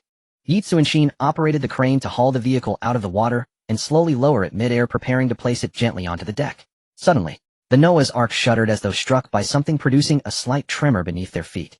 Ripples suddenly appeared on the sea surface, the vessel began to rock, and the crane swayed along with it, causing the infantry fighting vehicle to swing left and right like a pendulum. What's happening? Bai Jia exclaimed in shock. Something seems to be in the water, Qin Bin said calmly. Shao AI used the detector to check the situation. Yes, master. Shao AI controlled the detector to return beneath the hull. The area under the ship was dimly shadowed, and the underwater conditions could only be seen through the detector's light.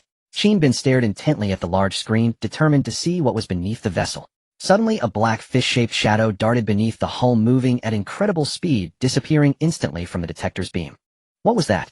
It looked like a fish, Bai Jia asked in confusion. The fish shadow that had flashed by was by no means small. It was at least as large as a person's thigh. Yet even a fish that large should not have been able to shake the Noah's Ark. Shall AI activate underwater snapshot mode and capture an image of that thing? Qin Bin instructed, needing to identify what it was first. Yes, master. The detector was equipped with an independent high-definition camera for photography and recording.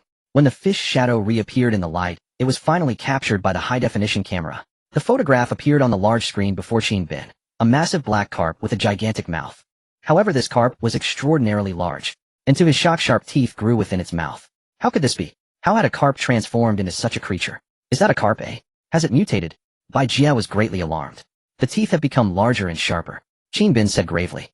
Qin Bin could confirm that the fish before him was indeed a carp, but unlike any carp he had seen before the apocalypse, it now possessed 2 additional rows of razor-sharp teeth near its mouth. Suddenly, over 100 of these monstrous fish appeared on the other side of the hull, emerging into the detector's light. Bai Jia drew in a sharp breath. The dense swarm of giant fish was utterly hair-raising. If this entire school of giant mutated fish had crashed into the Noah's Ark, it would indeed have shaken the vessel. They come with hostile intent. Prepare for combat, Qin Bin ordered decisively. These monstrous fish seemed to have detected some commotion and were gathering, moving toward them. If they approached the Special Forces personnel underwater, the situation would become dangerous. Brother Bin, what's going on? Yi Tsuanshin asked. Then came questions from Lao Bai and Hu Ping. Qin Bin informed them about the monstrous fish, then instructed Yi Tsuanshin to lower the infantry fighting vehicle first and deliver the firearms to the underwater special forces. Only with weapons in hand could they defend themselves. Upon receiving the order, Yi Tsuanshin promptly placed the infantry fighting vehicle on the deck and immediately went to retrieve the equipment. Qin Bin ordered the special forces personnel to return to the fast boats first, and 8 operatives swiftly swam back. Meanwhile, Yi Tsuanshin also transported the weapons to both fast boats via ropes. Thud! The hull shuddered again. Over 100 gigantic mutant fish were crashing against the Noah's Ark's hull. The ship shook, but the hull sustained no significant damage. The protective strength of the high-alloy impact-resistant steel was still formidable. Fire, eliminate the mutant fish, Qin Bin said coldly. Yes. The crew aboard the fast boats received the order. The detector had already released bait to lure the fish school out. Attracted by the scent of the bait, the fish surged toward the detector's direction. The detector swam out and surfaced at maximum speed, and those monstrous fish followed to the water's surface. In an instant, the sea erupted in splashes resembling boiling water, and occasionally the massive black bodies of the mutant fish could be seen, their scales gleaming with a chilling sheen. Rat-a-tat-tat. The crew on both fast boats seized the opportunity and opened fire simultaneously. Dense bullets poured down like rain, piercing through the mutant fish, and blood instantly dyed the water's surface crimson red. Under the relentless barrage, over 100 mutant fish were wiped out in moments. The dead fish began floating to the surface, some as large as a person's thigh, nearly the size of a 7- or 8-year-old child. Good heavens, what kind of fish is this? Could it be a newly emerged species? Biologist Song Qingxing exclaimed in astonishment. He had dedicated his entire life to research and had never seen such a monstrous fish before. That massive body, those sharp teeth, and that seemingly extremely tough skull. This seemed as though the carp had evolved to another level, transforming into a ferocious and vicious predator. Could the apocalypse have triggered genetic mutations in the carp, making them more adaptable for survival, while also rendering them more aggressive? Lao Bai speculated after a moment of deep thought. We would need to conduct experimental comparisons to confirm. If only we could analyze their DNA, that would reveal the differences in their DNA sequences. Song Qingsheng said seriously. The DNA detection and editing instruments were not yet available aboard the vessel and would need to be newly designed and manufactured. Qin Bin gazed at the fish carcasses on the water surface, sensing that this would not be so simple. If these had transformed from carp, there should logically be even larger schools consistent with their social behavior. Shall I monitor the surrounding waters? Qin Bin immediately instructed. Yes, master. The screen before Qin Bin split into dozens of high-definition camera feeds, each monitoring different sectors of the surrounding waters. Suddenly, an enormous dark shadow appeared on the water surface directly ahead of the Noah's Ark. Good heavens, what is that? Bai Jia exclaimed in alarm. Qin Bin focused his gaze and saw that approximately 800 meters ahead of the Noah's Ark a massive school of mutant fish had appeared. Scanning the horizon, the entire sea surface was dyed black. This was a terrifying fish school numbering in the tens of thousands. The others, through the footage shared via the local area network on the speedboats, also witnessed this horrifying scene. Song Qingsheng felt his scalp go numb and let out a sharp gasp. So many strange fish. Old Song, are these? Are these fish going to eat people? Hu Ping asked hastily. Song Qingsheng's face turned somewhat grim. If they've grown such sharp teeth, do you think they're just for show? Biological organ evolution always has a purpose. These creatures are definitely carnivorous. When the other teachers and students heard his words, they were all shocked. If these fish were man-eaters, then if they attacked the people on the two speedboats, would be in extreme danger. They would all be devoured by the fish. Everyone returned first. Qin Bin issued the order for everyone to retreat. The two speedboats started simultaneously and turned toward the direction of Noah's Ark. Qin Bin naturally could not stand by and let the fish approach. Noah's Ark had strong armor that could withstand them, but the supply ship, he wasn't sure if it could hold out. Thus they had to be eliminated on the way. Shall I open all weapons and fire at the fish schools? Qin Bin said solemnly. Yes, master. The naval gun on the bow deck of Noah's Ark opened, fully loaded with ammunition that Qin Bin had exchanged using survival points. The naval gun employed 130mm caliber ammunition, rapidly loaded and chambered, ready to fire. Meanwhile, an 11-barrel 30mm close-in weapon system also opened. This weapon could intelligently lock onto 45 targets with a maximum rate of fire reaching 1100 rounds per minute, capable of firing 166 rounds per second. Two fixed machine guns were 14. 5mm twin-barreled anti-aircraft cannons, whose role differed from the CIWS. They were more suited for engaging close-range surface targets with an effective range of 200 meters. Open fire! Qin Bin roared. Boom! The naval gun thundered. A wave erupted on the water ahead, the explosion's shockwave devastating a vast area of strange fish, sending countless of them tumbling through the air. It was much like the sensation of blasting fish in a pond as a child. Under the explosion, the killed fish turned belly up. An 11-barrel cannon began to spin rapidly. Rat-a-tat-tat. The spinning speed was invisible to the naked eye, and the sound frequency was like a continuous vibration, illustrating the incredible rate of fire. Cartridge casings flew out from the side of the cannon like a stream of water. The immense firepower of the two 11-barrel cannons instantly turned the water surface into a boiling frenzy, with splashes everywhere and countless strange fish killed by the bullets. Blood instantly stained the sea red, stretching as far as the eye could see like a tide of crimson. The strange fish schools seemed to feel the power of the artillery fire. Their attacking formation began to scatter, followed by panicked fleeing in all directions. The twin-barreled anti-aircraft cannons also opened fire, dense bullets pouring onto the water's surface, shattering the massive fish schools into disarray. Boom! The naval gun fired again, sending another towering column of water skyward, blasting up countless large strange fish. The shockwave of the explosion tore a massive gap in the dark tide of the fish swarm. Under the overwhelming firepower of Noah's Ark, the massive black tide of fish ceased its advance. The fish panicked, scrambled in place, and many had already begun to flee in all directions. The teachers and students on the ship, witnessing the complete firepower of Noah's Ark, were all astonished. It was utterly breathtaking. This Noah's Ark possessed firepower comparable to a warship. Aside from lacking a vertical launch system for missiles, it could be called a warship without any problem. Without such formidable firepower, it would be impossible to kill such a massive swarm of strange fish. If they were attacked by such an enormous fish swarm, the losses to the fleet would be unimaginable. Doomsday disasters were truly everywhere. If one was not strong enough, survival in the apocalypse was impossible. The Noah's Ark that the captain built. It's so powerful, Gao Shueqing murmured. Yes, to be able to stay here with such strong military protection. This truly is the safest place in the apocalypse. Old Bai couldn't help but sigh. Now all he could do was lead the teachers and students in making Noah's Ark even more powerful, to play his part and contribute value. Only if Noah's Ark grew stronger could he be safer in the apocalypse. The roar of the naval gun and the chatter of the cannons continued for 5 or 6 full minutes. Magazines were emptied and then replaced. In just a few minutes the entire stock was consumed. Chin Bin ran to the ammunition magazine and spent another 500 survival points to exchange for ammunition.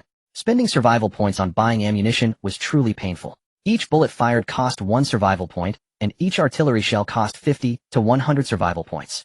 Every time Noah's Ark fired it was essentially Chin Bin spending his own survival points. After spending 500 survival points, he had only 600 left. Originally survival points were supposed to be saved for upgrading Noah's Ark. If they were spent elsewhere and materials arrived, insufficient points would require more time to accumulate, severely delaying the upgrade progress. If only they could find those 9 large supply ships loaded with military weapons.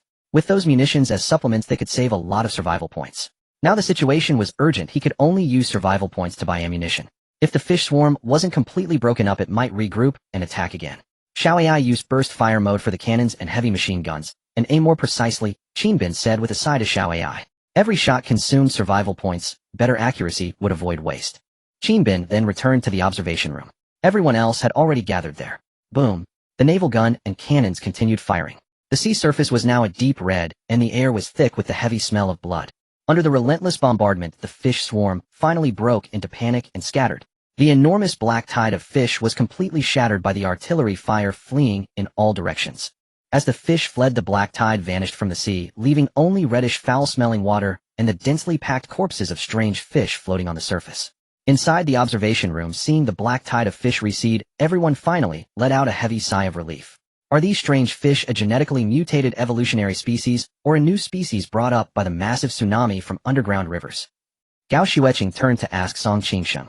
The question now was whether these bizarre fish were a mutated version of carp or a new species that had always existed on Earth but had never been discovered by humans. Regardless of which scenario it was, it indicated that Earth had become extremely dangerous. Song Qingsheng shook his head. It's still hard to tell. They look too much like carp. Maybe we can draw some conclusions by fishing up some of the corpses for research. Chin Bin nodded. Later you can retrieve a few and bring them back to the research base for thorough study. This was the advantage of having a team of scientists. Yes, Captain. Song Qingsheng and the other students responded. Chin Bin looked at everyone. The crisis is temporarily resolved for now. We still need to continue salvaging the remaining 4 infantry fighting vehicles.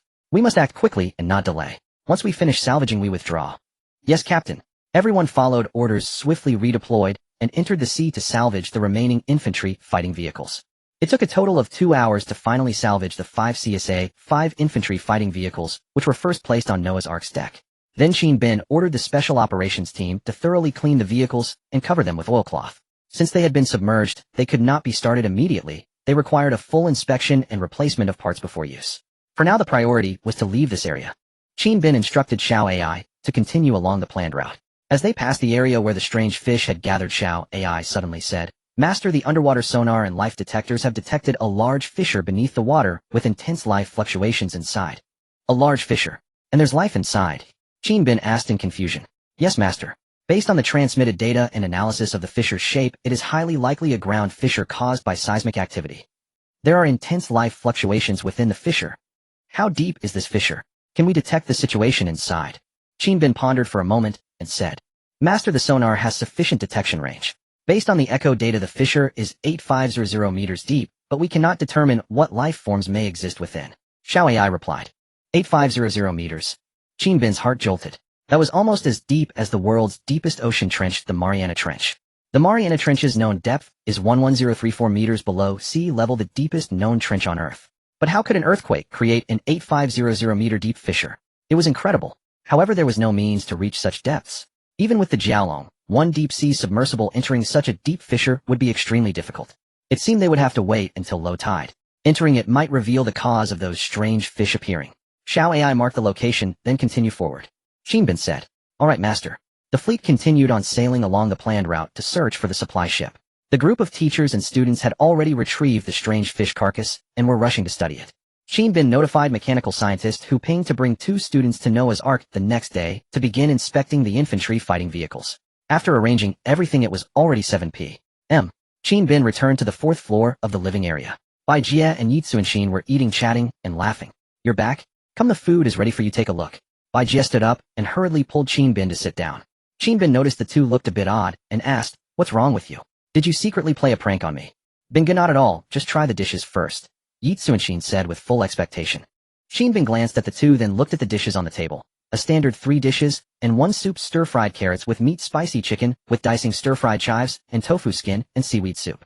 From the appearance of the dishes, there was nothing wrong. It seemed to be Bai Jie's standard. Qin Bin picked up a piece of chicken and put it in his mouth.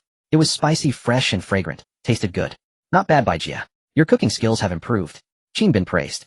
"Haha, I told you you'd like it. But this meal wasn't made by me, it was made by Xiao Yi herself." Bai Jie laughed. Qin Bin was startled. Yi Tsunshin could cook, but her skills were not great as she often forgot things, and the dishes would sometimes contain grass roots or wire. After eating a few times, Qin Bin earnestly advised her to let Bai Jie do the cooking. So most of the time Bai Jie cooked, and Yi Tsunshin only assisted. Unexpectedly, today's meal was so well made her skills had improved a lot in a short time. He took a few more bites of other dishes, poked around, and found no special items. "Tsunshin has improved.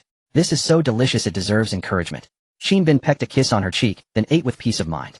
"Stinky little brother, you're taking advantage of Xiao Yi, that's not encouragement." Bai Jie hugged Yi Tsunshin's arm and said, "He, same thing, same thing."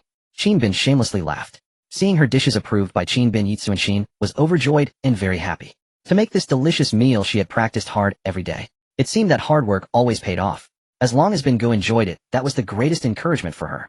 "Bin Gu, have some soup, try it."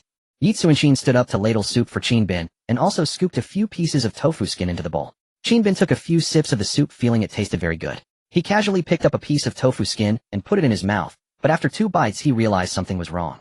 Why was it so tough and fuzzy? He let go, looked down. Damn, this was not tofu skin, it was a dishcloth. "So this is dishcloth seaweed soup?" Qin Bin asked in astonishment. "Ahem, I was wondering where my dishcloth went, so it's here," Bai Jie said with an awkward laugh. Yi Tsunshin was even more embarrassed, wishing she could crawl into a crack in the ground. She quickly took Qin Bin's bowl and said, Mistake, this was purely a mistake. Next time, absolutely no problem." "Qin Bin, there's a next time?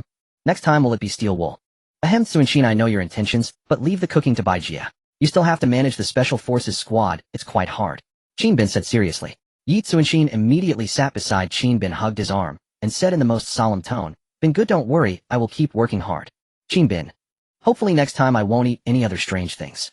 Ba Infinite Heavenly Lord, protect me all." The next day at 8 a.m. After breakfast, Qin Bin met Hu Ping on the deck. Behind him were 2 students who had come to inspect the infantry fighting vehicles. "Old Hu, I've arranged for 2 robots to assist you. They can scan the vehicles into 3D models, which should help with your inspection," Qin Bin said with a smile. Hu Ping said happily, "That would be even better. Although I haven't designed infantry fighting vehicles, I do understand automotive mechanical structures.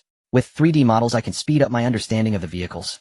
Qin Bin called over 2 worker robots and instructed them to assist Hu Ping in inspecting the vehicles. Soon the 3 people and 2 robots began inspecting the first infantry fighting vehicle. The most serious problem for flooded vehicles was not rusted parts, but the circuit's electronic components and the engine. Inspecting circuits, replacing electronic components, and disassembling the engine for a comprehensive overhaul of such a large infantry fighting vehicle was no easy task. However, with the robots assisting, it wouldn't be too difficult. Qin Bin returned to the control center, brewed a pot of tea, and sat leisurely in his chair. Now they had the infantry fighting vehicles, but they still lacked drivers. The 2 squads of female soldiers were the guard force.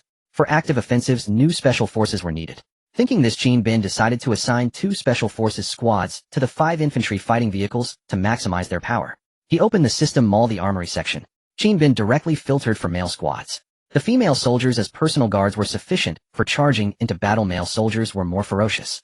Moreover, Qin Bin planned to have the male soldiers train the 10 students to give them some combat capability. On the level 1 Special Forces male squad page, there were always hundreds of different squads. Qin Bin carefully browsed, compared, and finally locked onto 2 squads.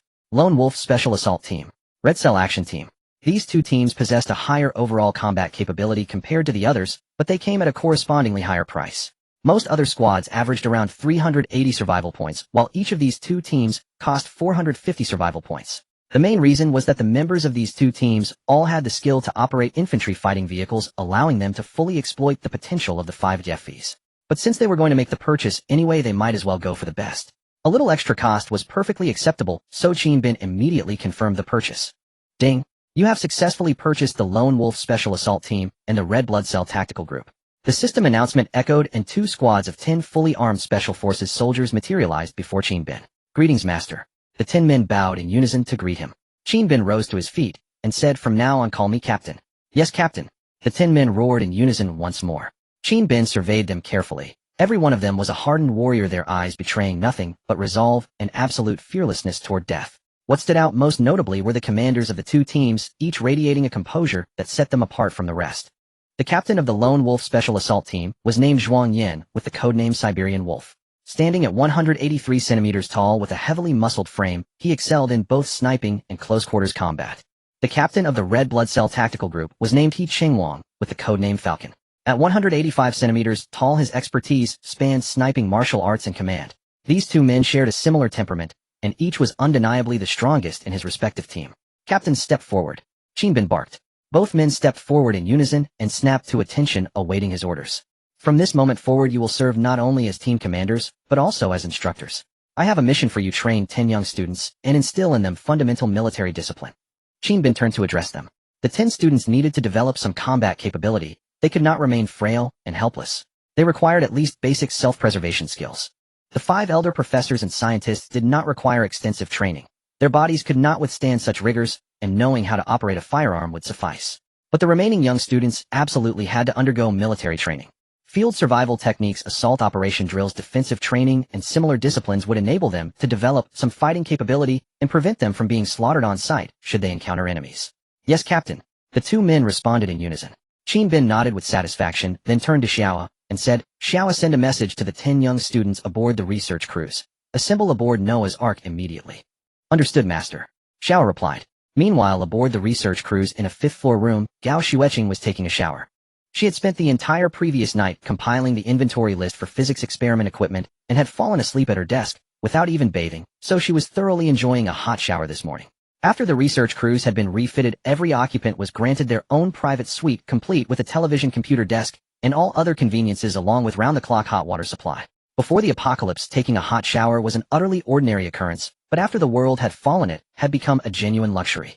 Previously on the cruise, the seawater desalination equipment had malfunctioned, leaving them critically short of fresh water and unable to bathe at all. That sticky, unbearable sensation was something no one could forget. To be able to take a hot shower every day now was nothing short of a blessing. Gao Xueqing hummed a cheerful tune as she washed until suddenly Xiao's voice rang out from outside the room. "Captains, order all students from South Science University, please report to Noah's Ark for immediate assembly."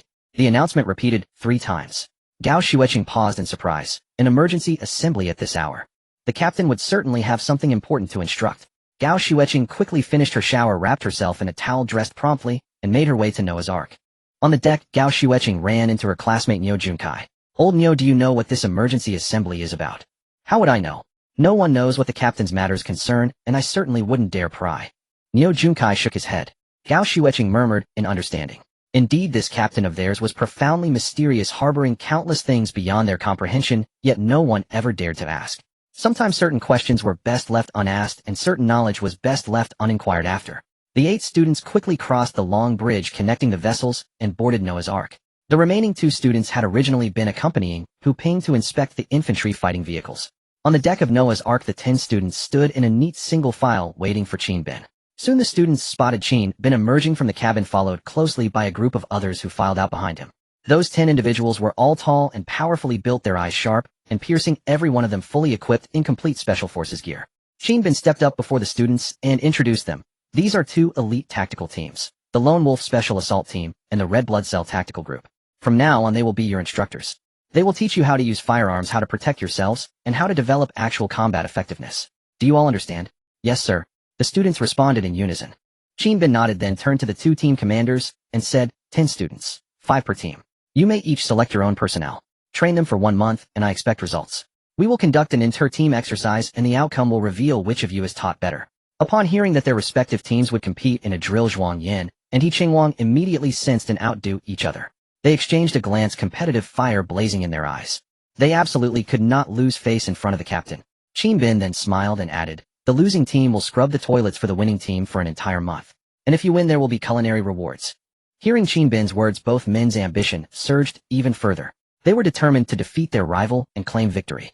Victory was something carved into their very bones. No one craved it more than they did, nor anyone cherished glory more deeply. "Yes, Captain," both men shouted in unison. Zhuang Yin cast a glance at He Chengwang and said, "Chengwang, this is a contest between our 2 teams. For the sake of fairness, let us not pick." We should let them choose for themselves. How does that sound? He Chingwang flashed a wide grin. Who's afraid of whom? Let them choose for themselves. In terms of sheer presence, we won't lose to you. That's exactly what our captain said. The members of the Red Blood Cell Tactical Group chuckled enthusiastically. Zhuang Yin rolled his eyes at them, then turned to the 10 students and declared, "You will choose which team to follow on your own. You have only 10 seconds to decide. Anyone who hesitates will be punished with 200 push-ups." Hesitation was the greatest taboo in Special Forces operations. On the battlefield, even a moment's wavering could cost lives. They had only 10 seconds to make their choice. The 10 students studied both teams, and relying purely on instinct, made their selections. Gao Shueqing chose last, and was left with no option but to join Zhuang Yan's team. "I just hope the military training won't be too grueling." After the teams were divided, Qin Bin placed his hands behind his back and stepped forward to address them. "Training will only take place during the time you finish your scientific research work. In this apocalypse, rest a little less, or you may rest forever. This training will not only enhance your combat capabilities, but also strengthen your physical constitution. The weather is growing increasingly cold and temperatures are dropping every day. Due to the climate anomalies, an ice age is imminent. Those with weak physiques will not survive the extreme cold." Qin Bin's words sent a chill through everyone present. Over the past several days, they had all clearly felt the temperature steadily declining. The mercury had already dropped to just 4 or 5 degrees Celsius.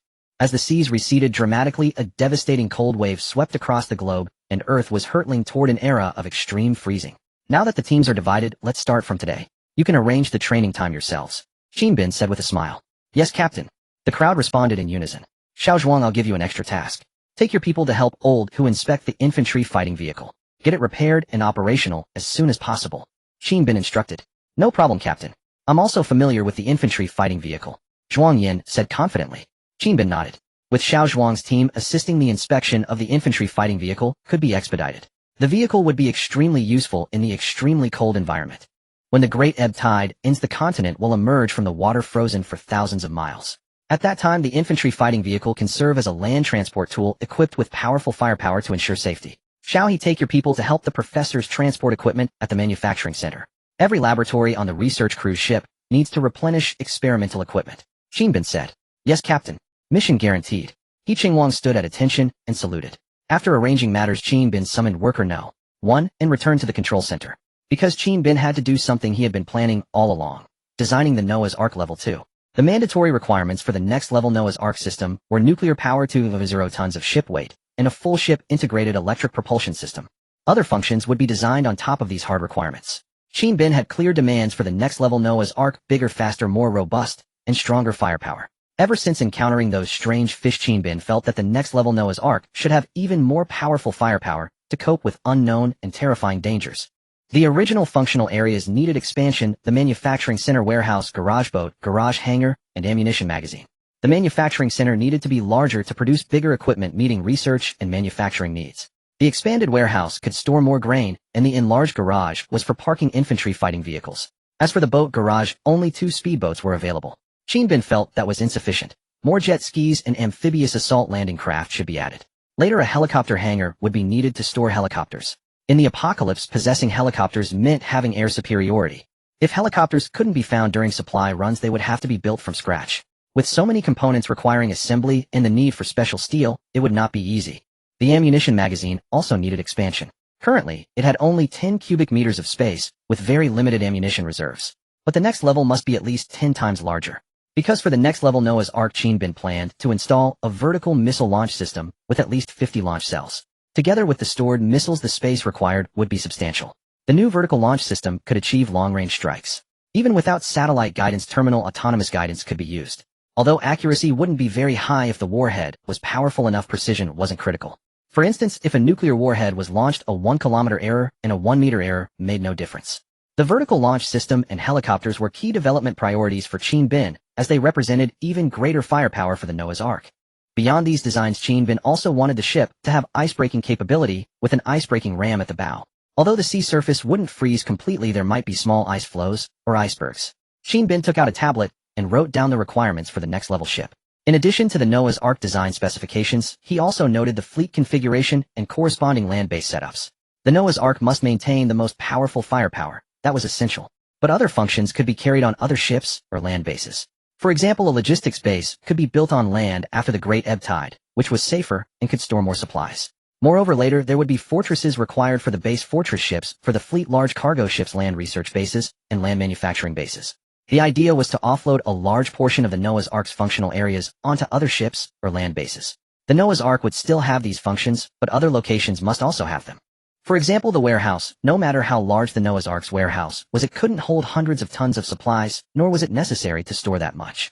More storage capacity needed to be placed on cargo ships or in land bases. After writing down the design requirements, Qin Bin handed them to worker No. 1 instructing him to design the level 2 ship according to the specifications. The super-intelligent robot was highly efficient. In less than a second, a 3D model of the latest ship appeared on the screen, embedded in its chest. The shape followed the original layout, as there was no fundamental difference. This exterior was the most suitable. However, the size was considerably larger than the current one. Noah's Ark Level 2, hull data. Total length 230 meters, beam 35 meters, depth 22 meters, full load draft 10. 5 meters. Qin Bin confirmed all designs. If additions were needed, they could be made later. Ding. Please confirm the task list for Noah's Ark Level 2 host. Upgrade mission overall progress 0. Hull upgrade, hull incomplete.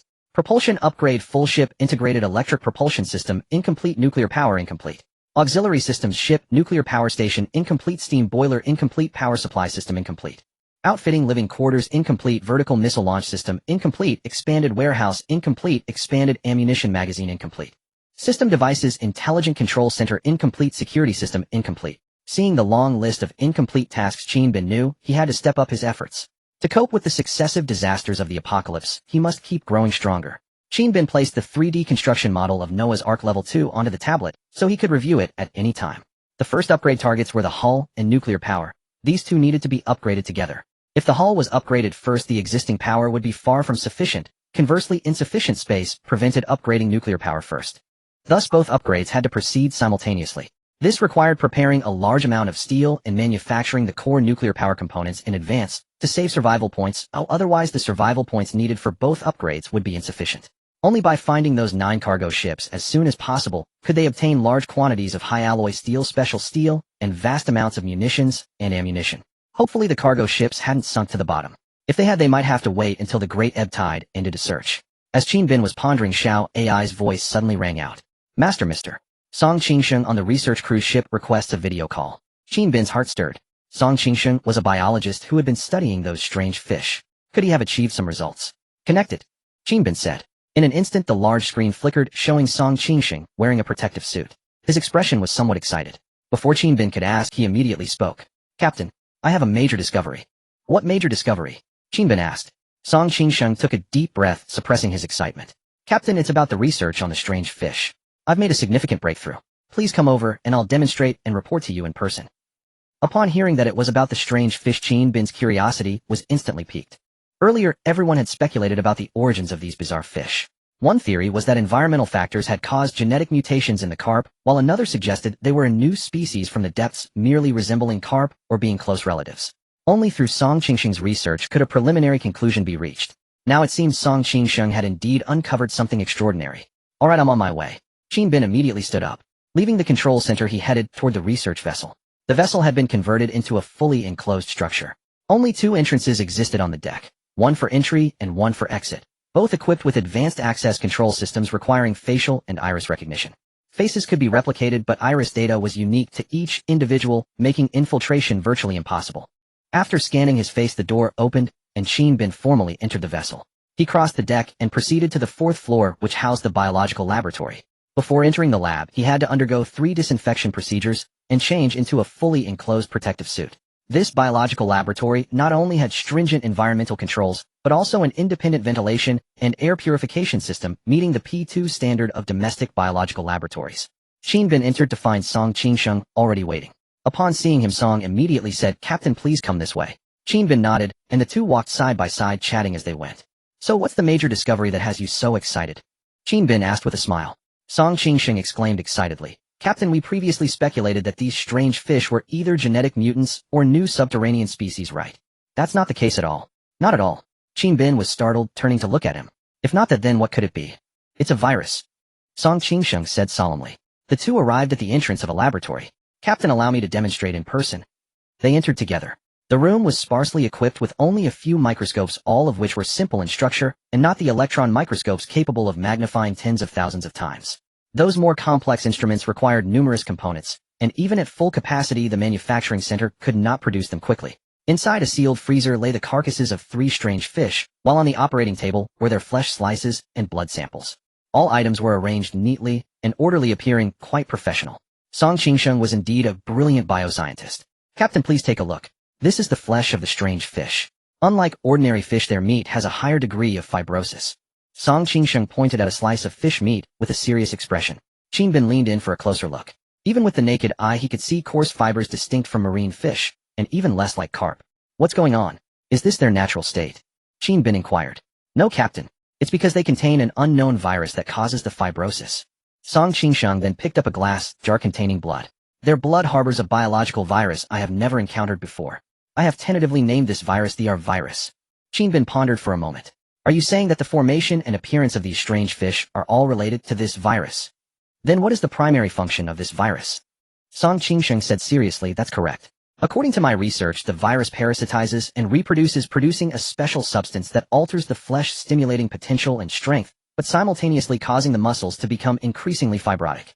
As the degree of fibrosis increases, the hardness of the scales, skin, and flesh continuously intensifies. These 3 strange fish have different levels of fibrosis, resulting in varying body hardness. Beyond causing fibrosis, it likely alters their external morphology, enlarging the body and sharpening the teeth. This is caused by the R virus continuously secreting certain substances that modify the organism's growth genes. Hearing this, Qin Bin began to understand. Are you suggesting that these strange fish were originally carp, but their appearance changed due to the R virus? Exactly. Once the DNA identification device is built, I can obtain their DNA sequences. If the sequences largely match those of normal carp, this hypothesis will be confirmed. Song Qingsheng declared earnestly. Song Qingsheng's words sent a tremor through Qin Bin's heart. Could it be that the mad rats and terrifying zombie monsters from his past life were all caused by this virus? It was highly possible. What are the characteristics of this R virus? Is there any way to find a solution? Qin Bin immediately asked. This was the most critical question. This disaster was no less than a massive tsunami, potentially leading to the extinction of the last surviving humans. Every shield has its spear. However, we currently lack many devices and cannot conduct further research in this environment. At minimum, we need a biological laboratory meeting the P4 standard to carry out in-depth studies. First, we must sequence the R virus and understand its properties before we can even attempt to develop a vaccine. But I haven't been idle these past 2 days. I tested the virus's physical characteristics, such as its survival in hot and cold environments. And I reached a startling conclusion. Song Qingsheng took a deep breath. What conclusion? Qin Bin pressed. The substances secreted by the virus envelop it, allowing it to remain active even at -30 degrees Celsius. It takes temperatures above 60 degrees Celsius to kill it. That means even traditional pasteurization methods cannot eliminate it. What we can confirm so far is that it cannot survive for more than 10 seconds after leaving its host. However, if the R virus resides within flesh and blood, it can utilize this special substance to generate heat in low temperatures, allowing it to persist and even grow by consuming biological energy. As he spoke, Song Qingsheng turned on an infrared detector that had been running for 2 days, aiming it at the 3 strange fish in the freezer. The outermost layer of the 3 creatures appeared deep blue, matching the surroundings, but as the scan went deeper, the blue lightened, revealing a red temperature reading at the center of the fish. Witnessing this, Qin Bin couldn't help but frown. This freezer was a rapid freezing unit capable of reaching -20 degrees Celsius. Yet at such low temperatures, the 3 fish were not completely frozen. Instead, they generated heat through the special substance produced by the virus. Truly incredible. This defied Qin Bin's understanding of biological viruses.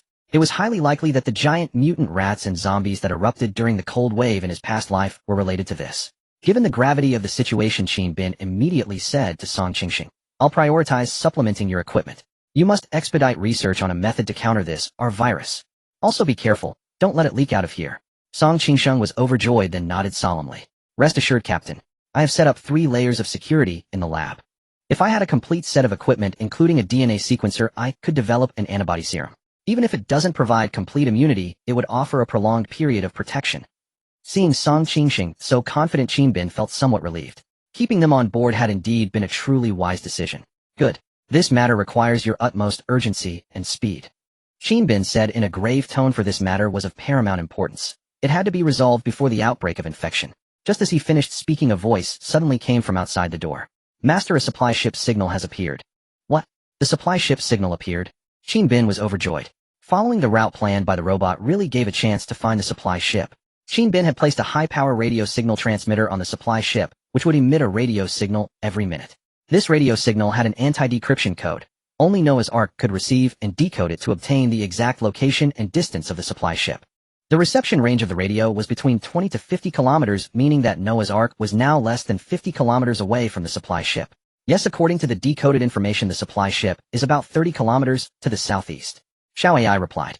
Haha, good, proceed at full speed immediately. Qinbin laughed happily. Obtaining a supply ship will allow me to replenish a lot of supplies, especially high alloy steel.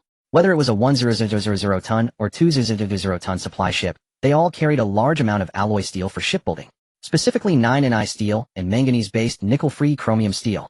9Ni steel possesses high strength, excellent low-temperature toughness, and minimal fluctuation, maintaining very good toughness even in low-temperature environments. This is the steel used for the outermost layer of the hull design, capable of withstanding the apocalyptic low temperatures. The inner layer is manganese-based nickel-free chromium steel, a type of high-alloy steel widely used in the construction of warships worldwide. Once the steel is in place, we can immediately begin preparations for the development of a small nuclear power system. With top-tier physicists and mechanical scientists plus core components exchanged from the system, it can be manufactured as soon as possible. Qinbin turned to Song Qingsheng and said, I leave the research on the R virus to you. Report any developments to me promptly. Yes, sir. Yes, Captain. Song Qingsheng stood at attention. Qinbin turned and left the laboratory, exited the research cruise ship, and returned to the control center. Master, we have detected another radio signal also on the supply ship. Xiao AI said. Oh, do you know what the signal is transmitting? Qinbin asked. Decoding in progress. Decoding complete. This is a set of outgoing inquiry signals mainly in two languages. One is English, the other is Korean. The content is anyone nearby? We are in dire need of food, please help. Xiao AI said. Qinbin pondered for a moment, suspecting that the supply ship had already been occupied by the Koreans. How dare they occupy my supply ship? That's simply asking for death. Xiao AI patch into their signal and ask who they are and how many there are. Qinbin said coldly. Okay, master, signal sent. After a while, Xiao AI's voice sounded again. Received a reply. They are Koreans, 3 of them, and they are also asking for our location and distance. Xiao AI said. Qinbin snorted coldly. It was hard to say if there were really only 3. The Koreans were the most untrustworthy. Ignore them, proceed at full speed, and assemble the Lone Wolf and Red Cell squads on the forward deck. Qinbin said decisively. Yes, master. Zhuang Yan's Lone Wolf squad was assisting in the maintenance of the infantry fighting vehicles. From morning until noon, with everyone's joint efforts, they had basically completed the overhaul of the first IFV and only needed to have new parts manufactured from the fabrication center to replace the old ones. Tisk tisk, this big guy is really something. Zhuang Yan patted the IFV in admiration. This was the most advanced IFV he had ever seen. It fires a recoilless gun, so of course it's good. It packs a huge punch. Hu Ping smiled. The first one is done. There are 4 more. Let's try to finish the maintenance within 3 days. Zhuang Yan laughed. If they finished quickly, they could start training the young students sooner. He didn't want to lose the bet and have to clean He Chengwang's toilet for a month. The thought was terrifying. We don't need 3 days. With the experience from the first 1-2 days will be enough. Hu Ping revealed a confident smile. With 2 powerful robot laborers, precise control craftsmanship, and the ability to scan 3D images, disassembly inspection and part replacement would be faster. He had professional inspection and judgment. The robots did the heavy work, and others assisted in synchronizing multi-line operations. He believed that 2 days would definitely be enough to finish these IFVs. Attention, all members of the Lone Wolf Special Assault Team and the Red Cell Action Group assemble on the forward deck of Noah's Ark. Xiao AI's broadcast voice sounded. The announcement repeated 3 times. Upon hearing this, Zhuang Yan immediately dropped what he was doing and shouted, emergency assembly. Meanwhile, the Red Cell Action Group, which was moving equipment in the fabrication center, also stopped and assembled urgently. Soon both teams were fully assembled. Qinbin's voice sounded over the broadcast. There is a supply ship ahead, already occupied by others. You have a new mission to retake the supply ship. At current speed, we will reach the designated position in just 35 minutes. Detailed information about the supply ship has been sent to you. Prepare immediately, and once ready you can take the speedboats to proceed. Only 35 minutes to prepare. This was a temporary emergency mission. Time was tight, but it was enough for the 2 special operations teams. Zhuang Yan and He Chengwang immediately shouted to their respective members. Everyone change equipment immediately. Get ready for battle. The 2 teams of 10 people immediately set off, returning to the research cruise ship, where they were stationed to collect their equipment. Meanwhile, the female soldier squad also prepared for battle. The 2 teams had been ordered by Qinbin to merge into one, collectively called the Guard Unit. Yi Lan was the captain and Yang Mi was the vice captain. Their main duty was to provide close, intimate protection for Qinbin's safety. The armed personnel on the Noah's Ark fleet were all mobilized, making thorough preparations. Meanwhile, ahead of Noah's Ark's course, a 1,000-ton giant ship and a 3,000-ton Korean Coast Guard ship were floating on the sea. Kim Yongjun, how is it? Any reply to that signal? Asked a middle-aged Korean with disheveled hair, his voice somber. Officer Pei, they haven't replied. Kim Young-jun said, licking his dry lips. Their food and fresh water supplies were now insufficient. They could only take a sip of stored pure water each day. During the Great Tsunami, the Coast Guard ship's desalination equipment was damaged, so they could only resort to primitive methods of heating seawater to produce a small amount of distilled water for drinking. But there were over 80 people on board, too many mouths, and too little food. Food was nearly depleted and fresh water was insufficient for distribution. Now they were helplessly guarding this treasure trove of a supply ship. Because this ship loaded with goods was tightly sealed, ordinary bombs couldn't blow a breach and bullets couldn't penetrate it. Only a large laser cutter could possibly cut through the thick steel plates sealing the cargo holds. They were just Coast Guards, not regular troops. The explosives stored on board had fallen into the sea, and all that remained were light weapons. Pei Zhongji pondered for a moment, a sinister glint flashing in his eyes. If they come first, send 3 people to the bow to pretend to call for help. Once they let their guard down and approach, then we strike. They have radio equipment, so they must be on a big ship which might have food and fresh water. We need to seize their food, water, and their ship. Pass down the order, get everyone to assemble with their weapons. Pei Zhongji commanded sternly. Yes, sir. Jin Youngjun set down the radio equipment and rose to inform the other members. The entire maritime police vessel, including the 2 of them, housed a total of 85 people. With so many mouths to feed, daily consumption of food and fresh water was enormous, and supplies were now critically low. The only way to replenish was to seize supplies from other ships. Before long, over 80 people had assembled in the cabin. Pei Zhongji addressed the crowd. Brothers, soon a ship may appear ahead, likely carrying food and other supplies. This is the apocalypse, and to survive you must cast aside your moral qualms, Sumnida. We will seize their supplies. Only with new provisions can we continue sailing. I trust none of you wants to die here. Pei Zhongji declared with a serious expression. The crowd exchanged glances, some hesitated, others wore conflicted expressions, and a few clamored for murder and plunder. After a brief hesitation, everyone recognized the grim reality. Without killing and robbing, they would not survive. Commander Pei, we will follow your orders. Sumnida. Yes, Sumnida. All reached a consensus. Before survival, there was no second choice. Pei Zhongji had anticipated this outcome. He smiled confidently and said, excellent. This is the fierce and bloody spirit of our great nation. Follow my orders. 3 men will go to the bow to deceive them, while the rest hide in the cabin. The moment their ship draws near, we charge out and seize it. Pei Zhongji outlined his plan. To lower their guard, this tactic should work. Yes, obey, Commander Pei. Jin Youngjun raised his arm and shouted. Obey, Commander Pei. The others echoed in unison. On the sea, Noah's Ark had already spotted a massive ship ahead. The distance between them was 3 kilometers. In the control center, Qin Bin observed 2 large vessels through high-definition cameras. One was a 100-ton supply ship, designated Supply Ship 05.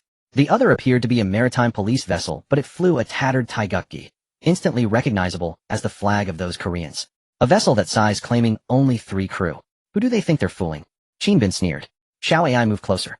Keep the distance to the cargo ship at 800 meters. Also alert everyone for combat readiness. Lone Wolf and Red Blood Cell squads stand by for orders. Yes, Master. Xiao AI acknowledged, controlling the ship's speed as it continued to approach. Then she broadcast over the intercom. Captain's orders, all personnel prepare for battle.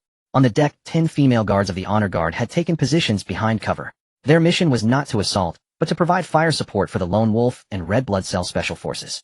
Thus they primarily wielded sniper rifles, the Scar H heavy variant with the long barrel configuration.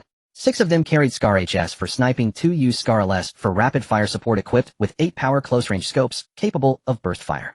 2 more manned M249 machine guns for suppressive fire. With this firepower plus the 2 anti-aircraft machine guns on Noah's Ark, they could overwhelm any enemy at close range. Qin Bin chose to approach with small arms rather than naval guns to avoid sinking the 100-ton cargo ship. If he blew it up, the joke would be on him. Inside Noah's Ark side cabin, the Lone Wolf Special Assault Team and the Red Blood Cell Squad were fully prepared. They could launch the speedboats at any moment and set off. Everyone was armed to the teeth, looking formidable. We rarely get a combat mission, Xiao He. Don't fall behind me, Zhuang Yin said to He Chengwang with a grin. It was meant as encouragement.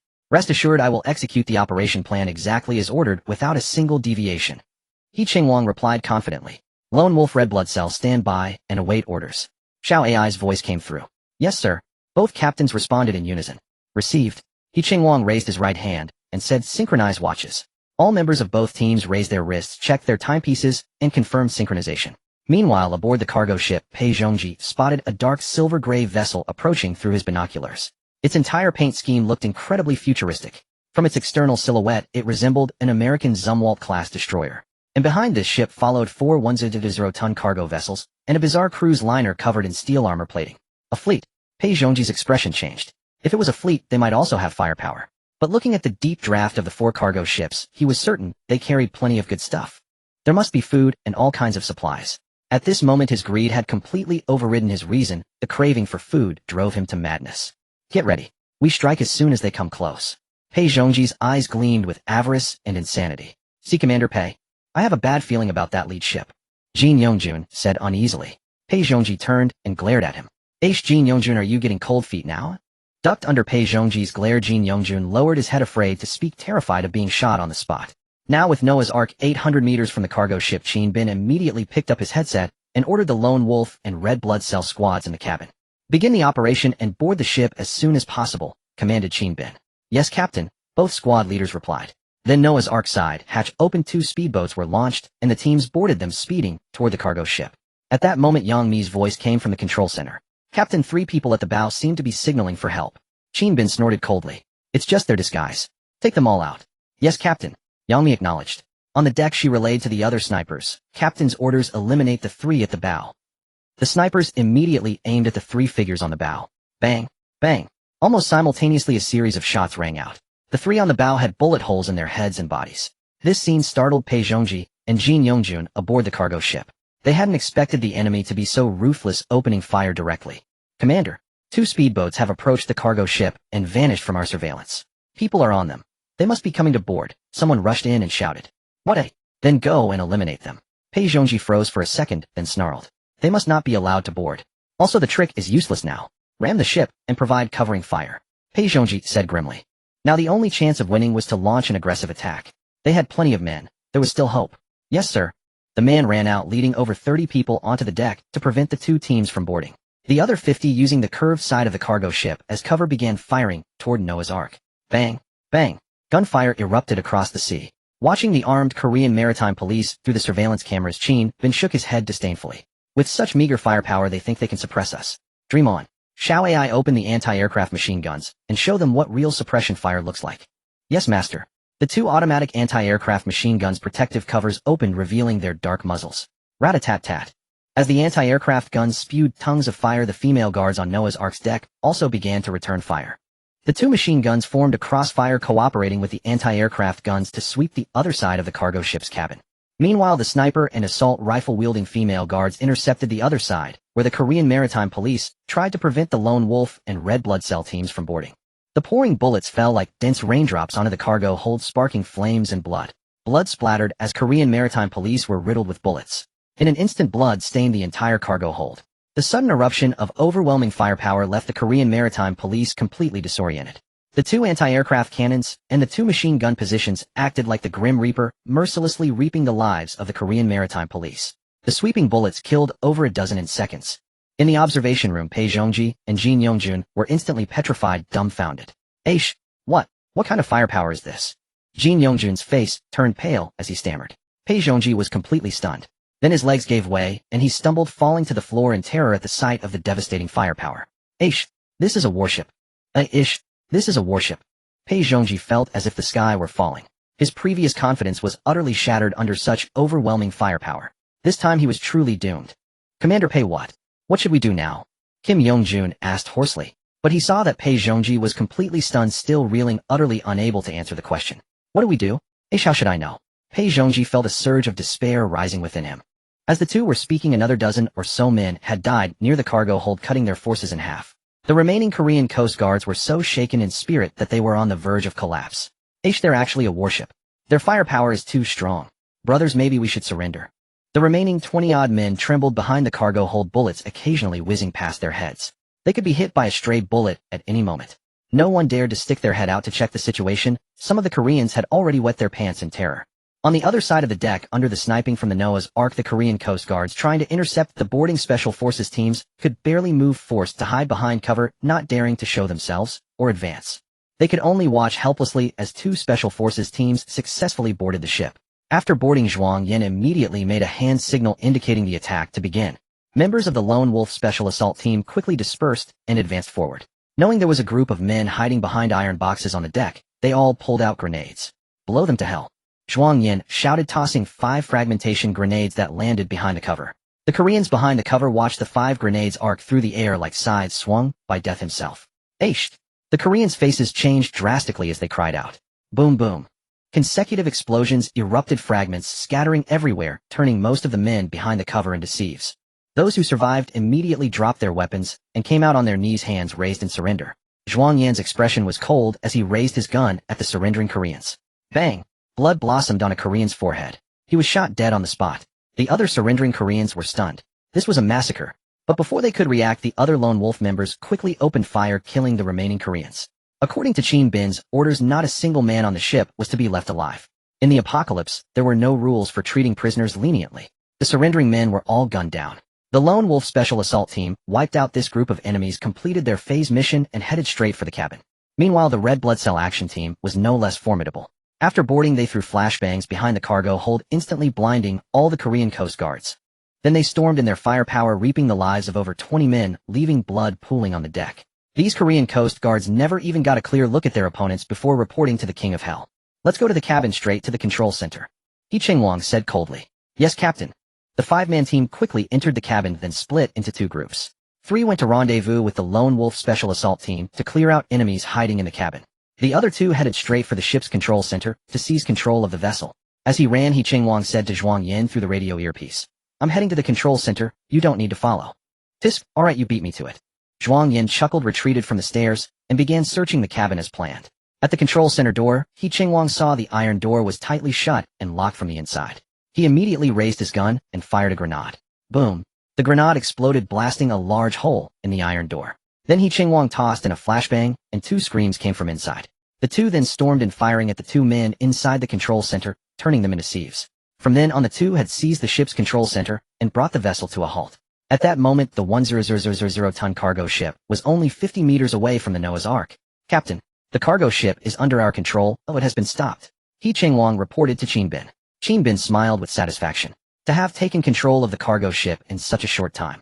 This special forces team was truly formidable. Well done. Quickly sweep the cargo ship for any hidden dangers. You leave no one alive. Yes, Captain. He Ching-Wang left 1 man behind and quickly descended to search and rendezvous with the others. Suddenly, dense gunfire erupted from below the stairs, as if a skirmish had broken out. I surrender. I surrender. Don't kill me, a Korean shouted in English. He Ching-Wang looked down and saw Zhuang Yan's men had encountered 2 Koreans. Those Koreans were Pei Zhongji and Kim Yongjun. They had completely abandoned their weapons, knelt on the ground, pale and trembling. Pei Zhongji was now filled with deep regret. The enemy not only had a ship as powerful as a warship, but also such a formidable special forces unit. If only he had known earlier, he would have immediately turned the ship around and fled. But there were no ifs in this world and no medicine for regret. Zhuang Yan looked at the 2 men, sneered, and said, kneeling and begging for mercy is useless. Die. Bang. Bang. 2 shots rang out, instantly blowing their heads off. Thus the 2 special forces teams successfully reclaimed the 100,000-ton supply ship. Sweep the entire ship. Make sure it's safe, Zhuang Yan said to the others. Yes, Captain. The others dispersed to search. At that moment, Zhuang Yan saw He Ching-Wang coming down the stairs and smiled. Ching-Wang, well done. The 2 teams had coordinated their first operation, flawlessly executing the plan to the second without a single loss. Alright, stop flattering me. You just didn't want to compete with me. Quickly clean up the battlefield, take control of that Coast Guard boat, and wait for the captain to arrive. He Ching-Wang rolled his eyes at him. Zhuang Yan chuckled, roger that. The 2 teams began a thorough search, leaving no detail unchecked. After more than 2 hours of searching, they confirmed the cargo ship was completely safe and reported to Chin Bin. Chin Bin parked the Noah's Ark next to the cargo ship and looked up at the giant vessel, a 100,000-ton cargo ship. A 100,000-ton ship was already the size of an aircraft carrier. He Ching-Wang lowered the gangplank and Yang Mi Yilan and the squad of female guards went up first, followed by Chin Bin. Stepping onto the 100,000-ton supply ship again, Chin Bin felt elated. Inside there was a massive amount of supplies. Captain, the cargo ship has been thoroughly inspected, no safety hazards. From the traces, they couldn't open the cargo hold. He Ching-Wang reported. Chin Bin smiled and nodded. Let's go take a look at the cargo hold. The cargo hold had been completely sealed by Chin Bin, and he had made it airtight to prevent water damage to the supplies inside. The team arrived at the cargo hold entrance. A female guard carried over a laser cutter specially designed for cutting steel. Sizzle. The female guard began cutting the steel plate, creating a rectangular opening. Boom. The steel plate fell. Chin Bin stepped onto the plate and shone his flashlight inside.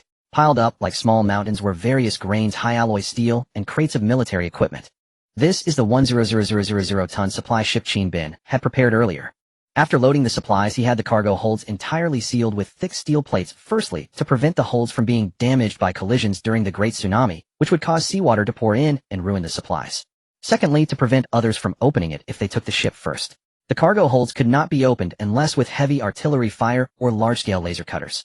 Now the supplies in this ship were returned intact to their owner. Chin Bin was overjoyed. My goodness, so many supplies. Yang Mi followed and staring at the supplies piled up like a small mountain, dumbfounded. When the others came in and saw this scene, they were also stunned. Captain, how many supplies are here? Yi Lan asked in astonishment. Chin Bin smiled calmly, only 300 tons. Only. Everyone looked at Chin Bin with shock. What is he saying? 30,000 tons, and he thinks it's not enough. The captain's vision is truly beyond ordinary. If anyone in the apocalypse got this ship's supplies, they'd probably go crazy. Chin Bin shook his head with a smile. If they knew there were 8 other supply ships, and among them 2 were 200-ton ships, they would be dumbfounded. A 100-ton supply ship's full load capacity is about 40 to 60, meaning it can carry at most 600 tons of cargo. However, after reinforcing the cargo holds to improve defense, he only kept the load at 30 300 tons, so the ship would not capsize easily due to overloading. The 100-ton supply ship contained 200 tons of high alloy steel, and 100 tons of various specialty steels, 200 tons of grain, 200 tons of various engineering machinery, 400 tons of ordnance, and finally, about 100 tons of diesel, gasoline, plastic materials, medical supplies, and miscellaneous items. At that time, Chin Bin prepared with the probability that only one ship would survive the Great Tsunami, so each supply ship had a relatively complete set of supplies. Especially the high alloy steel, he had already considered preparing for the next level of Noah's Ark. When everyone heard Chin Bin list the supplies one by one, they were all flabbergasted. My God, so many supplies. Just the steel is 200 tons. Yang Mi exclaimed. With these supplies we can start upgrading Noah's Ark to level 2. Chin Bin's eyes glinted sharply. The captain is far-sighted. He Qinglong praised. Chin Bin waved his hand. Alright, no need for flattery. Now first thoroughly inspect this ship, especially the power system, to ensure no problems. Then use the crane to move the ordnance to supply ships No. 3 and No. 4. These ordnance items are mostly bullets, shells, grenades, etc., which are not safe to store with other supplies. They should be moved elsewhere. Supply ships No. 3 and No. 4 happen to have enough space to store them separately. Yes, Captain, everyone responded. He didn't buy many firearms, just over 100,000 various light weapons distributed among the 9 supply ships, each having about 20 to 30,000. What he bought most were actually bullets, shells, and the like. Those are consumables. The reason he bought so many was just to have reserves. As long as one of the 9 supply ships survived, it would be a profit. As for heavy ordnance like helicopters, tanks, and armored vehicles, they were too difficult to purchase with high thresholds and very long delivery times, and easy to be noticed by certain parties. Chin Bin simply gave up on them. No need to waste time and take that risk. These light weapons are sufficient for now. After upgrading Noah's Ark to level 2, the ship will have a vertical launch system for missiles, making up for the lack of heavy firepower. Moreover, Chin Bin planned to go ashore during the low tide freeze to search for supplies to continue upgrading Noah's Ark and see if he could find some heavy ordnance. If he could pick up an aircraft carrier or 2, a Type 055 destroyer, or a Dongfeng 21. The thought alone made him drool. Chin Bin shook his head. Now is not the time to think about that. The specialty steel supplies were already in hand, so nuclear power should be put on the agenda. Chin Bin walked out of the cargo ship. Gusts of cold wind blew in the sky, the biting chill drilling straight into his neck. The weather was getting colder and colder. Chin Bin tightened his clothes and returned to Noah's Ark, summoning the physicist Lao Bai to discuss matters. In the reception hall, Chin Bin got straight to the point. Lao Bai, now that we have the specialty steel, how is your design work on the micro-nuclear reactor? Hearing Chin Bin's question, Lao Bai quickly stood up, took out his tablet, opened the software, and displayed it in front of him. Captain, I am familiar with the design principles and structure of micro-nuclear reactors. I once participated in a secret project to study improvements on this. This is my modified version suitable for ships, a simplified micro-nuclear reactor. According to your requirements, if it only needs to be operational, there is no need to redesign special components. This simplified reactor can meet your needs. Lao Bai said seriously. Chin Bin looked at the 3D model of the reactor and nodded with satisfaction. After all, this was the most critical part of the nuclear power system. As long as it was built first, it would save a lot of survival points later. Very good, then start building according to this design. Be quick, Chin Bin instructed. Yes, Captain, I guarantee to deliver a satisfactory result and complete the task smoothly within 1 month. Lao Bai volunteered to take the military pledge. He mainly wanted to show off in front of Chin Bin, highlight his own role, and strive to be more valued in the future. 1 month, about right. Then 1 month it is. Chin Bin laughed. With the manufacturing center producing various components and workers and students helping with assembly, and no need for various experiments, it was no problem to produce a prototype within a month. By the way, one more thing, a power boiler and a steam turbine also need to be built, Chin Bin instructed. Yes, Captain. Lao Bai stood at attention and replied. After discussing some key points of building the micro-reactor with Lao Bai, Qin Bin had him go back immediately to start construction. If the key points required processing specialty steel but the ship lacked the processing conditions, Qin Bin could directly upgrade using survival points. There was another problem: insufficient manpower. Every lab was short of people. Each scientist had only 2 students as assistants. It was fine for simple projects, but for larger projects like the nuclear reactor power boiler and steam turbine, the manpower was obviously insufficient. Qin Bin knew this was a dilemma. In the ordnance section, he could only buy military units, not scientists or scholars. He couldn't have soldiers do research. Just learning the basics would take years. He would have to see if there was a chance to find suitable survivors later. After Lao Bai took his leave, he immediately returned to the research cruise ship and called a physics lab meeting. Lao Bai had 2 students in total, Gao Xueqing and Yo Junkai. He looked at them with utmost seriousness and said solemnly, "The captain just assigned me a task: build a micro-nuclear reactor." "What? A micro-nuclear reactor? Is the captain going to build a nuclear-powered ship?" The 2 were shocked. Lao Bai nodded. "Yes, these days I've been working on the design. Now the design is complete, and we have the materials. It's time to start building. Moreover, I made a military pledge to the captain: we must get it done within a month no matter what." Seeing Lao Bai's grave expression, the 2 students immediately stood up and replied, "Yes, teacher." The next morning at 9 o'clock, after a day and night of relentless toil, the 2 squads of male soldiers finally managed to transfer the armaments to the No. 3 and No. 4 supply vessels. Meanwhile, the 5 AA-5 armored vehicles were also repaired. Qin Bin promptly ordered the fleet to head south at full speed, for the great ebb tide was accelerating with alarming rapidity. In just one day, the water level had dropped by 200 meters. If they failed to return to the open sea before the great ebb tide, the fleet risked running aground on the land. In the control center, Qin Bin and Bai Jia had breakfast while monitoring the hydrological data. Before Qin Bin lay a medium-rare M9 Wagyu steak, a glass of pure milk, and a fresh fruit and vegetable salad.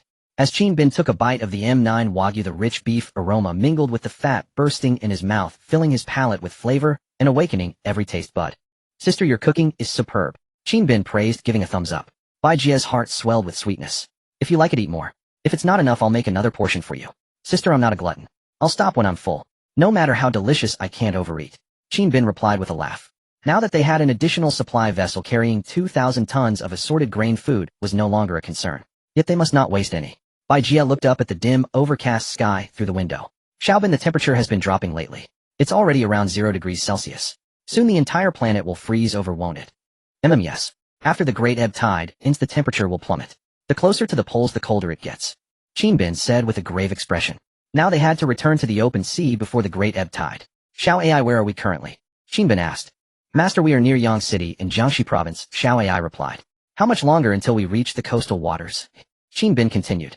"The distance is approximately 1,100 kilometers, Xiao Ai answered. Qin Bin pondered for a moment. Xiao Ai opened the map. A map instantly appeared on the large screen. Qin Bin walked over and studied it carefully, searching for a base near the coast for the fleet. The ideal base would be an island near the mainland, facilitating the retrieval of supplies while offering strong natural defensive advantages. Finally, Qin Bin set his sights on the southernmost province of China, Haidong Island. This island boasted an excellent geographical position adjacent to Southeast Asia and the mainland of China, with the South China Sea and the Pacific Ocean beyond. A location that allowed both offensive and defensive maneuvers and was also convenient for landing on the mainland to search for resources. An ideal site for a base. Xiao Ai set course for Haidong Island. Qin Bin declared decisively. "Yes, master," Xiao Ai responded. Bai Jia asked with curiosity, "Xiao Bin, you want to set up the base on Haidong Island?" "Yes, that's the most suitable location," Qin Bin nodded. "Xiao Ai, how long will it take to reach Haidong Island?" Xiao Ai replied. "Master, at full speed it will take 3 days. 3 days? That ought to be enough." Qin Bin nodded. According to the current rate of water level decline, the great ebb tide would end in 3 to 5 days. Just as Qin Bin finished his breakfast and sat back down, Yang Mi's voice suddenly echoed through the control center. "Captain, look ahead." Qin Bin promptly pulled up the main forward camera of the Ark and zoomed in. Against the dim, murky sea surface, dark towering structures emerged, creating a striking visual impact. With their rectangular shapes, Qin Bin immediately recognized them as skyscrapers from a city. As the water receded, numerous hilltops and the few skyscrapers that had miraculously stayed upright began to emerge from the water, creating an eerie spectacle. It was as if a colossal underwater city was rising to the surface. The scene was both bizarre and majestic, profoundly overwhelming. Bai Jia gasped, "How terrifying. The entire city has been submerged." Everyone knew the cities lay beneath the sea, but they had never seen them up close.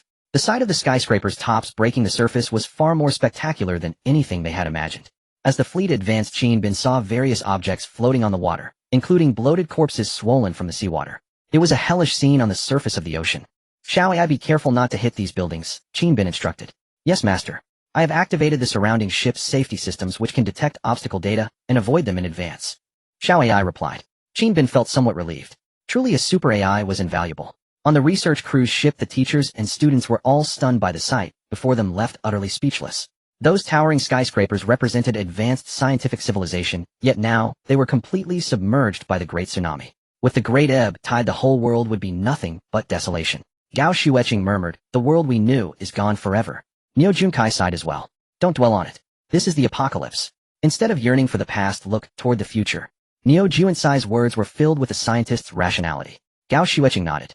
You're right. Let's get back to work. The two quickly resumed assembling the components of the micro-nuclear reactor. Only a more powerful fleet could ensure their safety in this doomsday. From the day they resumed sailing, the sea level had been plummeting at an alarming rate. On the first day it dropped by 530 meters, and most of the mountain peaks were already exposed. On the second day it fell by 760 meters, and the fleet was now navigating between mountains with towering peaks on both sides. On the third day the water level dropped by 810 meters, leaving only 300 meters between the sea surface and the ground. It was extremely dangerous. At 2:00 a.m. on the third day, the sky began to snow heavily, and the temperature plummeted to minus 12 degrees Celsius. Wearing a thick down jacket, Qin Bin stood on the deck directing the other ships to form a single file line with the Ark leading the way to prevent the other vessels from running aground on the nearby hillsides. An accident occurred as they approached the estuary. The planned route was blocked by countless rocks and debris. They had no choice but to change course on the spot. Only after passing through the hilly region and entering the coastal plain could they sail unimpeded. The heavy snow fell in thick flakes, and soon Qin Bin was covered in white, turning into another snowman. Standing in the biting wind, he used the walkie-talkie to check on the other ships. Fortunately his physique had been enhanced twice, so he could withstand the low temperature with ease. Captain, the estuary ahead seems to be frozen. He Qingwang ran over and shouted. He had been monitoring in the observation room, and the data indicated that the sea surface ahead was freezing. Blast it open. Blast it open immediately. Qin Bin ordered calmly. Shall I open the ship's cannon and aim at the ice layer on the sea surface? Yes, master. Shall I acknowledged. The bow cannon was then deployed. Fire. Break the ice. Qin Bin commanded. Bang. The naval cannon roared like a beast howling in the darkness. A shell exploded 3 kilometers ahead. Boom. The ice layer shattered into countless fragments. The blast also seemed to crack the massive ice blocks beneath the surface, clearing the obstruction. The current instantly sped up, rushing toward the sea. The tumbling, surging water carried the fleet forward at great speed. The ships were nearly uncontrollable, tossed violently by the current on the verge of capsizing. Qin Bin held tightly to the railing. As the Ark passed through a narrow mountain pass, the powerful searchlights revealed a vast open plain ahead. No more high mountains or hills. Qin Bin's heart leaped with joy. They had broken through into the coastal plain. Once on the coastal plain, they no longer had to worry about running aground on the mountains. We made it, Captain. We've entered the coastal waters. He Qingwang shouted in delight. Inside the cabin, everyone cheered and celebrated, grateful that they had reached the coastal waters before the great ebb tide ended, avoiding the fate of being stranded. Once they entered the coastal plain, the ships gradually steadied. Qin Bin smiled, breathing a sigh of relief. He turned and walked back into the cabin, saying to Shao AI. Shao AI, continue heading toward the deep water port of Haidong Island. Yes, master. As Qin Bin was about to enter the cabin, he looked up at the heavy snow and the biting wind which cut like knives against his face. Cold, utterly extreme cold. Winter had arrived, heralding the Earth's entry into a period of intense frigidity. Amidst the falling snow, the fleet of Noah's Ark sailed across the sea. The biting wind whipped up waves that crashed against the hulls in relentless succession. Qin Bin awoke from his slumber, and the first thing he saw was the gloomy sky outside the window. Even during the day, sunlight could not penetrate the thick clouds, leaving the world shrouded in darkness. As Qin Bin stretched out his hand, a chill breeze slipped under the blanket, startling Bai Jie beside him. It's so cold. Bai Jie curled up under the covers, her hair slightly disheveled with faint marks on her fair neck. Qin Bin chuckled and patted her bare back. Get up, sleepyhead. Bai Jie yawned lazily and cast him a seductive glare. You're the sleepyhead. How dare you blame me? It's all because you were so wild last night. Qin Bin let out a low laugh and seized the moment to pull her into his arms, wishing he could meld her into his very being. Really? How about we go another round? Bai Jiao, stop it. After their morning exercises, Qin Bin stepped out of the room, feeling utterly refreshed. Outside, the world was a frozen wasteland, but inside the living quarters of the Ark, the temperature was kept at a steady 15 degrees. Though still a bit chilly, it felt like a warm spring compared to the outside. This was because the Ark had activated all its wood-burning heaters, keeping the boiler water circulating, and the living area was exceptionally well insulated. Being able to enjoy heating in such a frigid apocalypse was a luxury indeed. Qin Bin still remembered how many had frozen to death in the bitter winter of his past life. But relying on wood-burning heaters was not a permanent solution. The diesel would eventually run out. Only by developing a micro-nuclear fission reactor could this lingering worry be resolved.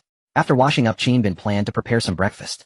But as soon as he reached the kitchen, he saw Yi Tsunshin emerging with a tray of food. "Brother Bin, you're up.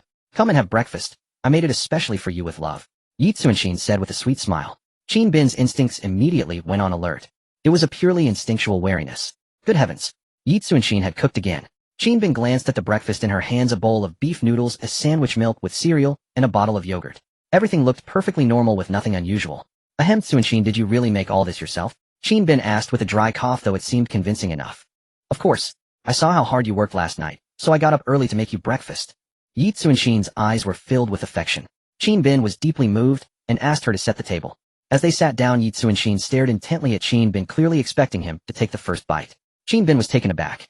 "Tsunshin, don't just watch me. You eat too. I want you to taste it first, and see if my cooking has improved." Yi Tsunshin's face was full of anticipation. Qin Bin smiled, and took a sip of the beef noodle soup. It tasted fine, quite normal. He then lifted the noodles to inspect them carefully. No sponge, no nails, no steel wool, no dishcloth. Phew.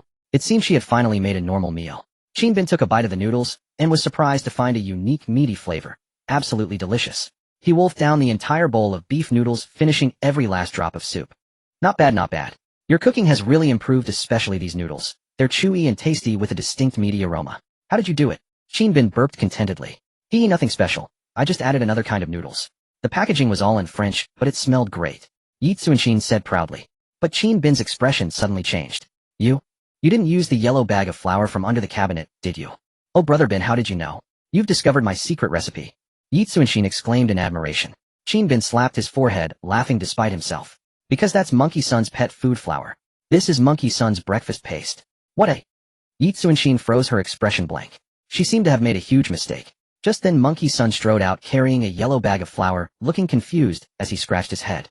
"Tsunshin, I know this is your affection, and your cooking skills are good, but you really don't need to express your feelings through cooking. You could make handicrafts, fold paper stars, anything."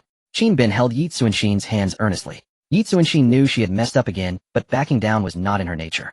"Brother Bin, you don't need to comfort me. I know I have no talent for cooking." Qin Bin breathed a sigh of relief. At least she realized it, better late than never. Yi Tsunshin changed her tone. "But I'll keep trying. I'm going to cook you 100 meals." Qin Bin collapsed to the floor at her words. In the end, after much patient persuasion and threats from Qin Bin, Yi Tsunshin dropped the idea, though she said she could practice by cooking for others. Qin Bin knew that cooking had become an inner demon she had to overcome, so he let it be as long as she didn't torture him. As for the others, well, let fate decide. "Report, Master. We have arrived at Haidong Island." Xiao Ai's voice rang out. The large screen displayed an image of the island, a barren ruin covered in snow. Seeing so much snow on Haidong Island was a sight only possible in the apocalypse, because this was the tropical zone at 20 degrees north latitude. With the great receding tide, Haidong Island had re-emerged above sea level. Xiao Ai continued toward Haimen International Port. Qin Bin commanded. "Yes, Master." Haimen International Port was a deep-water harbor capable of accommodating ships of 1,000 tons, making it ideal for docking. After another 2 hours of sailing, the Ark arrived at Haimen International Port on the southern side of the island. At the port, everything except the concrete ground had been swept away by the tsunami, with frozen carcasses of sea creatures still visible. The global cooling dealt a devastating blow to the ecosystem. The sudden extreme cold had killed countless tropical creatures that could not adapt. If the tsunami was a brutal physical assault on life, globally the extreme cold was a lethal magical attack. Severe cold was a catastrophic apocalypse in itself. The fleet entered the port. Qin Bin ordered everyone to assemble on the Ark's deck. In the wind and snow, the group saw the desolate land littered with frozen sea life, a scene of utter silence. Anyone would be awestruck by the power of nature. Qin Bin pointed toward the port and declared with unwavering resolve, "Here we will build our land base." The biting wind howled and heavy snow fell in a flurry. At the harbor, the Noah's Ark fleet was gradually docking. A little more to the left. He Qingwang directed with a flag on the pier, adjusting the fleet's position to maintain alignment. This international dock had a total of 90 berths, more than enough to accommodate the entire fleet. After the last 100,000-ton supply ship No. 5 was securely moored, the Lone Wolf Squad and a group of teachers and students began constructing wide ramps from the ship to the shore, as well as side gangways. "Captain, the search within a 5-kilometer radius is complete. No living creatures or dangers detected, and we've installed surveillance cameras." 3 members of the Red Blood Cell team rushed back to report to He Qingwang. "Good. Leave the remaining cables on the ground for now. Go set up a perimeter alert nearby, and don't let your guard down," He Qingwang cautioned. In the apocalypse, any danger could arise. He recalled the strange fish incidents mentioned by the female guard troops. The creatures of this world might have already changed. Until the base was established, the safety of the surrounding area must be ensured. Yes, sir. The three responded, then dropped their cables, braved the heavy snow and bitter cold, and split off to guard 3 directions. A voice from the No. 5 supply ship shouted, "Qingyuan, I'm done here. Tie the ropes." Although the ship had dropped anchor, additional securing was needed to prevent movement from the waves. Got it. He Qingyuan replied, leading a team member to tie the mooring lines one by one to the iron bollards on the dock. In the frigid winter, even a little exertion made the body sweat and heat up, causing frost to form on the eyebrows and face. He Qingyuan wiped the frost from his face and heaved a heavy sigh of relief in his heart. Finally it was done. He could now notify the captain to disembark. Through the radio transceiver, He Qingyuan reported to Qin Bin, "Captain, the ships are fully docked. No danger detected within 5 kilometers. Good. Notify the others to assemble on the shore." Qin Bin's voice came through the radio. "Yes, Captain." He Qingyuan replied, then used the radio to inform the others and went to wait at the foot of the gangway. Inside the cabin, Qin Bin transmitted the base design requirements to Worker No. 1, instructing him to draft a base plan. In less than a second, Worker No. 1 had already output a complete blueprint. According to Qin Bin's requirements, the base had to satisfy 5 fundamental conditions. First, survival conditions. Adopting an underground living area design, excavate a sufficiently spacious underground space beneath the port equipped with heating, electricity, and various living and entertainment facilities. Second, defense conditions. Establish 3 lines of defense around the base: electric fences, a surveillance, an early warning zone, and bunker firing points. In the event of an R-virus outbreak, the base must be prepared for possible attacks from mutated creatures or zombies. Third, research conditions. Build a land-based research facility to continuously advance technology. Fourth, underground storage. Excavate an underground storage depot for food, diesel, ammunition, and other supplies. Fifth, underground farming and aquaculture area. Create a natural ecological zone underground to support planting and breeding, achieving self-sustaining ecological circulation. The base plan designed by Worker No. 1 covered an area of 25 square kilometers, shaped like a semicircle centered on the research facility and living quarters. A key structure was a micronuclear fission reactor. Only with a nuclear reactor could sufficient energy be generated to sustain the base's operations. The reactor would continuously output electricity. Qin Bin intended to turn this base into a powerful rear area for the Noah's Ark, then expand from the base to cover the entire Haidong Island, firmly securing control over this large island. Only with a stable rear base could he safely venture out on the Noah's Ark to search for supplies. After carefully reviewing the plan, Qin Bin realized the project was too massive to be completed in one go. He therefore divided the entire base construction into 5 phases to be built step by step. To undertake such a colossal project, manpower was indispensable. The current workforce was woefully insufficient. He would have to acquire troops through the arms market. Qin Bin opened the system's arms market, filtered for engineer troops, and indeed found a series of level 1 engineers. After browsing, he decided to purchase an entire platoon, 40 engineers in total. A full platoon of engineers cost 400 survival points. Qin Bin glanced at his remaining 110 survival points. Spending another 400 stung a bit. But for the sake of building the port base, it was a necessary expense. Confirm purchase. Qin Bin selected the option. Ding. You have successfully purchased an engineer platoon. As the system notification sounded, 40 men appeared neatly in the observation room. "Greetings, master," they shouted in unison. Qin Bin looked with satisfaction at the 40-man team. Platoon leader stepped forward. A burly, dark-skinned, middle-aged man stepped out. Platoon leader Lei Hui reporting. "Master, please give your orders." Platoon leader Lei Hui was an expert in construction coordination and team management. "From now on, call me Captain. This is the base construction plan. Your task is to build the base as quickly as possible." Qin Bin handed him a tablet computer. "Yes, Captain. I guarantee the mission will be completed," Lei Hui said solemnly. "Good. Now everyone change into cold weather gear and follow me down," Qin Bin said. With this team of engineers, construction would proceed much faster. On the dock, the others were already waiting. The side hatch of the Noah's Ark opened. The first to emerge were the female guards led by Yi Lan and Yang Mi. 10 in total, fully armed with rounds chambered as they walked down the ramp. After the female soldiers disembarked and began scanning the surroundings, Qin Bin finally descended with Yi Tsunshin by Jie and their 2 pets, Sun Wukong and Xiao Tianquan. Sun Wukong and Xiao Tianquan wore specially made cold weather suits, and with their natural fur and the strength pills they had taken, they were in good physical condition. As soon as they hit the ground, they dashed off in wild joy, seemingly unfazed by the heavy snow and bitter cold. Finally, a team of engineers emerged, led by platoon leader Lei Hui. The teachers and students were a bit surprised to see Qin Bin bringing out another group, but they quickly grew accustomed to it. This mysterious captain seemed to possess an extraordinary ability to summon numerous people. After disembarking, Qin Bin looked around. The ground around the dock was very flat. As far as the eye could see, only distant hills merged with the gloomy sky. This terrain was extremely open. One advantage was that any enemy approaching would be detected immediately. Aside from digging tunnels, there was almost no place to hide. Establishing a base at the dock was a decision Bin had made after careful deliberation. First, being close to the sea allowed him to rely on the Noah's Ark's firepower at any time. Second, he could easily resupply from the ships and return for rest. Building a base on such a flat piece of land would have been unimaginable without the engineering machinery on the supply ships. While other survivors were still worrying about food, medicine, and warm clothing, Bin was already pondering how to construct a base. Worker No. 1. Transmit the base construction blueprint to everyone. Bin said to Worker No. 1. Yes, master. Via the local area network, data could be transmitted between ships, and everyone could collaborate on the virtual cloud established by Worker No. 1. This was the beauty of the land. Everyone received the detailed base construction plan and blueprints on their tablets. Bin said to the group, take a close look at this construction plan. It mainly consists of 5 parts: underground storage, underground residential area, research facility, defense structures, and underground farming and aquaculture area. The teachers, students, and special forces members all began examining the content of the base plan. When they saw the scale of the plan, expressions of surprise flickered across their faces. The base was quite large. Lao Bai exclaimed in astonishment, Captain, this big, covering 25 square kilometers. He had expected no more than a few kilometers of construction, but Bin planned to cover the entire 5-kilometer range from the dock to the main entrance of the piers. Bin could tell from their expressions what they were thinking. That's right, of course it needs to be this big. But this is the full plan size, we don't need to build it all at once. So I've divided the plan into 5 phases.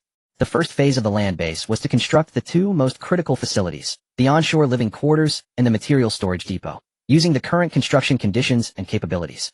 The No. 5 supply ship carried excavators, concrete mixers, bulldozers, drilling rigs, dump trucks, and other engineering vehicles.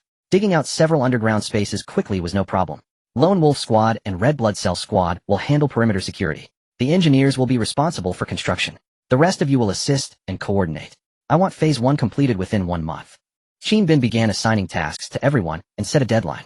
He wanted a foothold on the land base as soon as possible. Is that clear? Bin looked at the crowd. Yes, Captain. Mission guaranteed. Everyone responded in unison. Suddenly, at that moment, a voice came through He Qingwang's earpiece. Captain, due north, I've spotted a suspicious target. It looks like a cow. What? A cow, eh? He Qingwang was stunned. The great tsunami had swept away almost everything that could be taken. Any creatures not swept away would surely have drowned unless they were lucky enough to be on a boat. Otherwise, there was almost no hope of survival. Moreover, with no food and extreme cold, the animals that originally lived in this tropical region must have been dealt a devastating blow. It was almost impossible for any living creature to remain. How could there be a cow? Look more carefully. Are you sure you're not mistaken? He Qingwang asked. The snow is too heavy. I can't make out what it is. It's a large dark shape on all 4s, shaped exactly like a cow. The team member's voice came through again. He Qingwang frowned upon hearing the information reported by his subordinates, then relayed the news to Bin. After a moment's deliberation, Bin said, keep them under surveillance. You guys drive out the AA-5 infantry fighting vehicles and come with me to take a look. The engineering corps will continue construction as planned. Yes, sir, everyone responded.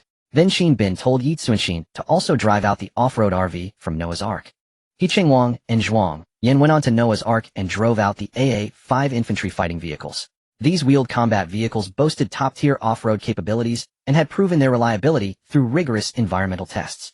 The infantry fighting vehicles roared with a deep rumble as they drove down one by one from the spacious ramp, exuding an imposing presence. The AA-5 infantry fighting vehicle was equipped with a main cannon, an automatic machine gun, and a rooftop firing position for a machine gun. Its body was made of 30 mm penetration-resistant armor, making it a veritable mobile fortress of firepower. The 5 infantry fighting vehicles arrived at the dock and lined up side by side, awaiting Bin's orders. Just then Yi Tsuanshin drove an off-road RV out of the rear cabin garage. This RV was considerably taller than the infantry fighting vehicles.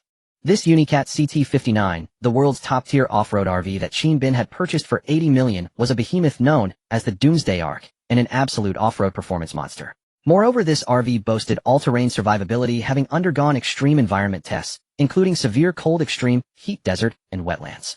Its shell was made of high-alloy, high-strength bulletproof steel, its windows were double-layered laminated tempered glass, and its partitions were made of 6 cm thick polyurethane foam insulation, providing excellent thermal insulation. Bin had purchased it primarily for use as a temporary command vehicle outfitted with a modified radio system that could connect communication signals with other vehicles. Bin and a group of female guards boarded the RV and immediately felt the temperature rise to over 10 degrees Celsius. Inside there were beds, sofas, computers, refrigerators, and other living amenities.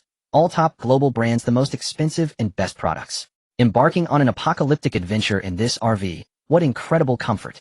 Qin Bin sat comfortably on the spacious sofa in the middle of the RV with a radio communication device on the table in front of him, a proper communication system. Qin Bin issued commands to the other infantry fighting vehicles through the communication system. Move out, let's go check it out. Yes, Captain. Infantry Fighting Vehicle 01 received.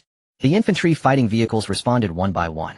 The 5 vehicles led the way, and the convoy headed straight for the northern guard point. In a few minutes they arrived at the guard point 5 kilometers away, and Qin Bin along with 2 team leaders got off. The female guards followed him off the vehicle and maintained vigilance, never leaving Qin Bin's side. Liu Erniu, a member of the Red Blood Cell team, immediately came to report. Captain Team Leader, I just saw a large dark figure right ahead. It moved very quickly and darted into the ruins. Liu Erniu said gravely. Qin Bin raised his binoculars to look at the ruins ahead. The buildings there appeared to be a cluster of office buildings outside the dock, but most of them had been destroyed by the massive tsunami, leaving only crumbling walls. Under the heavy falling snow, visibility was severely impaired. Even with binoculars, the ruins appeared somewhat blurry. At the moment, there was no movement in the ruins. Qin Bin lowered the binoculars and said, let's go over and take a look. We must eliminate any danger in advance. Yes, Captain, everyone responded. Liu Erniu boarded team leader He Qingwang's infantry fighting vehicle. Qin Bin returned to the RV, and the female guards went back to their monitoring and observation positions. Inside the RV, the external cameras allowed for 360-degree monitoring of the surroundings, with high-definition surveillance cameras even under the chassis and above. Moreover, it had 3 firing positions, and the RV had been modified to possess some command vehicle functions. This vehicle also had considerable potential for future upgrades, and it would be indispensable for searching for supplies on land. The convoy continued forward, heading straight for the ruins.